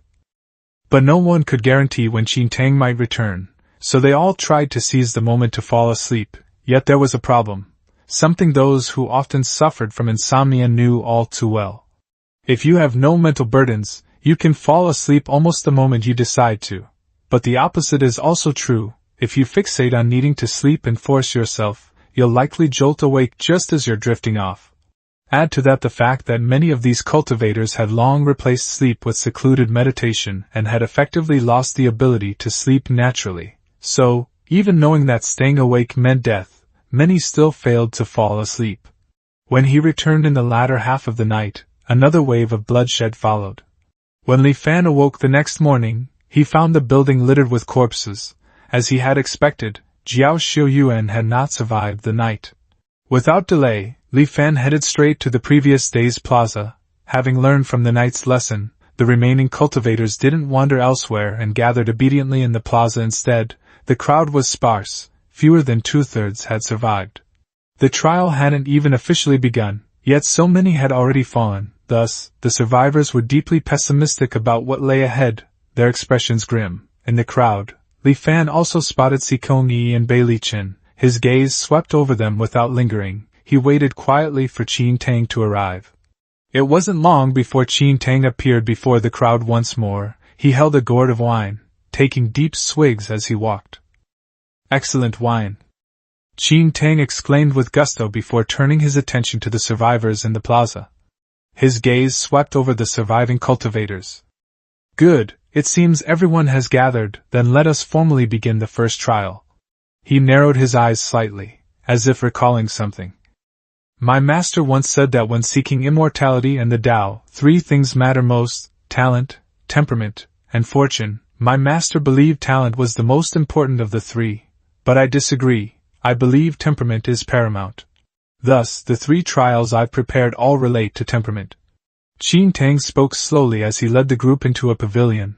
The structure had 3 floors. The first level, where they stood, contained hundreds of bookshelves. Each shelf was packed with books, Every single book was clearly a cultivation technique.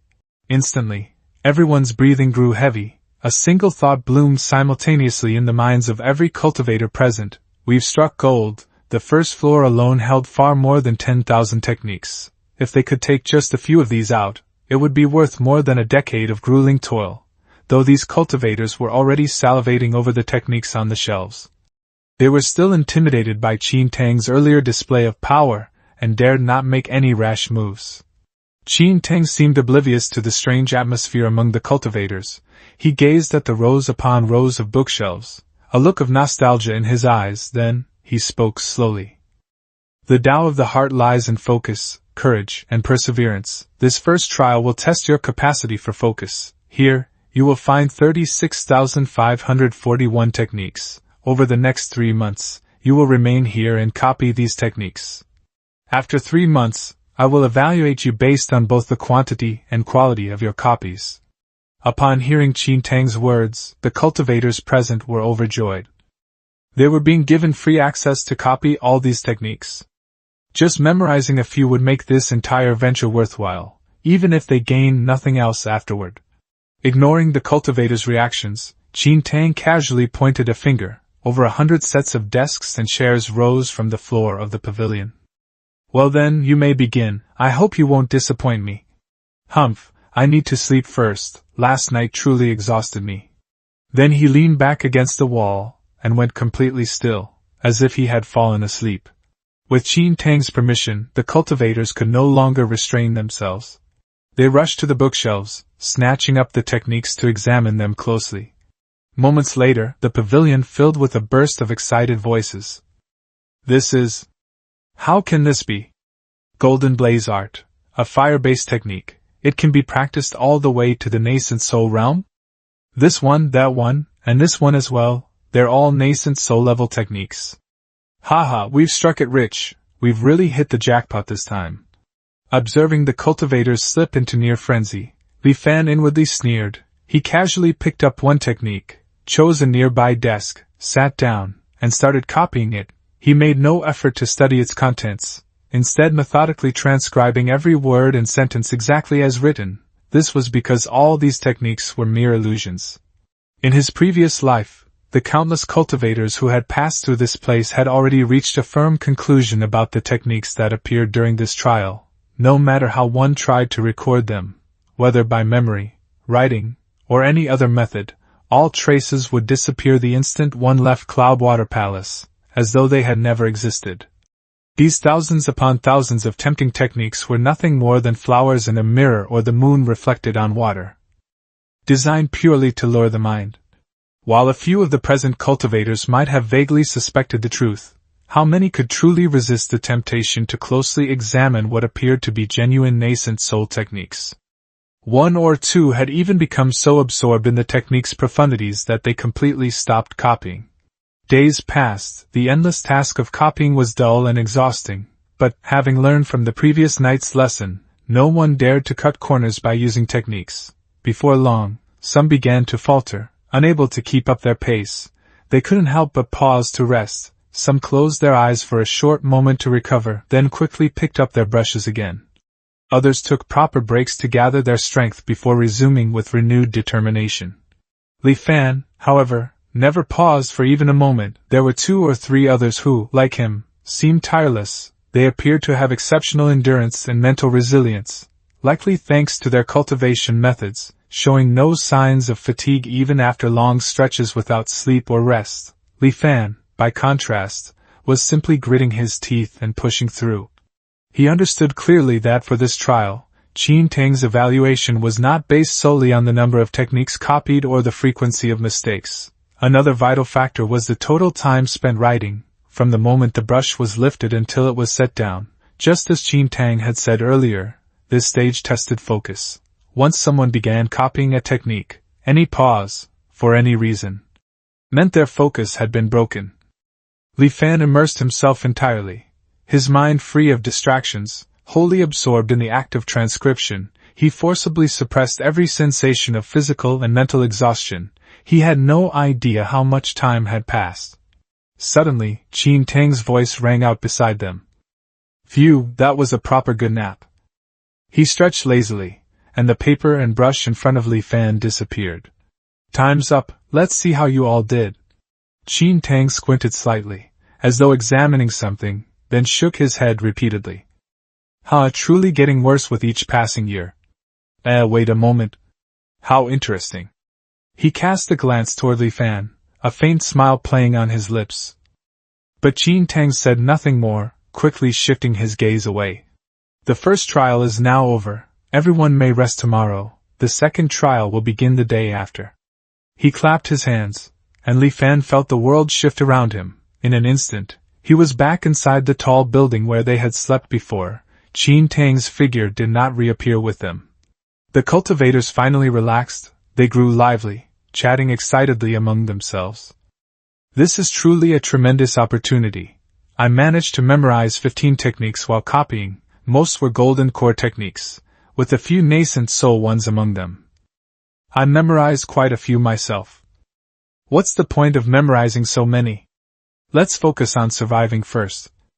Don't say that, given my own abilities, if nothing unexpected happens, my path ends at Foundation Establishment. To have the chance to glimpse the mysteries of forming a nascent soul, even if I die tomorrow, I'd have no regrets.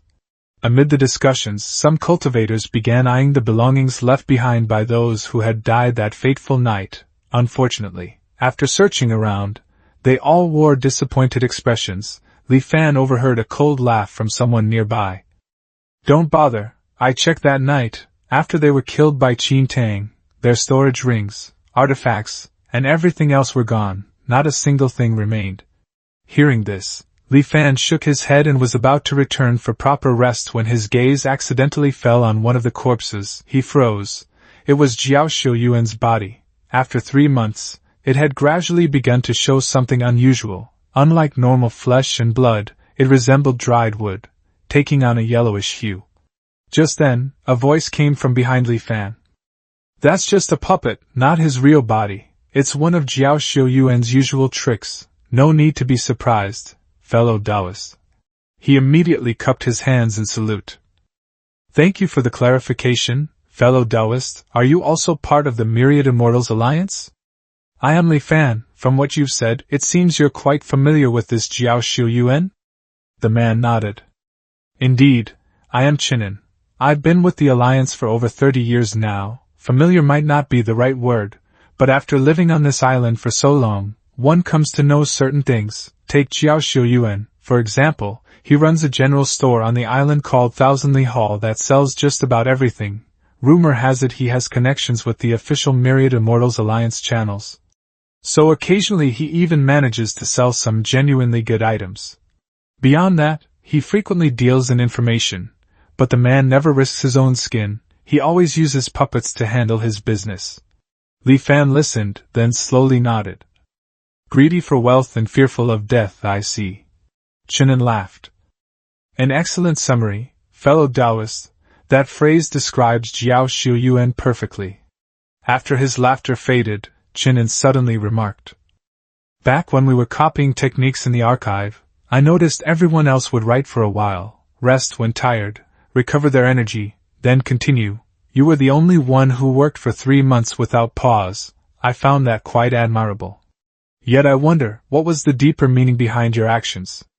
In terms of pure copying speed, your fatigue must have eventually slowed you down compared to those who rested periodically. Might you enlighten me, fellow Taoist? Li Fan thought for a moment before replying. I wouldn't call it a deeper meaning, just a personal intuition. Really, Qin Tang said the first trial was about focus. Focus means an undivided mind. To achieve ultimate focus, one must remain undisturbed by any external factors. Isn't physical and mental fatigue also an external disturbance? If you stop because of it, does that not mean you've lost your focus? Li Fan said modestly. Anyway, this is just a foolish thought of mine. Take it for what it's worth. Upon hearing this, Chinen fell into thoughtful silence.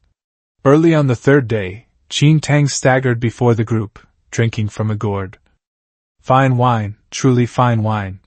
He let out a hearty belch, then squinted at the assembled cultivators. Today, we begin the second trial. This time, I shall test your courage. The path of immortality is long and filled with countless hardships and trials. Do you possess the courage to face each one? I await you on the other shore. Use your courage to cross this sea. Their cultivation and power were sealed, leaving them no different from mortals. The crowd exchanged uneasy glances.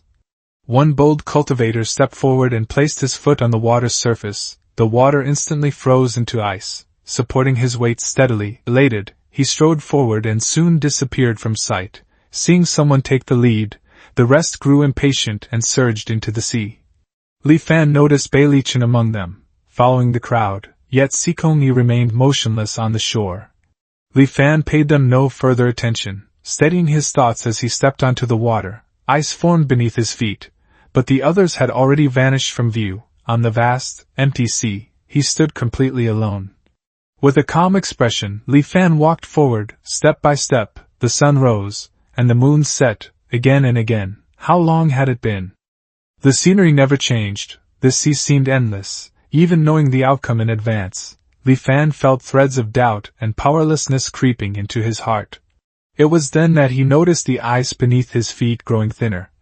He took a deep breath. Pushing back the unease, he continued walking, resolute. The ice thickened once more. This second trial tested courage, not only against external threats, but against one's own inner self.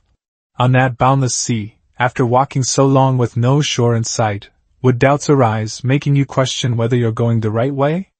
Would anxiety grow, leading you to wonder if this sea would ever end? Would fear take hold, draining your will to continue? Or would you simply give up? With every step, Li Fan questioned his own heart. This journey across the frozen waves was like the path of cultivation itself, an endless road disappearing into the mist. Halfway through, you look around, uncertain if you'd already lost your way. From beginning to end, you walked it alone, with nothing and no one to rely on. Time flowed on, and it seemed you might have to keep walking forever, never reaching the end. Even so, could you hold fast to your conviction? Could you never lose the courage to keep moving forward? Even knowing this trial would eventually end, Li Fan's resolve wavered. This journey across the sea had lasted far too long. The years slipped by, 1 year, then 2, then entire decades. Li Fan's hair slowly turned gray, his back bent with age, yet not once did he stop moving forward. At last, his frail body could no longer carry him another step. He fell weakly onto the frozen ground. As his sight grew dim and his awareness began to fade, Li Fan thought he saw something. On a shoreline not far ahead, Qin Tang stood alone in white robes. He lifted his wine gourd in silent greeting, smiling as he took a long drink. Li Fan opened his eyes. He and the other cultivators had returned to the building. It felt as though an eternity had passed. Many wore blank, confused expressions. Crossing the river of 9 hells is simple. The true difficulty lies in crossing the sea within one's own heart. The second trial, the trial of courage, has ended. At dawn the day after tomorrow, we will begin the final test. With those words, Qin Tang, still holding his gourd, swayed slightly as he turned and departed. At daybreak on the third morning, Qin Tang appeared before them again as usual. This time, however, he was not drinking and seemed far more clear-headed. His gaze swept over the assembled cultivators, his expression grave, as he spoke. Today is the last trial. On the road of cultivation, you are destined to encounter endless suffering and temptation. Can you endure them all without ever abandoning your original heart? We shall see. As Qin Tang's voice trailed off, darkness swallowed everyone's vision, and they lost consciousness. In a small mountain village, Li Fan lay atop a roof. Watching the sun sink below the horizon, he felt as though he had forgotten something. Having been raised in this village, he lived a simple life, working at sunrise and resting at sunset. This pattern had gone on for 15 full years. Such days were peaceful and satisfying. Living like this forever did not seem unbearable, yet deep inside, a subtle unease lingered, a quiet conviction that his life was not meant to fade into such ordinariness. Fanner, where have you gone? Come home for dinner. Li Fan ignored his mother's call. He gazed upward at the birds gliding freely through the sky, at the sun and moon that moved beyond human control, lost in contemplation. He remained there until darkness fell and the heavens filled with stars. Beneath the boundless night sky, he felt his own smallness more keenly than ever. He stayed awake like that through the entire night. Just before dawn, understanding dawned upon him, he turned over, leapt down from the roof, and rushed inside. Calling out to his still sleeping mother, he shouted, "Mother, cancel the engagement with Ernyo's family next door. I will not marry, I am going to pursue immortality." His half-asleep mother startled awake. Believing her son had lost his senses, she quickly got up and seized Li Fan's hand. "Pursue what immortality?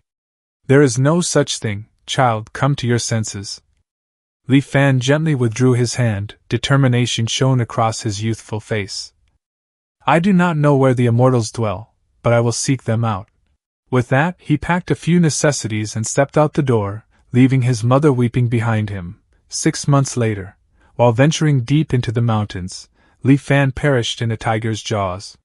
Before a dilapidated Taoist temple, amid flickering firelight and hushed sobbing, Li Fan's thoughts were shrouded in confusion.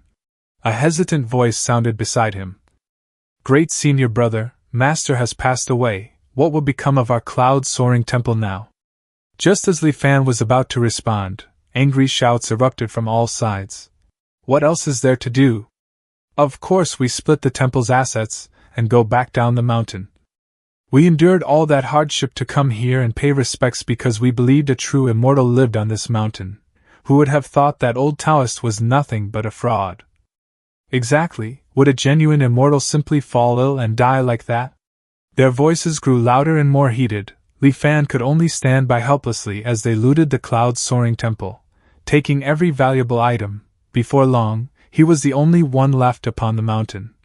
After collecting and burying his master's ashes, Li Fan remembered the expression in his master's eyes before he died: reluctance, regret, sorrow, and hope. Was his master truly a charlatan? Was the cloud-soaring ascension chapter he had taught him merely fabricated nonsense? Li Fan felt that the truth might not be so simple. Immortals, perhaps they truly existed. In the end, Li Fan chose not to descend the mountain. He spent the remainder of his life alone in the abandoned temple, watching clouds drift and disperse, observing the sun and moon rise and set. Day after day, he meditated upon the cloud-soaring ascension chapter. He lived beyond 50 years of age, yet his cultivation did not progress even a single step. He died full of regret. Lingyun Peak. The tribulation clouds have gathered for so long, why have they not fallen yet? The might of this heavenly tribulation, it feels even stronger than when the sect leader ascended years ago, does it not? Of course, in terms of sheer combat prowess, Junior Uncle may well be the greatest prodigy our Li Mountain Sword sect has seen in 1,000 years. As Li Fan observed the tribulation clouds churning ever more violently above him, a heroic fervor surged within his heart. After 300 years of cultivation, what had he to fear from a mere heavenly tribulation? A streak of sword light shot up from Lingyun Peak, cleaving the boundless tribulation clouds neatly in two. Sunlight streamed through the opening, bathing Lingyun Peak of Li Mountain in golden brilliance.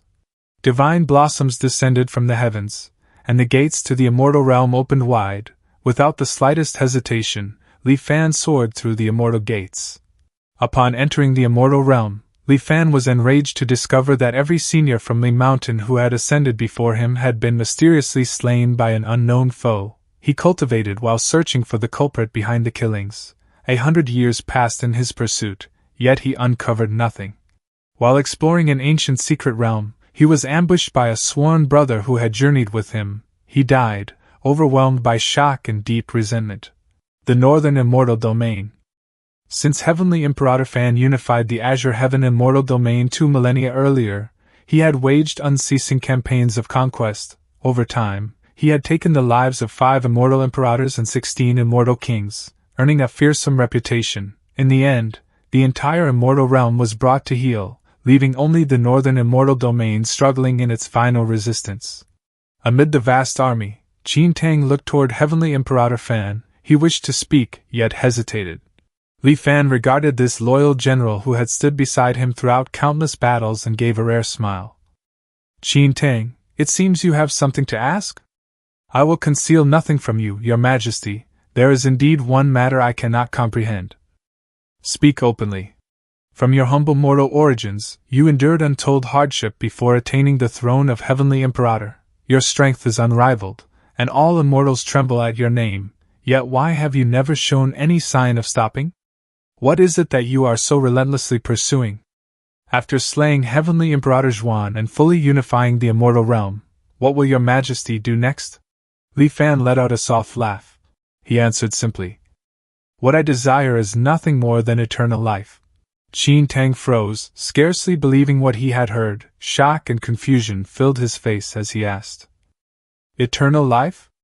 With your majesty's present cultivation, can your lifespan not already be considered eternal? Barring unforeseen accidents, would it not be easy for you to live several million more years? Can a lifespan of merely several million years truly be called eternal?" Li Fan replied with a faint smile, answering with a question of his own. "This time, I will unite the immortal realm and gather the power of all immortals to construct a grand formation that encompasses the entire world. With it, I shall shatter the so-called prison of immortals that has existed since antiquity. I wish to transcend immortality itself and take one step beyond." Li Fan's voice was calm, yet his resolve was so firm that it allowed no dissent. Qin Tang fell silent. He knew that nothing lay beyond the immortal realm, yet he could only bow his head without speaking. Events unfolded exactly as Li Fan had intended. Within a single year, he unified the entire immortal realm. Drawing upon the resources of the whole world, he successfully completed the grand formation, intending to break the chains of the immortal realm. As the formation was activated, the entire immortal realm shook violently, endless fissures split the sky, and the world itself began to collapse. Li Fan laughed loudly and rushed into the cracks. What awaited him was nothing but boundless darkness. Thus ended the trial of perseverance. Qin Tang understood there was no need to proceed further. Something abnormal had occurred within this trial. Qin Tang understood there was no reason to proceed with the test any further. Something abnormal had arisen during this trial. Even if he were to create countless worlds, he likely still would not be able to erode this person's steadfast will. If his master were present, he would surely feel immense joy at witnessing such an extraordinary genius. Unfortunately, a hint of sorrow flickered through Qin Tang's eyes. After releasing a long sigh, the crowd gradually awoke from their illusory dreams. They found themselves still standing in the very plaza where they had begun. Some looked confused, others turned pale the instant they regained clarity. A few, however, appeared enlightened, as though they had gained insight from the trials. Observing the varied expressions among the cultivators, Qin Tang smiled and declared, "The 3 trials have come to an end. Some of you have exceeded my expectations, while others have performed rather poorly. Our sect leader once told me that when Cloudwater Palace recruits disciples, we prioritize quality over quantity. Therefore, only half of you will be allowed to stay." The cultivators who had just been smiling stiffened, their expressions darkening at Qin Tang's words. "What exactly do you mean by that?" They knew very well how they had fared in the 3 trials. "I was only focused on memorizing the cultivation methods before. I barely copied any books at all. I stumbled after only a few steps in the 2nd trial. I'm finished this time. I only cared about indulging in pleasure within the illusion. I'm afraid I'm among the half Qin Tang intends to kill."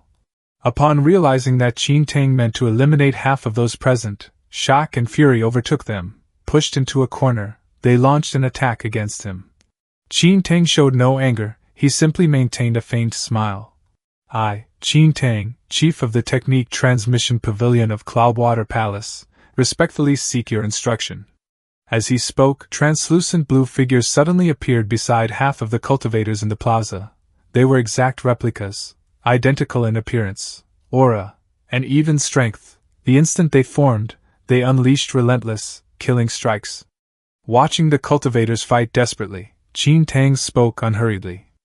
"Our sect leader, my senior uncle, is indeed strict, yet my master once told me never to push matters to the absolute extreme. If you can withstand your own reflections, I will let this matter rest." Those who were not targeted, including Li Fan, quickly retreated from the battlefield to avoid being dragged into the chaos. After withdrawing to a safe distance, Li Fan began calmly assessing the situation. The blue reflections fought with savage intensity, never showing fatigue and seemingly incapable of being harmed. Ordinary cultivators stood no chance against them. In mere moments, many were overwhelmed. Before long, quite a number had already been slain by their own duplicates. The few who remained could scarcely endure, their predicament growing more dire by the second. Driven into desperation, they began shouting curses at Qin Tang. "Come to your senses, what disciples are you even talking about taking? Cloudwater Palace was destroyed long ago, what nonsense about your master and sect leader? When disaster struck, didn't you all turn against each other? Turn against each other?"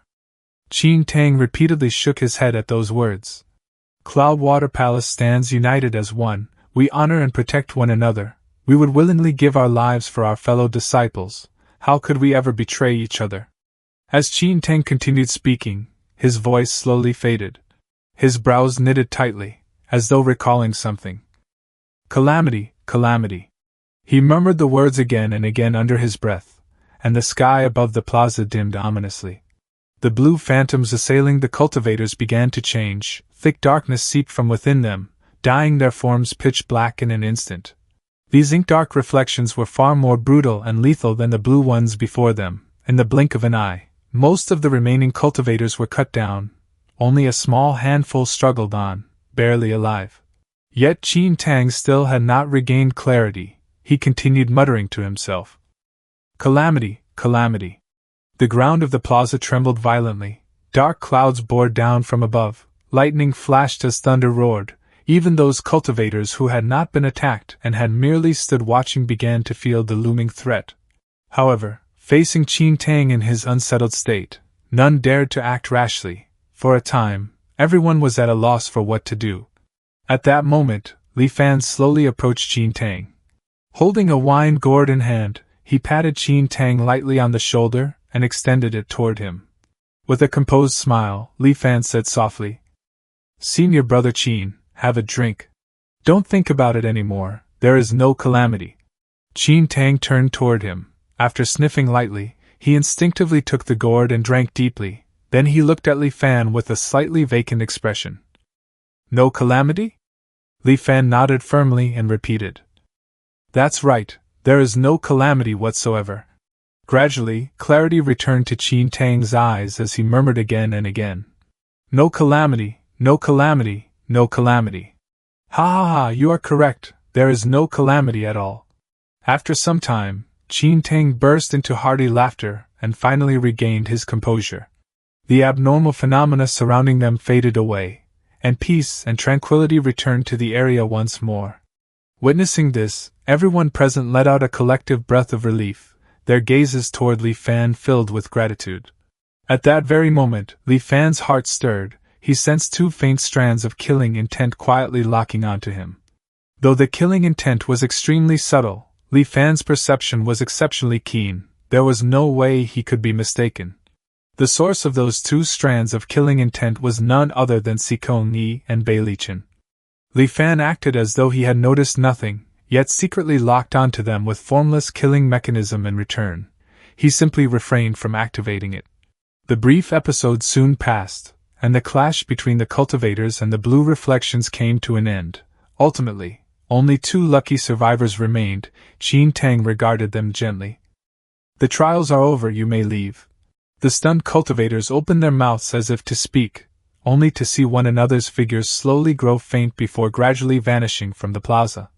Before long, Li Fan was the sole cultivator left behind. Qin Tang looked at him, a complicated emotion flickering in his eyes. He asked, "Why are you still here?" Li Fan answered with an open smile, "Senior brother, you still owe me a jug of fine wine." Caught off guard by Li Fan's reply, Qin Tang froze briefly before breaking into hearty laughter. "Ha ha ha, that's right, I still owe you a jug of good wine." His expression abruptly grew solemn as he faced Li Fan. Extending his right hand, he gently tapped Li Fan's forehead with his index finger. "This technique, the Cloudwater Dream Illusion Art, represents the culmination of my lifetime's study, forged through my blood, sweat, and tears. I hope you will not allow it to be lost to obscurity." A moment later, Qin Tang withdrew his hand. Li Fan's form also began to fade slowly. "I will certainly not disappoint senior brother's trust." Once more, Qin Tang stood alone in the immense plaza, just as he had for thousands of years. Senior uncle. Master. Senior sister. Qin Tang glanced around him, yet there was nothing to be found. So he lifted the wine and took another drink. Li Fan gradually came to his senses. Before him rose a towering gate, bearing the inscription Cloudwater Palace. A stone statue stood before the entrance. Its chest appeared to have been pierced straight through, leaving a hollow cavity. From its worn and indistinct features, one could faintly discern a likeness to Qin Tang. Li Fan silently studied the statue for a short while, then retrieved a wine gourd from his storage ring. He carefully set it down before the statue. After that, activating the Shadow Stalk art, he swiftly headed toward the direction previously locked onto by formless killing mechanism. The ruins of Cloudwater Palace were vast beyond imagination, even in his former life, despite more than 10 years of tireless exploration by the cultivators of the Tsongyan Sea. Its full extent had never been completely charted. The cultivators who had awakened near Qin Tang's statue quickly divided into several distinct factions. By the time Li Fan trailed them from behind, the entire group had already vanished. If he had not locked onto Sikong Ni and Beilichin in advance, he would likely have lost them entirely. Strangely enough, Sikong Ni and Beilichin seemed thoroughly familiar with the layout of Cloudwater Palace. Their chosen route was flawlessly accurate, repeatedly uncovering paths through mist that appeared impenetrable. They continually skirted hidden buildings, pressing ever deeper into the ruins. Was this how Sikong Yi had managed to obtain the Cloudwater model in his previous life? Further concealing his presence and aura, Li Fan followed closely in pursuit. Without warning, the two men halted. After a brief pause, Sikong Yi and Beilichin separated, each speeding off swiftly in opposite directions. A strategy to split and overwhelm? Have they sensed me? Li Fan narrowed his eyes. After a short hesitation, he chose to pursue the path taken by Sikong Yi. Advancing further into the thick mist, he eventually reached a structure resembling a pagoda.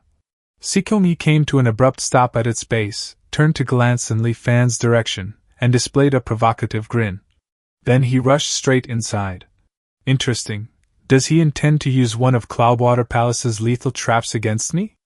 If so, he is bound to be disappointed. A cold smile appeared on Li Fan's face as he followed him in. The instant he crossed the entrance, a cold, foul wind brushed past him, carrying with it the stench of rot and decay. Scenes from his former life resurfaced in Li Fan's thoughts. This was the Demon Refining Pagoda, among the most perilous locations within Cloudwater Palace. During the first decade after the palace opened, not a single cultivator who entered the Demon Refining Pagoda ever emerged alive. As a result, the cultivators of the Tsongyan Sea had labeled it a certain death zone, strictly avoiding it. It was not until Anchor Year 21 in his previous life that an alchemy grandmaster, after risking his life, finally unraveled the strange laws governing this place. The first floor contained rows of prison cells. However, too much time had passed. Inside remained only heaps of grotesque, oddly shaped demonic bones. Li Fan continued upward. Finding the second floor largely the same, he proceeded all the way to the top. From afar, a low, muttering voice drifted into his ears. All my senior brothers and sisters are battling at the front lines, only I am useless, unable to lend any aid. I must refine more pills, only then can I enhance their strength to the greatest extent. Each additional pill I manage to produce increases the likelihood of my senior brothers surviving. But the demons and monsters within this demon refining pagoda are already dead. There are no ingredients left for alchemy. What am I to do? A disheveled man clad in loose blue Taoist robes sighed in dejection, appearing completely helpless. Nearby, 3 figures hung suspended in midair, bound tightly by invisible restraints. One of them was Sikong Yi. The other 2 were cultivators who had entered Cloudwater Palace alongside Li Fan. Though it was unclear how they ended up here, their faces were pale as paper, their lips moving incessantly, yet no sound could be heard.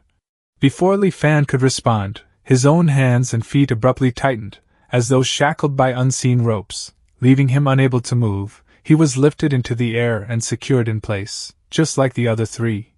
Having foreseen this possibility, Li Fan remained calm. Only then could he finally hear the murmured words of the other 2 captives. How did this happen? I clearly chose to leave this place immediately. My vision blurred for a moment, and then I was tied up here. I'm finished. I had already stepped outside Cloudwater Palace, yet I was still seized and dragged back. At that moment, the Taoist-robed man suddenly snapped out of his rambling. Ah, it's time to refine pills. He reached into his robes and rummaged around before pulling out 2 green pills. Scratching his head, he looked troubled. The pills are ready, but I have no idea how effective they will be this time. Didn't I just catch a few insects? Saying so, he shifted his gaze toward Li Fan and the others bound in midair, his eyes moving back and forth among them. Which insect should I select? Under the man's stare, an inexplicable chill swept through them. None dared move, they held their breath, remaining utterly silent. The man hesitated briefly, then his gaze fixed firmly on Sikong-yi. Let's choose this one. Li Fan immediately concentrated his attention. He wanted to see exactly what Sikong-yi was relying on that made him confident enough to lure Li Fan into this deadly trap. Upon witnessing this, the chosen man could no longer keep his composure, yet his struggle was clearly useless, and not a single sound escaped his mouth. His body flew toward the robed man, shrinking rapidly until he had truly turned into a tiny flying insect, landing on the robed man's palm. The insect's head still faintly retained the shape of a human face, frozen in extreme terror. As the robed man lightly pinched the human-faced insect, it frantically beat its wings with a buzzing sound, but it was completely futile. The robed man held the insect in one hand and a green pill in the other. The pill was many times larger than the insect itself, yet it was forcefully stuffed into the insect's mouth. The human-faced insect writhed in agony as it was forced to swallow the pill. Its abdomen swelled to many times its original size, becoming a massive, bloated sphere. To Li Fan's great shock, Sikong-yi made no attempt to resist whatsoever. After being turned into an insect and forced to swallow the green pill, he dissolved into a puddle of green liquid. Sikong-yi was dead. After a long pause, the robed man sighed. It seems the drug test failed. The medicinal properties must be too strong. Li Fan pondered silently. What's going on? What changed? Did the sequence of events diverge from my previous life because I followed him? That can't be right. Sikong-yi clearly lured me into this demon-refining pagoda. How could he die so easily? He knew this place was a death trap. Did he really lead me here just to exchange his life for mine? Just as Li Fan was sinking into endless confusion, he suddenly sensed something and lifted his head. Through formless killing mechanism, he detected that Bailey Chin was outside the demon-subduing pagoda, slowly drawing closer. And beside him, formless killing mechanism, which had previously lost its target, had locked onto a new one. Sikong-yi, who should have been dead, had reappeared outside the demon-subduing pagoda. A puppet? An external incarnation? Neither seems quite right. Li Fan looked at the puddle of green liquid on the ground and couldn't help but smile. It seems the secrets these two carry are far greater than I imagined. However, once I set my sights on them, secrets will no longer remain secrets. With formless killing mechanism locked onto them, I'm not worried about them escaping. I only need to find a way to leave this demon-subduing pagoda as soon as possible. In Li Fan's perception, Sikong-yi and Bailey Chin continued advancing deeper into Cloudwater Palace. However, the robed man moved entirely at his own pace. Li Fan had no control over the situation and could only wait patiently. Soon, the third round of pill testing began. The man muttered, "Should I try this one again?" Forget it. They were refined in the same furnace, they should be about the same. Had I known, it would have been better to die by Qin Tang's hands. At least it would have been a quick death. This anomaly swallowed the elixir but was completely unaffected. Next, let's test this elixir. Which bug should I choose to test the medicine? I'll choose this one. Just like Sikong-yi before him, the selected person flew into the anomaly's hand and transformed into a human-faced flying insect. The anomaly pinched the insect with one hand, held a black elixir in the other, and forcibly stuffed it inside. Once inside its stomach, the pill appeared to be digested and gradually shrank. However, a buzzing sound similar to a swarm of mosquitoes suddenly came from the insect's body. The human-faced insect began convulsing violently. Tiny black specks started emerging one after another from its swollen abdomen. On closer inspection, each speck was actually a newly born flying insect, after emerging. These insects did not scatter randomly, instead, they landed on the body of the human-faced insect and began greedily devouring it. Before long, the human-faced insect was completely eaten, leaving not even the slightest trace behind. The robed man shook his head with a regretful expression. It seems the test has failed, the potency must have been too strong. As he spoke, he opened his mouth and inhaled the swarm of black insects into his stomach. Soon, the fourth round of pill testing began. Once again, Li Fan was not selected. He found the situation both amusing and frustrating, unsure whether to consider it fortunate or unfortunate. The robed man took out a pink pill and fed it to the human-faced flying insect. The insect burst with a soft poof, turning into a cloud of pink smoke. Within the smoke, faces twisted in agony constantly appeared. As the pink mist drifted through the air, the faces stretched and distorted, becoming increasingly grotesque. In the end, the robed man inhaled the smoke into his body, finally bringing the suffering to an end. Afterward, the robed man once again fell into his murmuring monologue.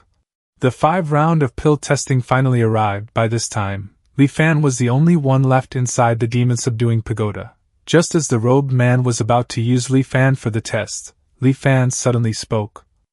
"Junior Brother Chong, I heard you've run out of pill refining materials?" Taoist Chang's extended hand froze as he subconsciously nodded. "Yes, my pill refining materials are indeed insufficient. It has been a long time since I last managed to refine any new pills." Taoist Chang's words gradually trailed off. He stared at Li Fan for a moment, and suddenly became flustered. "So it's Senior Brother. I mistook you for an insect, Senior Brother. I'm truly sorry. I'll release you immediately." As Taoist Chong spoke, Li Fan felt the restraints binding his body loosen, and he regained control. Taoist Chong covered his head with both hands. Lowering his gaze as if too ashamed to face his senior brother, he sighed bitterly. "I've made a mess again. It's always like this. I'm terrible at pill refining, and my cultivation progresses slowly. I keep holding everyone back." Li Fan stepped forward, placed a hand on Taoist Chong's shoulder, and spoke gently. "Don't say that, Junior Brother Chong. The pills you refine are very effective. Everyone enjoys taking them." Upon hearing this, Taoist Chong suddenly lifted his head, surprise and joy filling his eyes. "Really, Senior Brother? Everyone truly likes the pills I refine?" Li Fan's expression suddenly became stern. "What, you don't believe your Senior Brother?" Taoist Chong quickly shook his head. "Of course I believe what you say, Senior Brother." Then he slumped again, looking dejected. "But I no longer have any alchemical materials left. I can't refine any more of the pills everyone loves." Li Fan gently patted Taoist Chang's head, speaking softly. "It's all right, I'm still here, aren't I? Refine me into a pill, that way, everyone will have pills to eat again. Please give me a like and a share to support me. Thank you so much, everyone." Taoist Chong appeared completely stunned by Li Fan's words. His eyes widened as he stared at him in disbelief. "Senior Brother, you..." Li Fan let out a long breath before continuing. "Although I joined the sect early, my aptitude is lacking. My cultivation has always remained low. Our senior brothers and sisters fight and fall on the front lines, yet I can contribute nothing of real value." Li Fan clasped Taoist Chang's hand tightly, his voice filled with emotion. "Whenever I think about it, my heart aches. I cannot bear being so useless, so refine me into a pill. At the very least, I could still be of some help." Taoist Chong stared at Li Fan blankly, deeply moved. "So you feel the same as I do, Senior Brother, but you are far greater than me. You are willing to sacrifice yourself for the sake of our fellow disciples at the front lines, while I only know how to flee, to hide myself inside this tower." Taoist Chong grabbed his own hair in anguish. "No, I absolutely cannot allow you to sacrifice yourself like that." Suddenly, a thought flashed through his mind. He turned to Li Fan excitedly. "Senior Brother, I can refine pills for you. As long as you take the pills I refine, you will certainly no longer be weak. Then you can also go to the front lines and help everyone." Taoist Chong seemed to have discovered a new purpose. "Refine pills, I must refine pills." He reached into his wide Taoist robes, rummaging around. After a moment, he pulled out 2 golden pills, Holding them carefully with both hands, Taoist Chong offered them to Li Fan with a bright smile. "Senior brother, these pills are for you." Li Fan slowly extended his hand forward. Yet Li Fan did not take the pills. Instead, he loosened Taoist Chong's robes. Beneath the loose Taoist garment there was nothing but a hollow skeleton. Only faint traces of flesh and blood still clung to the bones. Taoist Chong had been using his own flesh and blood to refine these pills. Witnessing such a bizarre sight, Li Fan felt a stir in his heart. These beings were oddities, entities suspended between life and death, clarity and madness, bound by obsession. They endlessly repeated the same cycle according to rigid rules, unable to escape. Qin Tang had been like this, and Taoist Chong was no different. Seeing that Li Fan had not reacted, Taoist Chong lifted the 2 golden pills and waved them before his eyes. "Senior brother, the pills." His gaze toward Li Fan carried hopeful anticipation. Li Fan, however, shook his head with regret. "My aptitude is too poor. Even if I consumed these pills, my cultivation would likely improve very little, therefore, I cannot take them. They would be far more useful to future senior brothers with greater talent." Taoist Chong looked disappointed and was about to persuade him again, but Li Fan quickly continued. "However, I would like to request a favor from you, junior brother. I wonder if you would be willing." Taoist Chong brightened instantly. "Of course, senior brother, whatever you need, just say the word." Li Fan spoke slowly. "I wish to learn that insect-catching method from you, junior brother." Oddities followed their own rules. Anyone who violated those rules would certainly die by their hands. But if someone discovered those rules, not only could they remain unharmed, they might even gain great benefits from the oddity. Take Qin Tang's stone statue from before as an example. If one's performance in the 3 trials was fairly good, then before leaving, one could request a pot of fine wine. Qin Tang would then offer guidance, either helping improve cultivation or imparting a technique depending on the person's performance in those trials. As for Taoist Chong, if someone chose to swallow the golden pills, they could obtain his pill refining method. However, this was no ordinary alchemy, it was the path of insect pills. The materials used were mostly parts from strange flying insects, and the refined pills themselves even took the form of insects. Worse still, the more insect pills one refined, the more the refiner would gradually transform, just like Taoist Chong. In the end, they would become an existence either fully human nor fully ghost. Because of this, Li Fan did not choose the golden pills as his reward. Instead, he selected something else, something whose value was no less than the path of insect pills. Hearing Li Fan's request, Taoist Chong scratched the back of his head awkwardly. "Senior brother, that insect binding net is only something I play with casually. Why would you want to learn it?" Li Fan explained seriously.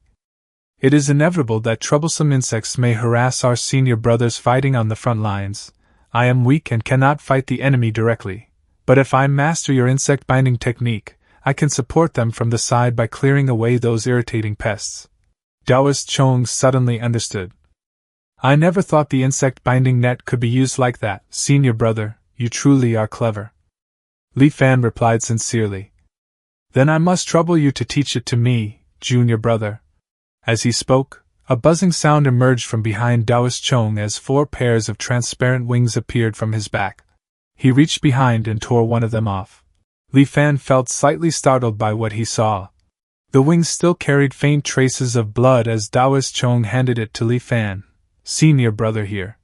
Li Fan gently touched the wing, and it instantly transformed into streams of radiant light that flowed into his body. At the same time, Li Fan felt the world before him become crisscrossed with countless thin horizontal and vertical threads. It felt as though he could manipulate those threads freely, weaving them into a massive net capable of capturing all living beings within sight. This is it, the divine ability, insect binding. The vision of the enormous net gradually faded, yet Li Fan knew he had already obtained this extremely powerful divine ability. As long as a target's cultivation was lower than his own, he could instantly restrain them by activating the insect-binding divine ability. Having obtained this ability, Li Fan no longer wished to waste time. "Junior brother Chong, I have already mastered the web-weaving technique. I will now head to the front lines to join our senior brothers. Take care of yourself." Taoist Chong looked reluctant to see him leave. Then you must be careful, senior brother, you must come back safely. As Li Fan walked away, the look of concern on the Taoist's face slowly faded. After an unknown amount of time, within the quiet demon refining pagoda, Taoist Chang's murmuring began once more. Fellow disciples and senior sisters are all fighting on the front lines, and only I cannot help at all. I must refine more elixirs, only by doing this can I strengthen them as much as possible. Outside the demon refining pagoda, Li Fan sensed the positions of Sikong Yi and Bei Li Chen. They were already extremely close to the core of Cloudwater Palace, Tai Hall. Information about Tai Hall immediately surfaced in Li Fan's mind. It was said that Tai Hall was the place where Cloudwater Palace received distinguished guests and held important sect meetings. It was not considered especially dangerous, though the circumstances surrounding it were rather peculiar. Sensing that Sikong Yi and Bei Li Chen seemed to have stopped for some reason, slowly inching forward toward the central area at an almost crawling pace, Li Fan instantly understood what was happening. He let out a cold snort and hurried toward them. Before Tai Hall, countless shattered swords were embedded in the ground, their blades overlapped and interlocked, forming a dense forest of swords that completely blocked the path forward. Sikong Yi and Bei Li Chen were currently stepping carefully on the sword hilts, advancing slowly toward Tai Hall. With every step they took, a phantom of the broken sword beneath their feet would materialize above them. It would then plunge downward, piercing straight through their hearts. There was no blood. After striking them, the phantom would simply disappear. It caused no physical injury, only unbearable agony.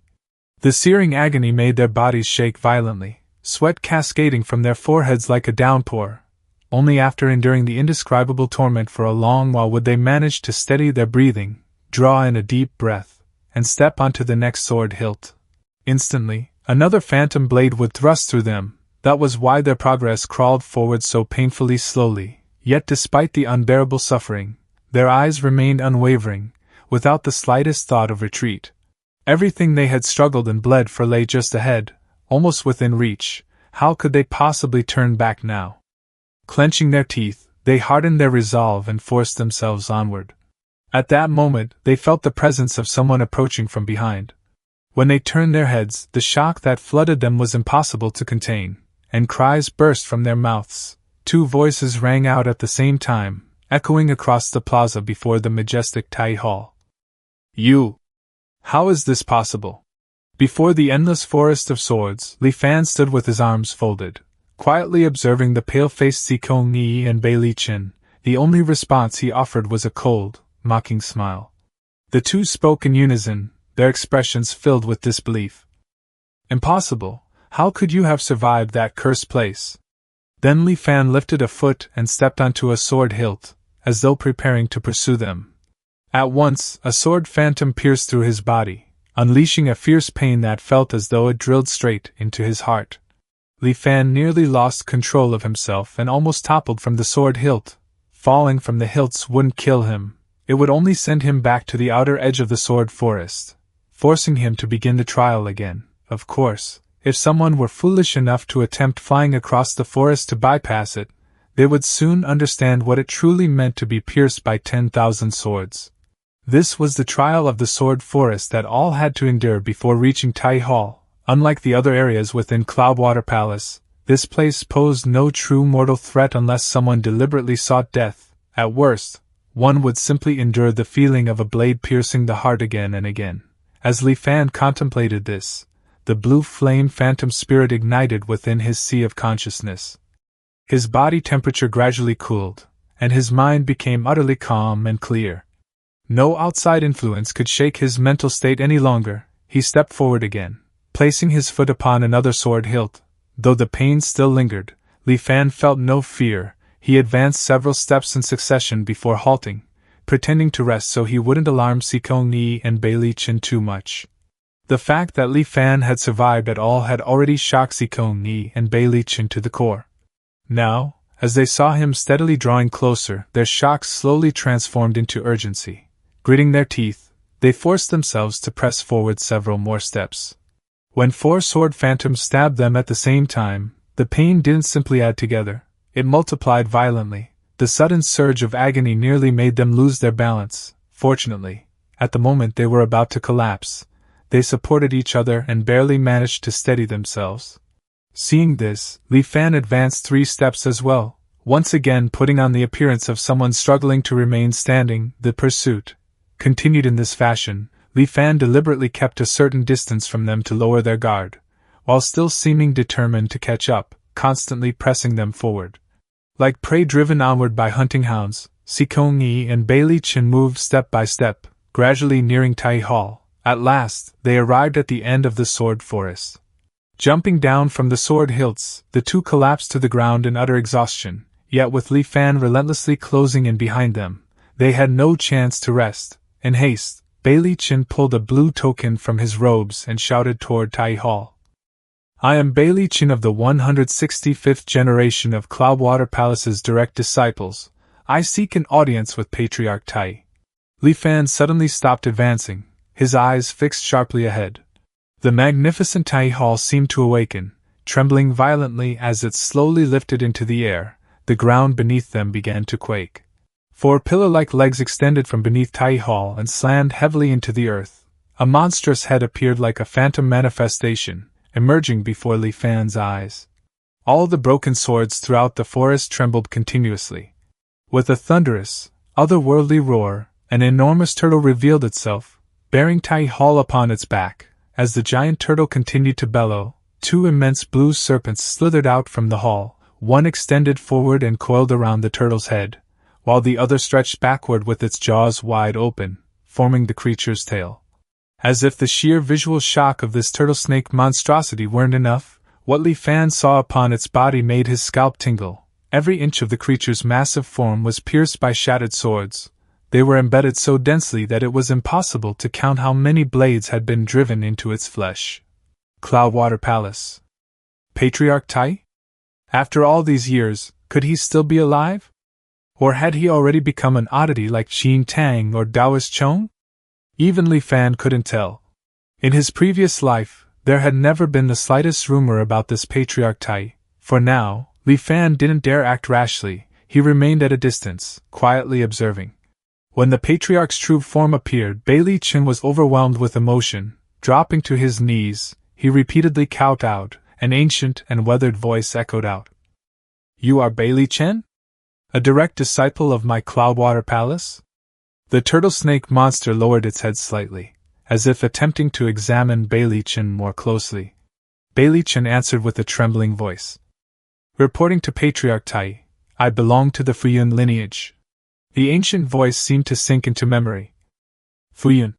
Yes, this is the aura of the Fuyun lineage, so that boy truly left descendants behind in this world? The turtle snake monster faintly sensed something was wrong, but it was already far too old, so old that even thinking had become difficult. The countless broken swords piercing its body acted like a cruel curse, constantly clouding its mind. After pondering fruitlessly for a moment, it slowly spoke again. Then why have you awakened me? Bei Li Chen seemed to release a breath of relief. Suppressing his excitement, he hurriedly said. I humbly request that Patriarch grant me the Cloudwater model. The Cloudwater model? What is that? Let me recall. After a brief pause. That thing. It's nothing particularly important. Back then, I said that this item could only be entrusted to a disciple of Cloudwater Palace, since you are a descendant of Fuyun. Here, the turtle snake monster hesitated slightly. Then it continued slowly. Then entrusting it to you would not be entirely inappropriate. Bei Li Chen's face burst with ecstatic joy as he bowed repeatedly. Thank you, Patriarch, thank you, Patriarch. Just as the turtle snake monster was about to hand the Cloudwater model to Bei Li Chen, a voice suddenly rang out. Hold it. Both Bei Li Chen and the turtle snake monster turned toward the direction of the voice. They saw Li Fan stepping swiftly across the sword hilts, advancing with astonishing speed. Sword phantoms pierced his body again and again, yet the pain seemed to have no effect on him whatsoever.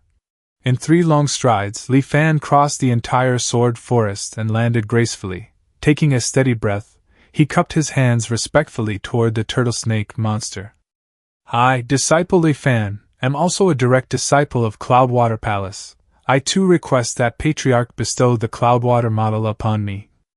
As he spoke, he began activating the Cloudwater Dream Illusion Art. As Li Fan spoke, the cloud-water dream illusion art began to circulate in his hands. At the very moment the treasure was within reach, this sudden twist struck like a bolt of lightning, leaving Bailey Chen both stunned and enraged. He fixed Li Fan with a furious glare, unable to hold back his roar. Where did this impostor come from? The disciples of Cloudwater Palace perished long ago. Yet halfway through, he realized his slip and abruptly swallowed the rest of his words. Grinding his teeth, he forced out, "Patriarch Tai, please see clearly, this man cannot possibly be a true disciple." The turtle snake creature ignored him completely, its attention instead locked onto the aura radiating from Li Fan's technique. "Humph, the Cloudwater Dream Illusion Art. I never imagined little Qin would leave behind a successor. Good, very good." As if stirred by old memories, the massive beast trembled faintly, the savagery in its eyes easing ever so slightly. Li Fan gave a small nod, his expression calm as ever. "This art was personally taught to me by senior brother Qin Tang. By all rights, I am indeed a disciple of Cloudwater Palace." Bailey Chen had never expected those words to be true, his expression darkened instantly, and both he and Sikong-yi locked onto Li Fan with eyes brimming with killing intent, yet Li Fan merely met their hostility with a faint, indifferent smile. "Humph, you claim to be a true disciple, and this one as well, yet both of you seek the Cloudwater model. Troublesome indeed." The turtle snake monster seemed to struggle, its gaze drifting repeatedly between Li Fan and Bailey Chen. After some thought, it finally arrived at a decision. "Very well, according to sect rules, the two of you shall spar, the victor shall claim the Cloudwater model." Clearly satisfied with its own judgment, the turtle snake monster shifted its rigid body. One broken sword after another fell from its form, drifting downward in eerie arcs before embedding themselves at the edge of the sword forest below, expanding its borders. The turtle snake monster spoke in a hoarse, ancient tone. "Disciples of Cloudwater Palace cherish one another. When you spar, exercise restraint and know when to stop."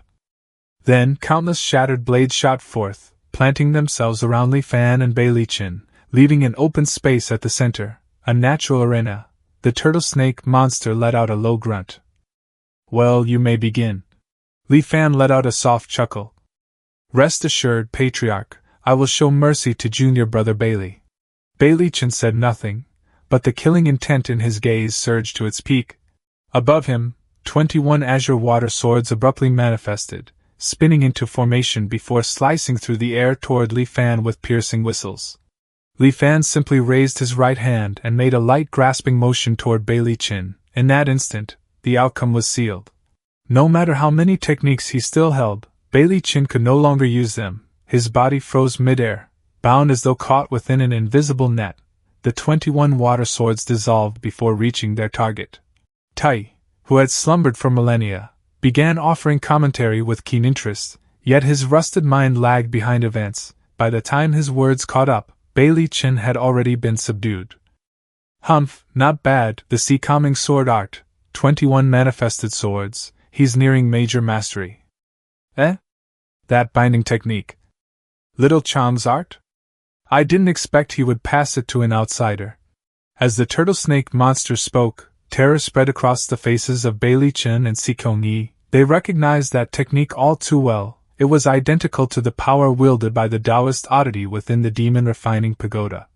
Escaping that Taoist oddity was already a miracle, but to have learned his divine art as well? It defied reason. Could Li Fan truly be a disciple of Cloudwater Palace? Otherwise, nothing made sense, yet all its disciples had perished in the catastrophe thousands of years ago. Just who was he? Doubt and dread surged within them.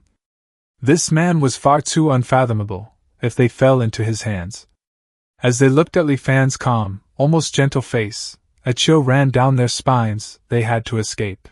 And so, before the eyes of both Li Fan and the turtle snake monster, something bizarre unfolded. Bailey Chen, bound by the insect binding art, suddenly transformed. In the blink of an eye, he became Sikong-yi. Meanwhile, Sikong-yi, who had been standing aside, took on Bailey Chen's appearance. It wasn't merely their looks that switched, their auras, cultivation levels, even Li Fan's lock through the formless killing mechanism were all instantly exchanged. A shadow flickered across Li Fan's face, just as the one now appearing as Bei Li Chen cried out. My strength falls short, I admit defeat. The Cloudwater model is yours, senior brother. I beg Patriarch Tai to send me out of Cloudwater Palace. The turtle snake monster seemed intrigued by what had just occurred, but before it could dwell on it, Bei Li Chen's plea cut in. You wish to leave? That's good, it's good to leave. As it murmured, blue light enveloped Bei Li Chen, his form twisted and blurred, and after casting one last resentful glance at Li Fan, he vanished without a trace. As for Sikong Yi, still bound by Li Fan, all signs of life vanished from him in that same instant. Under Li Fan's gaze, his body slowly crumbled into ash. Yet in Li Fan's perception, Sikong Yi reappeared beside Bei Li Chen outside Cloudwater Palace, just as had happened earlier in the Demon Refining Pagoda. The two fled at full speed, desperate to put distance between themselves and this place. Humph, trying to escape? It won't be so easy.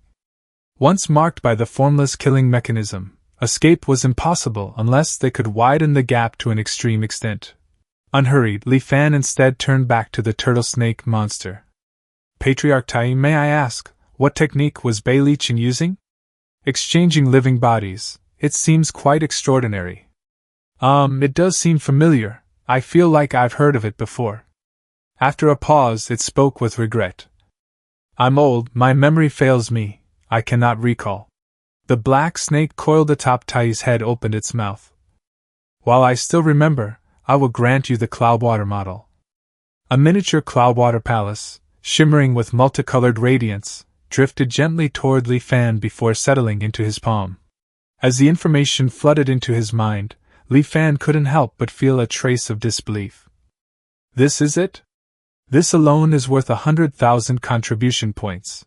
The so-called Cloudwater model was exactly what it appeared to be, a tiny yet exquisitely detailed replica of Cloudwater Palace. Every structure, every courtyard, every scene had been perfectly recreated. More than that, remnants of thoughts left behind by past disciples lingered within, preserved through some unknown method as miniature figures, living and moving inside this small world. By channeling his divine sense into the model, Li Fan could experience Cloudwater Palace as though walking its ancient grounds himself, yet beyond this, it seemed to hold no extraordinary function, he pondered. Perhaps Cloudwater Record would be a more fitting name, or maybe there is something hidden within. Otherwise, why would it be valued so highly? Questions filled his mind, but now was not the time to pursue answers. Stowing the model into his storage ring, Li Fan cupped his hands toward the turtle snake entity. Patriarch Tai, I request to leave as well. I still have matters to settle with my junior brother, Bei Li Chen. Soon after, Tai's weary ancient voice echoed. Yes, leaving is good, leaving is good. Just as before, blue light enveloped Li Fan, and his figure faded away. The Tsongyun Sea, his vision blurred, and in the next moment, Li Fan stood once more above the vast blue ocean, this time outside the central region of the Cloudwater Palace ruins. Locking onto the positions of Bei Li Chen and Sikong Yi, he activated the Shadow Stalk art and gave chase. At the same time, the formless killing mechanism finally activated.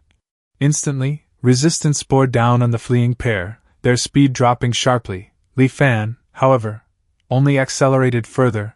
The distance between them rapidly shrank, their figures soon coming into view. Sikong Yi's furious voice rang across the sea. Who exactly are you? I already gave you the Cloudwater model, why won't you let us go? Li Fan said nothing, simply increasing his speed. Seeing this, Sikong Yi stopped fleeing and turned to face him. You're going too far.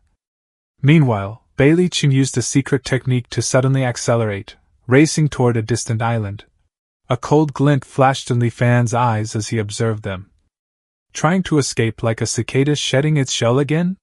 Planning to use the island's teleportation array to return to Myriad Immortals Island? Not a bad strategy, unfortunately I came prepared. With that, he retrieved a black chain from his storage ring. One end aimed at Sikong Yi, the other at Bei Li Chen. Li Fan tossed the chain lightly, it shot forward, binding the two together before they could react, then it tightened violently. Bei Li Chen, who had been fleeing at top speed, was yanked backward, tumbling helplessly towards Sikong Yi. This was the soul-locking chain, custom forged for 958 contribution points by a Foundation establishment master from the Myriad Immortals Alliance. Once bound, two individuals could never separate beyond a fixed distance. At last, facing the two bound together, Li Fan took out an array diagram, the Azurewood Violet Flame Array, purchased for 1,500 contribution points. Its power was immense. Once activated, an ordinary Qi refinement cultivator would be reduced to ashes within 2 to 6 hours. Just who exactly are you? Li Fan's face remained expressionless as he activated the formation. Who I am is irrelevant. Having taken your opportunity, there is no way I can allow you to leave alive. Right now, what interests me more is how many times you can return from death. Watching how every move Li Fan made precisely countered their actions, how could he fail to realize this was a meticulously prepared ambush? Li Fan offered no reply. He merely activated his insect-binding divine ability, locking Bai Chen firmly in place. Ignoring Sikong Yi's relentless curses, Li Fan triggered the array, unleashing searing flames that engulfed him. Ah! Amidst piercing screams, Sikong Yi was reduced to ashes. Yet, no anomaly appeared in the heavens above. Then, just as Li Fan had expected, a faint shadow slowly emerged beside Bai Chen. The shadow twisted and condensed, gradually forming a body. Sikong Yi had returned. Li Fan narrowed his eyes and activated the array once more. The screams echoed again. Sikong Yi died yet again. This time, upon revival, his cultivation had fallen from late-stage Qi refinement to mid-stage Qi refinement. Li Fan began to grasp the truth. Violet flames surged, claiming Sikong Yi's life again and again. His curses turned to pleas, his pleas into desperate cries, then into broken, tearful begging, but Li Fan remained utterly indifferent. This Sikong Yi was too strange, too elusive. With astonishing life-preserving methods, Li Fan had already seized the Cloudwater model worth 100,000 contribution points from him, forging an unresolvable grudge. Whether or not he could extract his secrets, Li Fan would never allow him to escape. The Azurewood Violet Flame Array ignited repeatedly. Before long, Sikong Yi's cultivation had dropped to the early-stage Qi refinement realm.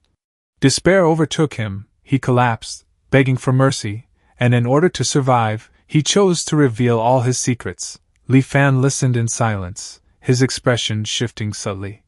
He said, "The technique I cultivate is the heaven-stealing sun-swapping art, which allows the creation of an avatar. Unlike ordinary external avatars, this one possesses its own appearance, aura, soul, realm, and cultivation. When forming an avatar, by incorporating the bones of a deceased cultivator or the essence blood of a living one, it is possible to seize a portion of their talent, destiny, and fortune, grafting it onto the avatar. I chanced upon the corpse of a Cloudwater Heavenly Palace disciple and used it to create this avatar, Bai Chen. Through this avatar, I not only obtained the cultivation method calming divine sword, but also uncovered secrets of the long-lost Cloudwater Heavenly Palace. Later, I discovered that the item with a bounty of 100,000 contribution points, the Cloudwater map record, was hidden within that palace. So when the Cloudwater Heavenly Palace reappeared, I rushed there without hesitation. I intended to seize and claim the reward, ensuring my cultivation path would be smooth from then on. But I never expected to encounter you. Who exactly are you? And how did you notice me?" Hearing this, Li Fan merely smiled coldly, offering no answer. At last, the violet flames flared once more. After dying 3 more times in succession, Sikong Yi failed to revive again. As for Bai Chen, he crumbled into dust upon Sikong Yi's death, vanishing completely from existence. The fall of a Qi refinement cultivator was far less grand than that of a Foundation establishment cultivator. No radiant phenomenon of heaven and earth appeared. Only 2 streaks of crimson clouds briefly painted the sky. Qi refinement cultivator Sikong Yi cultivated for 35 years. In the Tsongan Sea, he was slain by Qi refinement cultivator Li Fan. Qi refinement cultivator Bai Chen cultivated for 3 years. In the Tsongan Sea, he too was slain by Qi refinement cultivator Li Fan. Now, body destroyed and Tao scattered, they returned to the heavens. Where Sikong Yi perished, a black token hovered silently in the air. Li Fan reached out and grasped it, and in an instant, a torrent of information flooded his mind. Whoever holds this token commands the heaven-swapping sect. The heaven-swapping token was a supreme treasure of that sect, a hidden lineage that had endured since ancient times. Unlike other sects that established territories and recruited disciples, the heaven-swapping sect had no fixed base, and each generation often consisted of a single inheritor. This token was forged thousands of years ago by Sikong Yu, the 38th successor. The token possessed numerous functions. First, it contained an immense storage space. Second, once refined, it could be freely transferred between the user's true body and avatar, ignoring spatial distance entirely. Third, and most crucial, through the heaven-swapping art, both the true self and avatar could store their life essence within the token, so long as the token remained intact. Even if both bodies perished, the accumulated essence blood within could be used to reconstruct a new body, granting resurrection. In simple terms, once the technique reached completion, both the visible body and avatar were merely empty shells. The heaven-swapping token itself was the true body. After Sikong Yu's modifications, the technique became eerily unorthodox, yet highly effective. For thousands of years, relying on this strange method, the sect's disciples escaped danger time and time again. Thus, the heaven-swapping sect endured for millennia, until Sikong Yi encountered an anomaly like Li Fan, one who could reverse time itself. However, the heaven-swapping art was not flawless. It had critical weaknesses. The true body and avatar had to remain within a certain range. The farther apart they were, the weaker the avatar became. Beyond a certain distance, it would drop to early-stage chi refinement strength. The limitation was absolute. The greater the distance, the more the avatar weakened, until only the lowest level of chi refinement remained. Furthermore, because their life essence was bound to the token, upon death, fragments of their souls would remain trapped within it. These fragments often retained portions of memory. In dire moments, the token's wielder could even release them to confront enemies. Li Fan extended his divine sense into the token. Inside its vast, empty space drifted only Sikong Yi and another indistinct soul fragment. His consciousness formed into a giant hand, grasping them and sifting through their lingering memories. After a long while, Li Fan finally uncovered why this ancient inheritance had fallen into ruin. It all traced back to Sikong Yi's so-called master, Sikong Bo. Over generations, the sect had escaped countless dangers, breeding arrogance and recklessness. By Sikong Bo's era, that arrogance had reached its peak. On a distant continent, after reaching the Foundation establishment realm, Sikong Bo grew dissatisfied with his avatar and sought to create a new one. In a remote village, he encountered a child of 5 or 6, one possessing an innate immortal physique. The child was extraordinarily powerful, his cultivation progressing at a terrifying speed at such a young age. He had already reached the peak of chi refinement, and was preparing to establish his foundation. Sikong Bo was captivated. After secretly observing, he discovered the child's fortune was even more astonishing. Each time he ventured into the mountains, he returned with rare treasures. If such fortune could be seized, the resulting avatar would be unparalleled. Blinded by greed, Sikong Bo chose a night when the child slept deeply to steal his essence blood, but he did not know the child had already been marked by a nascent soul expert. This expert, nearing the end of his lifespan and unable to break through, had searched for a suitable vessel. He found the child. Ordinary possession methods would damage the host's foundation, something he could not allow. When Sikong Bo made his move, the expert was instantly awakened. Enraged, he revealed his form, an azure willow, and attacked. This child was his hope of reaching spirit transformation, even Tao unity. How could he allow another to covet him? One was a former nascent soul cultivator turned weakened curio of heaven and earth. The other, though only at Foundation establishment, wielded the hidden sect's ancient inheritance. Their battle dragged on, both suffering heavy injuries until retreat became inevitable. And at that very moment, the child appeared. He gazed coldly at the two, no longer the innocent child he once seemed. His cultivation had reached the absolute limit of chi refinement.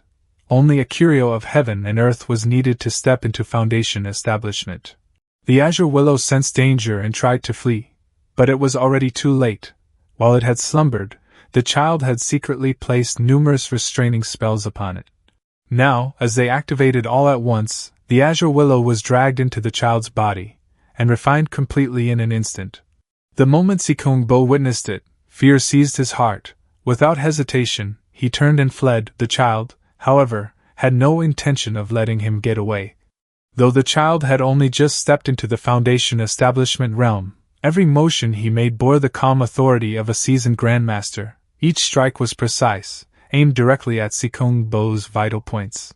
Even more unsettling, he seemed to know Sikong Bo's methods inside out. Every attempt to split and escape using his avatar was instantly crushed. After a prolonged chase, Sikong Bo's avatar was utterly destroyed, and his true body was left gravely wounded, cornered with no way out. With no other options left, he released all the remnant souls of his sex elders stored within the heaven-swapping token, hoping they could stall the child for even a brief moment. The souls did manage to delay the child, buying Sikong Bo some distance, but then, from afar, a streak of violet lightning tore down from the heavens, obliterating every remnant soul into ash. Panic-stricken, Sikong Bo fled without daring to look back, only stopping once he had escaped deep into the remote Songyun Sea. Yet his wounds were far too severe, death loomed near. Before his final breath, Sikong Bo found Sikong Yi and took him in as a disciple. In haste, he passed down the heaven-swapping art and the token before dying. Sikong Yi had originally planned to seize the Cloudwater model, exchange it for 100,000 contribution points, and carve out a smooth path for his cultivation. He never expected to encounter Li Fan. Even at the moment of his death, he never learned who had killed him. Nor did he understand how he had been discovered. Had he not been cautious after learning from his master's fate? Sensing the resentment lingering in Sikong Yi's remnant soul, Li Fan remained expressionless. He summoned the blue flame phantom spirit and wiped out both remnant souls completely. If not for my interference, Sikong Yi would have successfully obtained the Cloudwater model, traded it for 100,000 contribution points, and escaped the Songyun Sea via long-distance teleportation before anyone could react. No. Recalling the memories of his previous life, Li Fan silently shook his head. Back then, many had seen Sikong Yi leave through the teleportation array alone, yet no one noticed Bailey Chin. Most likely, this had been a golden cicada shedding its shell tactic. In truth, Sikong Yi probably never left the Songyun Sea at all. His real body departed in plain sight, creating the illusion of escape, while secretly using the heaven-swapping art to return to a hidden location within the sea. There was no need to deceive the Tianxian mirror. He only had to vanish from those coveting the reward. A clever scheme. Perhaps I can make use of it in this life. After all, 100,000 contribution points is too tempting to ignore. There is another detail worth noting. From Sikong Bo's memory fragments, it seems humans can indeed be refined into curios of heaven and earth. In fact, many Foundation establishment curios are formed from fallen cultivators.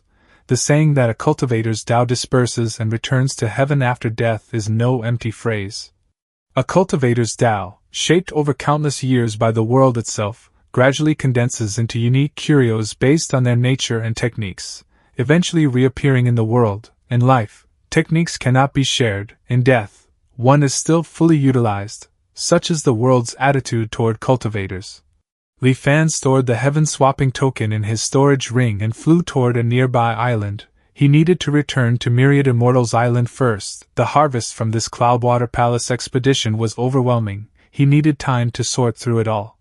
After returning via teleportation array, Li Fan discovered that news of Cloudwater Palace had already spread everywhere. Breaking news: the millennia-sealed sect returns with strange treasures. Gentle senior brother's nighttime scandal. Exclusive intel, 10 contribution points per copy, guaranteed authentic, no scams. The first batch of information was sold by Jiao Xiuyuan, containing only details from Qin Tang's first trial, yet even this limited intel sold for 30 contribution points per copy, earning him a substantial profit. Returning to the Tianxian mirror, Li Fan began reviewing his gains. He had obtained Qin Tang's Cloudwater Dream Illusion Art, Daoist Chang's Insect Binding Ability, the Cloudwater model, as well as the Sea Calming Sword Art and Heaven Swapping Art, along with the Heaven Swapping token from Sikong Yi. He had already cultivated the Thousand Mechanisms Jade Cosmos Scripture, Nether Spirit Illusion Art, and Shadow Stalk Art. One cannot chase everything at once. Among the new techniques, insect binding required no cultivation as it was a divine ability. The Cloudwater Dream Illusion Art, however, was extremely useful and would play a key role in his future plans. It had to be cultivated. As for the heaven-swapping art, it was decent, but, in terms of survival, what could surpass return to truth? Why bother with inferior methods? Besides, the slightly eerie, almost living token gave Li Fan a strange feeling. Heaven-swapping. Who exactly is being swapped with whom is unclear. Best not take the risk for now. He would set it aside until he could verify it safely. The sea-calming sword art could be cultivated up to the golden core realm. At high mastery, one could form 108 sea-calming swords within the Dantian, against a single enemy. Unleash 100 swords at once, against many. They formed the sea-calming sword array, a supreme killing art, powerful, but not urgent to cultivate yet. It was now anchor year 12. In his previous life, the sea dried up in year 31. He had once hesitated about participating in that event. But with these new gains, even if his true self fled to another continent, he could still stir chaos in the Tsungyan Sea using an avatar and the Cloudwater Dream illusion art. Countless plans flashed through his mind.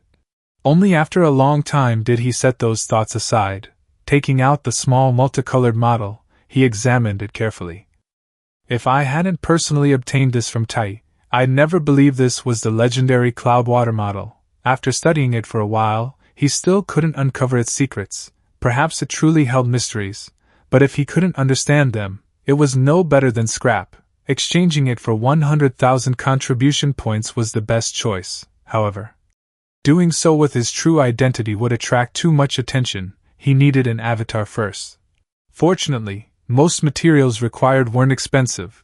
After gathering them, Li Fan left Myriad Immortals Island and arrived at a western island in the Tsungyan Sea. Yet he faintly sensed someone else's presence.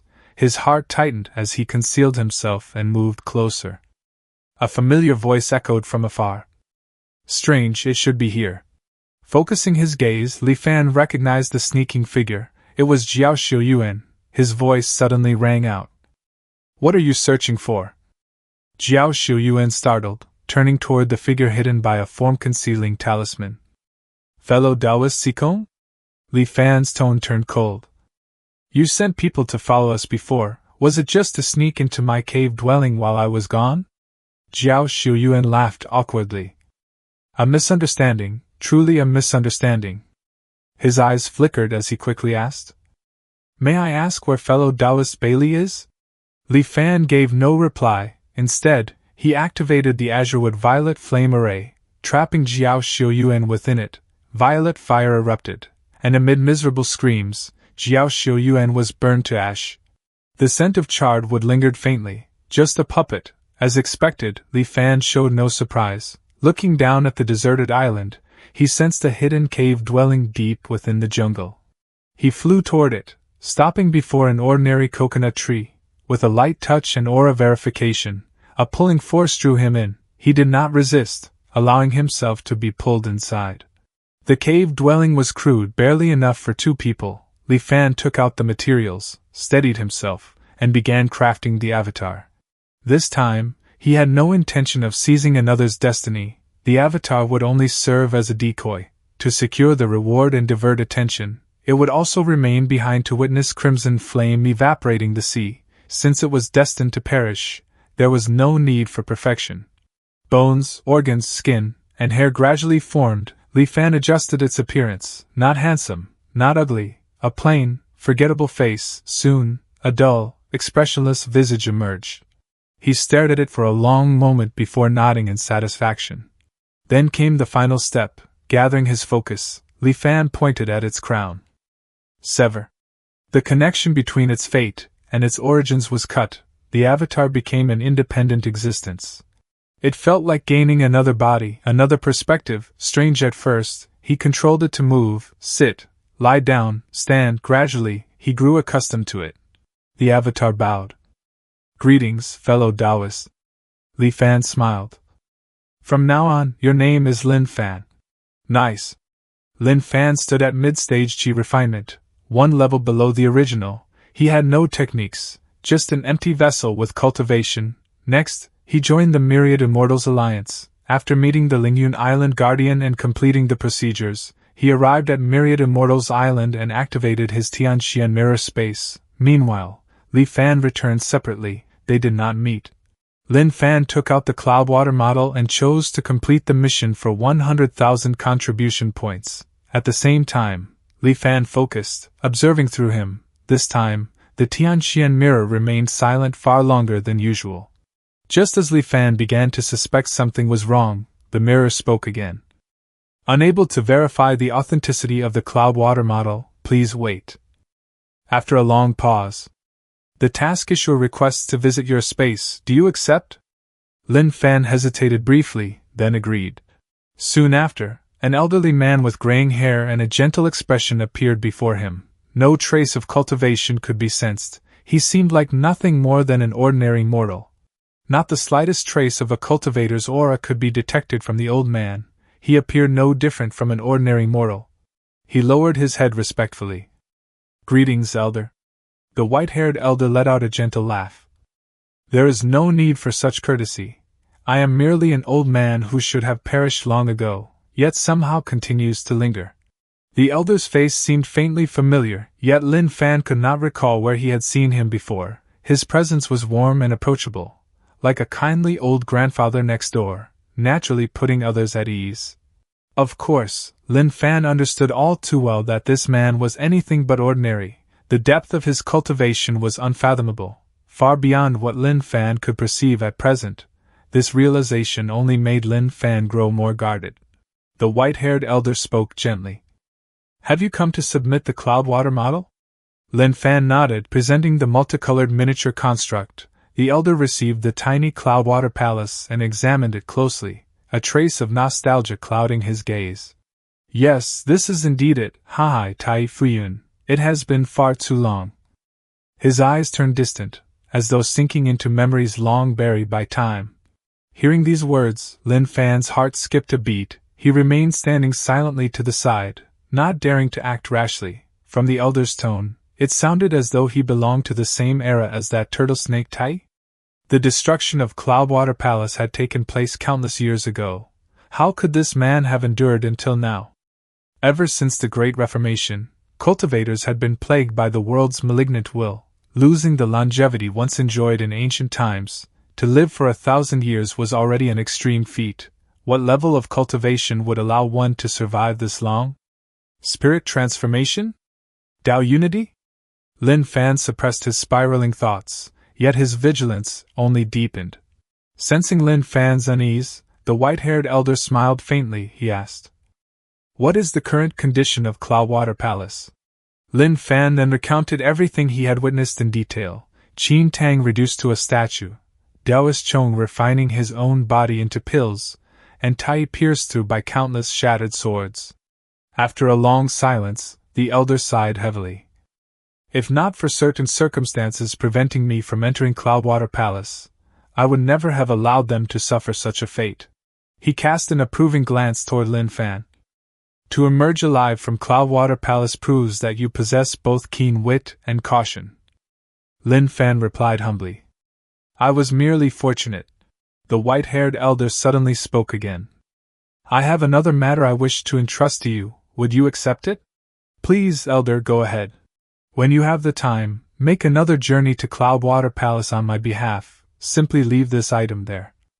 The elder produced a small white jade figurine and handed it to Lin Fan. It appeared to be carved from ordinary jade, devoid of any unusual aura, and its features were identical to the elder himself. Since I cannot personally enter Cloudwater Palace, let this figurine accompany them in my place. As for your reward. The elder paused briefly, then extended a finger toward Lin Fan's brow. In an instant, torrents of information surged into Lin Fan's mind. Even with divine sense at the mid-stage Qi refinement level, he felt dizzy and disoriented, his skull throbbing under the immense pressure.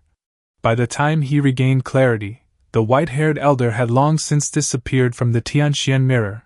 The 100,000 contribution points had already been credited to his account. It took Lin Fan quite some time to tidy the overwhelming flood of knowledge before finally understanding the nature of the elder's payment. Heavenly Physician's Immortal Scripture.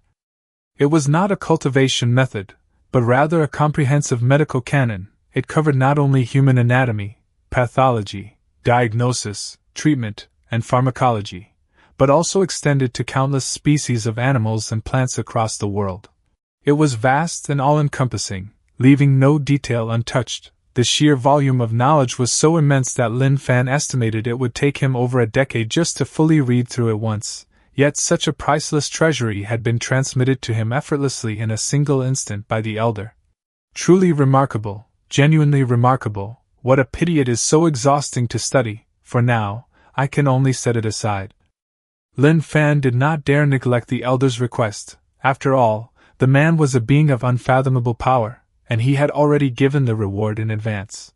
Thus, Lin Fan set out once more for Cloudwater Palace. He had originally expected that upon arrival, his avatar would once again face senior brother Qin Tang's trials. Yet, after a flash of white light radiated from the figurine within his storage ring, Lin Fan found himself standing directly before the main gates of Cloudwater Palace. The jade figurine slipped free on its own, rising into the air before slowly dissolving like melting frost. He waited for a time, but nothing unusual occurred within the palace grounds. Is it finished just like that? It feels almost too smooth. Lin Fan pondered uneasily. What purpose did that figurine serve? Unable to discern anything further, he ultimately chose to leave. Back within the Tianxian mirror, Lin Fan gazed at his balance of 100,000 contribution points, his thoughts growing deep. Originally, Li Fan had intended for his avatar to claim the points, exchange them for needed techniques and treasures, and then pass them to his true self, just as Xiao Heng had once done when delivering the lesser water manipulation art in a previous life. However, after encountering the white-haired elder, Li Fan abandoned that plan. For now, it was safest for the avatar and the true self to remain completely unconnected. That elder gave Li Fan an overwhelming sense of danger, and the avatar had already drawn his attention, if their link were exposed. As for whether the 100,000 contribution points would be wasted in the avatar's possession, there was no cause for concern. In this world, the most valuable assets were forms of knowledge, especially techniques. When the avatar studied various texts, it was no different from the true self learning them simultaneously. Therefore, spending those points through the avatar was equivalent to spending them directly. Resolving himself, Lin Fan first searched for information regarding the ancient war that Qin Tang and Taoist Chong had repeatedly mentioned within Cloudwater Palace. Resolving himself, Lin Fan first searched for information regarding the ancient war that Qin Tang and Taoist Chong had repeatedly mentioned within Cloudwater Palace. While the avatar, Lin Fan, immersed himself in the hidden truths of the cultivation world, Li Fan's true self traveled by teleportation array to Liuli Island under the cover of night. However, He Zhenghao was nowhere to be found. The guardian of the island's protective formation was an unfamiliar cultivator. It seemed He Zhenghao had yet to return from exploring the cave dwelling. Li Fan did not linger on the matter. After offering a brief nod, he exited the array, concealed his presence, and silently made his way toward the residence of Zhang Haobua, captain of the Tsengyuan. Gazing upon the sleeping Zhang Haobua, a faint smile appeared on Li Fan's lips. 19 years remained before the crimson flame would evaporate the sea. Now that the avatar was established, parts of his plan could be arranged in advance. He activated the Cloudwater Dream Illusion art. Zhang Haobua jolted awake from a nightmare, his body drenched in cold sweat. He gasped heavily, the lingering terror refusing to subside. Only after a long while did he regain his senses. Looking around blankly, he muttered, "This is Liuli Island? Was it all merely a nightmare? Yet what kind of dream could feel so vividly real?" In that dream, he had fished up a corpse from the sea. Along with it came a book. Despite being soaked in seawater for so long, the text within remained perfectly intact. Sea Calming Sword Art. It was a cultivation technique originating from the ancient Cloudwater Palace. Capable of being cultivated up to the foundation establishment realm, it allowed the practitioner to condense 24 sea-calming swords within the Dantian and unleash them upon enemies. Relying on this powerful art, his cultivation had surged rapidly. In just over a decade, he had risen from an ordinary mortal to the late-stage Qi refinement realm. He stood on the threshold of foundation establishment, but then the mere recollection of what followed caused Zhang Haobua's body to tremble uncontrollably. Above the Tsongyin Sea, A translucent crimson figure had suddenly appeared, holding a seemingly weak flame in its grasp. Yet it was this very flame that, over the course of 10 years, gradually boiled the entire Tsongyan Sea dry. His family, his friends, his homeland, everything was annihilated. The cultivators of Myriad Immortals Island resisted with all their might. But the figure was far too powerful, and its arrival far too sudden. The Tsongyan Sea became a sealed death zone, impossible to escape or enter. With no reinforcements, every cultivator of Myriad Immortals Island ultimately perished, managing only to severely wound the entity. In the end, a torrent of blazing fire descended from the heavens, reducing the island to ashes, and thus, the nightmare came to an end. Yet Jean Halbois could not calm his mind for a long time. Was it truly just a dream? How could an ordinary mortal like him dream of Myriad Immortals Island and the Tianxian Mirror, things he had never even conceived of before? And that cultivation technique as well. Wait! Jean Halbois' eyes suddenly sharpened. The sea-calming sword art surfaced instantly within his mind, every word and every line incomparably clear. He jolted upright. So it wasn't a dream? Then, could it be? I've truly regressed? He had read countless bizarre novels where protagonists died and returned to decades earlier. Never once did he imagine such a thing would happen to him. It took Jean Halbois quite some time to steady his breathing and piece together fragments from his previous life. Unfortunately, perhaps that crimson figure had been too horrifying. Its shadow dominated his mind, leaving behind only scattered memories of major past events. But even that was enough. He turned his head toward his wife, still peacefully asleep at his side, and a firm resolve settled in his eyes. There were still more than 10 years before that catastrophe would descend. With preparation and careful planning, he could surely set a trap and eliminate that crimson figure. First, he had to break into the early-stage chi refinement realm, then, join the Myriad Immortals Alliance. The truth of his regression was too absurd to reveal. He also needed a way to convince the Alliance that the crimson figure would indeed appear. Drawing upon the mindset of a late-stage chi refinement cultivator from his past life, Jean Halbois' thoughts began racing with countless strategies.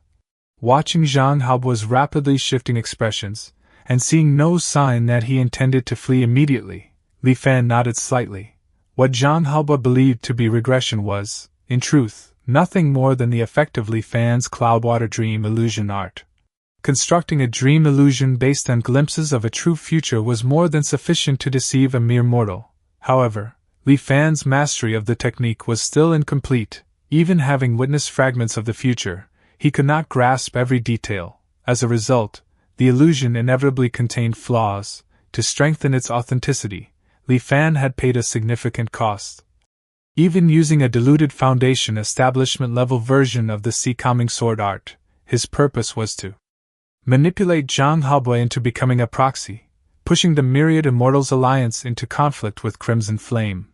Li Fan wanted to see how the cultivators of Myriad Immortals Island would react if they were forewarned about the sole arbiter of heaven and earth's descent. Naturally, to prevent Jean Halbois from losing his nerve and fleeing, Li Fan embedded psychological suggestions into the illusion, planting a sense of responsibility within him, for the sake of family and companions, to stop the impending disaster. For now, the results appeared satisfactory. He would need to revisit periodically to reinforce the illusion through the Cloudwater Dream illusion art. With that thought, Li Fan secretly locked onto Jean Halbois using the formless killing mechanism, ensuring he could not slip away unnoticed. The reason Li Fan had chosen Jean Halbois as his regressed proxy to incite conflict between the Myriad Immortals Alliance and Crimson Flame was simple. The man's destiny was far from ordinary. In his previous life, despite being a mere mortal, Jean Halbois had somehow sensed the looming calamity and escaped far before it struck. Not only that, he had encountered further opportunities across distant lands. In just over 20 years, he rose from mortal status to a Foundation establishment cultivator. Now, with the cultivation method provided by Li Fan, his growth would undoubtedly accelerate. Only then could he participate in, and possibly influence, the catastrophe of Crimson Flame scorching the seas. After watching Jean Halbois drift into deep sleep following his mental exhaustion, Li Fan rose into the air, preparing to return to Myriad Immortals Island. Beneath the night sky, Most of Liuli Island had fallen silent, shrouded in darkness. Only one residence remained illuminated, its courtyard adorned with white funeral banners. Li Fan immediately recognized it. It was the residence of Manager Zhao, formerly responsible for managing Liuli Island's personnel. He halted midair, surprise flashing across his face. Descending into the courtyard, he stepped into the morning hall. Manager Zhao, dressed in mourning attire, knelt before a spirit tablet. Li Fan's gaze fell upon the inscription, and he froze momentarily. Spirit tablet of the late immortal master He Zhenghao. He Zhenghao had died. What Li Fan felt was not shock, but a deep and unsettling confusion. They said one could never step into the same river twice, yet with return to truth, Li Fan could revisit the same river endlessly. Minor actions might create ripples, but should not alter its course, and yet, He Zhenghao's death was entirely unforeseen. Li Fan could not help but ask, how did fellow Taoist he meet his end? Manager Zhao started slightly, then quickly turned and replied with respect. It is said immortal master he encountered a trap while exploring an ancient cave dwelling and perished. It has been 56 days since then. Li Fan recalled He Zhenghao's earlier words. Some friends discovered an ancient cave dwelling and invited me along.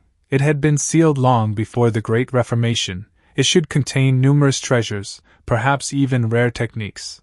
In a previous life, Li Fan had encountered He Zhenghao more than a decade later, alive and well. Never did he expect such an abrupt end, he pondered.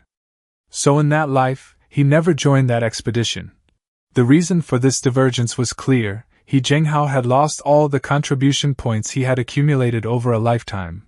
To obtain that nascent soul technique, he chose to gamble, and the cause of his losses traced back to the destruction of the spirit mist grass island by the Dracohale exotic beast, leading him to believe there was profit to be made. In that previous timeline, this incident had never occurred, so what triggered the beast's attack?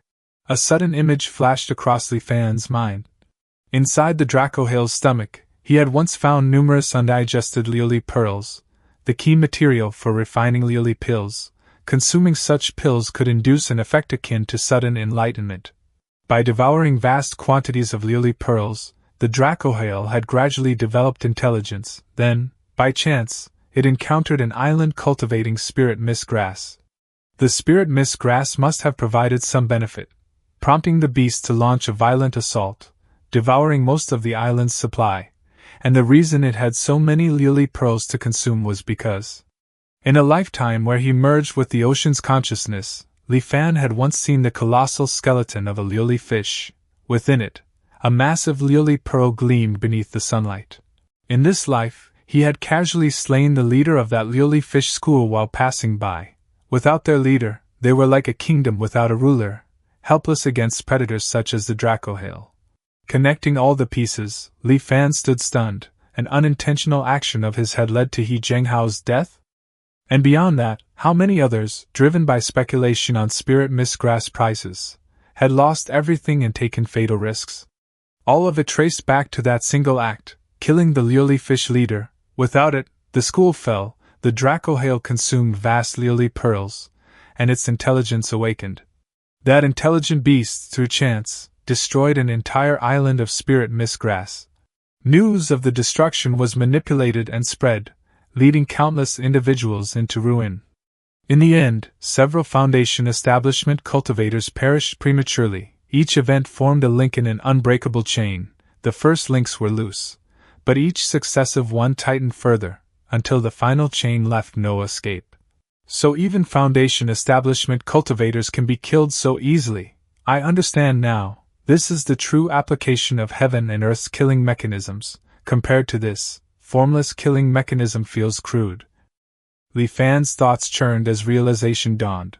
Within the Tianxian mirror, Lin Fan, who had been reading intently, suddenly experienced enlightenment. He immediately activated assisted cultivation mode. Under the epiphanic boost, countless insights flooded his mind.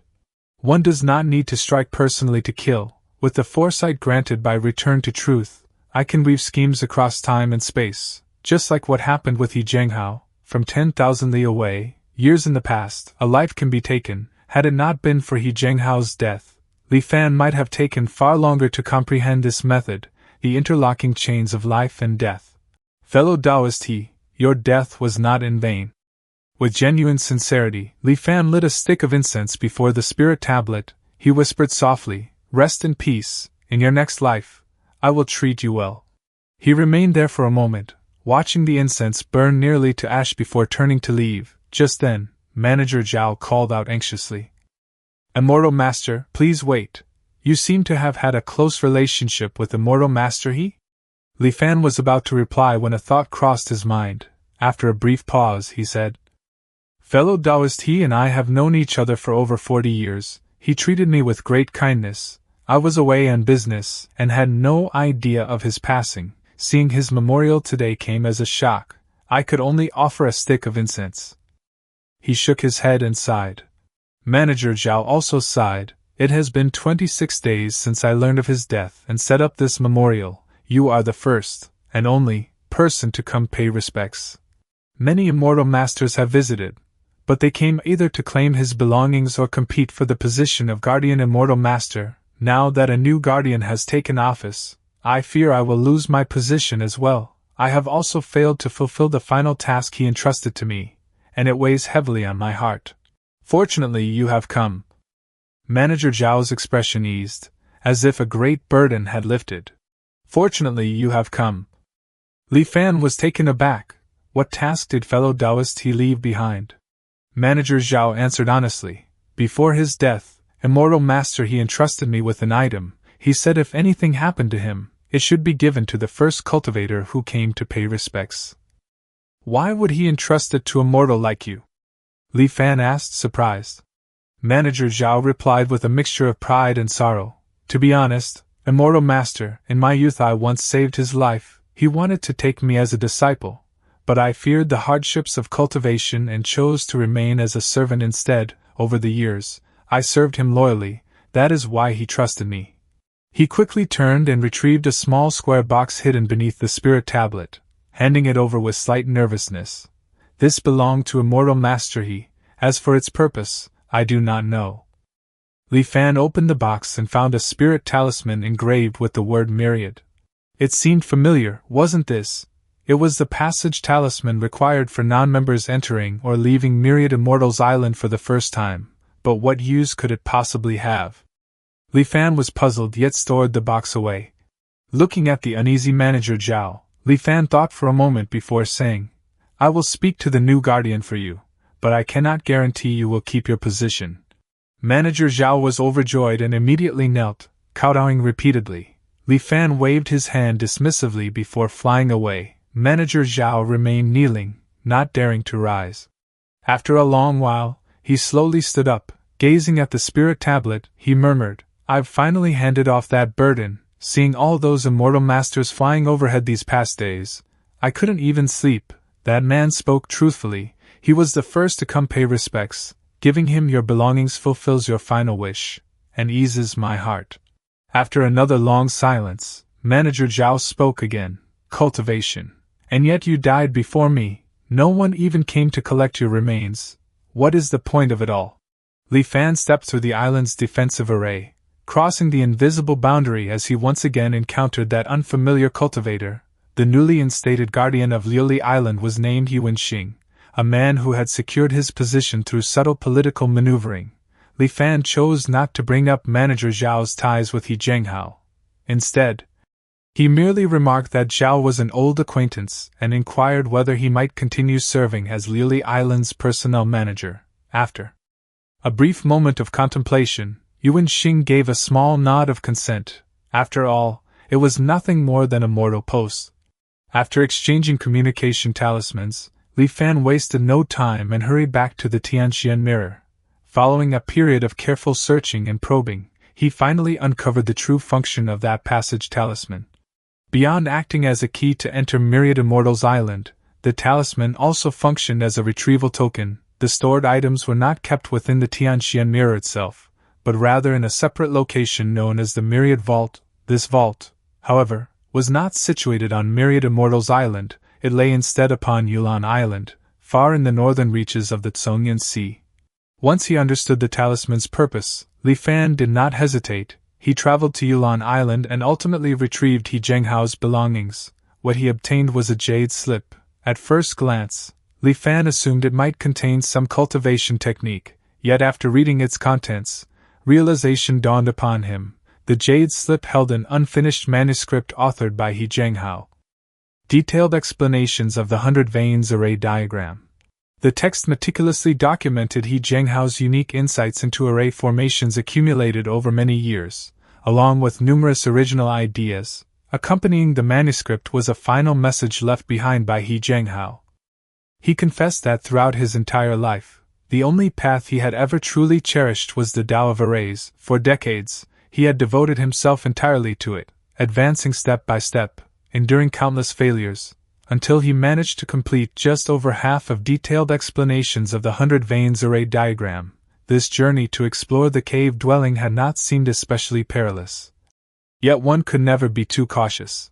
If misfortune were to strike, death itself would be insignificant.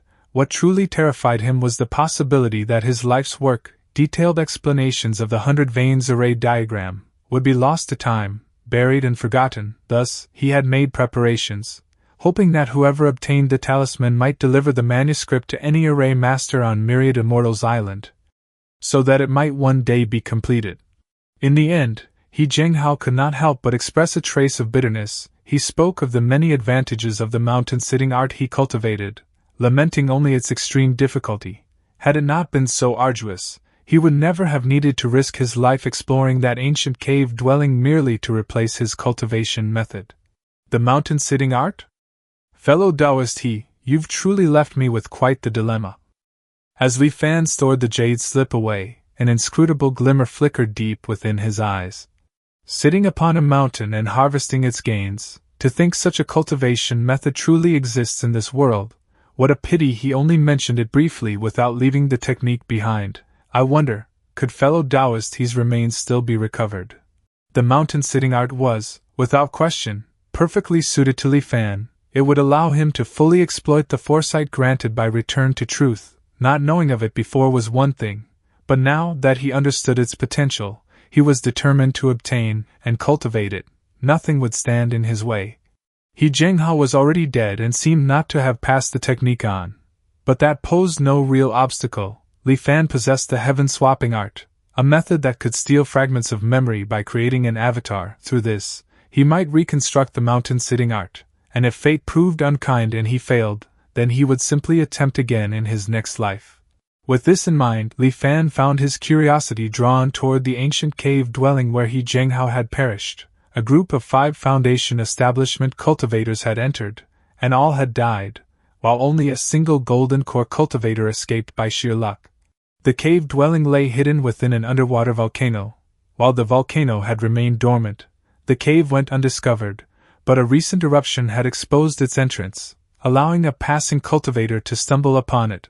This discovery led to the formation of an expedition, 1 golden core cultivator accompanied by 5 at the Foundation establishment stage. Such a lineup was by no means weak. According to their intelligence, the site had once belonged to an ancient golden core cultivator known as Tianyang. Logically speaking, a golden core cultivator's dwelling should not have posed excessive danger. The group should have either returned laden with treasures or, at worst, retreated safely upon encountering threats. Yet as they ventured deeper, they accidentally activated a hidden mechanism. Though Tianyang had indeed been a golden core cultivator, he practiced an ancient and now forgotten art of mechanical constructs. In an instant, over a dozen firestone mechanical puppets were activated, encircling the entire group. Only the golden core cultivator Jing Xiaoyun managed to escape, and even then, he was gravely wounded. The 5 Foundation establishment cultivators met tragic ends beneath the relentless assault of the puppets. The deaths of those 5 did nothing to dampen the ambitions of others. On the contrary, it only intensified their desire to explore the cave dwelling. Setting aside the invaluable mechanical puppets within, the possessions left behind by the fallen cultivators alone were enough to stir countless greedy hearts. Rumor had it that a second expedition was already being organized. This time, it would be led by a nascent soul powerhouse, Eminence Go Xian. Known for his obsession with rare and secret arts, he had grown intrigued upon hearing that a lost mechanical construct technique had resurfaced, and thus resolved to investigate personally.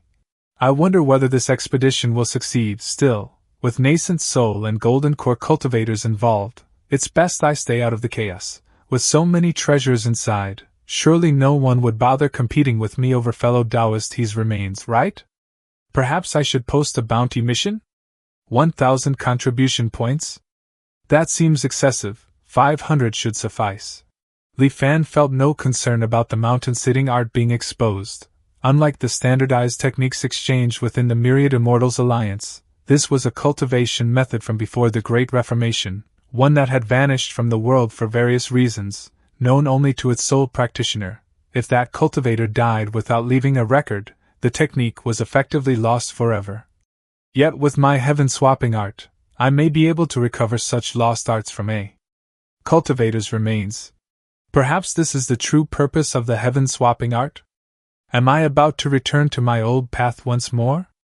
Li Fan sank into deep contemplation. After a long moment, he slowly shook his head. No, retrieving fellow Taoist remains comes first. Before that, I must complete missions and gather contribution points. Creating an avatar required the true self to act personally, and since he had already resolved that the Lin Fan avatar would remain completely separate from his true identity, it was only fitting that his true self handled the mission posting. Li Fan began scanning through the mission listings. Before long, he found a suitable bounty worth 2,000 points. Once again, he provided only information. After most of the day had passed, the other party verified his intel and proved quite generous, awarding him 1,000 contribution points. With those points secured, Li Fan immediately issued a 500-point bounty through the Tianxian mirror. The notice declared that he and Zhenghao had shared an unbreakable friendship spanning nearly 40 years. Unable to bear the thought of his friends' remains left abandoned, he offered the reward to ensure they would be recovered and properly buried. He had expected it would take some time before anyone accepted the task, yet to his surprise, it was claimed shortly after being posted. With everything settled, Li Fan turned his focus to cultivating the Cloudwater Dream illusion art. To ensure Zhang Haobo did not stray from the path Li Fan had meticulously designed, he needed to periodically reshape Zhang Haobo's consciousness through dream manipulation. This was manageable while Zhang Haobo remained immortal, but once he stepped into the Qi refinement realm, influencing his mind would become significantly more difficult. Therefore, Li Fan's immediate goal was to advance the Cloudwater Dream illusion art to its second level. 3 months later, on Lily Island, aboard the Tsunghai, Zhang Haobo stood at the ship's bow, wind roaring past him as his sharp gaze swept across the sea. His brows were tightly knit, as though he were searching for something hidden beneath the waves. Suddenly, a familiar reef entered his sight. His eyes lit up, and without hesitation, he plunged straight into the ocean. The surrounding crew cried out in shock and alarm. Zhang Haobo moved through the dim, murky depths, diving ever deeper. Before long, he reached the seabed. As he swam across it, his gaze abruptly locked onto something. With a burst of speed, he surged forward toward a skeleton half buried in the sediment. Pulling the remains free from the silt, he discovered a book resting against the skeleton's chest. See Calming Sword Art. Zhang Haobo pondered silently, his fingers brushing across the worn cover. So it wasn't a dream, I truly returned. With the appearance of this skeleton and the Sea Calming Sword Art, his certainty solidified. He had indeed been reborn. Zhang Haobo's expression gradually turned resolute. I can't afford to waste any more time. I must raise my cultivation as quickly as possible. Only then can I avert that catastrophe. The Qi refinement realm is far from enough. My words would hold no weight. No one would believe me. At the very least, I must reach Foundation Establishment, or even Golden Core. High above the Tsengyuan, Li Fan observed Zhang Haobo from afar. Hidden from sight, activating the heaven-swapping art, he examined the thread of Zhang Haobo's fate. Li Fan reflected carefully. As expected, his destiny has shifted in a peculiar way. On the path of cultivation, being one step ahead often means being ahead at every step. In his previous life, Zhang Haobo only began cultivating in middle age, and even then by chance, though his fortune was remarkable and he reached Foundation Establishment within just over a decade. That was his limit, his destined endpoint. But now, under my influence, He began over a decade earlier. Once fate deviates, its momentum sustains itself. Like riding a favorable wind, the strong only grows stronger. Realization dawned upon him, and Li Fan let out a faint, low chuckle. Perhaps you truly will bring me a delightful surprise. I look forward to seeing how far you can go, Zhang Haoba. In high spirits, Li Fan flew back toward Liuli Island, just as he prepared to return to Myriad Immortals Island via the teleportation array.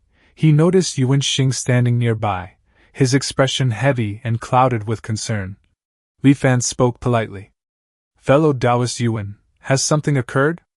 Yuan Xing seemed lost in thought, failing to respond at first. Li Fan had to call out again. Fellow Taoist Yuan? Only then did Yuan Xing snap back to reality. He looked at Li Fan and let out a long sigh. A disaster has struck. The cave-dwelling expedition led by Eminence Go Xian has been completely annihilated. Not even Eminence Go Xian himself managed to escape. How could this possibly happen? Li Fan blinked repeatedly, unmistakable astonishment threading through his voice. Wasn't this place supposed to be merely the cave abode of a golden core cultivator?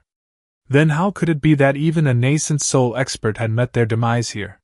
Yuan Xing slowly shook his head. At present, no one knows the exact circumstances. The entrance to that cave dwelling has already been sealed for the time being, precisely to stop more ignorant cultivators from rushing in and throwing their lives away. Saying this, Yuan Xing let out another long sigh. Across the entirety of Myriad Immortals Island, there are barely more than a dozen nascent soul powerhouses. Losing even one so suddenly is a tremendous blow. Not to mention the additional 4 Golden Core and 13 Foundation Establishment cultivators who perished across the 2 expeditions, the whole island is in unrest. With so many positions now left vacant, factions have already begun scheming in the shadows, competing fiercely for these highly coveted roles. Li Fan could faintly sense that Yuan Xing's unease was rooted in something deeper, something he wasn't voicing aloud, yet since the man chose not to speak of it, Li Fan saw no reason to pry further. After exchanging a few more courteous words, Li Fan used the teleportation array to return to Myriad Immortals Island. Upon making some discreet inquiries, he finally uncovered the source of Yuan Xing's anxiety. As it turned out, Yuan Xing's patron had been none other than the fallen Eminence Go Xian. It was precisely because of this backing that he had managed to secure the position of Liuli Island's guardian amidst intense competition. And now, before he could even firmly establish himself, that support had completely collapsed. No wonder his expression had been so troubled. Li Fan pondered silently. If even a nascent soul cultivator had fallen, then this cave dwelling must be unimaginably perilous. It seems that retrieving fellow Taoist his remains will have to be postponed for now.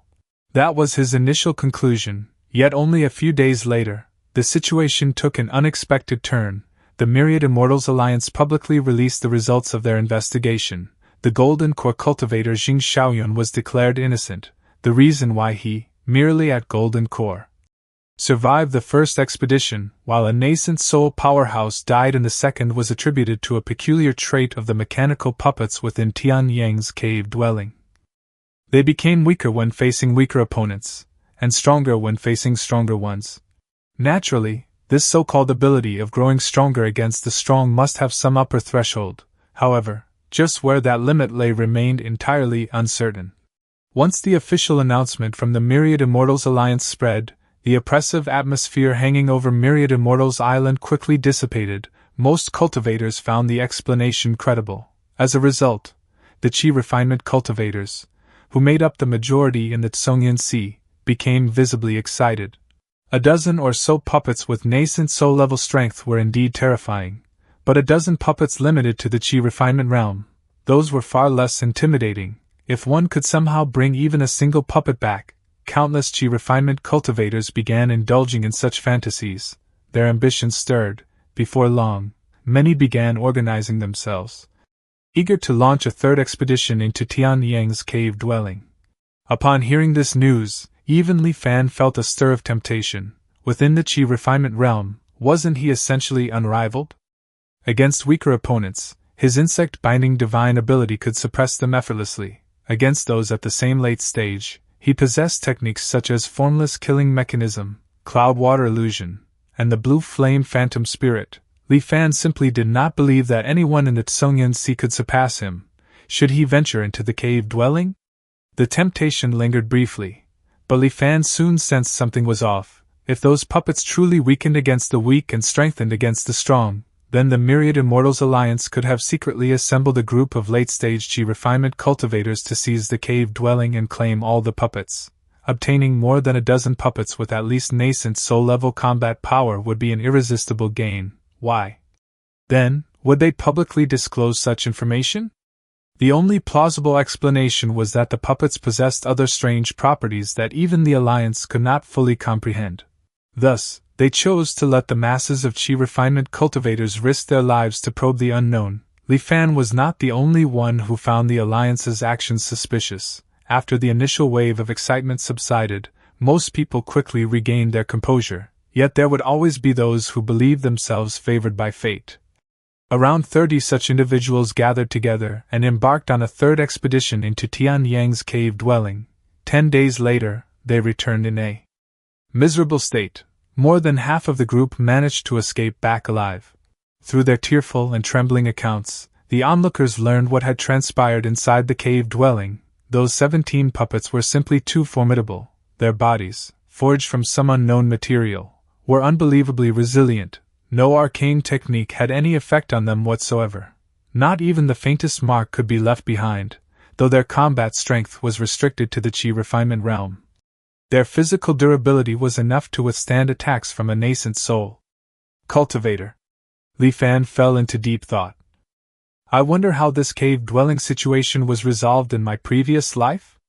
After joining the Myriad Immortals Alliance back then, he had never once heard mention of Tian Yang's cave dwelling. Clearly, by that point, it had already disappeared. Perhaps a powerful figure had intervened and resolved everything. That was Li Fan's speculation. In truth, it wasn't that there were no methods to deal with it. If one employed sheer numbers to hold the puppets back, someone could potentially venture deeper into the cave and seek opportunities. But no one was willing to sacrifice their life for the sake of others' success, and so, gradually, fewer and fewer cultivators kept Tian Yang's cave dwelling in mind. The Tsongyun Sea slowly returned to its former calm. Li Fan, too, seized this rare period of peace to steady his mind and focus on cultivation. Time passed swiftly, and in the blink of an eye, half a year had gone by. It was now anchor year 13. Suddenly, a subtle disturbance arose within Li Fan's mind. The lock he had placed on Zhang Haobui using formless killing mechanism showed faint signs of loosening.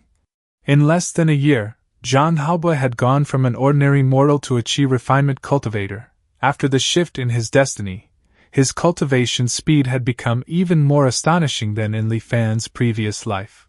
At this rate, he might truly reach the Golden Core realm within a dozen years. The faster his growth and the greater his strength, the more upheaval he would be capable of causing, even if he did not directly participate in the conflict with Crimson Flame. Li Fan, who had already begun to comprehend the interlocking chains of life and death, knew all too well that the influence of a Golden Core cultivator could never be underestimated. 3 months later, while in secluded cultivation, Li Fan received a message from Yuan Xing. Fellow Taoist Li Fan, have you heard?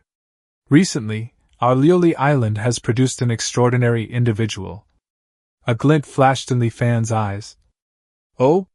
I would very much like to hear more. Yuan Xing sent over a recording. See for yourself. Within the video, 17 massive, dark red puppets swung their heavy fists, each locked in combat against a blue water sword.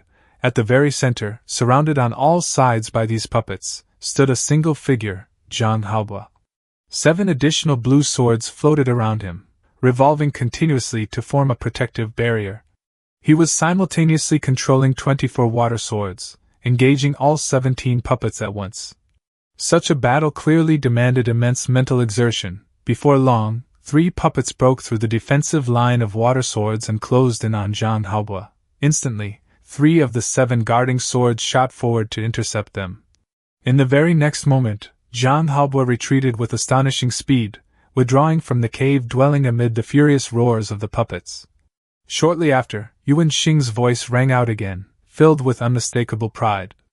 What does fellow Taoist Li Fan think? Li Fan feigned ignorance.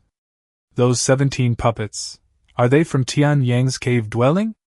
To confront all 17 alone, even for a brief moment, is already remarkable. Who exactly is this person?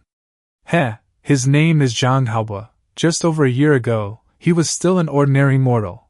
A few months back, after breaking into the Qi refinement realm, he joined our Myriad Immortals Alliance through my recommendation.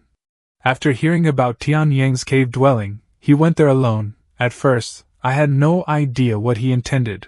Only later did I realize he was using those 17 mechanical puppets as training opponents. In the beginning, it was said he could only endure a few breaths, but with each attempt, he lasts longer under their relentless assault. The recording I sent you is already more than half a month old. I can only imagine how things have progressed since then. If he doesn't fall prematurely, he is surely destined to walk the path of the great Tao. Li Fan nodded. Indeed, fellow Taoist Yuan. Li Fan thought to himself.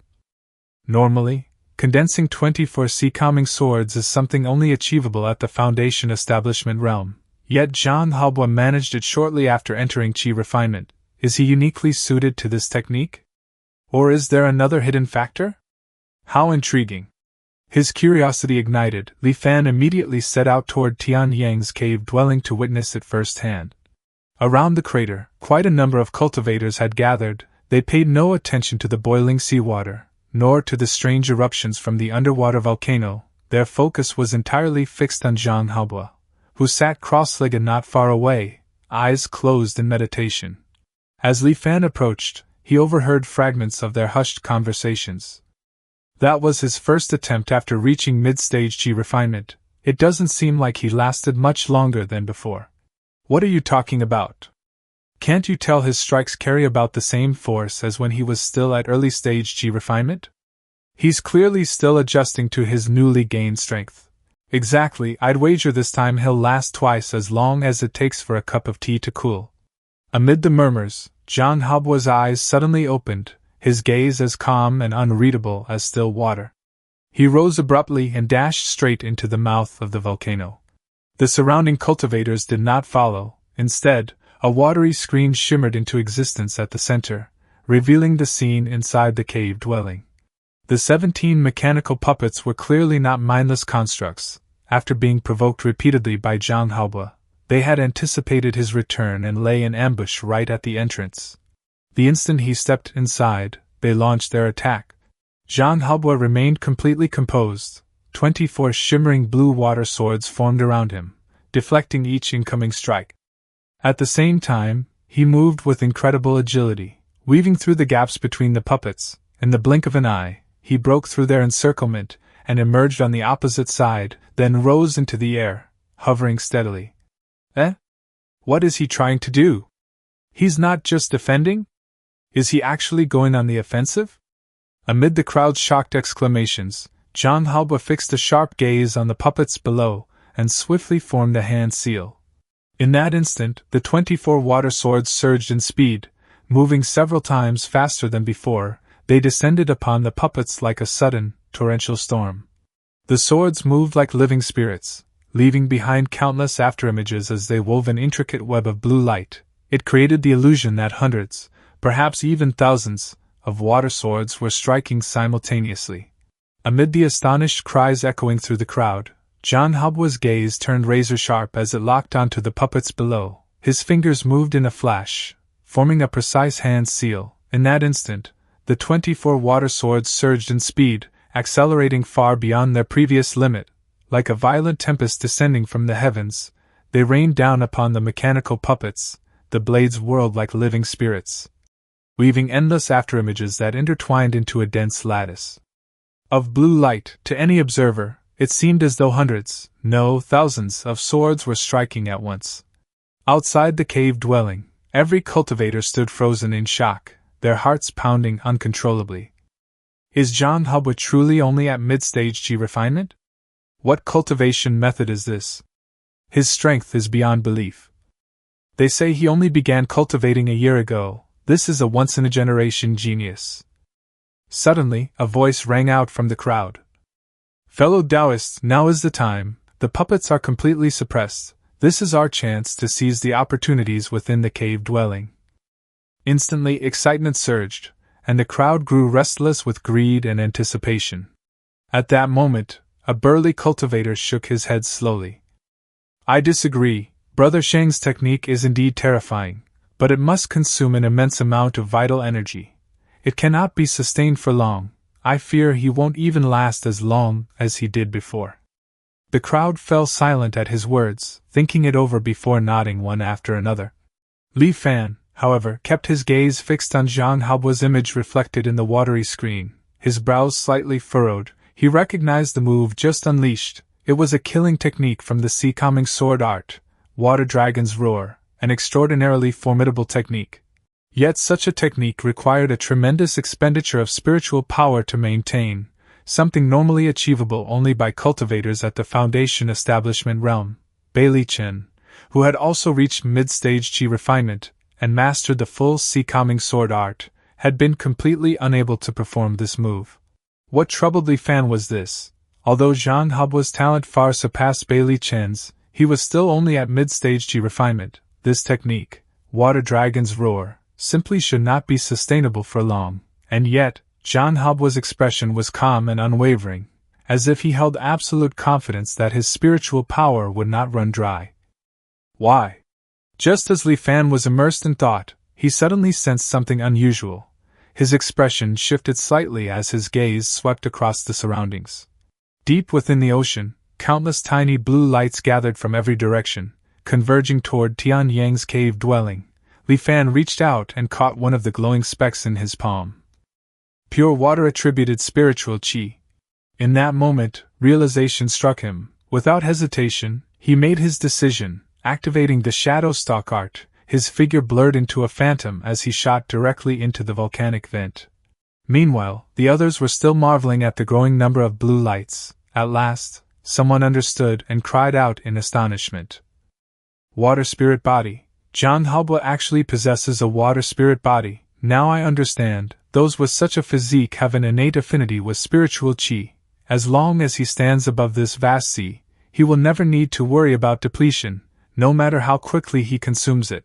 The surrounding water-attributed qi will replenish him instantly. Charge, fellow Taoists. The qi refinement cultivators, now fully awakened to the situation, surged forward after Li Fan, plunging into the volcanic vent in a desperate scramble for opportunity. Li Fan, already a step ahead, had passed through the lava and entered Tian Yang's cave dwelling. Weaving through the battlefield between Zhang Haobu and the puppets, he extended his divine sense, searching for any trace of He Zhenghao's remains. But after multiple fierce battles, the area had become a chaotic ruin. The full-force assault of 17 nascent soul-level mechanical puppets was nothing short of terrifying. Li Fan's eyelids twitched at the sight. Hearing the others rapidly approaching from behind, he did not hesitate. He swiftly gathered every piece of debris he could find. At that moment, an ancient mechanical voice suddenly echoed through the cavern. Tian Yang. Li Fan froze, a sense of unease rising within him. Turning toward the source, he saw one of the mechanical puppets. Though suppressed by the water dragon's roar, the dark red puppets appeared to be undergoing a strange transformation. Rage gathered within their cores like a volcano awakening after millennia of slumber. Cracks spread across their bodies, revealing a sinister darkness beneath. The fractures multiplied rapidly, like porcelain on the verge of shattering. Under the relentless force of Water Dragon's roar, the puppets, said to possess nascent soul-level strength, shattered one after another, breaking apart like fragile vessels into countless fragments. Every cultivator present was left in utter shock. How could this be? Were these puppets nothing more than hollow shells? Or was Zhang Haobu, who appeared to be only at chi refinement, actually a hidden powerhouse? Zhang Haobu himself stared blankly at the scene. Amid the deathly silence, every fragment began to tremble. Weaker. The mechanical voice echoed once more, this time from every fragment simultaneously. Tens of thousands of voices merged into one, reverberating throughout the cave. Then, amid the eerie chorus, the black and crimson fragments quivered, shifting and gathering together as if alive. A powerful sense of danger screamed within Li Fan's heart. Without hesitation, he accelerated, rushing toward the exit of the cave dwelling. As he passed the still stunned Zhang Haobo, he altered his trajectory slightly and grabbed him. Fellow Taoist Zhang, we must retreat. To prevent resistance, Li Fan instantly activated his insect-binding divine ability, immobilizing him. Zhang Haobo, still reeling from the bizarre transformation of the fragments, suddenly found his body completely paralyzed. Panic surged within him, but hearing Li Fan's words, he felt a small measure of reassurance. Anyone. Amid a cacophony of grinding and crushing sounds, the fragments slowly fused into a single entity. As the fragments fully reassembled, a massive black hand streaked with cracks appeared before the crowd. Within the fissures, a dazzling yet sinister crimson light swirled. From it erupted a furious mechanical roar. Tian Yang is not weaker than others. Li Fan fled at full speed, finally reaching a safe distance with Zhang Haobo. Turning back to look at the raging earth fire, lingering fear gripped his heart. That was close, it almost ruined everything. Heaven and earth trembled violently, and the entire Tsongyan Sea convulsed as if seized by spasms. Beginning from Tian Yang's cave dwelling, underwater volcanoes erupted one after another, ash plumes bursting forth like signals of catastrophe. Amidst this apocalyptic scene, the puppet's furious roar drowned even the volcanic eruptions. Tian Yang is not weaker than others. A mechanical puppet, buried deep within the earth's veins for thousands of years, continuously absorbing and tempering itself with earth-fire energy, tore through layers of underwater mountains and rose from the sea. Towering between heaven and earth, it roared with unyielding pride. After stabilizing its footing, the Tian Yang puppet turned its head slightly, its eyes glowing with an eerie crimson light. Before striding toward Myriad Immortals Island. Suddenly, the sky darkened without warning. The colossal puppet halted, lifting its head. At the same time, a cold voice tinged with killing intent echoed across the heavens. Fellow Taoists, halt. Out of nowhere, an inverted mountain, dozens of times larger than the puppet, appeared directly above it. Its peak, sharp like a drill, descended straight downward. With defiant fury, the Tian Yang puppet roared and thrust both arms upward. The two collided violently. The puppet's legs buckled, its feet sinking deep into the seabed. Dark red light surged across its body, growing ever brighter until it outshone even the sun. It glared upward at the inverted mountain, madness and defiance blazing within its eyes. Amid groaning and creaking, its bent body slowly straightened. Bit by bit, the immense mountain was forced upward. A cold snort echoed through heaven and earth. On the surface of the inverted mountain, faint silhouettes of additional peaks emerged, forming a profound formation. A vast and majestic aura descended instantly. The weight of the mountain multiplied severalfold. Everything below the puppet's head was slammed beneath the sea. The surrounding waters exploded outward, forming massive waves that spread in all directions. Under the overwhelming pressure, the earth itself was ground away. The puppet's lower limbs were crushed bit by bit, until only its upper body remained, straining desperately. Total defeat loomed, not weaker than others. Yet it continued repeating those words over and over. After several repetitions, only its head remained. Pressed against the base of the mountain, its eyes burned with fury. Its head suddenly exploded, transforming into molten crimson rock. Deep within the Tsongyan Sea, the earth fire veins erupted once more with a deafening roar. The molten rock that had once formed the puppet gathered together again, reshaping into a blazing figure. This newly reborn Tian Yang puppet burned with raging flames. Like a fire dragon, it charged toward the inverted mountain. It drilled into the mountain from its inverted peak, piercing through the massive rock. Explosions rang out without end as cracks spread across the mountain's surface. At last, the fire dragon burst out from the base, shattering the mountain from within and soaring into the sky with a defiant roar. However, the inverted mountain reformed once more. The puppet and the mountain clashed fiercely, either yielding. A mysterious voice echoed again. Interesting, truly worthy of being the inheritor of the embodiment transformation Tao sect of ancient times, to have reached such power after thousands of years with only golden core potential. Provoked by those words, only golden core potential, the Tian Yang puppet roared again, issuing a direct challenge to the spectral mountains. Heaven and earth suddenly darkened, as though the sky itself had been torn open, revealing scattered stars beyond. Then, A languid female voice drifted down. If you wish to fight, let us change the battlefield. Filaments of starlight, fine as silk, descended softly, settling upon the Tianyang puppet. Roar! A single wrathful cry tore from it, and before the echo could fade, its colossal body dissolved into nothingness. That same voice echoed once more. Excellent, now we may engage in a true battle. The phantom mountains faded away as well. The riven sky gradually sealed itself, the scattered stars dimming and vanishing one after another. Sunlight returned in full brilliance, the world fell into stillness, calm and undisturbed, as though no upheaval had ever occurred. Only the nearly devastated Tsongyan Sea encircling them remained as silent testimony to the cataclysm that had just unfolded. It was Li Fan's first time witnessing spirit transformation experts personally take action. His heartbeat quickened uncontrollably with exhilaration. Those two figures who appeared must have been spirit transformation cultivators from Myriad Immortals Island. Such overwhelming might is truly breathtaking. Regaining awareness, he glanced to his side. John Halbwa remained frozen, eyes fixed on the heavens, the shock etched across his face yet to fade. Li Fan reflected inwardly. It appears the illusions created by the Cloudwater Dream illusion art are still inferior to reality. Otherwise, having truly seen Crimson Flame incinerate the sea, I wouldn't feel so shaken by a mere clash between spirit transformation cultivators. Dispelling his insect-binding divine ability, Li Fan inquired. Fellow Taoist Zhang, how are you feeling? Zhang Halbwa flinched, abruptly pulled from his daze. Scratching his head with a trace of embarrassment, he then bowed deeply to Li Fan, his voice solemn and sincere. Many thanks for saving my life, fellow Taoist.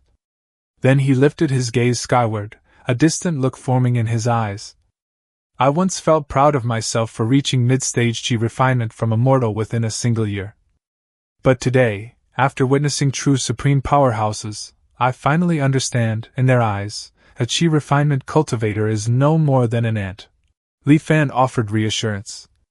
There is no need to feel disheartened, fellow Taoist Zhang. With your aptitude, given enough time, becoming such a powerhouse yourself is not beyond reach. Zhang Halbwa forced a bitter smile and was about to reply, yet suddenly fell silent. After a brief pause, he spoke again. I have yet to learn your name, fellow Taoist. You saved my life today. In the future, I will certainly repay this debt in full. Li Fan did not answer directly. Instead, he smiled faintly and cupped his hands. If destiny allows, you will know in due time, until we meet again. Before his words were finished, his body turned into a slender streak of light, shooting into the distance. In an instant, he disappeared from Zhang Halbwa's sight. After some time, Zhang Halbwa let out another sigh, thoughts stirring within. What a pity, no matter how many secrets he carries, it changes nothing. Heaven and earth have already set their killing design. Every living being within the Tsongyan Sea, regardless of strength, victory, or despair, is fated to find no escape from death, that crimson figure who scorched the sea. If even a spirit transformation powerhouse possesses such terrifying might, can we truly overcome him? Zhang Halbwa drifted into a trance, yet soon after, determination slowly hardened within his eyes. No matter the cost, I must give everything I have to stop him. His aura stabilized once again. Casting a final glance at the devastated surroundings, he soared away. Li Fan returned to Myriad Immortals Island, his mind unsettled throughout the journey. News of the earth-shaking battle at Tianyang's cave abode had already spread far and wide, with cultivators everywhere discussing it fervently, yet the truth behind the towering puppet's appearance remained a mystery, theories running rampant with no certainty. Li Fan, of course, had no intention of revealing anything, however. As he passed by these cultivators, a sudden thought caused him to halt. From today's events, it was clear that clashes between powerful experts were devastating beyond measure, capable of annihilating an entire sea region in mere moments. Such battles would inevitably draw attention, and afterward, people should naturally speak of them with enthusiasm, recounting them in casual conversation. Moreover, this world seemed to harbor a persistent hostility toward cultivators.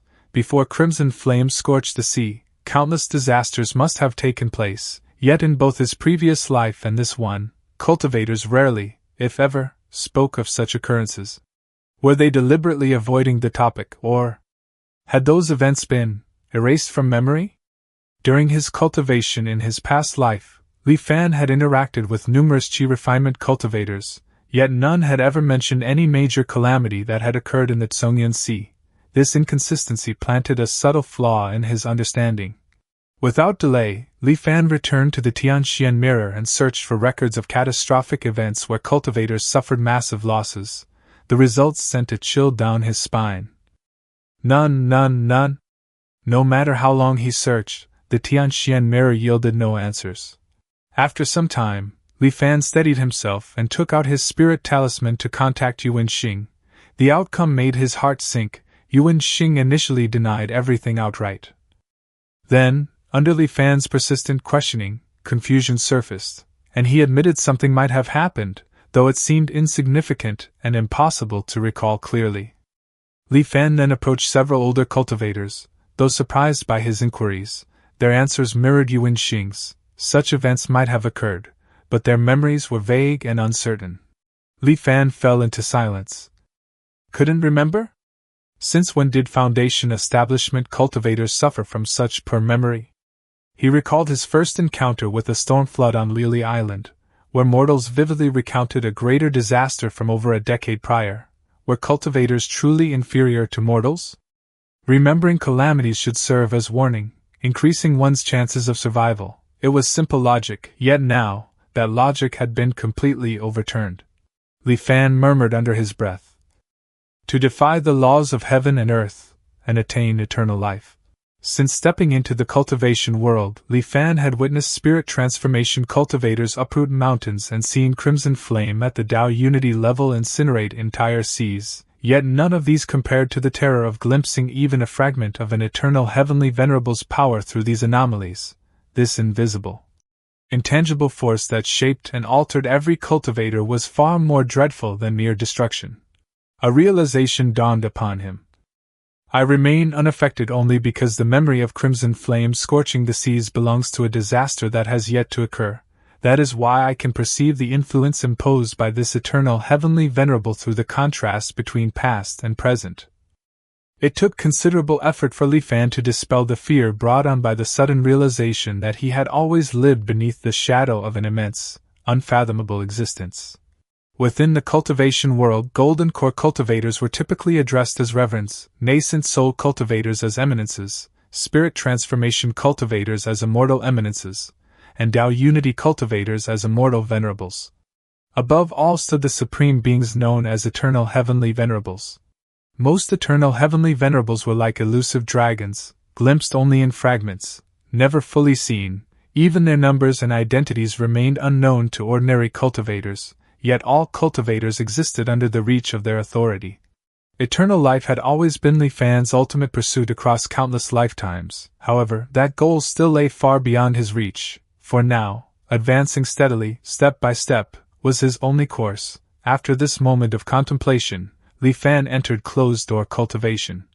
Witnessing the spirit transformation battle had granted him new insights. He sensed that the next bottleneck was near. As expected, 5 days later, the spiritual qi within his body reached full saturation. It unfolded as naturally as water flowing along its course. Both the thousand mechanisms jade cosmos scripture and the heaven-swapping art had been cultivated to the peak of late-stage qi refinement. Progress could go no further, fortunately. At the moment he reached this limit, he faintly perceived the direction of his breakthrough. A deep and enigmatic realization surged through his mind. His avatar, Lin Fan, who had been in prolonged seclusion, was finally about to emerge. Composing himself, Li Fan carefully examined the divine ability his avatar had gained during this period of contemplation. All things in existence were linked, forming chains from life to death. By designating a target as death, one could trace backward along these connections to locate the most fragile and fatal link in their existence. Severing that single link could silently guide the target toward death without detection. Beyond the interlocking chains of life and death, his avatar conveyed another advancement. Heaven watches and earth listens. This technique integrated all of Li Fan's understanding of energy dynamics and fate, enhancing the formless killing mechanism. Where it once could only vaguely track a target's position, Mastering this technique now allowed him to observe that target directly from the vantage point of heaven and earth. Surprises continued to unfold, and Li Fan immediately began testing heaven watches and earth listens. Focusing his mind, he locked onto the thread of formless killing mechanism tied to Zhang Haoba. Instantly, a scene formed within his consciousness. Zhang Haoba hovered above endless azure waters, 24 increasingly vivid blue water swords orbiting him in a mysterious formation, shifting like constellations. With each transformation, water dragons emerged from the array. Zhang Haoba pointed forward, and the water dragons surged outward, twisting and soaring wildly across the sky. "Explode," he uttered softly. The dragons shattered, breaking apart into countless minute water swords. In the next instant, the blades descended like a raging storm, bombarding a vast expanse of ocean ahead. The sea erupted into towering columns of water, a magnificent spectacle. As flecks of blue light returned to his body, Zhang Haoba continued testing the technique repeatedly, his energy seemingly inexhaustible. Li Fan observed, completely engrossed. From the perspective of heaven and earth, he perceived not only the outward display but also the flow of spiritual qi within Zhang Haoba, the movement of energy with each action, and even the precise mechanics behind the enhanced water dragon's roar array. Everything was revealed to him with flawless clarity. Though observation and true mastery were vastly different, if he observed it enough times, would he not eventually grasp it? In that instant, a profound revelation struck Li Fan's mind. Overcome with excitement, he withdrew from the heaven watches and earth listen state and leapt to his feet, words spilling forth uncontrollably. "At last I understand my path." What was Li Fan's path? Since the beginning of his cultivation journey, one concern had always loomed over him. His talent was merely average. Even basic steps like expelling miasma and refining qi had been difficult. Advancing to foundation establishment, golden core, and the distant nascent soul realm would only grow harder. The world was filled with prodigies, individuals of astonishing talent who mastered techniques with ease. How could Li Fan compete? What if, one day, the gap between realms became insurmountable? What if repetition alone could no longer bridge that divide? What future would await him? Today, Li Fan had found his answer, a path that belonged solely to him, one no other could replicate. "Return to truth, the mountain-sitting art, heaven watches and earth listens," he murmured. "Peerless talent? So what? Under my observation, all their lifetime insights shall become mine.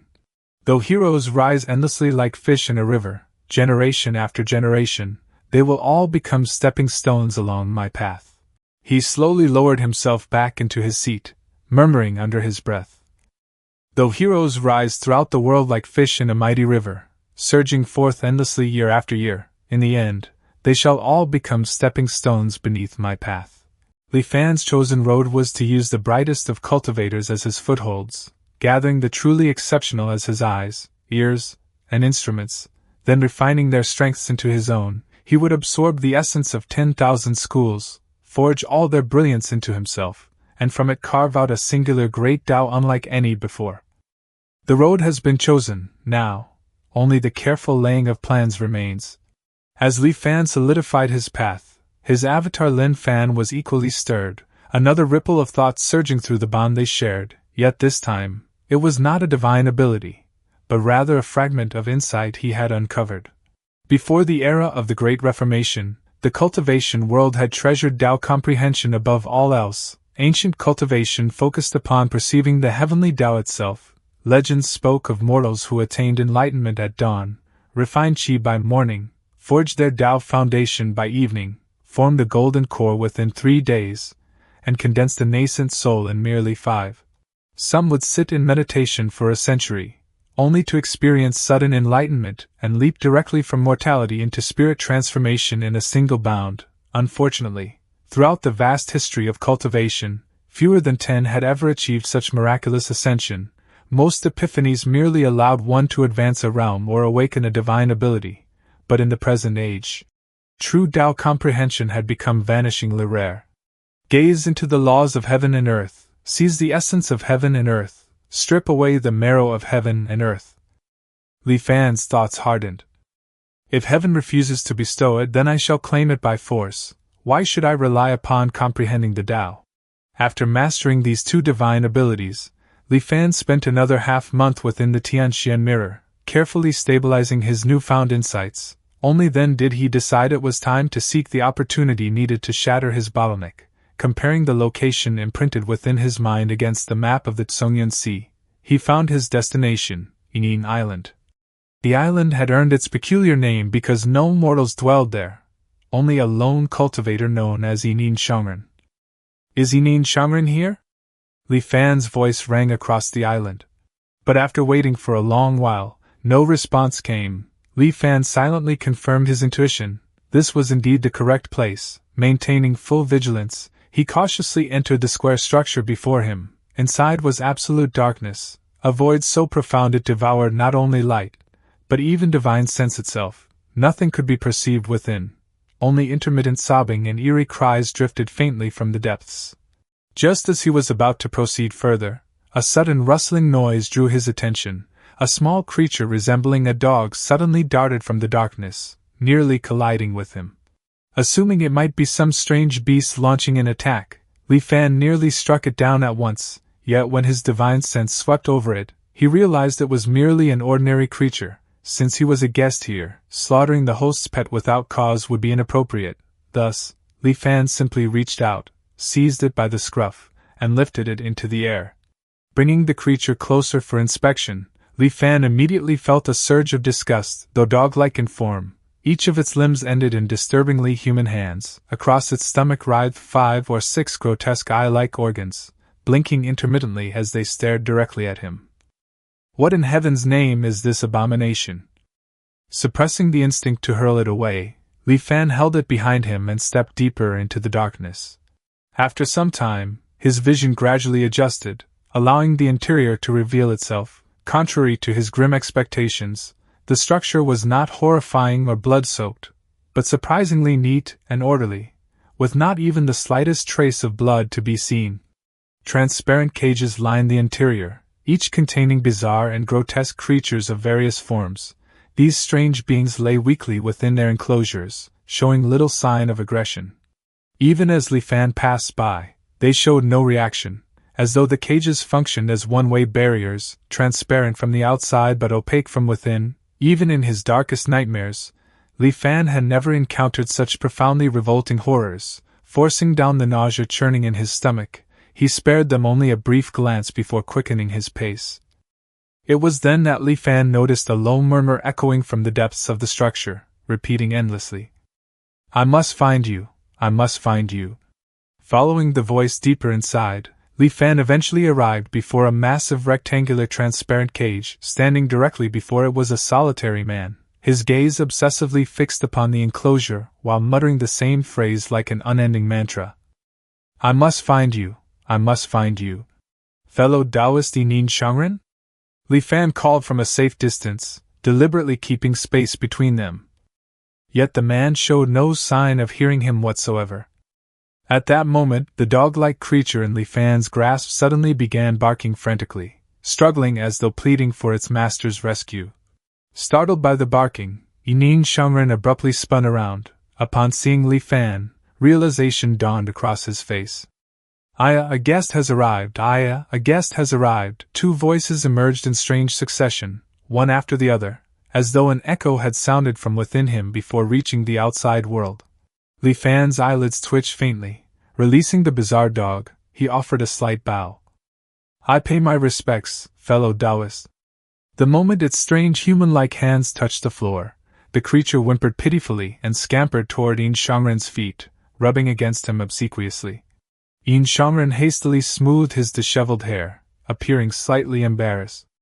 "I was too absorbed in contemplation and failed to hear your call, fellow Taoist, please forgive me." Once again, those two unsettling voices spoke one after another. Yin Shangren casually kicked the creature aside before enthusiastically gesturing toward Li Fan. "This is hardly a suitable place for conversation, fellow Taoist, please come this way." Yin Shangren led him onward, only to suddenly pause as though remembering something important.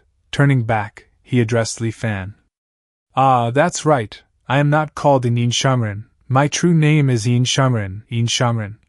Yet the strange dual voices layered atop one another made it sound eerily like Yin Shangren. So that is the truth. Li Fan instantly understood. The cultivators of the Tsongyun Sea had likely twisted his name mockingly. Bowing once more, he greeted him properly. Greetings, fellow Taoist Yin Shangren. Ha ha ha, good. Yin Shangren appeared genuinely delighted to hear his name spoken correctly.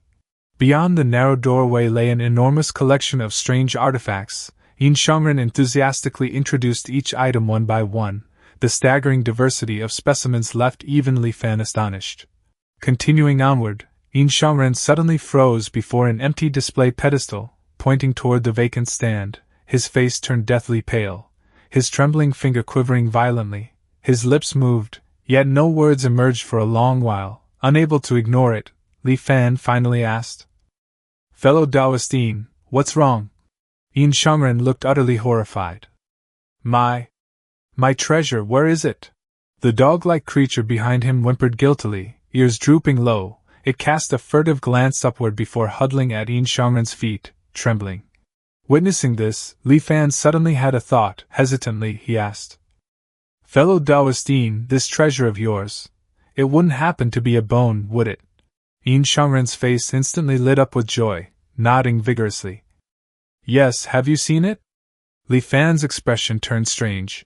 Without another word, he led Yin Shangren back toward the building's entrance. Li Fan watched as Yin Shangren carefully retrieved the bone with an expression of profound anguish, gently wiping away the drool coating its surface. His gaze upon it was akin to that of a lover reunited with his most cherished beloved, every touch filled with tender reverence. Clutching the bone tightly, Yin Shangren held it as though terrified it might vanish once more. His expression became distant and solemn. This is an extraordinary treasure. I could lose every other artifact I possess, but this is dearer to me than even my own life. Hearing this, Li Fan's expression grew serious. Genuine curiosity flickered within his eyes as he regarded Yin Shangren questioningly. Yin Shangren began. "I assume you are familiar with immortal miasma. In the beginning, the immortal miasma only spread among mortals. It posed absolutely no threat to cultivators. Only later, after a cultivator somehow became infected, did it begin spreading among cultivators as well." Li Fan's gaze fell upon the white bone in Yin Shangren's hand. "You mean to say?" Yin Shangren giggled strangely, lovingly stroking the rib as though it were the most precious relic in existence. "Exactly, this rib belonged to that very first cultivator ever infected by the immortal miasma." But noticing Li Fan's complete lack of shock or excitement, Yin Shangren's face shifted to confusion. "When you behold it, don't you feel your entire body tremble with indescribable excitement and awe?" Li Fan repeatedly shook his head. Yin Shangren sighed deeply. "Ah, what a pity that you cannot appreciate its true value, fellow Taoist. The infection of cultivators by the immortal miasma is among the most monumental events in all of history. Its influence upon the current cultivation world is second only to the Great Reformation itself. The remains of that first unfortunate victim hold immeasurable research significance and commemorative worth. Are you not curious how a plague affecting mortals could possibly mutate enough to infect cultivators? If I can uncover the source of this transformation, perhaps I can eradicate the immortal miasma at its root. When that day comes, I shall be revered throughout the cultivation world as a monumental figure." For a brief moment, Yin Shangren seemed utterly lost within his own grand fantasy. After some time, seeing Li Fan's face remain completely expressionless, Yin Shangren let out a long, disappointed sigh, like a master grieving over an utterly hopeless disciple. "You simply do not understand this fellow Su something, never mind. Every single bone from that unlucky soul's skeleton is priceless, coveted fiercely by countless cultivators. I was incredibly fortunate to secure this single rib. Naturally, the most valuable relic of all is his complete skull, currently preserved at the headquarters of the Myriad Immortals Alliance." Yin Shangren's gaze grew distant with longing, drool nearly slipping from his mouth. Li Fan found such bizarre obsession utterly incomprehensible, and could only shake his head repeatedly. Just then, Yin Shangren seemed to suddenly regain his senses. I've only just realized. What brings you here so suddenly, fellow Taoist?" Just then, Yin Shangren seemed to snap back to reality. Eh? I just realized, what brings you here so unexpectedly, fellow Taoist?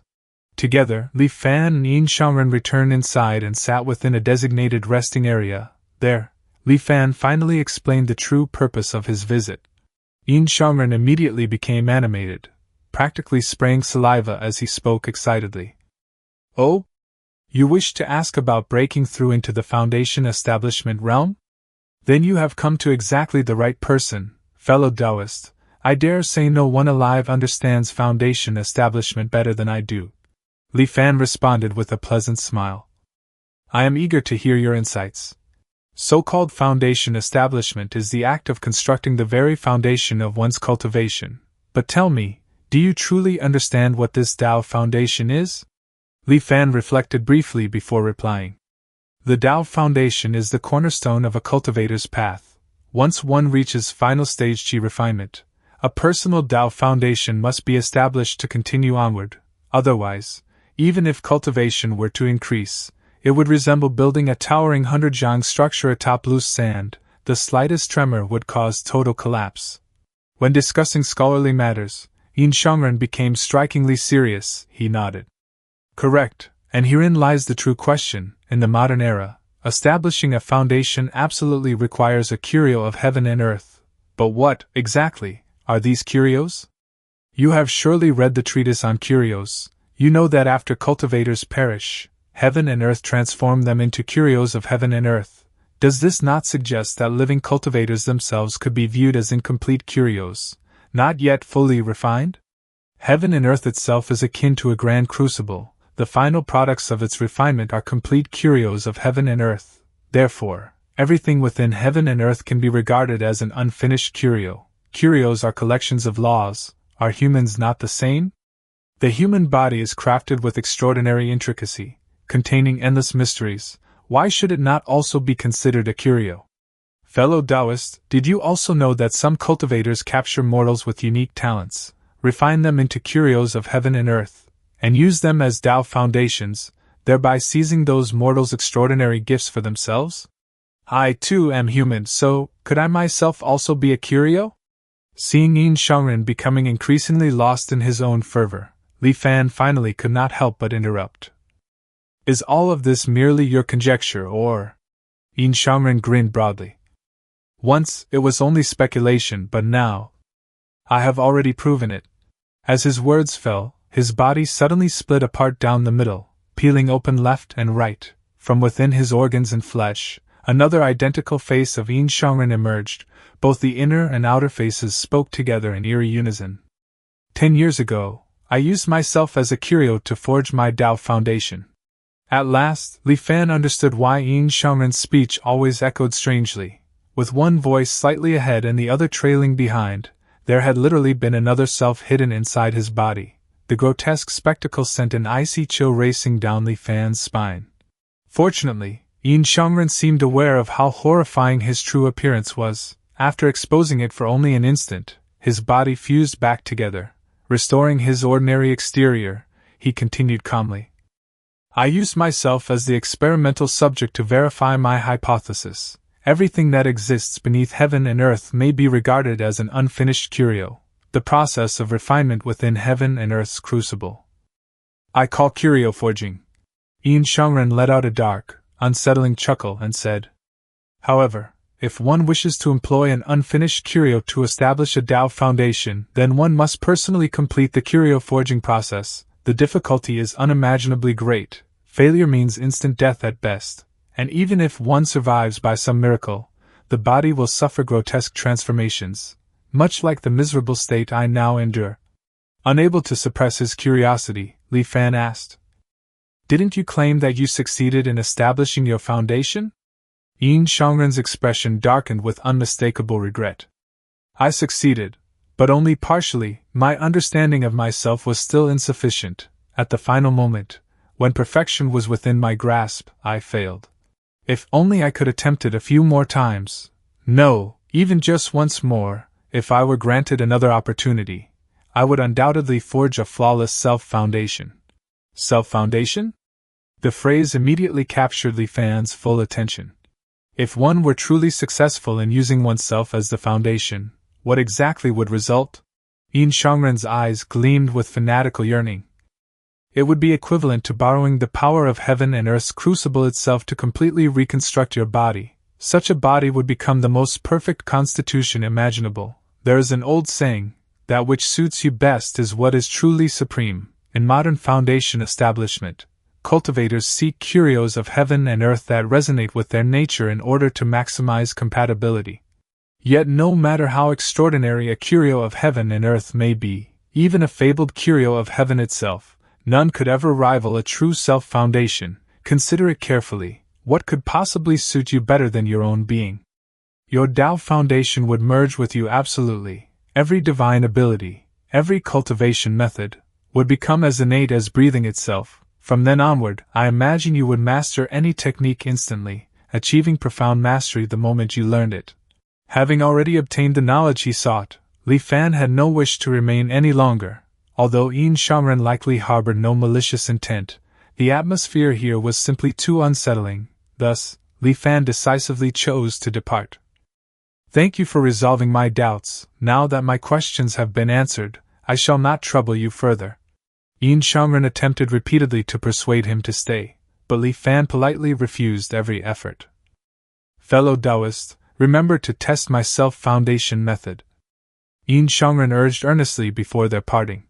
Li Fan repeatedly assured him that he would, then swiftly departed without delay. Long after Li Fan's figure had disappeared into the distance, Yin Shangren murmured softly to himself. You truly must try it.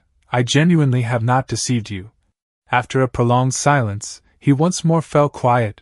Then he slowly turned and returned to the massive rectangular transparent cage. He said with deep regret, What a pity, not even one survived. My test subjects are running dangerously low. It seems I shall need to venture out once more. Amid grinding, mechanical sounds, the dissolved remains of mortals were cleared from the 4 cages. Soon, a fresh batch of living test subjects appeared within the enclosures, and anguished screams once again echoed throughout the structure. Yin Shangren, long since numb to such horrific sights and sounds, showed no visible reaction. His eyes remained fixed upon the rectangular transparent prison as he tightly clutched the white rib bone in his hand. In a nearly obsessive whisper, he muttered, Don't worry, I will avenge you. I will uncover the one who created the immortal miasma. I will avenge you. Myriad Immortals Island. Once back within the Tianxian mirror, Li Fan searched extensively for records concerning the self-foundation method. It was not some forbidden secret, yet across the cultivation world, it was universally regarded as little more than an absurd joke, with no cultivator taking it seriously. The reason was simple. Every person who had attempted it had died in catastrophic failure during foundation establishment. Self-foundation. Naturally, Li Fan did not wholly trust everything Yin Shangren had said, yet one particular statement resonated deeply. Everything in heaven and earth could be regarded as an unfinished curio. Then what of return to truth? The mysterious power that had allowed him to cycle through countless lifetimes. Could it too be one of these curios of heaven and earth? And if so, might it be possible to forge return to truth into his own Tao foundation? His avatar, Lin Fan, immediately began investigating all available knowledge regarding foundation establishment. Preliminary discussion on foundation establishment, heaven, earth, and man, records of 100 foundation establishments. Li Fan continuously redeemed and absorbed one text after another. Currently, attempting to use return to truth for foundation establishment is still far too dangerous. In this lifetime, it would be wiser to wait for the deep sea pearl's appearance, and instead use it as the basis for foundation establishment. In his previous life, he had once become one with the sea itself, borrowing its consciousness to comprehend heaven and earth. His affinity with the deep sea pearl was already near perfect. So using it would undoubtedly produce twice the result with half the effort. Now, more than half of anchor year 13 had already passed. Only 7 or 8 years remained before crimson flame would scorch the sea and the deep sea pearl would emerge. Yet during this waiting period, Li Fan was far from idle in deepening his understanding of foundation establishment. Formless killing mechanism. Heaven watches and earth listens. Activate. Li Fan's attention turned toward Zhang Haoba. Nearly 3 months have passed since I last observed him. He has already reached late-stage G refinement. His eyes remain shut, his breathing has ceased, and even the spiritual Qi throughout his body lies in complete stillness. What profound mystery is he comprehending? The endless storm showed no indication of subsiding. Li Fan could only maintain a fragment of awareness focused on Zhang Haobo, while redirecting the majority of his attention back toward the Tianxian mirror.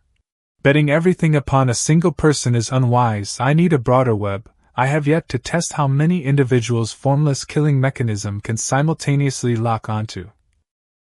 Perhaps I can experiment using cultivators approaching foundation establishment. When gathering intelligence was concerned, Li Fan immediately thought of Jiao Xiuyuan. Though greedy and cowardly, the man's information network was undeniably dependable, and Li Fan was already one of his frequent customers. Concealing his aura, Li Fan made his way with practiced familiarity toward Thousandly Hall. Before he even entered, Jiao Xiuyuan's irritated voice rang out from within. I already gathered everything you requested. When exactly are you coming to collect it? How many times must I remind you? Don't give me that nonsense about being too busy. I bet you just don't want it anymore. Hey! Damn it! Upon entering, Li Fan found Jiao Xiuyuan's face twisted in visible frustration. Another failed investment, Taoist Jiao? Li Fan teased with amusement. The moment he saw a customer, Jiao Xiuyuan's expression instantly transformed into one of warm hospitality. But hearing Li Fan's jab caused his smile to falter once more. Chuckling awkwardly, he replied, "Whatever do you mean, fellow Taoist? I, Jiao, have never once conducted business at a loss." Then through clenched teeth, he muttered bitterly, "That little brat actually dared play me. Does he really think Jiao Xiuyuan is so easy to fool?" Li Fan had heard such complaints from him many times before and merely smiled without comment. His attention shifted toward the small cauldron resting upon the table. "Fellow Taoist Jiao, this small cauldron." Jiao Xiuyuan's eyes instantly brightened, and he launched into an enthusiastic sales pitch. "This cauldron is extraordinary. I endured immense hardship to retrieve it from the ruins of a fallen sect." Li Fan's curiosity stirred. "Oh? And what purpose does it serve?" Jiao Xiuyuan lowered his voice mysteriously. "Have you ever heard of the illustrious Medicine King sect?" "I have not," Li Fan admitted with a slight shake of his head. Jiao Xiuyuan's smile froze momentarily. Fortunately, his professional instincts quickly recovered, and he immediately explained. "The Medicine King sect was among the most illustrious sects of ancient times, renowned throughout the cultivation world for alchemy and spirit herb cultivation. It is said that after the immortal Venerable spread the Tao, but before the Great Reformation, the sect master of the Medicine King sect, Lu Rukin, foresaw a great upheaval approaching. Thus, using the Medicine King cauldron as his vessel, Lu Rukin tore through the void itself, shattered the world's boundaries, and departed this realm together with the entirety of the Medicine King sect. This was the first time Li Fan had encountered such a tale. They broke through the boundaries of this world. Where did they go? Jiao Xiuyuan shrugged casually. It happened thousands of years ago. Who can truly know? Perhaps they journeyed to one of the surrounding minor worlds. Perhaps they entered an entirely new world altogether. But that is hardly the important part. The truly important part is this cauldron itself. Li Fan nodded faintly, but at the same moment, his avatar Lin Fan rapidly searched the Tianxian mirror for the term world. Relevant records surfaced instantly. The price, however, was astonishing, over 1,000 contribution points. He purchased them without hesitation and began reading. The cultivation world they currently inhabited was not the sole world in existence. Surrounding it were countless attached minor worlds and independent miniature grotto heavens. Beyond the endless void, there also existed entirely separate worlds akin to their own, before the Great Reformation. The flourishing ancient cultivation civilization had maintained substantial communication and exchanges with these external realms. Cultivators of that age referred to themselves collectively as cultivators of the Xianhuan world. Li Fan paused, deep in contemplation. The Xianhuan world. Could the Xianhuan Heart Clarification Sutra truly be an inheritance passed down since ancient times? Yet the immortal miasma had not existed in that era. the chronology does not align. What truly transpired in that forgotten age remained obscured in mystery, with even the Tianxian mirror offering no definitive historical record. Yet one fact remained certain: some cultivators had indeed survived from that ancient era into the present, such as the white-haired elderly Fan had once encountered. However, without exception, all of them maintained strict silence, burying that era beneath layers of uncertainty and fog. While Li Fan was immersed in thought, Jiao Xiuyuan noticed his prolonged silence and waved the small cauldron directly before his eyes. "Fellow Taoist, what do you think? Are you buying this mini Medicine King cauldron or not?" Li Fan returned to himself, his expression unchanged. "What exactly is this cauldron used for? Could you explain it once more, fellow Taoist Jiao? I was distracted by another matter just now." Jiao Xiuyuan sighed helplessly and patiently repeated. This mini Medicine King cauldron was originally used by disciples of the Medicine King sect to cultivate various spirit herbs and plants. It contains an internal spatial realm and continuously generates wood-attributed spiritual qi on its own, greatly accelerating herb growth. Li Fan frowned slightly upon hearing this. If it truly is such a treasure, then why would its previous owner simply abandon it? Jiao Xiuyuan gave an awkward smile, not even bothering to fabricate a lie. "Haven't you heard, fellow Taoist? The Myriad Immortals Alliance has already begun selling the first massive harvest of spirit herbs from the newly discovered wood-attributed spiritual Qi Grotto Heaven.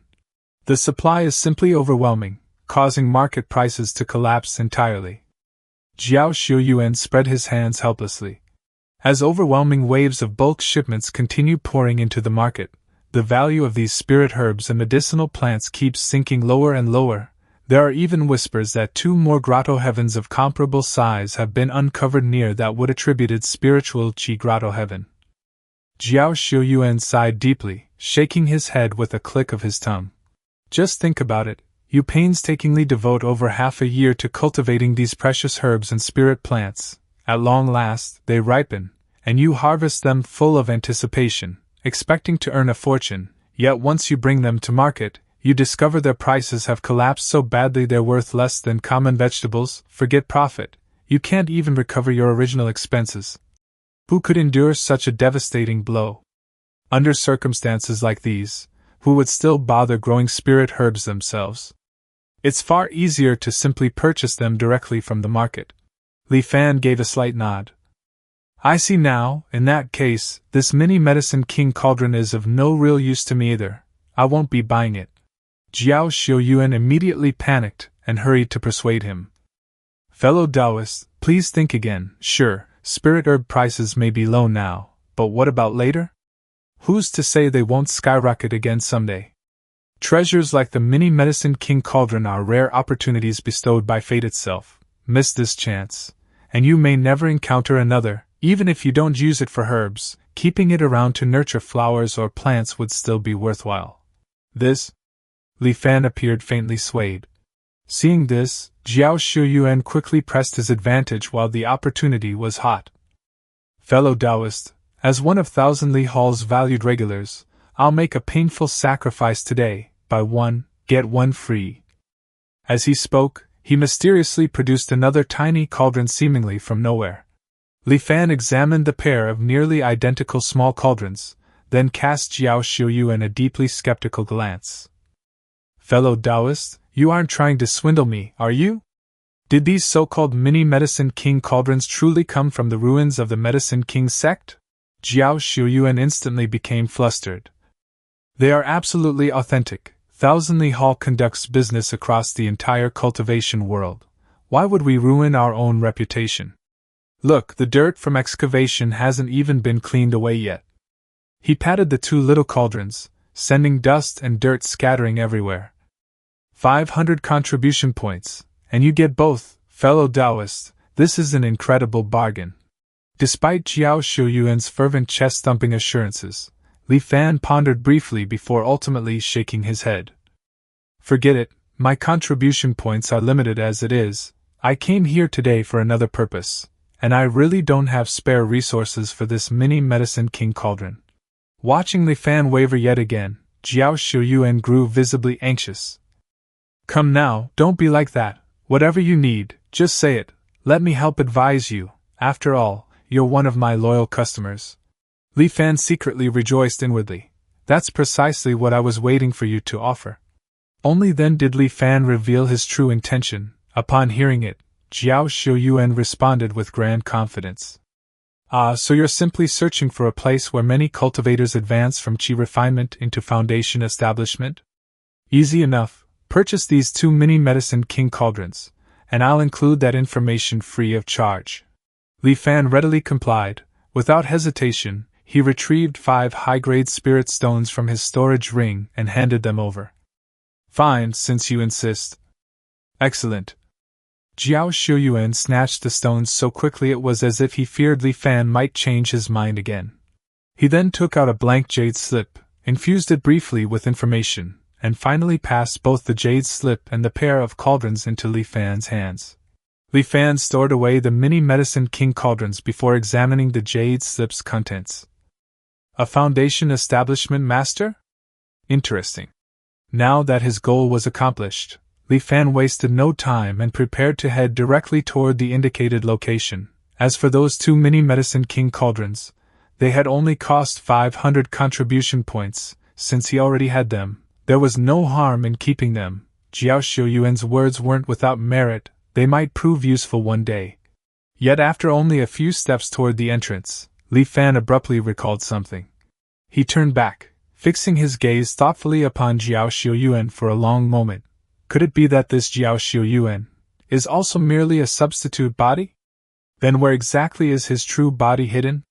Forget it, that matter has nothing to do with me for now. My primary objective is far more important.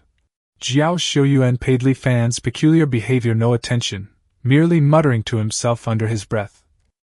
I went through all that effort excavating 36 of these mini cauldrons, and I've only sold 10, what terrible luck. In the southeastern waters of the Tsongyun Sea. This stretch of ocean was astonishingly barren. Aside from a single nameless island resting at its center, there were no other islands for thousands of li in every direction. The foundation establishment Master Jiao Xiuyuan had mentioned was said to dwell precisely upon this isolated isle. Though this person's cultivation was merely at the late-stage foundation establishment realm, his understanding of the foundation establishment process itself was said to be exceptionally profound. He could guide cultivators and significantly reduce the time required to break through. Thus, countless cultivators journeyed here seeking his teachings, willing to gamble on his expertise, and remarkably enough, his methods genuinely worked. Of course, cultivators care deeply for reputation. Most, after successfully reaching foundation establishment, were reluctant to publicly admit they had relied on another's guidance. Thus, they rarely spread word of it, and the foundation establishment master's reputation remained confined to certain circles. Just as Li Fan was traveling toward the island where this master resided, a sliver of divine consciousness he had left behind with Zhang Haobua suddenly transmitted feedback. Li Fan's focus shifted immediately as his mind connected back to Zhang Haobua. By now, the violent storm had gradually weakened, and the heavens were beginning to clear. When Zhang Haobua slowly opened his eyes, murmuring softly, within his pupils, it seemed an invisible tempest was gathering. A faint breeze drifted by. Rain. Zhang Haobua whispered once more. Fine droplets began descending gently from the sky yet again. Wind and rain together. A sharp brilliance flashed across Zhang Haobua's eyes as he softly uttered the phrase. Instantly, wind surged and stirred the rainfall, intensifying it rapidly. Rain cascaded down like shattered pearls pouring from the heavens. Furious winds whipped the ocean into monstrous waves, churning ever more violently. Rain borrowed strength from wind, while wind drew power from rain, layer upon layer. Each fed the other in an endless cycle, as though nature itself was giving birth to an entirely new storm between heaven and earth. Yet in the very next instant, the clouds dispersed, the winds halted abruptly, all strange phenomena vanished without warning. Zhang Haobua burst into loud laughter before his body, utterly drained, gave out. He plummeted helplessly from the sky into the sea below. With an enormous splash, he crashed into the waters and sank all the way to the ocean floor, where silence consumed everything. Wind and rain together. Observing it all through heaven watches and earth listens, Li Fan couldn't help but feel genuine admiration. Although Zhang Hao's divine power remained incomplete due to exhaustion, even this unfinished glimpse revealed terrifying future potential. I truly hope you continue bringing me even greater surprises in the future.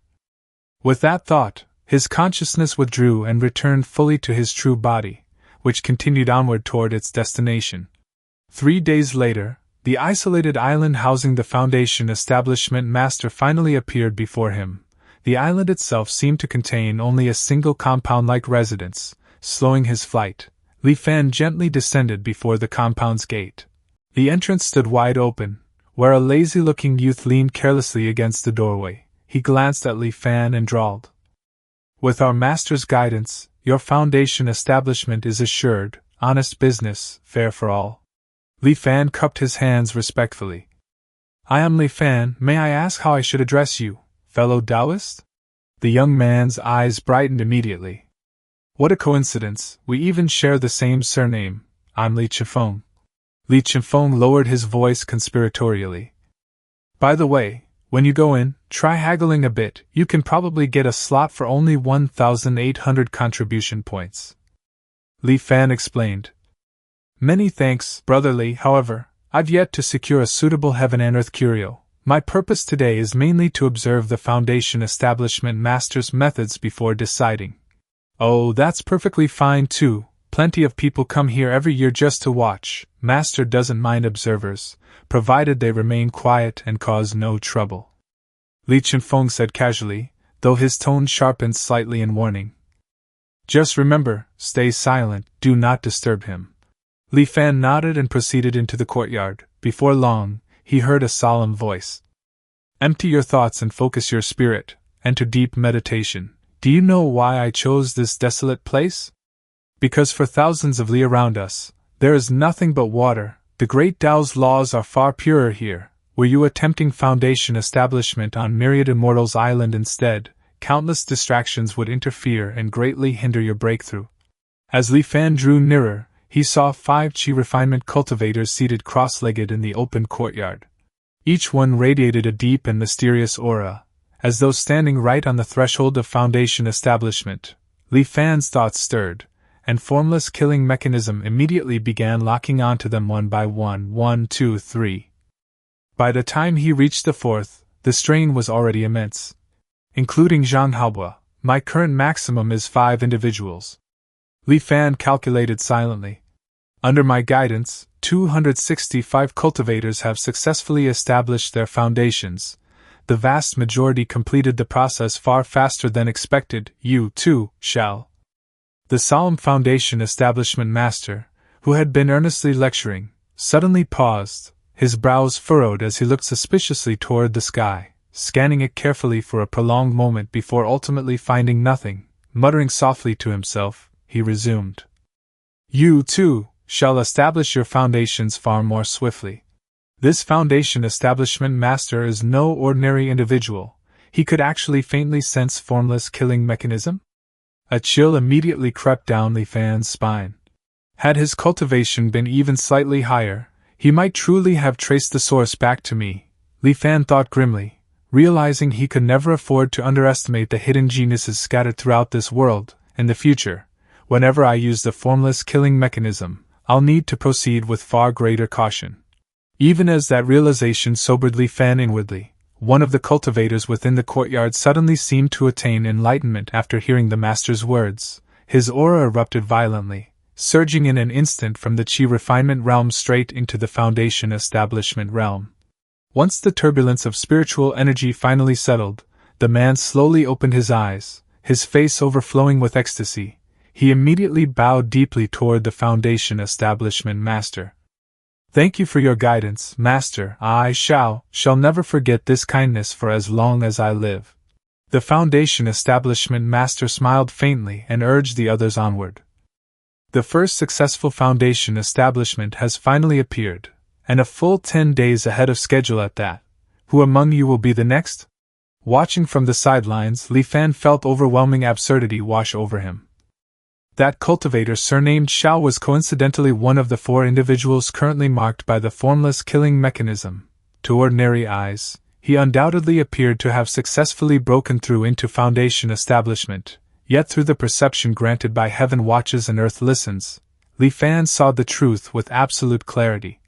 Not a single trace of law had condensed within the man's body. His aura alone had risen to the level of Foundation establishment, while his true cultivation still remained firmly within the Qi refinement realm.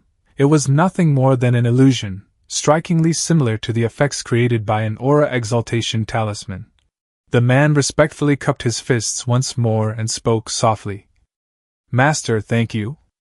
Though the words themselves were simple, the sincerity and gratitude within them were unmistakable. The Foundation establishment master merely smiled and waved him away. "Go now, do not interfere with those who still seek their breakthrough." The cultivator surnamed Shao promptly departed at great speed. Meanwhile, the remaining cultivators gathered within the courtyard visibly grew more spirited, their confidence rekindled once again. Yet in truth, that person had never actually left at all. He simply circled once around the compound before quietly sneaking back inside. His appearance and clothing rapidly shifted and changed, and within moments, he had transformed into an entirely different individual. Could this so-called Foundation establishment master truly be nothing more than a fraud? Li Fan glanced once more toward the black-haired, youthful-looking, immortal-like Foundation establishment master, inwardly marveling at just how many extraordinary talents existed beneath the heavens. But at that exact moment, another cultivator began displaying faint signs of an imminent breakthrough, seemingly inspired by the success of the cultivator surnamed Shao. Li Fan's eyes sharpened slightly with interest. This time, the breakthrough was genuine. A thought surfaced within Li Fan's mind as understanding gradually dawned upon him. Perhaps this man isn't entirely a fraud after all. Whether the breakthrough itself is genuine or false is ultimately irrelevant. What truly matters is convincing these Qi refinement cultivators that it is real. Once their confidence is strengthened enough, it genuinely can accelerate their comprehension and allow them to achieve breakthroughs ahead of time. For quite some time afterward, Li Fan continued lurking near the island in secret. Through the use of the formless killing mechanism, he locked on to those cultivators who arrived after hearing of the master's reputation, observing and studying the processes of their breakthroughs.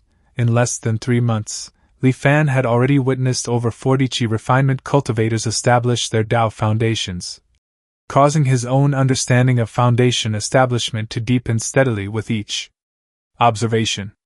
It was at this moment that a fluctuation suddenly transmitted itself from Zhang Haobua's side. Evidently, Zhang Haobua had already reached the peak of the late-stage Qi refinement realm and was now searching for his own opportunity to advance further. Furious winds screamed across the sea as towering waves crashed wildly into one another. This was merely an ordinary storm flood within the Tsungin Sea. Amid the endless roaring winds and surging tides, Zhang Haobua drifted like a piece of duckweed tossed helplessly upon the currents.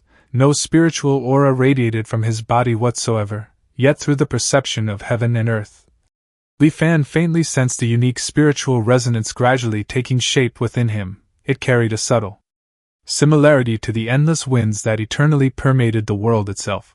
Zhang Haobua calmed his thoughts and slowly closed his eyes in meditation. Only after the storm flood gradually subsided did he open them once more. After pausing briefly, he began drifting toward a certain direction. Though no spiritual fluctuations emerged from him at all, his speed was astonishingly swift, like a gentle breeze brushing softly past all things beneath heaven and earth. Li Fan nodded slightly in acknowledgement. An impressive movement technique indeed, but exactly what is he trying to comprehend? Wasn't he searching for a heaven and earth curio in order to establish his foundation? At the same time, Li Fan vaguely sensed yet another storm flood slowly gathering in the direction Zhang Haobua was heading toward. Interesting.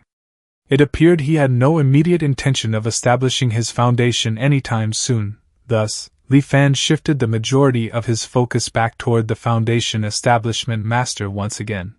More than 10 days had already passed since the previous group of Qi refinement cultivators successfully completed Foundation establishment and departed from the island. Based on past patterns, at least 1 or 2 ambitious cultivators should have arrived every 7 or 8 days. Yet now, despite over 10 days passing, not a single newcomer had appeared. This was highly unusual. As a result, The 3 individuals upon the island gradually became restless, gathering together every day to discuss matters in secret. Hidden within the shadows, Li Fan activated the formless killing mechanism and locked onto the young man named Li Chifeng in order to uncover their plans.